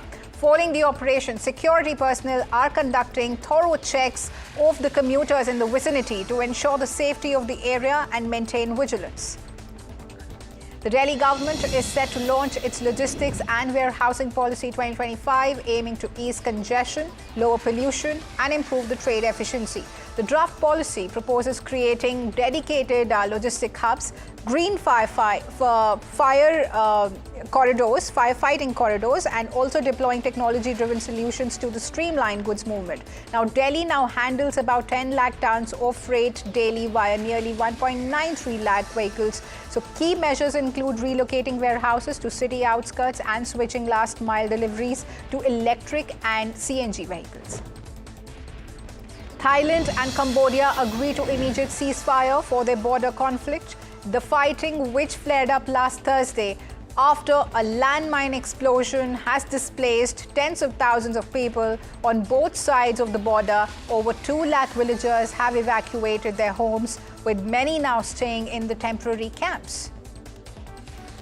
Now, a shocking act of violence has been reported in the Thai capital in Bangkok. At least 6 people are dead following a shooting incident at the Torkor market. Now, the fatalities include the gunman, who reportedly took his own life. The emergency medical center reports that 4 security guards and 1 woman were also killed in the attack. Now, the market, which is known for its agricultural product and local foods, is now the scene of a major police investigation.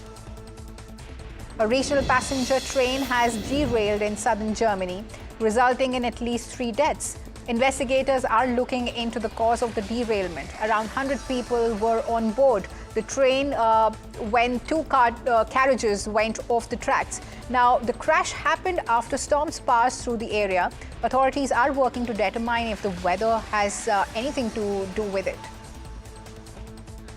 Shubman Gill has etched his name in history, becoming the first Asian cricketer to score 700 runs in a test series in England. The Indian captain's gritty 103 in Manchester's 4th test broke Mohammad Yusuf's record of 631 runs. With an unbeaten century, Gill also joined Sunil Gavaskar and Yashasvi Jaiswal as the only Indian to score 700 runs in a test series. With that, viewers, it's a wrap on this edition of Market Express, but please stay tuned and don't go anywhere, as my colleague Malika will take over Profit 360 on the other side of the break.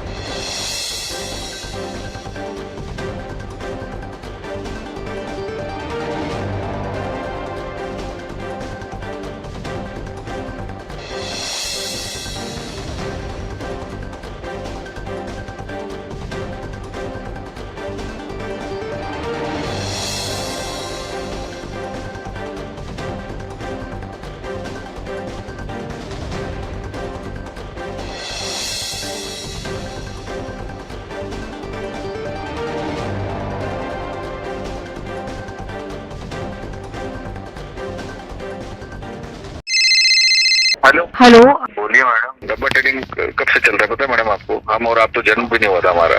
We investigated a shady advisory firm that has spent big bucks on advertising on the front pages of national dailies.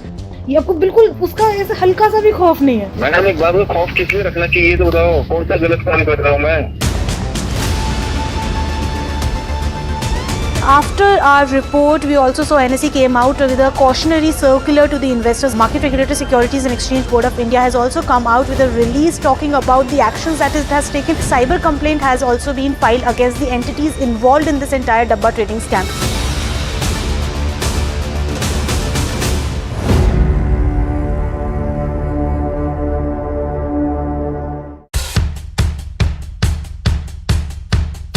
The markets move fast.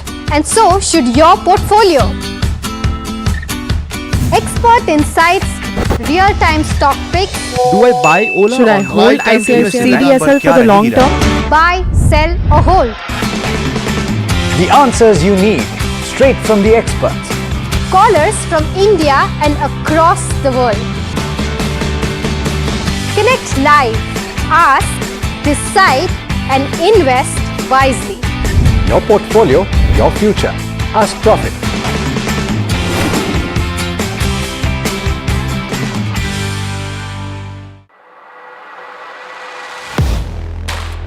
Do you really know the company you invest in?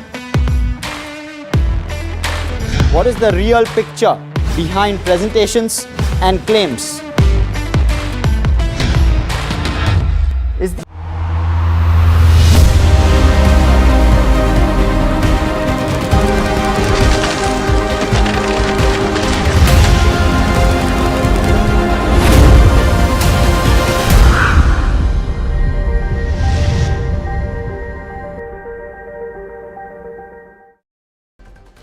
Except pharma, all other sectoral indices end in the red, with realty index plunging 4%, media index shedding nearly 3%. In the third cost-cutting move in 3 months by TCS, the IT firm now plans to reduce its workforce by 2% in the financial year FY26. It's an NDTV Profit exclusive. Nestle India bets on both urban and rural segments for growth. Catch the exclusive conversation with Suresh Narayan, Chairman and Managing Director. A blockbuster week for IPO watchers, from main board giants to SME entries. The primary market is about to see a flurry of action, with a total of 14 IPOs hitting the markets. Finance Minister Nirmala Sitharaman says India must navigate global supply chain shifts in semiconductors, rare earths and magnets. Sources tell NDTV Profit the government will address drafting errors in the Income Tax Bill 2025, potentially deferring its passage to the winter session.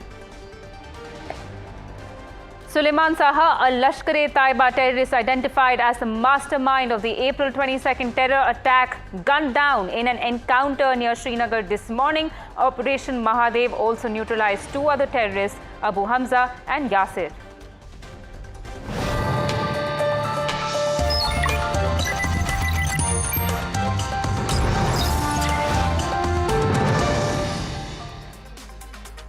Hello and welcome viewers. Good evening. This is Profit 360 on NDTV Profit and I'm your host Malika Mishra. Along the next half an hour, we will be bringing you the latest on markets as well as national and international news. So stay tuned. Let's begin with checking on the markets. The Lal Street saw Monday blues as the benchmarks ended more than 0.5% lower.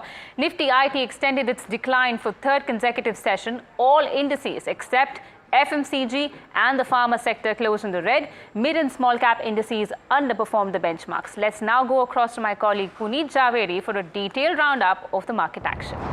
Well, thank you for that. So it was a day largely bound by pressure across the benchmark as well as the broader markets. The Nifty ended almost 0.6 to 0.7% down in trade today, and it was led by across the board selling pressure.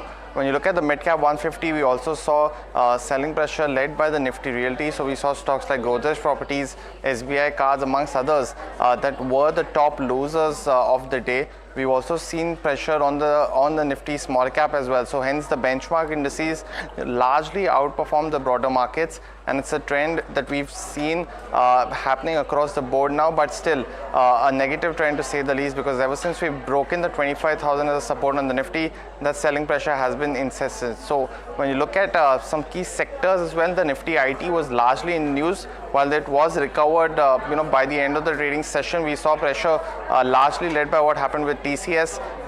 The company has announced 12,000 job cuts for at least in this year, and that's across middle as well as senior management. We also saw pressure on stocks like Wipro, amongst others. Among other sectors, we also saw that the Nifty Realty was the top sector losers. This was led by DLF as well as Godrej Properties, as mentioned, while other sectors like the Nifty Oil and Gas, Nifty Bank as well as the Nifty Financials were some of the other key sectors which were under pressure today. So overall, it will be a week led by earnings reactions, and we're going to see the auto pack being largely in focus starting Wednesday. Apart from that, some EMS players will also come out with earnings, but the Nifty IT has underperformed over the last 2 weeks, while the Nifty Bank has been led by the large cap bank players. Overall, the market is going into a consolidatory phase, and we will see earnings reaction across the other sectors starting this week now.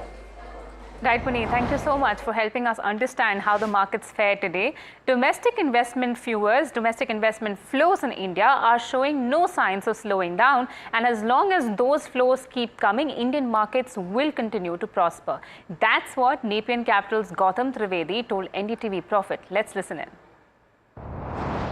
Let's look at the numbers this year, right? If that was indeed the case, foreigners year to date have sold $9.6 billion out of India. Now, the India growth story, yes, has slowed down a fair bit, but the fact is the future still remains extremely bright. So you have at one breath a sovereign wealth fund, as you've seen in this morning's papers, talking about making a big investment in a housing finance company. And at the same time, you have pension funds looking at deploying more money. So you've got that. But then if you look at the overall active investment community, which is within the FI side, I think that is really the question that people are asking. Why is it that they are net sellers? And there are a bunch of reasons for that. I think one of the prime reasons, if you look at it, is the fact that the Indian market, again, it's always been expensive, but today it's at the same valuation as the S&P 500. In fact, the S&P 500 is at a bit of a discount to the Nifty 50.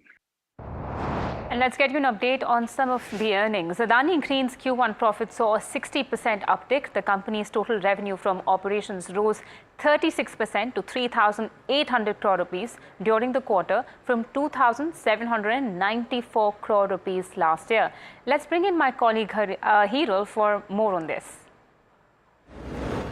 Yes, absolutely. A strong set of numbers that have been reported by Adani Green and clearly reflected in the stock price performance as well, because the stock ended at the day's highest levels. If you see in terms of the key highlights, the growth was mainly led by a robust greenfield capacity addition of around 4.9 gigawatts, and that led to a revenue growth of nearly 36% on a year-on-year basis at 3,800 odd crores. The EBITDA saw a growth of around 28%, and that number came in at 3,042 odd crores. The margins came in at 80.1% versus 85.1%, and the net profit grew nearly 60% at 713 odd crores. Now, they've deployed advanced renewable energy technology as well, which actually aided numbers this time around.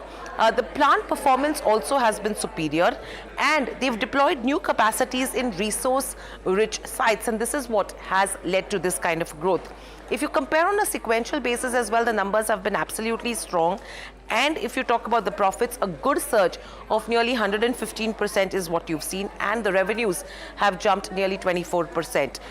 In terms of the guidance, what the company has said is that they're pretty much on track to achieve the 2030 target of 50 gigawatt renewable energy capacity.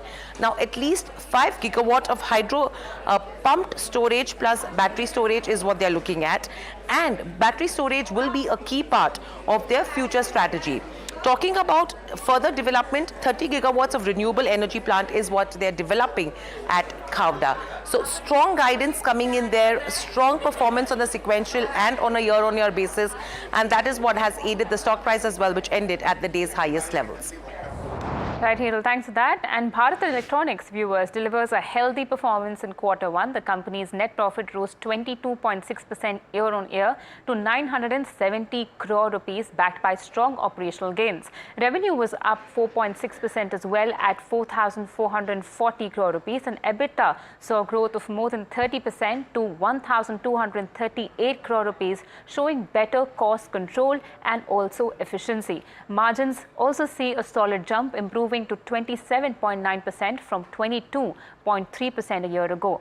Now, banking also is another sector under fire on the back of their first quarter performance. Most large banks have reported their numbers, and IndusInd, however, is yet to announce its Q1 performance later today.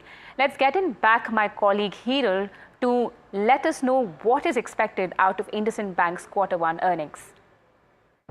The stock has been under pressure ahead of the numbers. It's trading near the day's lowest levels as we speak. The key question over here is IndusInd Bank actually returning to profitability this time around after posting a loss in the fourth quarter of FY25? The profit, however, is expected to dip by around 70% and come in at 653 crores. NI is expected to see a dip by around 14%. Your net interest margin, that number is seen at around 3.57%, which is higher versus a 2.25% if you have to compare it on a sequential basis. And the provisions are expected to go up by around 36%, and that number is seen at around 1,424 crores. Now, apart from that, if you talk about the business update that they gave in, it was slightly weak at that point in time, where the advances were down 4% on a year-on-year basis and down sequentially. And similarly, deposits have also seen a degrowth on a sequential basis. However, they have remained flat on a year-on-year basis. Talking about the pre-provisioning operating profit, that is expected to come in lower this time around. Credit costs probably could remain elevated as well, because in the March quarter that number was around 2.8%, and overall an easing of around 90 to 100 basis points is what is on the cards, but still that number will be elevated. Gross slippages, there could be some bit of a decline that could be coming in there, but again that number is going to be elevated. Net interest margins as well we already spoke about, so that's going to be a monitorable. Apart from that, the progress with regards to appointment of the bank's new MD and CEO is something that the street will be watching out for. The guidance in terms of the bank's pace of net interest margin expansion is what the street is eyeing. The MFI asset quality as well as the growth trajectory are few of the key monitorables that the analysts and the street are watching out for so far. But clearly a number that the street is closely looking at, because overall it's the derivative mess is what will impact this quarter. Right, Hiral, thank you so much for that. And viewers, Sona BLW, which has been in turmoil with a mother-in-law versus daughter-in-law situation. Remember, the company had in its exchange filing stated that Rani Kapoor, mother of the late Sanjay Kapoor, was not a shareholder in the company. Vishwanath Nair, my colleague, joins us on the phone line with more details on this. Right. So the clarification that has come in from Sona BLW points out that Rani Kapoor has not been directly or indirectly involved, has had no role in the company since 2019. She is neither a shareholder, director, nor officer of the company. That's something that the company is saying. What they have said is that any insinuation that her approval was coerced or even required to do anything in the company, that is baseless and is legally untenable. What the company is also pointing out is that we have a very professional board and management that is running the company, and that it is not a family-owned business. In fact, as far as the appointments of Priya Sachdev Kapoor and Jeffrey Overly are concerned, which happened in the latest AGM, both those things were done with proper compliance with the rules and approval of the shareholders. So any statement saying that that was not appropriate would be completely wrong and baseless. What the company is also pointing out is that there has been a dissemination of false narratives and pursuance of a personal legal agenda by Rani Kapoor in this case, which is eroding shareholder value. What they're also saying is that such actions are not only reckless but deeply harmful to the interests of the company.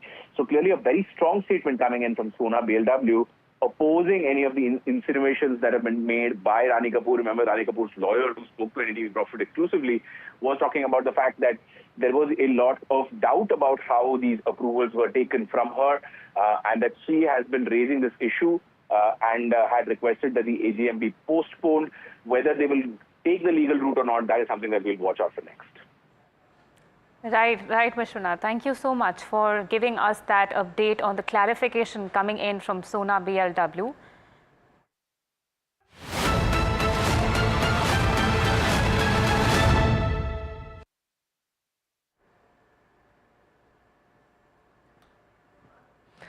Viewers, 2025 is turning out to be a brutal year for tech companies worldwide.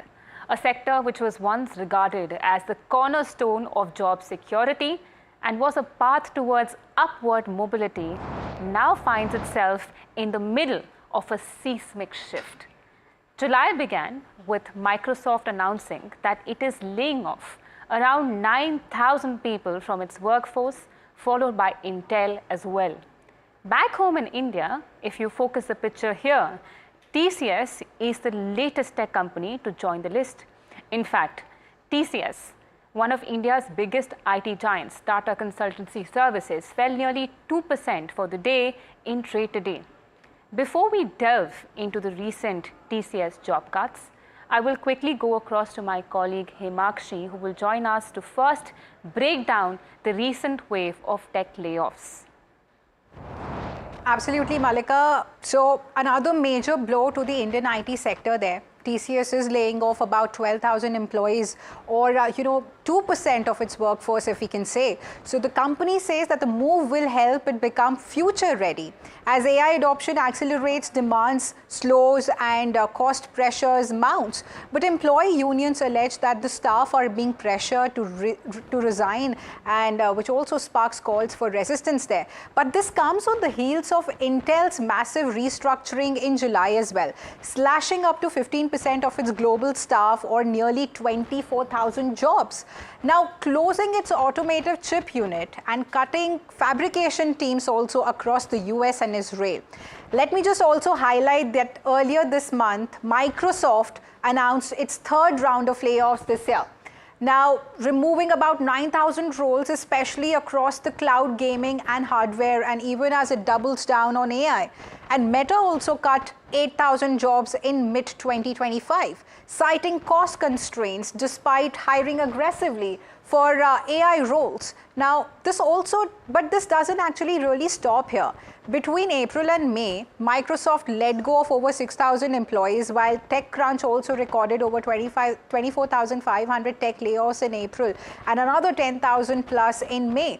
So back in February, also over 16,000 tech jobs were cut. So all in all, by late July, over 1 lakh employees have lost their jobs, and they've vanished in 2025 alone. From TCS to Amazon, Salesforce to Google, companies are trimming teams, reskilling for AI, and racing to stay lean in a fast-changing tech landscape. So basically, it reflects that the market standards, what are the market standards for the young talent, but at the same time, it's also very alarming and concerning. Right, Himakshi, definitely. It does sound an alarm bell on the IT workforce at the moment. And speaking on TCS perspective, the tech giant's decision to trim about 12,000 roles is the company's biggest ever job cut in its history, viewers. And at NDTV Profit, we have been covering the story relentlessly, both from the employee and industry perspective. Listen in to some of those voices, and for the full conversation, tune in only to NDTV Profit at 6 p.m. this evening. Is this really something to blame on TCS? Because Harpreet Saluja, I'm coming to you on this, and I'm reading out the statement that you put out, in which you are saying that this raises ethical and legal questions. At the end of the day, Mr. Saluja, this is a private company. 12,000 is just not a number on Excel sheet or a spreadsheet. These are 12,000 jobs and 12,000 employees who are human capital to this organization. And if we are particularly talking about the mid and senior level management, these people have spent approximately 5 to 10 years or more than 10 years, tenure in this organization. They have given their blood and and sweat. They have given the best possible years of their lives to this organization. If you are making profits and in May only, if your CEO salary is going and it is getting raised by 4.8% or close to 5%, you're taking 26 crores of rupees per year as your remuneration, then why, when it comes to increasing the profits, the employees in the mid-level management or the junior level, they are taking the hit of this?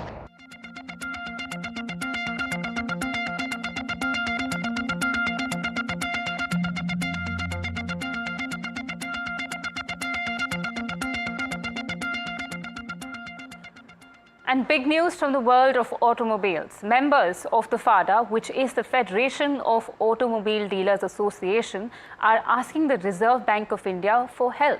They say private banks aren't quickly lowering car loan rates, even though the RBI has cut its main interest rate. Public banks are passing on these savings to car buyers right away, but some private banks are moving too slowly. FADA wants the RBI to step in, make sure loan rates drop faster, and give small auto businesses a fair deal. Now, to discuss this issue further, I am being joined by Sai Giridhar, Vice President of FADA. Thank you so much for joining us, Mr. Giridhar. We really appreciate your time. I would want to start off by asking you first, has FADA engaged with private banks directly to address this issue, and what has been their response so far? So we have a continuous dialogue with most of the banks, be it private or be it public. And most of the time, the response is that the cost of funding is still high. It's going to take them some time to lower the rate of interest. But if we do, when we do a deep dive, actually, you see, the RBI from their stake, they've already done a remarkable job as far as reducing the repo rate. In fact, this is the fastest reduction in repo rate ever in the Indian history. Since February, if you see. But if you see the translation as far as the auto retail is concerned, the consumers are not getting benefit out of it. So probably we got the opportunity to get the meeting with the governor. We thank him for giving us this opportunity, and we could appraise him about this concerning issue, because if we lower the rate of interest for the consumers, it's definitely going to help the industry. And what we are talking about is an industry which is worth more than 9 lakh crore rupees. We do approximately 50% of GST collection, which is close to 3.32 crore rupees, and we contribute 7.1% to the GDP of India. So we were able to tell these things to the governor, and he assured us that probably he's going to look into this in a very positive note. And in fact, if we see the exact reason why the private banks have not been able to pass on this rebate is because most of the private banks today in India are doing funding on fixed rates. It's not on floating rate. Had it been done on floating rate, the interest benefit could have been easily passed on to the consumer. So our request is very simple, that the consumer should be given a choice whether he wants the loan on fixed rate of interest or on floating rate of interest. Right, Mr. Giridhar. I actually also want to, just in order to understand this issue well, could you also help me out with the timeline? For how long have these automobile dealers have been facing this issue from private banks, and when do you exactly expect this issue to be resolved, and what are the key milestones? So it's basically not the time. See, when the repo rate has gone down, if you see the rates as far as the home loan is concerned, the rates for home loan has gone down. The expectation from the consumer point of view is the consumers are actually waiting on the brinks. Even they're waiting for auto loans also, the rates will go down. That's the general feel in the market. Just because the rates are not coming down to the expectation of the consumers, I believe ultimately purchase is getting affected. People are deferring their purchase decisions just on the heck of it that the rates would come down, and then probably they'll decide and they'll jump on to get in their new vehicles. That's one. Second, with lower rate of interest, probably the consumer has the flexibility of taking the higher models or probably going in for the more aspirational vehicle that he is wanting to choose for. And we certainly believe, any rate cut would definitely propel the industry. It will help grow the industry. And we want the same in our industry also. And since we are not getting any headwinds from the private sector banks, probably we thought it is best to address it to RBI and sought their help in this.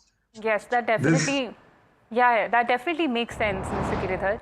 Yeah. I'd also like to ask you, what message then would you like to convey to stakeholders, including private banks, the RBI and FADA members on this issue? So it was, the only message is that it was not only regarding repo rates. We in fact gave a representation requesting the governor on recalibration of the risk weightage. See, if you see today, all the banks, as far as auto loan is concerned, it is having a risk rate ratio of 1:1. So that means 100% risk is given to auto loan, wherein it's a secured kind of a funding. The default rate is bare minimal. As far as auto loan is concerned, when you compare it to home loan, the risk weightage is 0.4%. So it is 40% to the cost of the asset that they're funding. So we only requested the governor that probably the banks could be told to recalibrate the risk weightage. We even requested him that every bank is supposed to have at least 18% of priority sector lending, which is agri-based. So if the auto loans, which is given in the rural and semi-urban markets, if that can be considered as the agri-based funding, probably it will help, because in rural India, we've seen it is just because of the want of easy finance available. We've not been able to make that kind of headwinds. We have not been able to make that kind of inroads as far as the retail is concerned. So I think if more and more banks are willing to fund rural India as far as auto is concerned, that's going to definitely help. Today we see only a small fraction of private banks or small banks which are funding in rural India.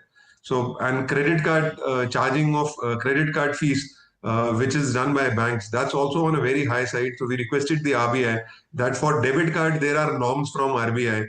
If it's less than 2,000 rupees, it is 0.4%. It is above 2,000 rupees, it is 0.9%. If the same could be done for credit cards also, because as on day, banks charging and charges are exorbitant. If you talk about, they even go up to as high as 2.5%, wherein the margins for dealers are immediately wiped off, only on the charges which we have to pay for the credit card swiping. Right, Mr. Giridhar. Well, with that, Mr. Giridhar, I'd like to thank you for your time and sharing these concerns with us on NDTV Profit. And we really hope that there's a resolution to this issue very soon. Thank you. Thank you. And viewers, moving on, the Ministry of Electronics and Information Technology has reacted to the layoffs at TCS and said that units working to align workforce capabilities with industry demands. Rishabh Bhatnagar now joins us with more details on this. Hi Rishabh, please give us more details on this particular commentary that has come from the ministry. Right, Malika, an official word coming in from the Ministry of Electronics and IT on the TCS layoffs that have led to about a 2% workforce reduction at TCS, about 12,000 roles being eliminated. What the ministry is saying is that layoffs in the IT sector are considered a regular phenomenon, and that is because there are changing skill and talent requirements that have been ongoing for a while. But the essence is the fact that the Indian industry remains a net hirer of freshers as well as other employees. The government continues to say that they are making efforts to ensure that what the industry needs in terms of capabilities, that is being met through training, through other sort of initiatives that the government is taking. The government has highlighted that they have launched initiatives like the Future Skills Prime, which is a reskilling and upskilling program to equip IT professionals with emerging technology skills. What we also picked up from the government earlier on in the day was the fact that no specific concern regarding these layoffs was brought to them. And hence, there's no sort of jurisdiction that they can do since these layoffs are not considered illegal or in breach of any sort of labor laws. So that is what we're picking up, but the government stance remaining that they are trying their best to upskill and reskill youth to the current technological climate and what is required from them. So that's what the government has said on this TCS layoffs matter. Right, Rishabh. Thank you so much for helping us understand the government's comment on these layoffs. But viewers, with that, it's all the time we had on this edition of Profit 360. But do stay tuned to NDTV Profit as we continue to give you a lot more news and updates.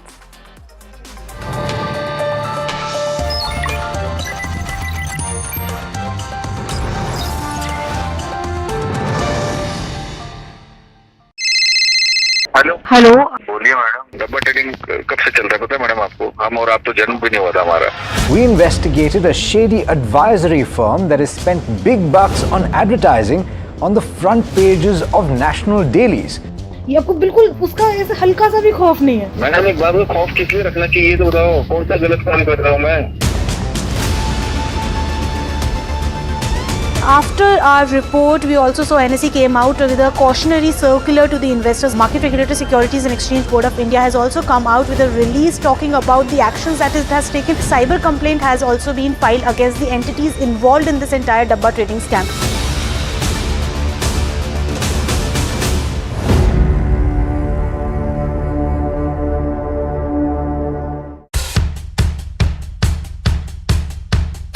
The markets move fast.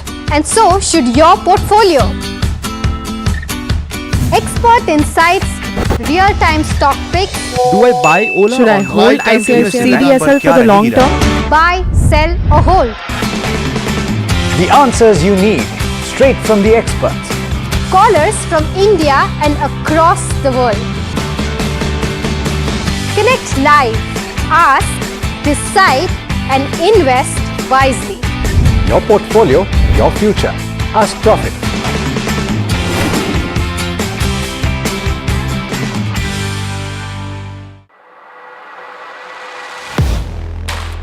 Do you really know the company you invest in? What is the real picture behind presentations and claims?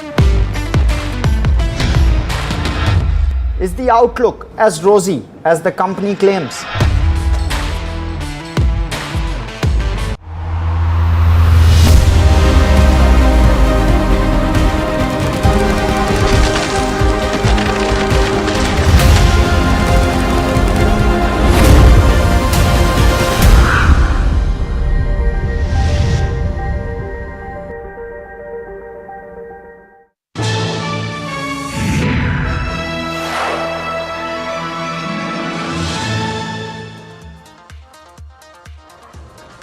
Hello and welcome to NDTV Profit. You're watching Know Your Company.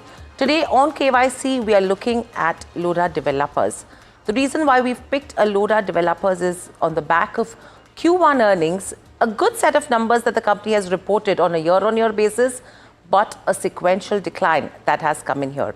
I'm Hiral Dadia and with me is Mahima Vachrajani. But let's quickly address why Lodha Developers today. Firstly, what has led to the sequential decline that we've seen in terms of where earnings are concerned?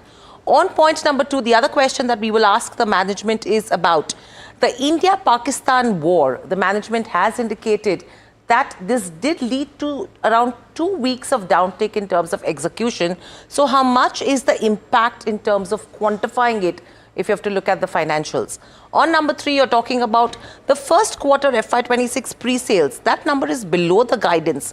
So what does this mean? Will it mean that they will not be able to meet that FY26 guidance as a whole or not?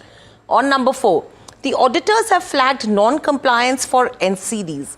Now, what is the impact? Because here, you're talking about the security deposit that they have to leave for the bondholders or the debenture holders. That is not in line with the security deed. So what happens then? And the competition that they are seeing in the Mumbai metropolitan region, you have a lot of other developers that are coming in.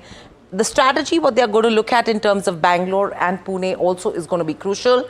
And very lastly, FY30 guidance, what are going to be the key growth levers that you should be watching out for them to meet this guidance. So that's what you're looking at in terms of where FY30 goes. But let's shift focus in terms of the key parameters that you should be looking at.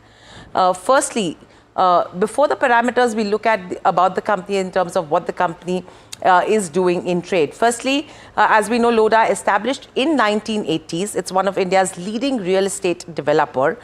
They have strong focus, if you talk about residential projects, nearly 4 decades of experience is what you're looking at.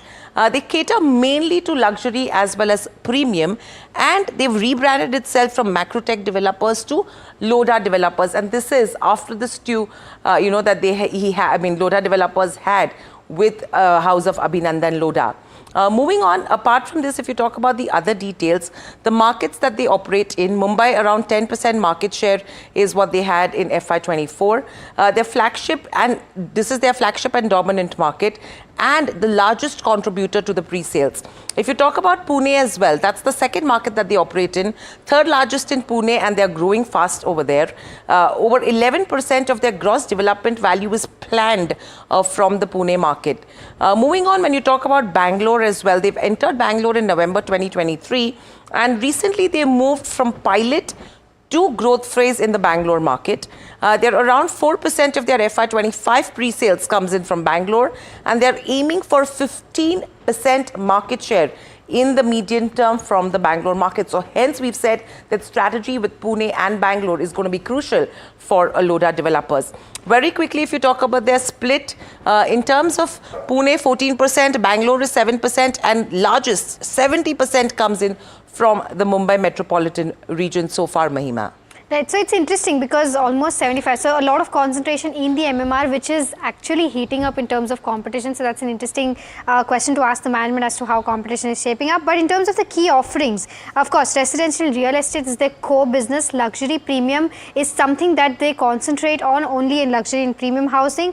In terms of the overall digital infrastructure parks that they have, that's industrial, warehousing, logistics and data centers, that uses the annuity income model. So that's one of the things that they have, in their basket. There's also commercial real estate, which is very small as compared to where the residential real estate stands, but still select office and retail developments, mainly as a part of mixed use of projects, is what comes under them. In terms of the overall facilities that are being managed by them right now, they're managing over 70,000 plus residential units. Recently also launched the Bellevue, a digital platform for integration of residential services as well. So that's an interesting one, and we have to ask the management as to how this is faring for them. There's also in terms of the product wise mix, in terms of Lodha developers as of FY25, the mix in terms of the revenue, around 89% of the total chunk of revenue comes from property development. Then there is sale of land and development rights, which is 9.3%, and around 3.5% annuity and lease income, which generally comes from the digital infrastructure parks. Now, in terms of the overall key projects that the company is looking at right now, there's the Palava project, which is India's largest city-scale greenfield development project, and this is located on the outskirts of Mumbai. So again, one big project that they have in the MMR region. Then this is designed for walkability, sustainability, as well as an emerging data center hub. This is something that they're aiming along with the overall project. In terms of the Upper Thane region, that's the another Upper Thane project, which is another big project on their cards, which is a large township development positioned for long-term and high margin growth. So this is something that is going to be a margin accretive project for them. And then there is one Lodha Palace, which is 100% renewable powered, grade A commercial complex, and it's one of the company's headquarters as well. So this is going to be a very interesting project to watch out for. This is everything that one needs to know about Lodha developers so far. Absolutely, and I think the key from here on is going to be the rating parameters that we are going to discuss right now for knowing Lodha. Firstly, you have the income statement check, operational matrix, balance sheet, cash flow. These are the top four.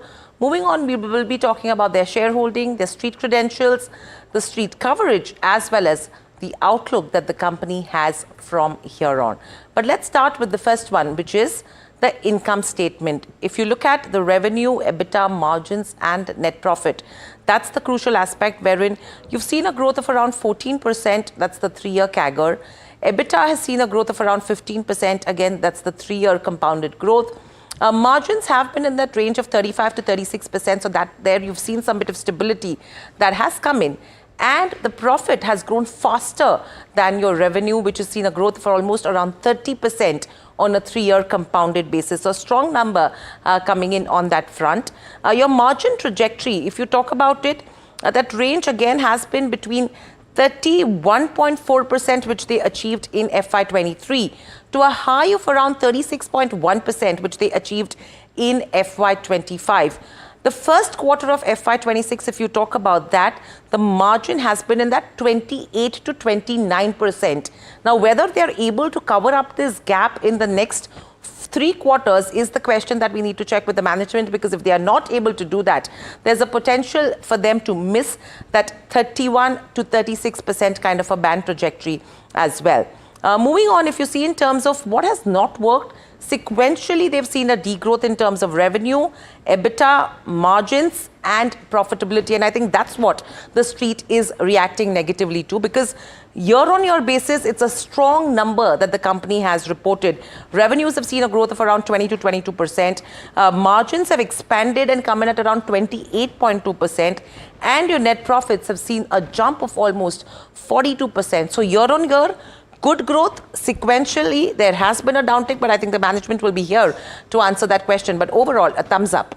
Right. So, it's the same has happened with key operational metrics as well. And that is because that is one of the reasons as to why the revenue is also impacted in terms of where the year-on-year number stands. The guidance was to achieve a growth of 20% in terms of pre-sales for FY26 as a whole. But this quarter, the overall pre-sales growth is around 10%. So, the key question would be whether they'll be able to achieve the overall 20% guidance by FY26 or not. In terms of the yearly change in terms of how operational metrics have fared, pre-sales has seen a good growth of 21%. Collections also a good growth of 29%. Collections in terms of quarterly performance, the YY growth has been around 7%. So slightly lower in terms of where the quarterly performance stands, but overall a good growth when it comes to over yearly performance as compared to FY24 where FY25 stands. So because the overall yearly performance has been good, and generally real estate companies need to be seen from a yearly basis, we've given it a thumbs up when it comes to the key operational metrics. Right, so that's with the operational matrix, but let's quickly look at the balance sheet. It's very interesting to see how the balance sheet of this developer is panning out, because you've seen an expansion in terms of the equity. From a 480 crores, it's been stable over the last 2 years, that's FY24 and 25 in that 1,000 crore range. Other equity has also seen a sharp improvement. The book value has also nearly seen a growth of around 80% if you have to compare from FY23 to FY25. The borrowings, what's interesting, has nearly reduced from 9,050 odd crores in FY23. It's come down to almost 7,080 crores in FY25. So that's one of the positives, because of which if you see their debt to equity as well, that's been in the pretty manageable range what the company has guided for. The only thing which is dwindling is in terms of the cash and bank balance. If you have to compare to FY24, their FY25 cash and bank has come down to 2,320 odd crores versus a 2,950 odd crores. But if you have to compare it to FY23, it has improved. So on an overall basis, the balance sheet is still looking strong, and that's the reason a thumbs up on this one. Right. Moving on to the cash flow statement, it's an interesting one, because if you see the overall picture of operations from cash flow, that has been on a declining trend from a 2,750 crores in FY23 to a 1,500 odd crores in FY25. So that's been on a declining trend. Overall, when we take a look at the percentage of operating cash flow to EBITDA as well, that's been on a declining trend and almost come down from 93 odd percent to 32 odd percent. So that's almost 1/3 of what it was doing in FY23. And because of this reason overall, plus net cash flow has gone to negative, but that's also because they've repaid borrowings in FY25, and that's the reason as to why the net cash flow position in FY25 has gone into that negative territory. But overall, considering the declining operating cash flows plus the cash flow to EBITDA, operating cash flow to EBITDA ratio declining quite sharply, we've given it a thumbs down when it comes to the cash flow statement. So that's the cash flow. Let's look at the shareholding. If you see in terms of where the shareholding pattern goes, the promoters have reduced stake from 75% to 71.9%. FIs, though, have been increasing stake from a 19% to a 24.6% in the last 3 years. What's interesting is you have your DIIs, which is your mutual funds, have been reducing stake to an extent, not a major one, but from a 3.7% to a 2.4%. The only concern is the public free float. It's pretty small, 2.3%. It's come down to around 1% right now. So the liquidity with regards to Lodha is not very strong, but it does not really give you a bad picture taking into consideration your FIs have been increasing as well. Promoters are not selling to that extent, and that's the reason a pretty neutral looking shareholding pattern is what we're looking at right now. Right, so in terms of street cred, you know, the stock has not done much in the past 1 odd year. It's down around 9 or to 10 odd % in the past 1 year, and 5 years also. It's not been that sort of multi-bagger that we've seen in a lot of counters. It's up around it's given returns of around 366 odd %. So we're taking a conservative approach here and giving it a thumbs down when it comes to street cred. So that's the street credentials that you're looking at. And very lastly, if you see in terms of street credentials as well, the coverage, I mean, you have 13 buy ratings, 4 hold and just 1 sell. If you see the upside, it's almost 21% on a consensus basis from the current market price, so a strong number coming in. So a pretty neutral coverage that we're picking up there. It's a strong outlook, you know, that's the last parameter, because companies remained on track. FY26 pre-sales guidance of around 21,000 odd crores. It's added 5 new projects with a gross development value of 22,700 odd crores. Has achieved 90% of FY26 guidance already of 25,000 rupees, 25,000 crores. Expects collections to be stronger in second half of FY25 is something that the management has guided. The new project additions to reach 250 by FY26 is something that the management has guided for. And an interesting one that I observed in their presentation was the 2020 action plan by 2030 that's focused to deliver 20% pre-sales CAGR, as well as to deliver 20% ROE with net debt ceiling of around 0.5 debt to equity is something that the management has guided for. So this is the overall outlook that the management has given so far. Absolutely. So now let's look at the final performance rating that NDTV Profit has given Aloda. Income statement, operational matrix, balance sheet, a thumbs up. Cash flow, as Mahima explained, is a thumbs down. Shareholding street coverage is an absolute neutral. So your credentials are a down and your outlook again is a thumbs up. So on an overall basis, you're looking at a rating of 5 out of the 8 parameters that NDTV Profit has looked at. But let's quickly address this with the management. We have Mr. Sushil Kumar Modi, Executive Director Finance at Lodha Group, joining in. Sushil, good morning and welcome to the show, and a pleasure as always to speak to you at NDTV Profit. On a year-on-year basis, a very strong set of numbers that have been reported by Lodha. I think what the street has taken negatively, at least at the beginning of the trading session today, is the sequential decline. If you could help our viewers understand as to what has led to the sequential decline and how big has the Indo-Pak war had in terms of execution, if you could quantify that for us. Good morning, Mahima. Good morning. So nice to be there on the channel today. So to discuss the quarterly results and the performance. So, you know, to your point, just to first understand our industry. In our industry, generally, the performance of the second half is significantly superior than the first half, as in our country, the festivities coincides across pan-India into the second half. And housing is being such a phenomenal asset class and a wealth that is being perceived. People end up in consummating their purchases more and more coinciding with those festivities. So to that extent, nothing different. In fact, this quarter is the best ever quarter in terms of the Q1 that we have registered, and pretty much on track to deliver 40 to 45% of our yearly guidance in first half, just like any other year, and the rest 55 to 60% to come into the second half. So there is nothing perhaps that is unusual that one would notice when you see the performance, be it the pre-sales, be it the collection or our business development. In any case, you would have picked up the business development side. We ended up in doing 22,700 crore, which is 90% of our yearly guidance in the very first quarter itself, which enables us to kind of enhance our launch pipeline further, which at the beginning of the financial year, we had indicated to be around 18,000 crore.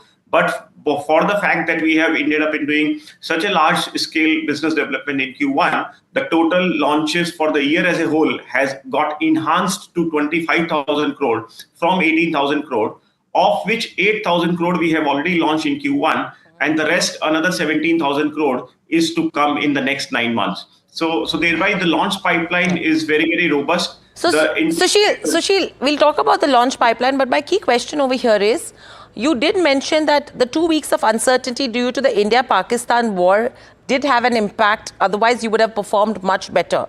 If you can quantify that impact for us as to how much is that going to be?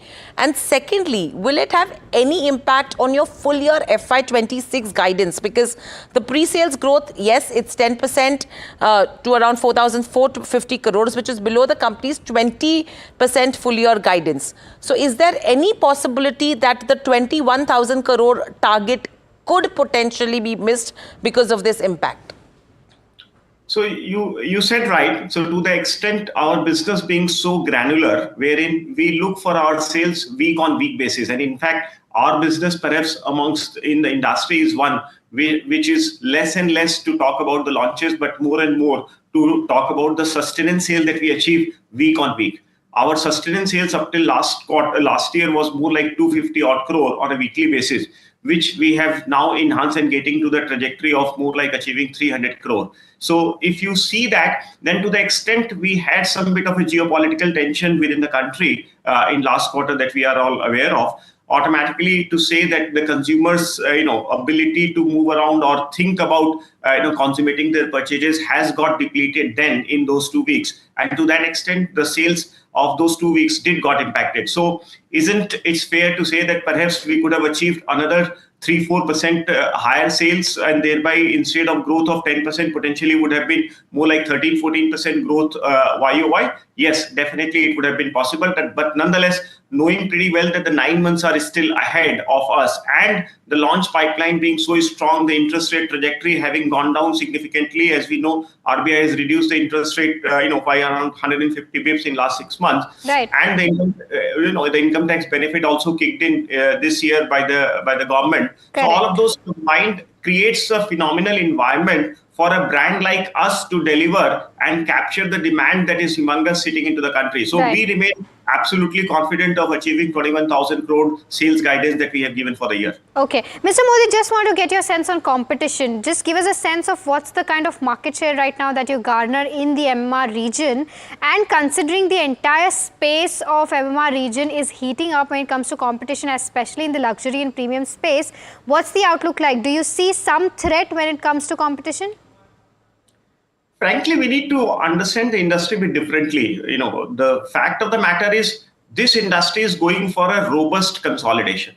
The consumer, having burned their fingers big time in pre-COVID era, is no more buying from any tier 2 developers, and which is what has created a phenomenal opportunity for the tier 1 top-notch players to come in and take that market share and consolidate this industry, which obviously is healthy. So much so that pre-COVID, perhaps we were more talking about just touching double-digit number in terms of the consolidation, which has now, at the end of the last year has come to around 30% handle. So which is very healthy, and we are moving towards furthermore consolidating. So to that extent, some of the players, and in fact, that's a bit of a crisscross, right? The players from south or north coming to Mumbai, or Mumbai players going to beach south or or north, including us. We have gone, as you know, is into the south in Bangalore and doing phenomenal. In fact, we have now entered into the growth phase in Bangalore, where we are aiming for doubling our sales in the current year in Bangalore to achieve more than 2,000 crore perhaps. So to that extent, it is healthy. It kind of it takes away the market share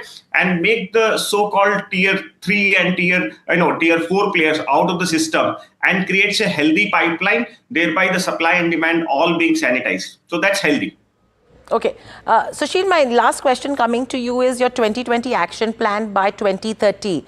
Are you on track for that? Because you're focusing to deliver around 20% pre-sales compounded growth and a ROE of 20% with net debt ceiling of 0.5 times debt to equity, which you're way below that right now. So that is one aspect. And the second question from my side to you is, in terms of the NCDs, auditors have put out a red flag that the security that is needed to cover the NCDs has not been enough this time around. What would you have to say on that?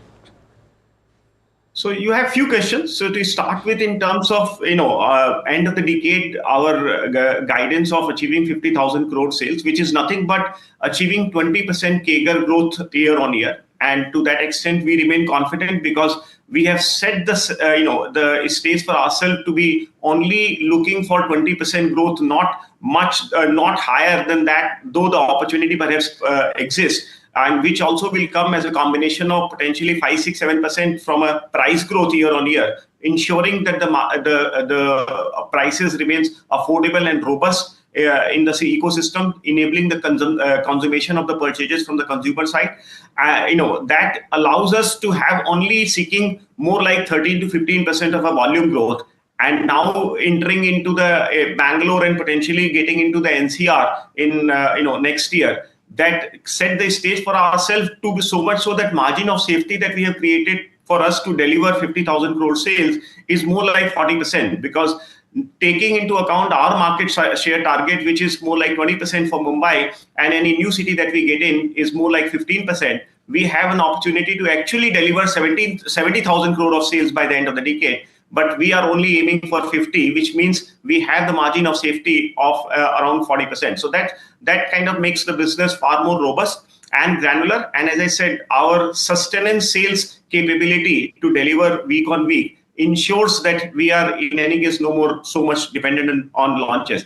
If you look at overall environment where the interest rate trajectory in the country is so low, the inflation is all in control, that is the effective setup that this industry needs. And the fact that the home ownership in the country of an organized housing in any case is more like 22-25%. This is perfect set to kind of grow, with the economy growing anywhere around 6-7%. So Sushil, all of that said and done, what about the auditor report which is stating the security cover available for debenture holders against the outstanding listed entities is not in line with the debenture trust deed? What would this mean, and where is the discrepancy? Frankly speaking, that is our strength, right? Because we have got the AA rating from all the rating agencies, starting from CRISIL to ICRA to India Rating. That suggests that now the lending ecosystem, be it banking ecosystem or a capital market, in fact, now NCD, when you talk, that means it is getting into the capital market, which we have commenced now to diversify our debt pool of capital that we want to be keeping, which in any case is very conservative. So that doesn't need that much amount of security, which in the erstwhile period, perhaps, a lending fraternity would have been looking or expecting from Lodha. So that's kind of is a strength of ours, and which is what you see in terms of our cost of fund, which has gone down by 40 bips in this quarter. In last 3 years, every quarter our cost of fund has continuously going down. In fact, our newer debt is now being raised below 8%, while the exiting cost of overall debt weighted average was more like 8.2. So that means you are going to further see continuously every quarter our cost of debt continuously going down. Just to kind of set few things right, because I saw you indicated our margins are going down. That's not the case. Our EBITDA margin adjusted with the interest, because in our P&L cost of goods sold, there is an interest element also because of the accounting issue that is there. If you strip that out, then actually our EBITDA margin for the quarter was around 34%, which is pretty much in the band of the 31 to 36 that you were mentioning. Correct. So 31 to 36% is the band, and it's in line with that if you have to remove and change the accounting method. But thank you, Sushil, so much for joining us on the show and sharing the views, and that gives a clarification that in terms of the security cover for the NCDs, that's not an issue, and that's a positive that the management is looking at. But completely out of time, but that it's a wrap on this edition of Know Your Company. Please stay tuned to NDTV Profit for more.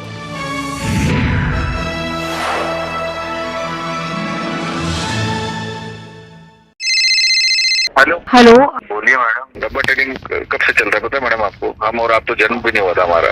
We investigated a shady advisory firm that has spent big bucks on advertising on the front pages of national dailies. ये आपको बिल्कुल उसका ऐसे हल्का सा भी खौफ नहीं है? मैडम एक बात को खौफ किस लिए रखना चाहिए तो बताओ, कौन सा गलत काम कर रहा हूँ मैं?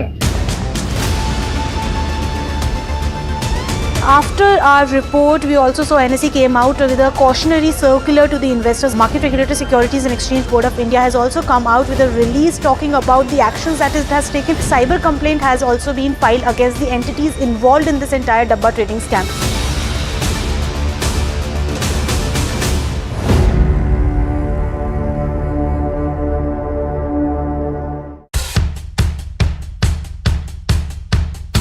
The markets move fast. And so should your portfolio. Expert insights, real-time stock picks. Do I buy Ola? Should I hold CDSL for the long term? Buy, sell or hold. The answers you need, straight from the experts. Callers from India and across the world. Connect live, ask, decide and invest wisely. Your portfolio, your future. Ask Profit.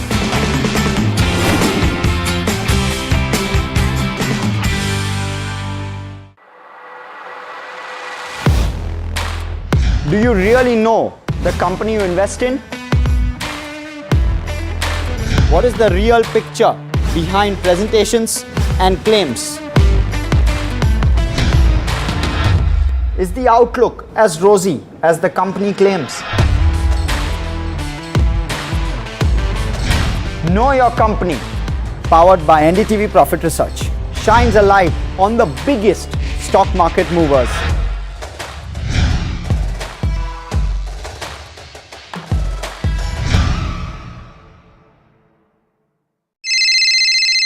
Hello बोलिए madam, डब्बा trading कब से चल रहा है पता है madam आपको? हम और आप तो जन्म भी नहीं हुआ था हमारा. We investigated a shady advisory firm that has spent big bucks on advertising on the front pages of national dailies. ये आपको बिल्कुल उसका ऐसे हल्का सा भी खौफ नहीं है। मैडम एक बात को खौफ किस लिए रखना चाहिए तो बताओ, कौन सा गलत काम कर रहा हूँ मैं? After our report, we also saw NSE came out with a cautionary circular to the investors. Market Regulator Securities and Exchange Board of India has also come out with a release talking about the actions that it has taken. Cyber complaint has also been filed against the entities involved in this entire Dabba trading scam.